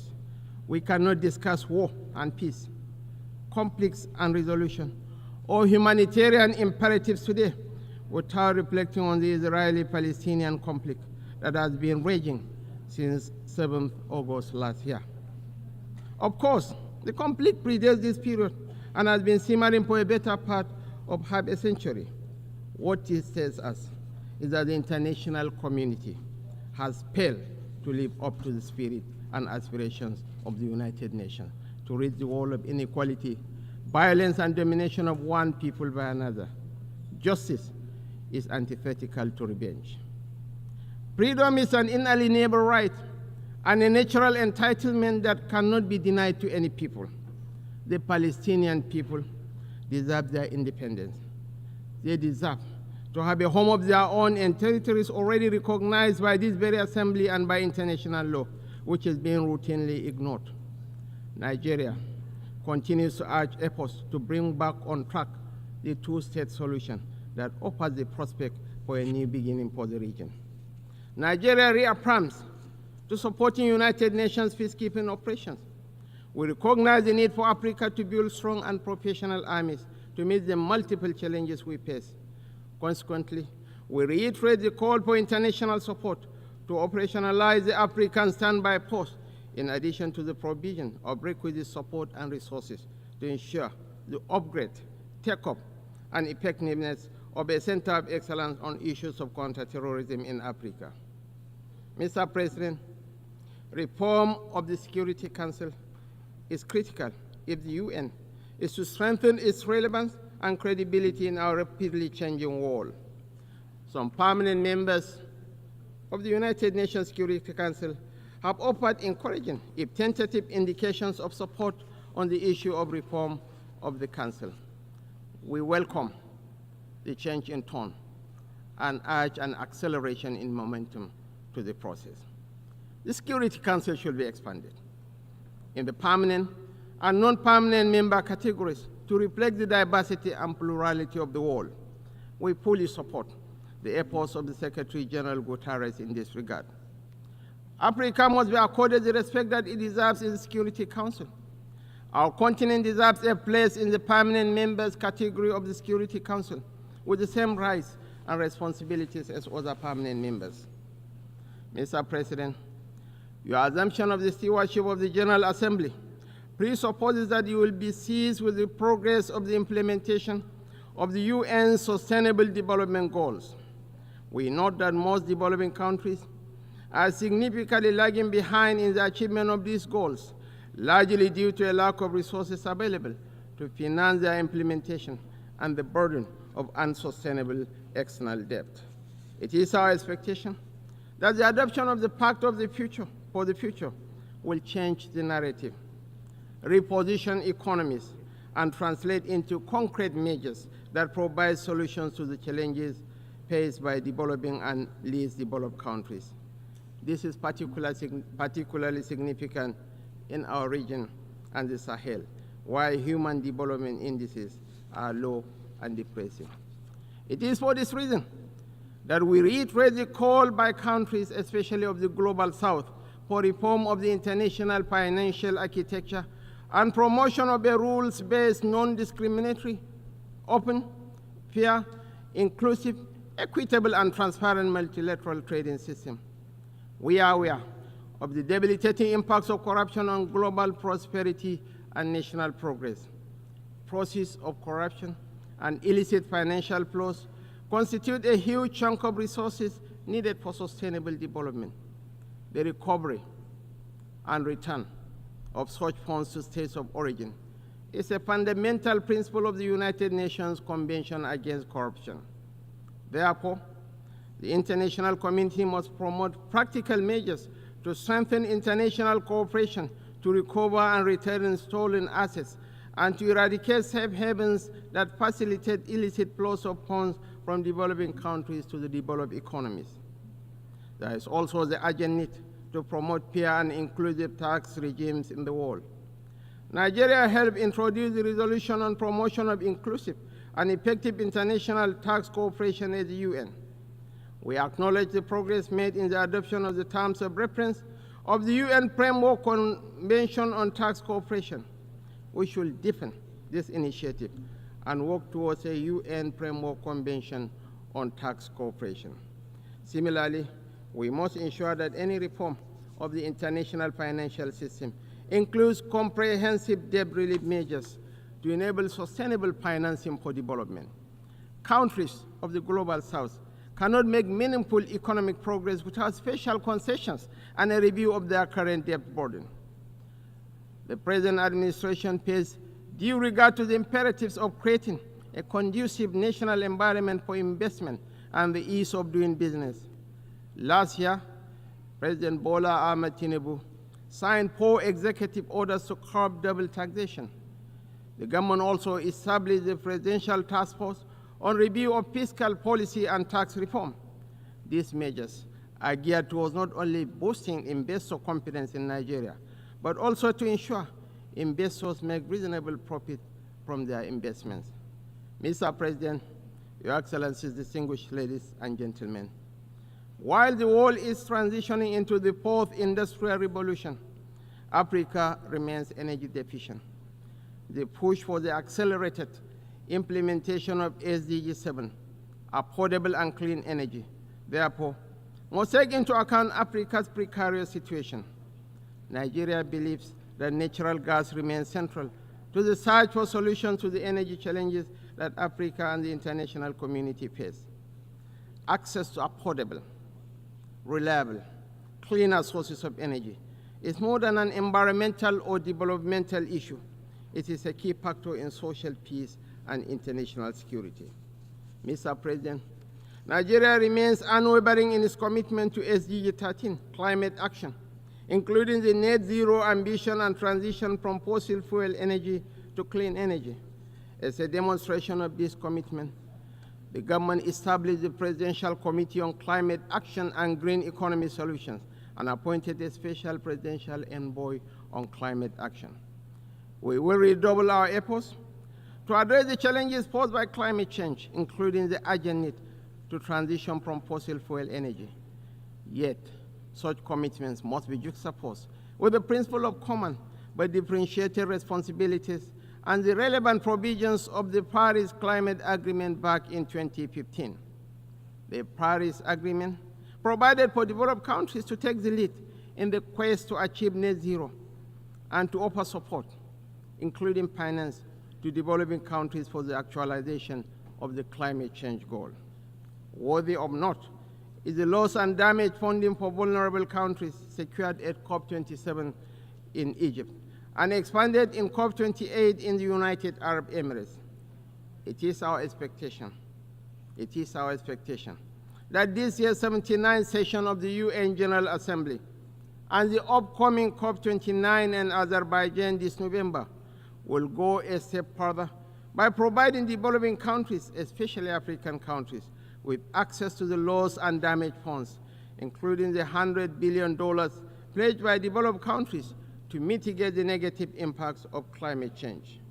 Mr. President, in this age of digital innovation, we must address the emerging divide between the global south and the global north, which, with the evolution of artificial intelligence, risks becoming wider still. The UN should work towards eliminating barriers to digital economy in Africa, such as high cost of internet services and intellectual property rights. More so, there is a need to work towards common global standards to regulate cryptocurrency trading platforms.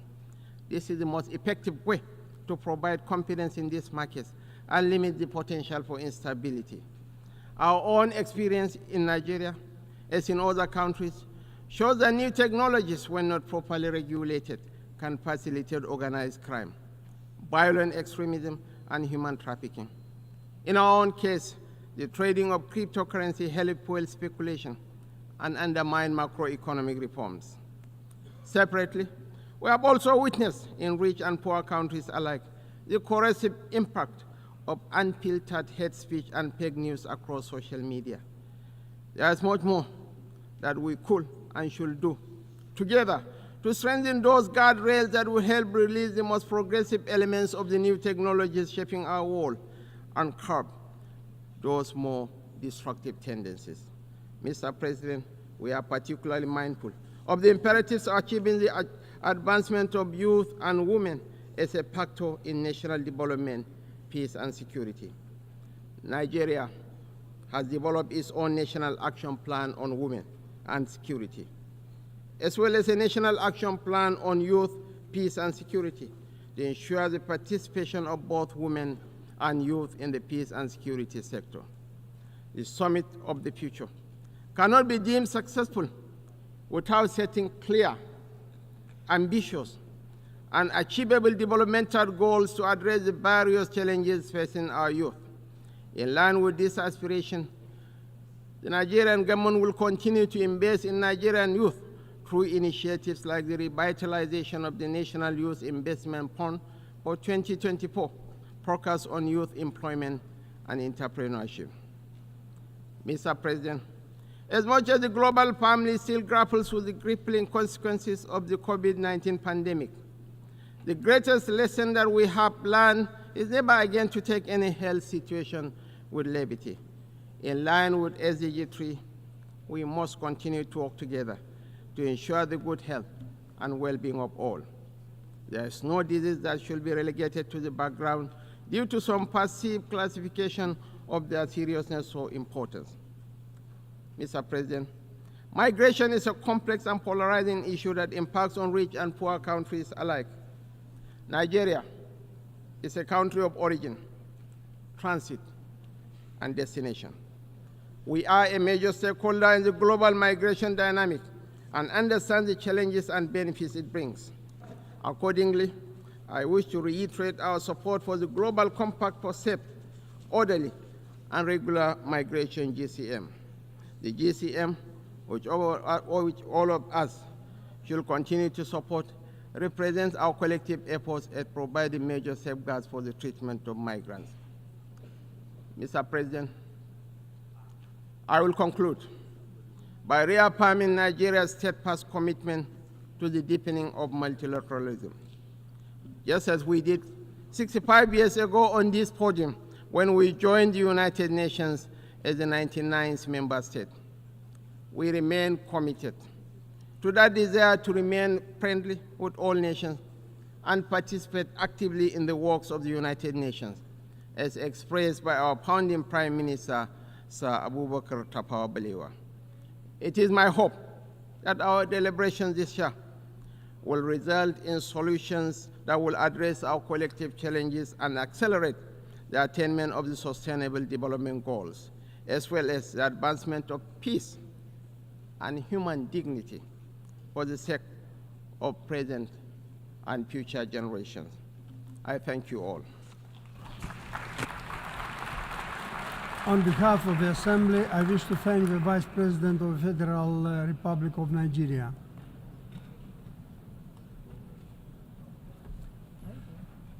The Assembly will hear an address by His Royal Highness Prince Salman bin Hamad Al Khalifa, Crown Prince and Prime Minister of the Kingdom of Bahrain. I request protocol to escort His Royal Highness and invite him to address the Assembly.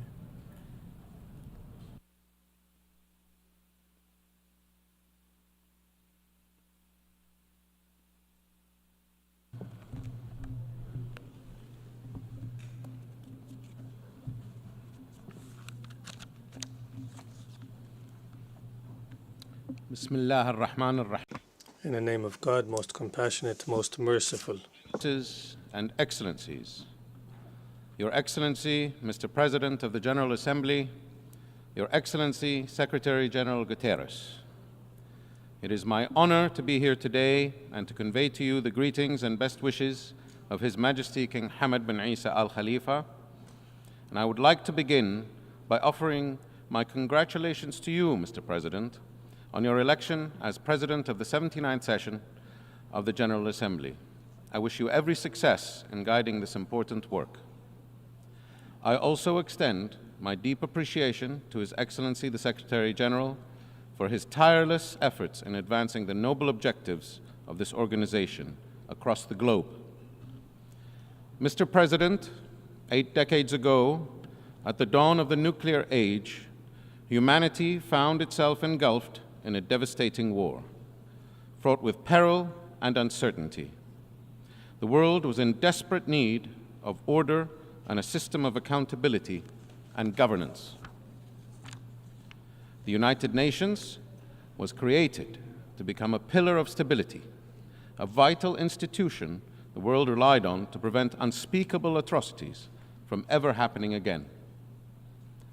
Whether through the formation and application of international law, the promotion of diplomatic consensus, the investment in development programs, or the deployment of peacekeeping missions, the United Nations and its specialized agencies have together stood firm to reflect the spirit of global civic responsibility.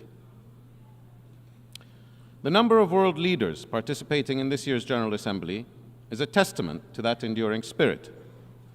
19 years ago, I had the honor of standing here and addressing this historic hall, where I touched on the pressing challenges confronting our world at the time: poverty, famine, deadly infectious diseases, civil wars, and weapons of mass destruction.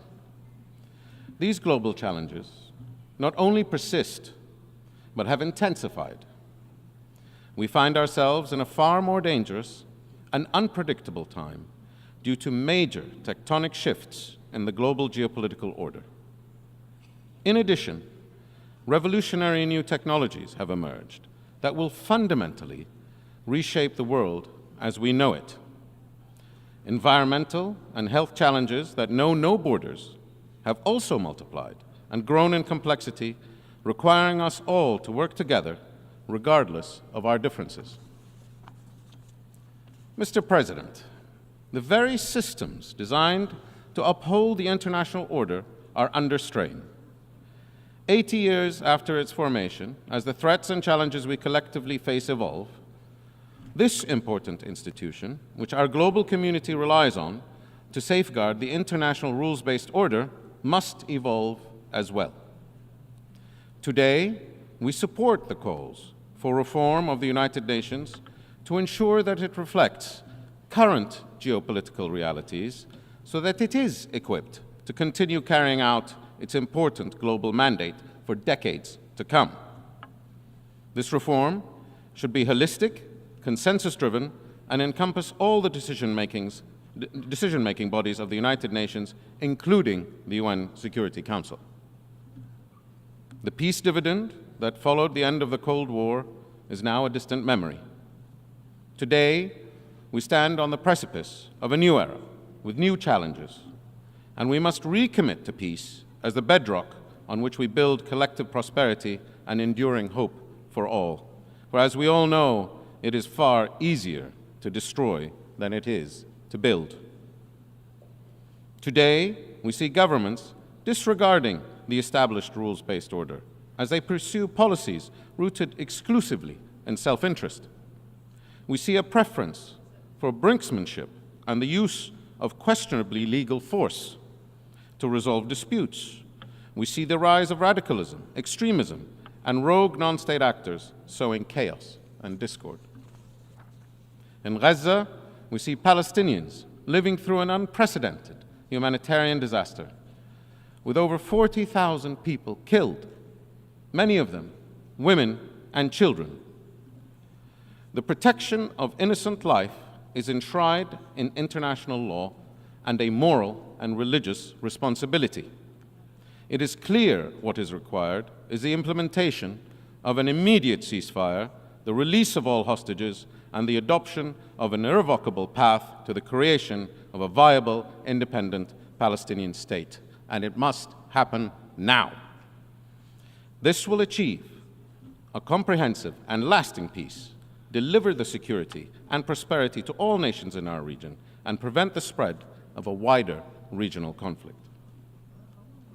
In the West, we witness widespread suffering as the intractable conflict in Ukraine persists. In the East, we see tensions continuing to rise in the South China Sea, raising grave concerns of wider military escalation and the further erosion of the integrity of the international rules-based order.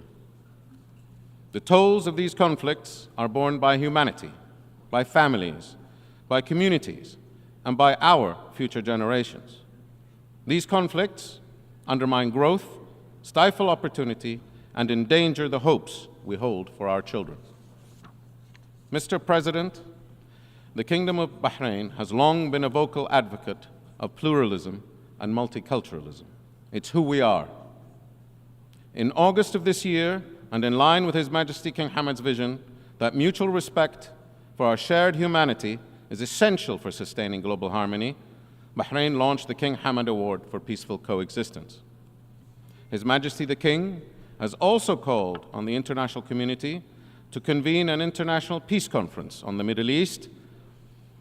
As current holder of the Arab League presidency, the Kingdom of Bahrain urges all nations to join us in this vital initiative, which seeks to strengthen efforts to achieve a just, comprehensive, and lasting peace in the region.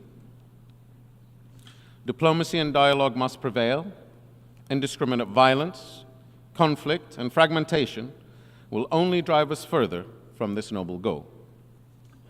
Mr. President, in the Kingdom of Bahrain, we have committed ourselves to ensuring that our citizens are at the core of all our national development programs.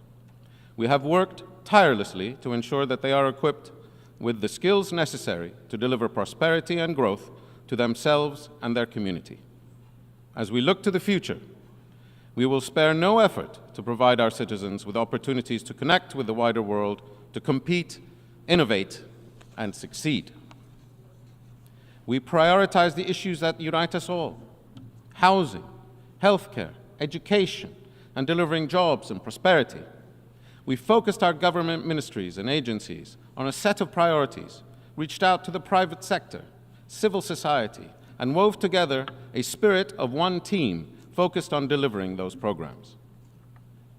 Mr. President, today's world is, in many ways, more fragile than the one that had emerged from World War II. This is because the global challenges today go beyond geopolitical conflict. We are seeing the devastating impacts of unsustainable development on the world's environment. And as a result of conflicts and fragmentation, we have seen a rise and a return of global hunger. We have also witnessed firsthand the alarming effects of diseases such as COVID-19, which showed how quickly the global order can be disrupted. These crises must not be treated in isolation. They are interconnected, and they represent a systemic threat to humanity. It is imperative that like-minded countries come together with the objective of revitalizing, adapting, and renewing our institutions to effectively address today's significant challenges, and to effectively deliver on the ambitious commitments set by the United Nations SDGs and the recently adopted Pact for the Future. This can only be achieved through a system-wide reform that encompasses pivotal multilateral organizations such as the World Bank, the International Monetary Fund, and the World Health Organization, as well as the United Nations. The international rules-based order is not sustained by hopes or dreams. It is the product of robust international institutions and security constructs that are fit for purpose. Mr. President, as a member state of the United Nations, the Organization of Islamic Cooperation, the Arab League, and the Gulf Cooperation Council, the Kingdom of Bahrain has always been committed to the path of multilateralism. We hold firmly to the belief that working alongside allies and in accordance with the rules of international law is the surest way of guaranteeing our long-term prosperity. This is also why, in 2023, the Kingdom of Bahrain and the United States of America concluded a historic agreement to forge a new model for security and shared prosperity. The Comprehensive Security and Integration and Prosperity Agreement is designed not as a bilateral arrangement, but as the beginning of a multilateral framework that aims to bring together countries with an equal interest in delivering stability and prosperity. It is a model for how nations can promote an inclusive vision grounded in mutual respect and shared goals. Partnerships such as these can go beyond the geopolitical dimension and enter the world of emerging technologies as well. Through meaningful international collaboration, we can harness the transformative potential of technologies, such as artificial intelligence, to advance shared goals of global development, peace, prosperity. Doing so will require a united global front, though. And today, we call for an international treaty governing the development of artificial intelligence to ensure that these technologies contribute to peace rather than exacerbate existing conflicts, and that they become forces for creation and innovation, not destruction and division. The Kingdom of Bahrain believes that engaging in wide-ranging partnerships such as these will be crucial to advancing the cause of multilateralism and ensuring that cooperation becomes the cornerstone of our collective security frameworks. Through such agreements, we are confident that the Middle East and the global community can build a future rooted in peace, economic growth, and a rules-based international order that benefits all people. Mr. President, distinguished delegates, the challenges we face today are not insurmountable if we act with a collective will and the determination to define a revitalized international architecture built on shared values and a renewed commitment to multilateralism that prioritizes the well-being of all nations. Some issues are just too important not to rise above our differences. Let us together reaffirm our shared responsibility to uphold and protect human dignity and ensure that the international order remains a force for good. We owe this to future generations, to the values we cherish, and to the world we seek to protect. Learning to live together is indeed the noblest of endeavors. Thank you.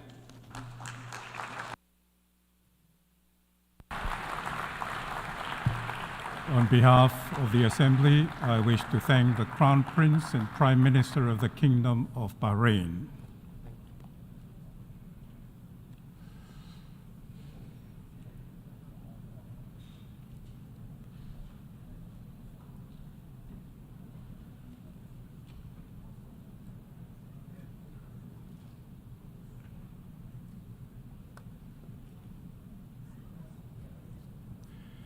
The Assembly will hear an address by Her Excellency Giorgia Meloni, President of the Council of Ministers of the Republic of Italy. I request protocol to escort Her Excellency and invite her to address the Assembly.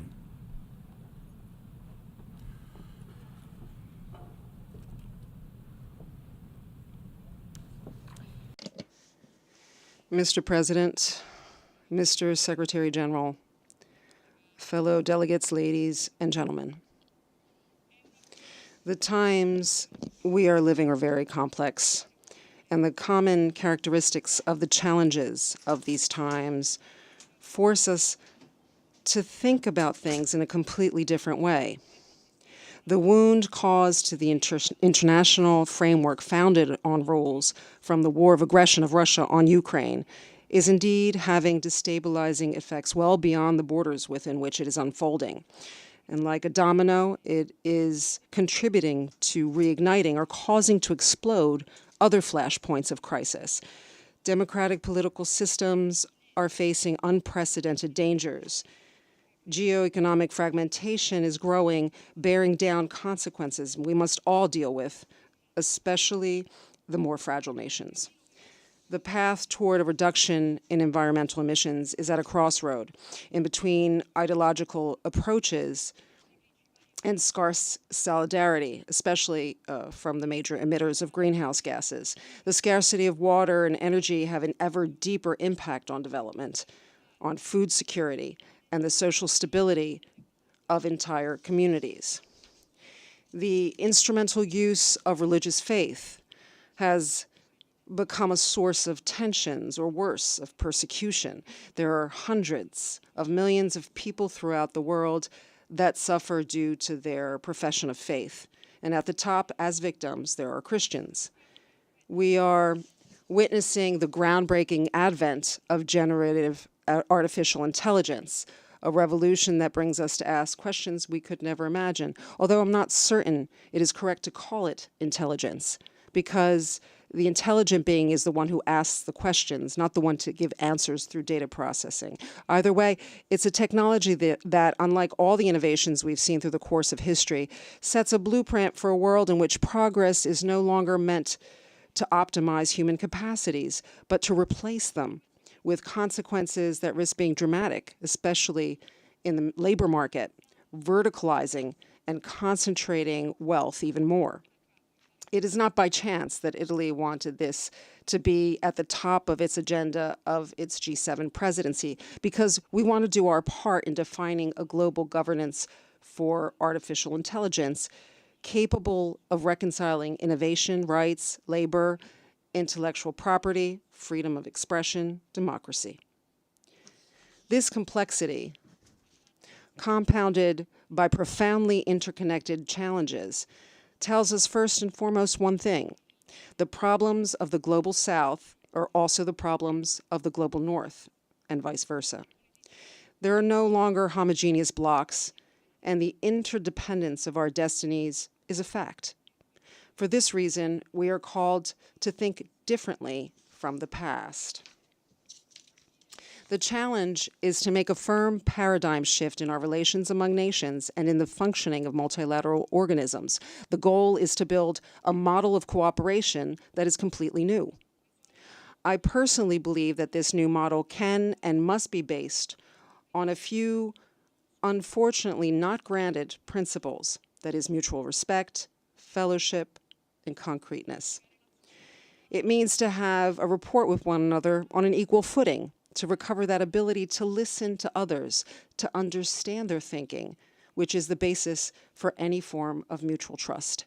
Precisely because we believe in this approach, Italy set all of its events for its year holding the G7 presidency in an open format, with a very broad outreach involving all continents, the G20, the African Union, the financial and economic institutions, and the multilateral development banks. We have shown that the G7 is not an armored fortress that wants to fend off anyone, rather an offering of values open to the world. I think of the turning point Italy has reached in its relations with Africa. We have made operative at the bilateral level our investment plan for Africa, the MATE plan, with pilot projects in 9 African countries, creating strategic partnerships with each. We structured operative synergies with the European Union's Global Gateway and the Partnership for Global Infrastructure and Investment of the G7. We built new financial instruments with the African Bank for Development and the World Bank to allow for a flow of public and private resources. We devised innovative solutions such as the Apulia Food Security Initiative to strengthen food production and food security, and the Energy for Growth in Africa to support the production and distribution of clean energy. We have decided to support strategic projects for Africa, such as the Lobito Corridor. We have done all of this without ever ceasing to involve and exchange inputs with our African interlocutors. We intend not to impose, but to share, and together choose priorities, sectors of intervention, areas of action. Where we could be an added value, we offered our perspective and our cooperation with projects that are already giving results. In Algeria, we will render fertile 36,000 hectares of desert land for crop cultivation and build a local facility for processing and production. In Kenya, with the development of a biofuel plant that will be completed by the end of 2025 and will sustain up to 200,000 small farming enterprises. In Ethiopia, with a large environmental recovery plan on the area of the Boy Lake in the west of the country. Because I want to reiterate this once again, our objective before tens of thousands of people who face desperate journeys to enter Europe illegally is to first guarantee their right to not have to emigrate and to not have to cut their ties with their homeland simply because they have no other choice. It's a desperation on which reckless criminal organizations that are more and more powerful and ramified profit. I proposed a year ago from this podium to declare a global war against human traffickers, and I am happy to see that that appeal did not fall on deaf ears. First, in the G7, we found an agreement that gave life to an agreement, coordination to dismantle criminal networks. The United Nations must do more, however, because these criminal organizations are reproposing themselves under other forms. For example, slavery, understood as the commercialization of the human being, that this assembly and other times had a fundamental role in ridding the world of this definitively. We are not turning back to the past. Defeating the slave trade of the third millennium is possible. We can do so if we join forces with greater cooperation and joint initiatives among our police forces, intelligence services, judicial authorities in adopting the formula, follow the money. This was an intuition of great Italian judges, Giovanni Falcone and Paolo Borsellino, that became a model even at the international level to combat criminal organizations. It is a method that Italy intends to use to strengthen its cooperation with Latin America, because there's a common denominator that ties organizations that profit on human trafficking in Africa and those who manage narco-trafficking in Latin America, or the abominable act of abducting children to render them sex slaves of rich men, depriving them of their present and their future. In America Latina, where unfortunately, as it happens in other regions of the world, its legitimate aspirations of freedom and democracy, that of tens of millions of people, continue to be unfulfilled. Thinking in particular of the Venezuelan people, to which we give our full solidarity and support. The international community cannot just stand there and watch, as already after 2 months since the elections on the 28th of July, the election results have not been recognized. And at the same time, there's been a brutal repression, the death of tens of protesters, the arbitrary arrest of thousands of political opponents, the incrimination and banishing of the presidential candidate of the opposition. It is our duty to raise our voices. Dear friends, in 2025, we will be celebrating the 80th anniversary of the Charter of the United Nations, the charter that enshrines the principles and values that at this time have been put into question by none other than a permanent member of the Security Council, but whose defense we will not back down, because these are principles and values that are made for all as a guarantee, especially countries that are less equipped to defend themselves. No one is above the law, but this is needed even more to defend the more vulnerable. And for this reason, we cannot turn our backs in front of the right of Ukraine to defend its borders, its sovereignty, its freedom, as we affirm the right of the State of Israel to defend itself from external attacks like the attack of the 7th of October. At the same time, we ask Israel to respect international law, protecting civilian populations. It too a victim of Hamas and of its destructive choices. And following the same reasoning, we believe obviously in the right of the Palestinian people to their own state. But for this to happen, we need Palestinians to entrust it to a leadership that is inspired by dialogue, by stabilizing the Middle East, and autonomy.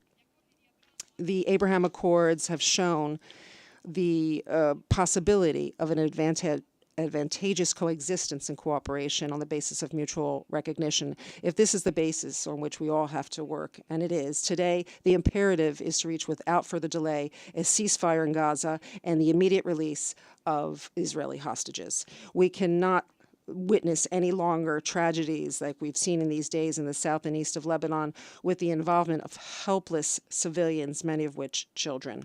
That said, the anniversary next year gives us a historic opportunity to be finally aware, whether we like it or not, that the problems that we have involve all of us. And we must be able to question ourselves with humility and awareness.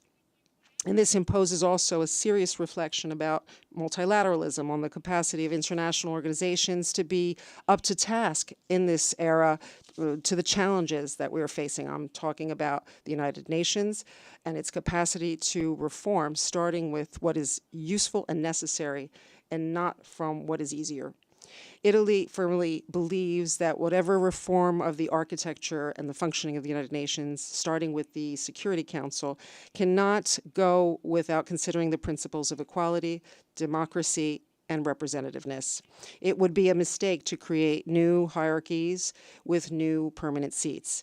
We are open to discuss the reform without prejudice, but we want a reform that serves to represent everyone better, not to represent better only a few. Colleagues, delegates, ladies and gentlemen, it's a difficult time, the one we have been called in to govern our nations. And around this, we see all changes. Everything is put into question. The very few certainties we thought we had are no longer the same. Destiny is challenging us, but in the end, it is doing that to put us to the test. In the storm, we can show to be up to task in the work that we have to do. We can show citizens that we govern and show our children. We can show ourselves, probably ourselves even more importantly, as a great Italian patriot, Carlo Pisacane, the protagonist of the Risorgimento, said, compensation, every compensation will be found at the bottom of my conscience.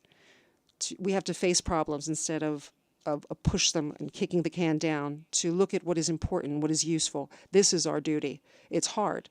It's a hard task, but it's necessary. And Italy, as always, is ready to do its part. Thank you.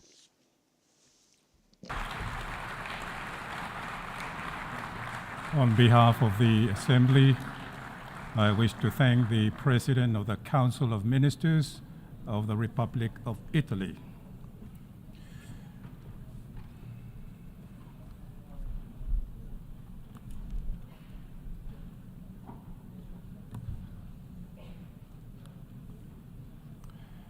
The Assembly will hear an address by His Excellency Aziz Akhannouch, Head of Government of the Kingdom of Morocco.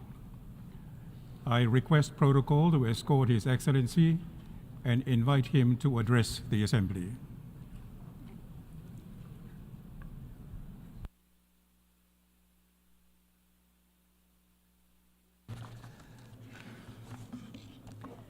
Bismillahi ar-Rahman ar-Rahim. In the name of God, the compassionate, the merciful, President of the Assembly General, Secretary General of the United Nations, Your Majesties, Your Highnesses, Excellencies, ladies and gentlemen, it gives me great pleasure to begin by congratulating Mr. Philemon Young upon his election to the helm of the 79th session of the General Assembly of the United Nations. I wish him every success in his mandate. I also wish to thank your predecessor, Mr. Dennis Francis, for his efforts at the head of the previous session. I should like to take this opportunity to affirm the total support of the Kingdom of Morocco to the initiatives and the efforts of Mr. Guterres to allow our organization to tackle global challenges, and in particular his initiatives on the Summit of the Future. Mr. President, every year we come together here and we face rapid, complex developments in the international context which we discuss. This transformation is fast. We have seen technological advances which have been very significant, especially in artificial intelligence. course, this aligns with the needs of our societies and the challenges that we face. The sense of collective security with regard to the very creation of the United Nations has given way to uncertainty now in many areas. These include the challenges that have to do with consumption, production, governance, and the very structure of our societies. This is what King Mohammed VI said, may God assist him, in the meeting of the World Bank and the IMF in Marrakesh. I have quoted the gist of what he said. Our planet faces climate change, which has imposed a new reality. In this context, data has shown that the problems that we are confronting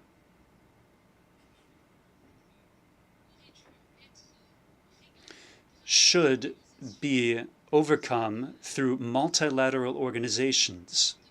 Those organizations that were created in the wake of World War II. End of quote.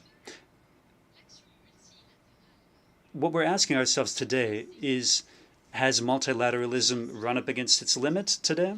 Do we need to choose between multilateral action and the values and the principles that bring us together, the ideals, our ideals? Mr. President, the diplomatic doctrine of the Kingdom of Morocco is multilateral in its core. We focus on the ambition, clarity, and realism. We do this in order to achieve cooperation with our historic partners, a partnership that allows us to set up the necessary framework on the basis of effective solidarity and the sharing of experience. The goal of this being to tackle security and development challenges at the same time. The Kingdom of Morocco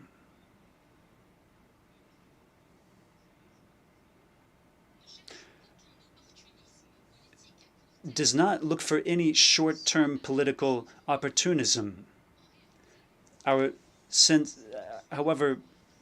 given our sense of realism, we need to travel the same path in order to confront the same challenges and the same threats. Now, it is not possible today to focus only on the failures of multilateral action. We also cannot content ourselves with merely declaring good intentions. We need new momentum. We need new reform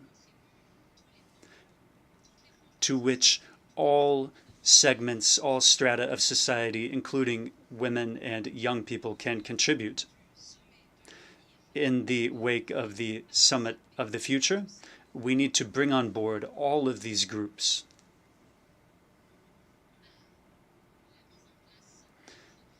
In order to implement a comprehensive multilateral program. This is what developing countries need, including what they need is for us to bring our experience to bear for their benefit. Climate change, Mr. President, is among the greatest challenges that our planet faces. This is why there is a need to support the states of Africa. These states are most affected by the results and the consequences of climate change, while these states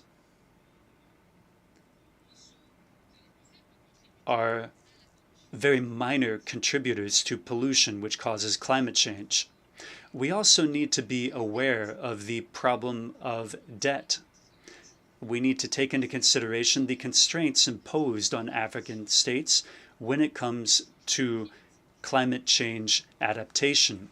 This is why we call for the creation of financing mechanisms that are innovative in order to allow for a resolution of debt crises, we also need to reform the international financial architecture. This in order to help developing countries achieve financing that allows for their economies to recover. These countries should also contribute to multilateral development banks, and these institutions must become more democratic in order to address debt crises more effectively. Indeed, such crises have a major impact on African countries' economies. This is why the Kingdom of Morocco, which it chairs the group of middle-income countries, reiterates its call for multilateral actions to be taken, actions aiming to preserve the economic momentum that has been accumulated by these countries. Mr. President, in keeping with the vision of His Majesty King Mohammed VI, may God assist him, Morocco calls for pragmatic, realistic multilateralism to serve the needs of the African continent. This through effective mechanisms as regards decision-making. This is the approach of the Kingdom of Morocco.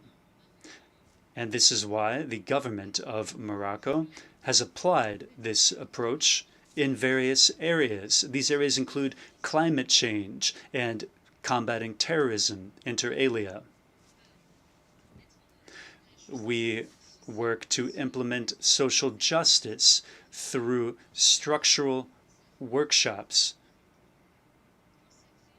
which we have provided major resources to.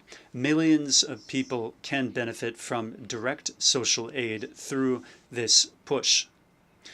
Mr. President, Morocco has turned toward the Atlantic.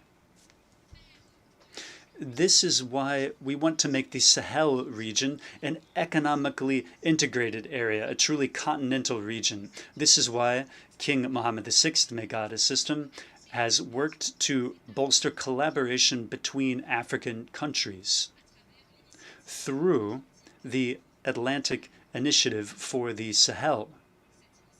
This initiative is in keeping with the cooperation between countries of the South and aims to show solidarity to make the Atlantic and African area an area of peace, stability, and development.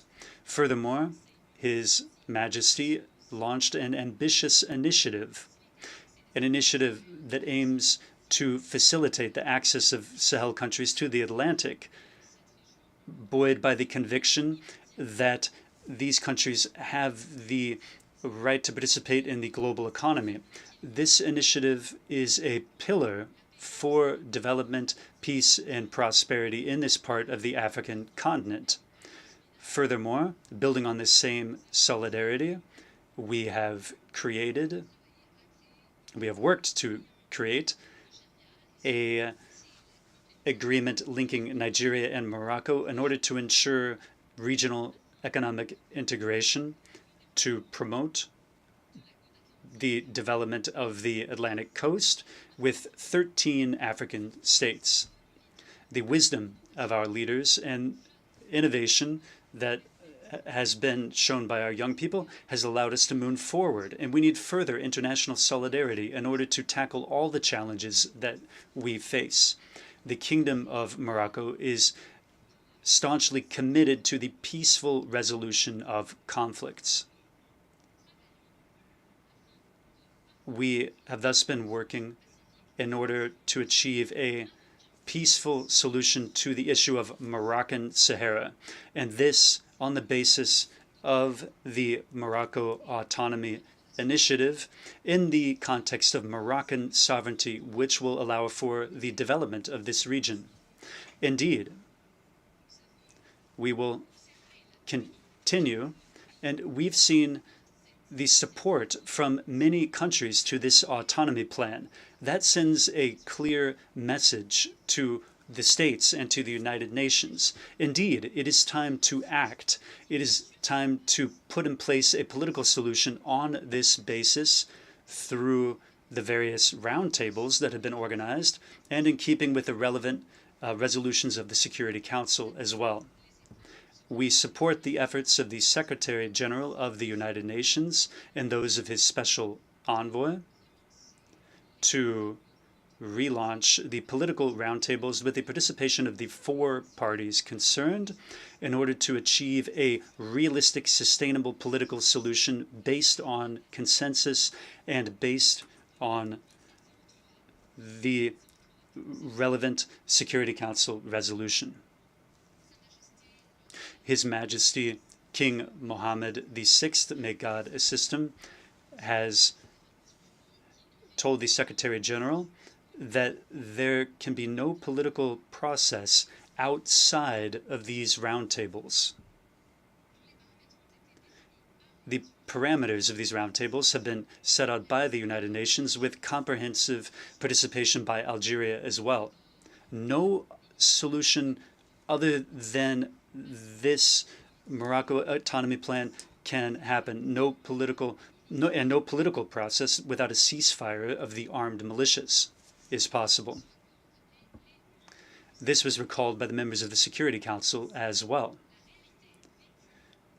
Thus, the lived reality in Moroccan Sahara is reflected in unprecedented development in Morocco through the projects we put in place through our new development plan for the provinces of the south.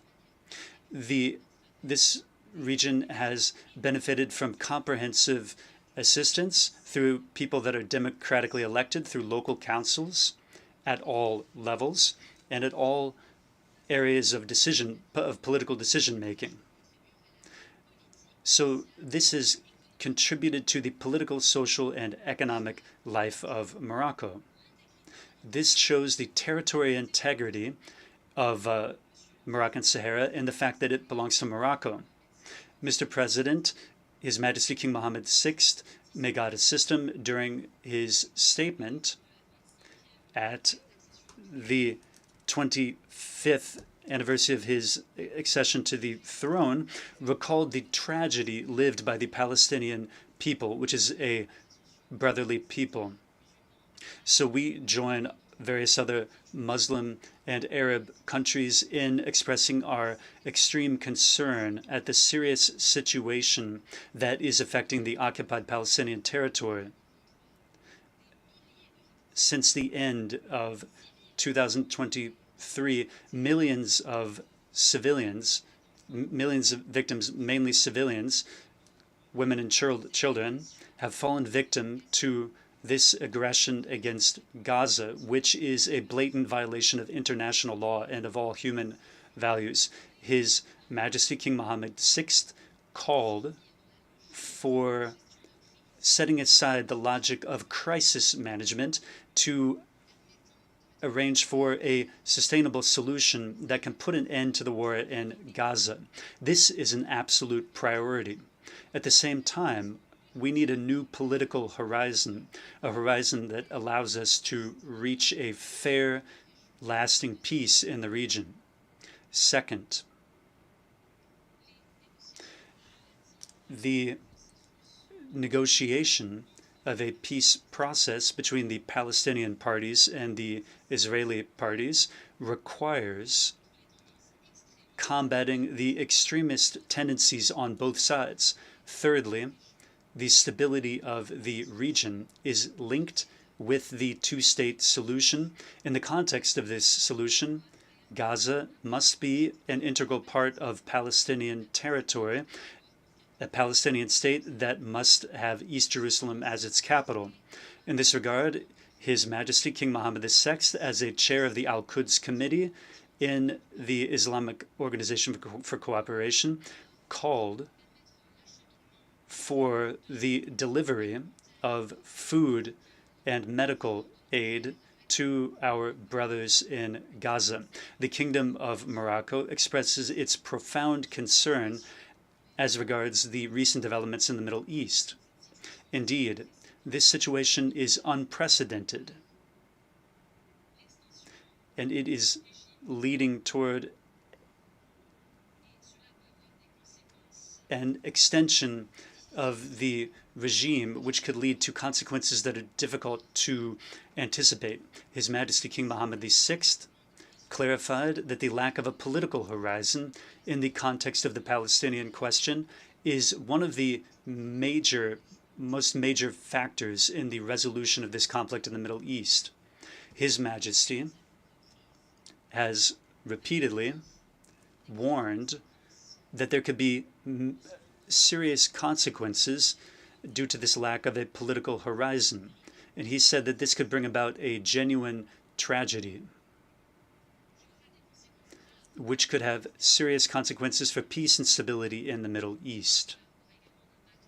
This could also impact international peace and security. I wish here to express the total solidarity of the Kingdom of Morocco with the brotherly country of Lebanon, which is experiencing genuine aggression. We respect the sovereignty and territorial integrity of Lebanon. President, there are numerous global challenges that face us today. This is why we need to appeal to our collective conscience. We need to rethink our working methods. We need to rethink our fundamental values. We need to return to our fundamental values.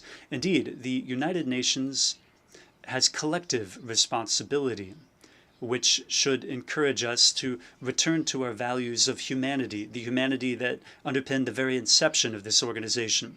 Thus, reform is needed as we approach the 80th anniversary of the creation of our organization. The Social Summit to be held in 2025, the Sustainable Development Goals, the 2030 Agenda, these are all a vision and a roadmap for the work and for collective action to be done in order to avoid further delays in development. I thank you, and may the peace of God be upon you. I wish to thank the head of government of the Kingdom of Morocco,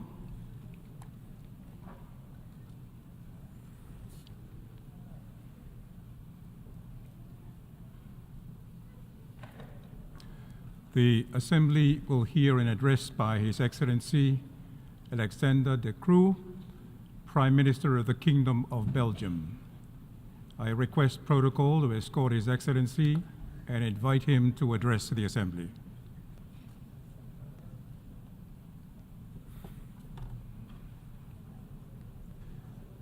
Mr. President, esteemed colleagues, ladies and gentlemen. As leaders from around the world flock to the UN this week, they should only have one ambition: find a way out of the conflicts in Sudan, the Middle East, Ukraine, and all too many other places. These conflicts are close to our homes and cities, bringing war and famine and terrible tragedies to families and societies. When we take a brief look back in time, history teaches us a lesson.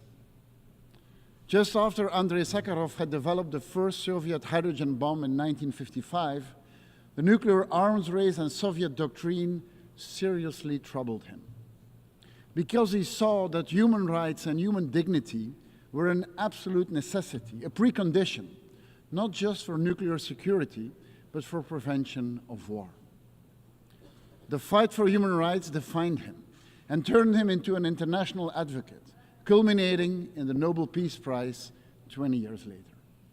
In its remarks, the Nobel Committee noted that Sakharov fought against the abuse of power and all forms of violation of human dignity. Looking at the world today, it is crucial to remember Sakharov's legacy. Across the globe, human dignity and the rule of law are receding, and in many cases, they are absent. And where the respect for human life and the promise of rule of law fades, armed conflict loom large. History might not repeat itself, but it surely rhymes. In the Middle East, decades of dehumanizing enemy has led to a vicious cycle of violence, resulting in the killing of over 40,000 people in less than a year. This man-made conflict has proven one of the deadliest in decades. And this conflict didn't start with a horrific terrorist attack against Israel, killing over 1,400 Israeli citizens almost a year ago. But on the 7th of October, Belgium immediately acknowledged Israel's right to defend itself, and we called for the unconditional release of all hostages. Early on in the Gaza war, my government warned against the lack of respect for international humanitarian law on both sides, and the disproportionate attack with the blatant disregard for Palestinian civilian life. Almost 1 year later, we must sadly acknowledge that the extremes on both sides still set the tone of this conflict. Fanatics believe that military power can end this conflict. This is a delusion. To achieve peace, we need a proper roadmap, political courage, not mere tactics to remain in power another day. We have been calling for an immediate and lasting ceasefire for many months, but today it seems more distant than ever. Hostilities need to stop before the whole region becomes engulfed in violence. Action speaks louder than words. Belgium has imposed a weapons embargo. We never ceased our support to UNRWA and other humanitarian organizations. Together with the EU, we have imposed sanctions on Hamas, but also on extremist settlers and settler organizations. For every innocent life lost in Gaza and every discovery of a dead hostage, the prospect of future peace may seem more distant than ever. Today, Gaza lies in rubble. Over 15,000 people need prosthetics because of lost limbs. 10,000 of these victims are children. Where is human dignity in all of this? However, there is a way out. I'm convinced that it starts with the recognition of the right to exist of both Israel and Palestine based on the 1967 borders. We should all engage with Palestinian and Israeli leaders who recognize these rights and who oppose both anti-Semitism and anti-Palestinian feelings. Only then we can start articulating a viable pathway for a two-state solution. Mr. President, dear colleagues, Vladimir Putin has been waging war in Europe for more than 2 years now. And there is one simple truth. He can stop the illegal and unprovoked invasion of Ukraine right now. His madness continues to have devastating consequences for the Ukrainian people. One man alone can stop the killing of thousands of civilians, can end the continuous violence against Ukrainians whose future has been put on hold. Only he can end the shelling, end the bombing, the indiscriminate attacks on bridges, on roads, on energy infrastructure, on hospitals, on schools, and on people's houses. Widespread and disturbing brutality has been established by various independent international inquiries. None of us can and should look away. Over the past year, the Belgian Ukraine Fund spent 1.7 billion euros on military equipment, humanitarian aid, and on the reconstruction of Ukraine's hardest hit regions. Belgium's development agency is helping Ukraine's recovery and is preparing for joining the European Union. The people of Ukraine will be battling against another cold winter soon. That is why we are winterizing energy provision in hundreds of hospitals. Over the past 2 years, we have often pronounced the words, "for as long as it takes." We do not take this promise lightly.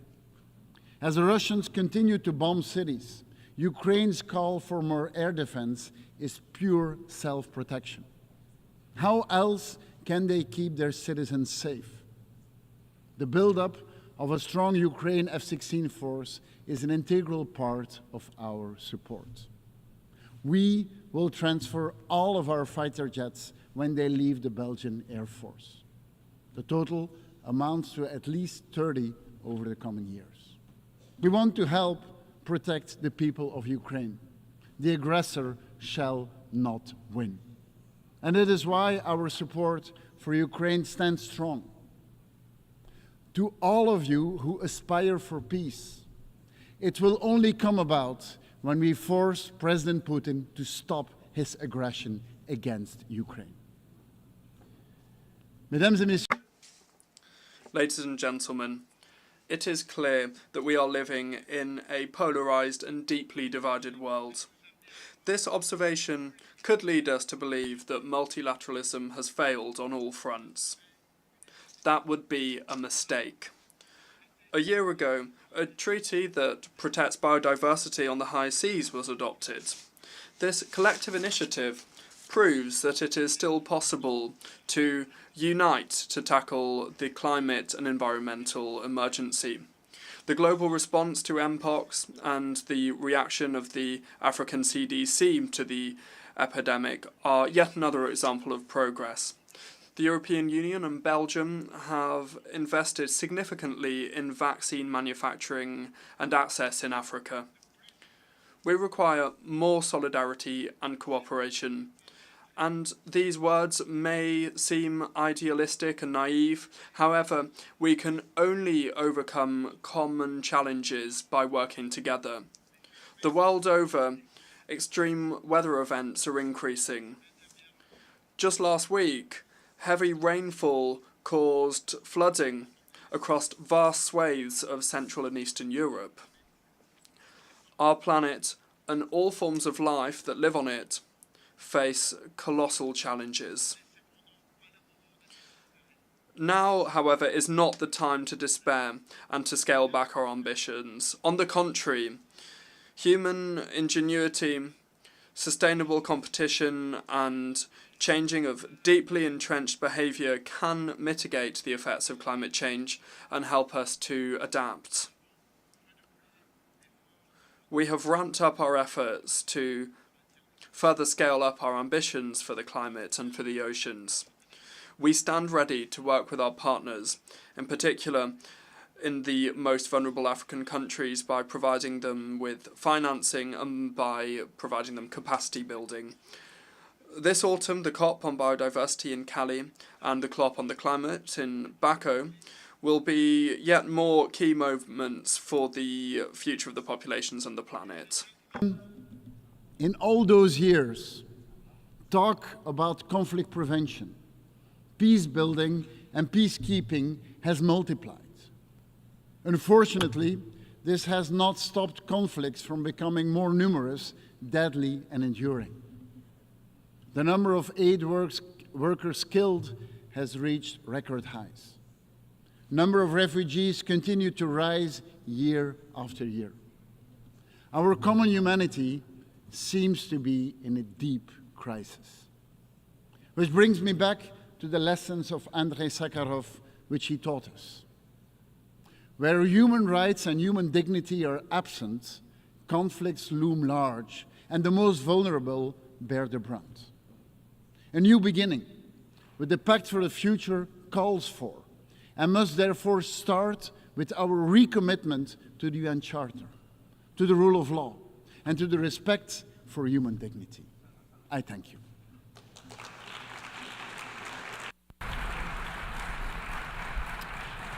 On behalf of the Assembly, I wish to thank the Prime Minister of the Kingdom of Belgium. We have heard the last speaker in the general debate for this meeting. We will continue the general debate tomorrow at 9:00 a.m. in the hall. The meeting is adjourned.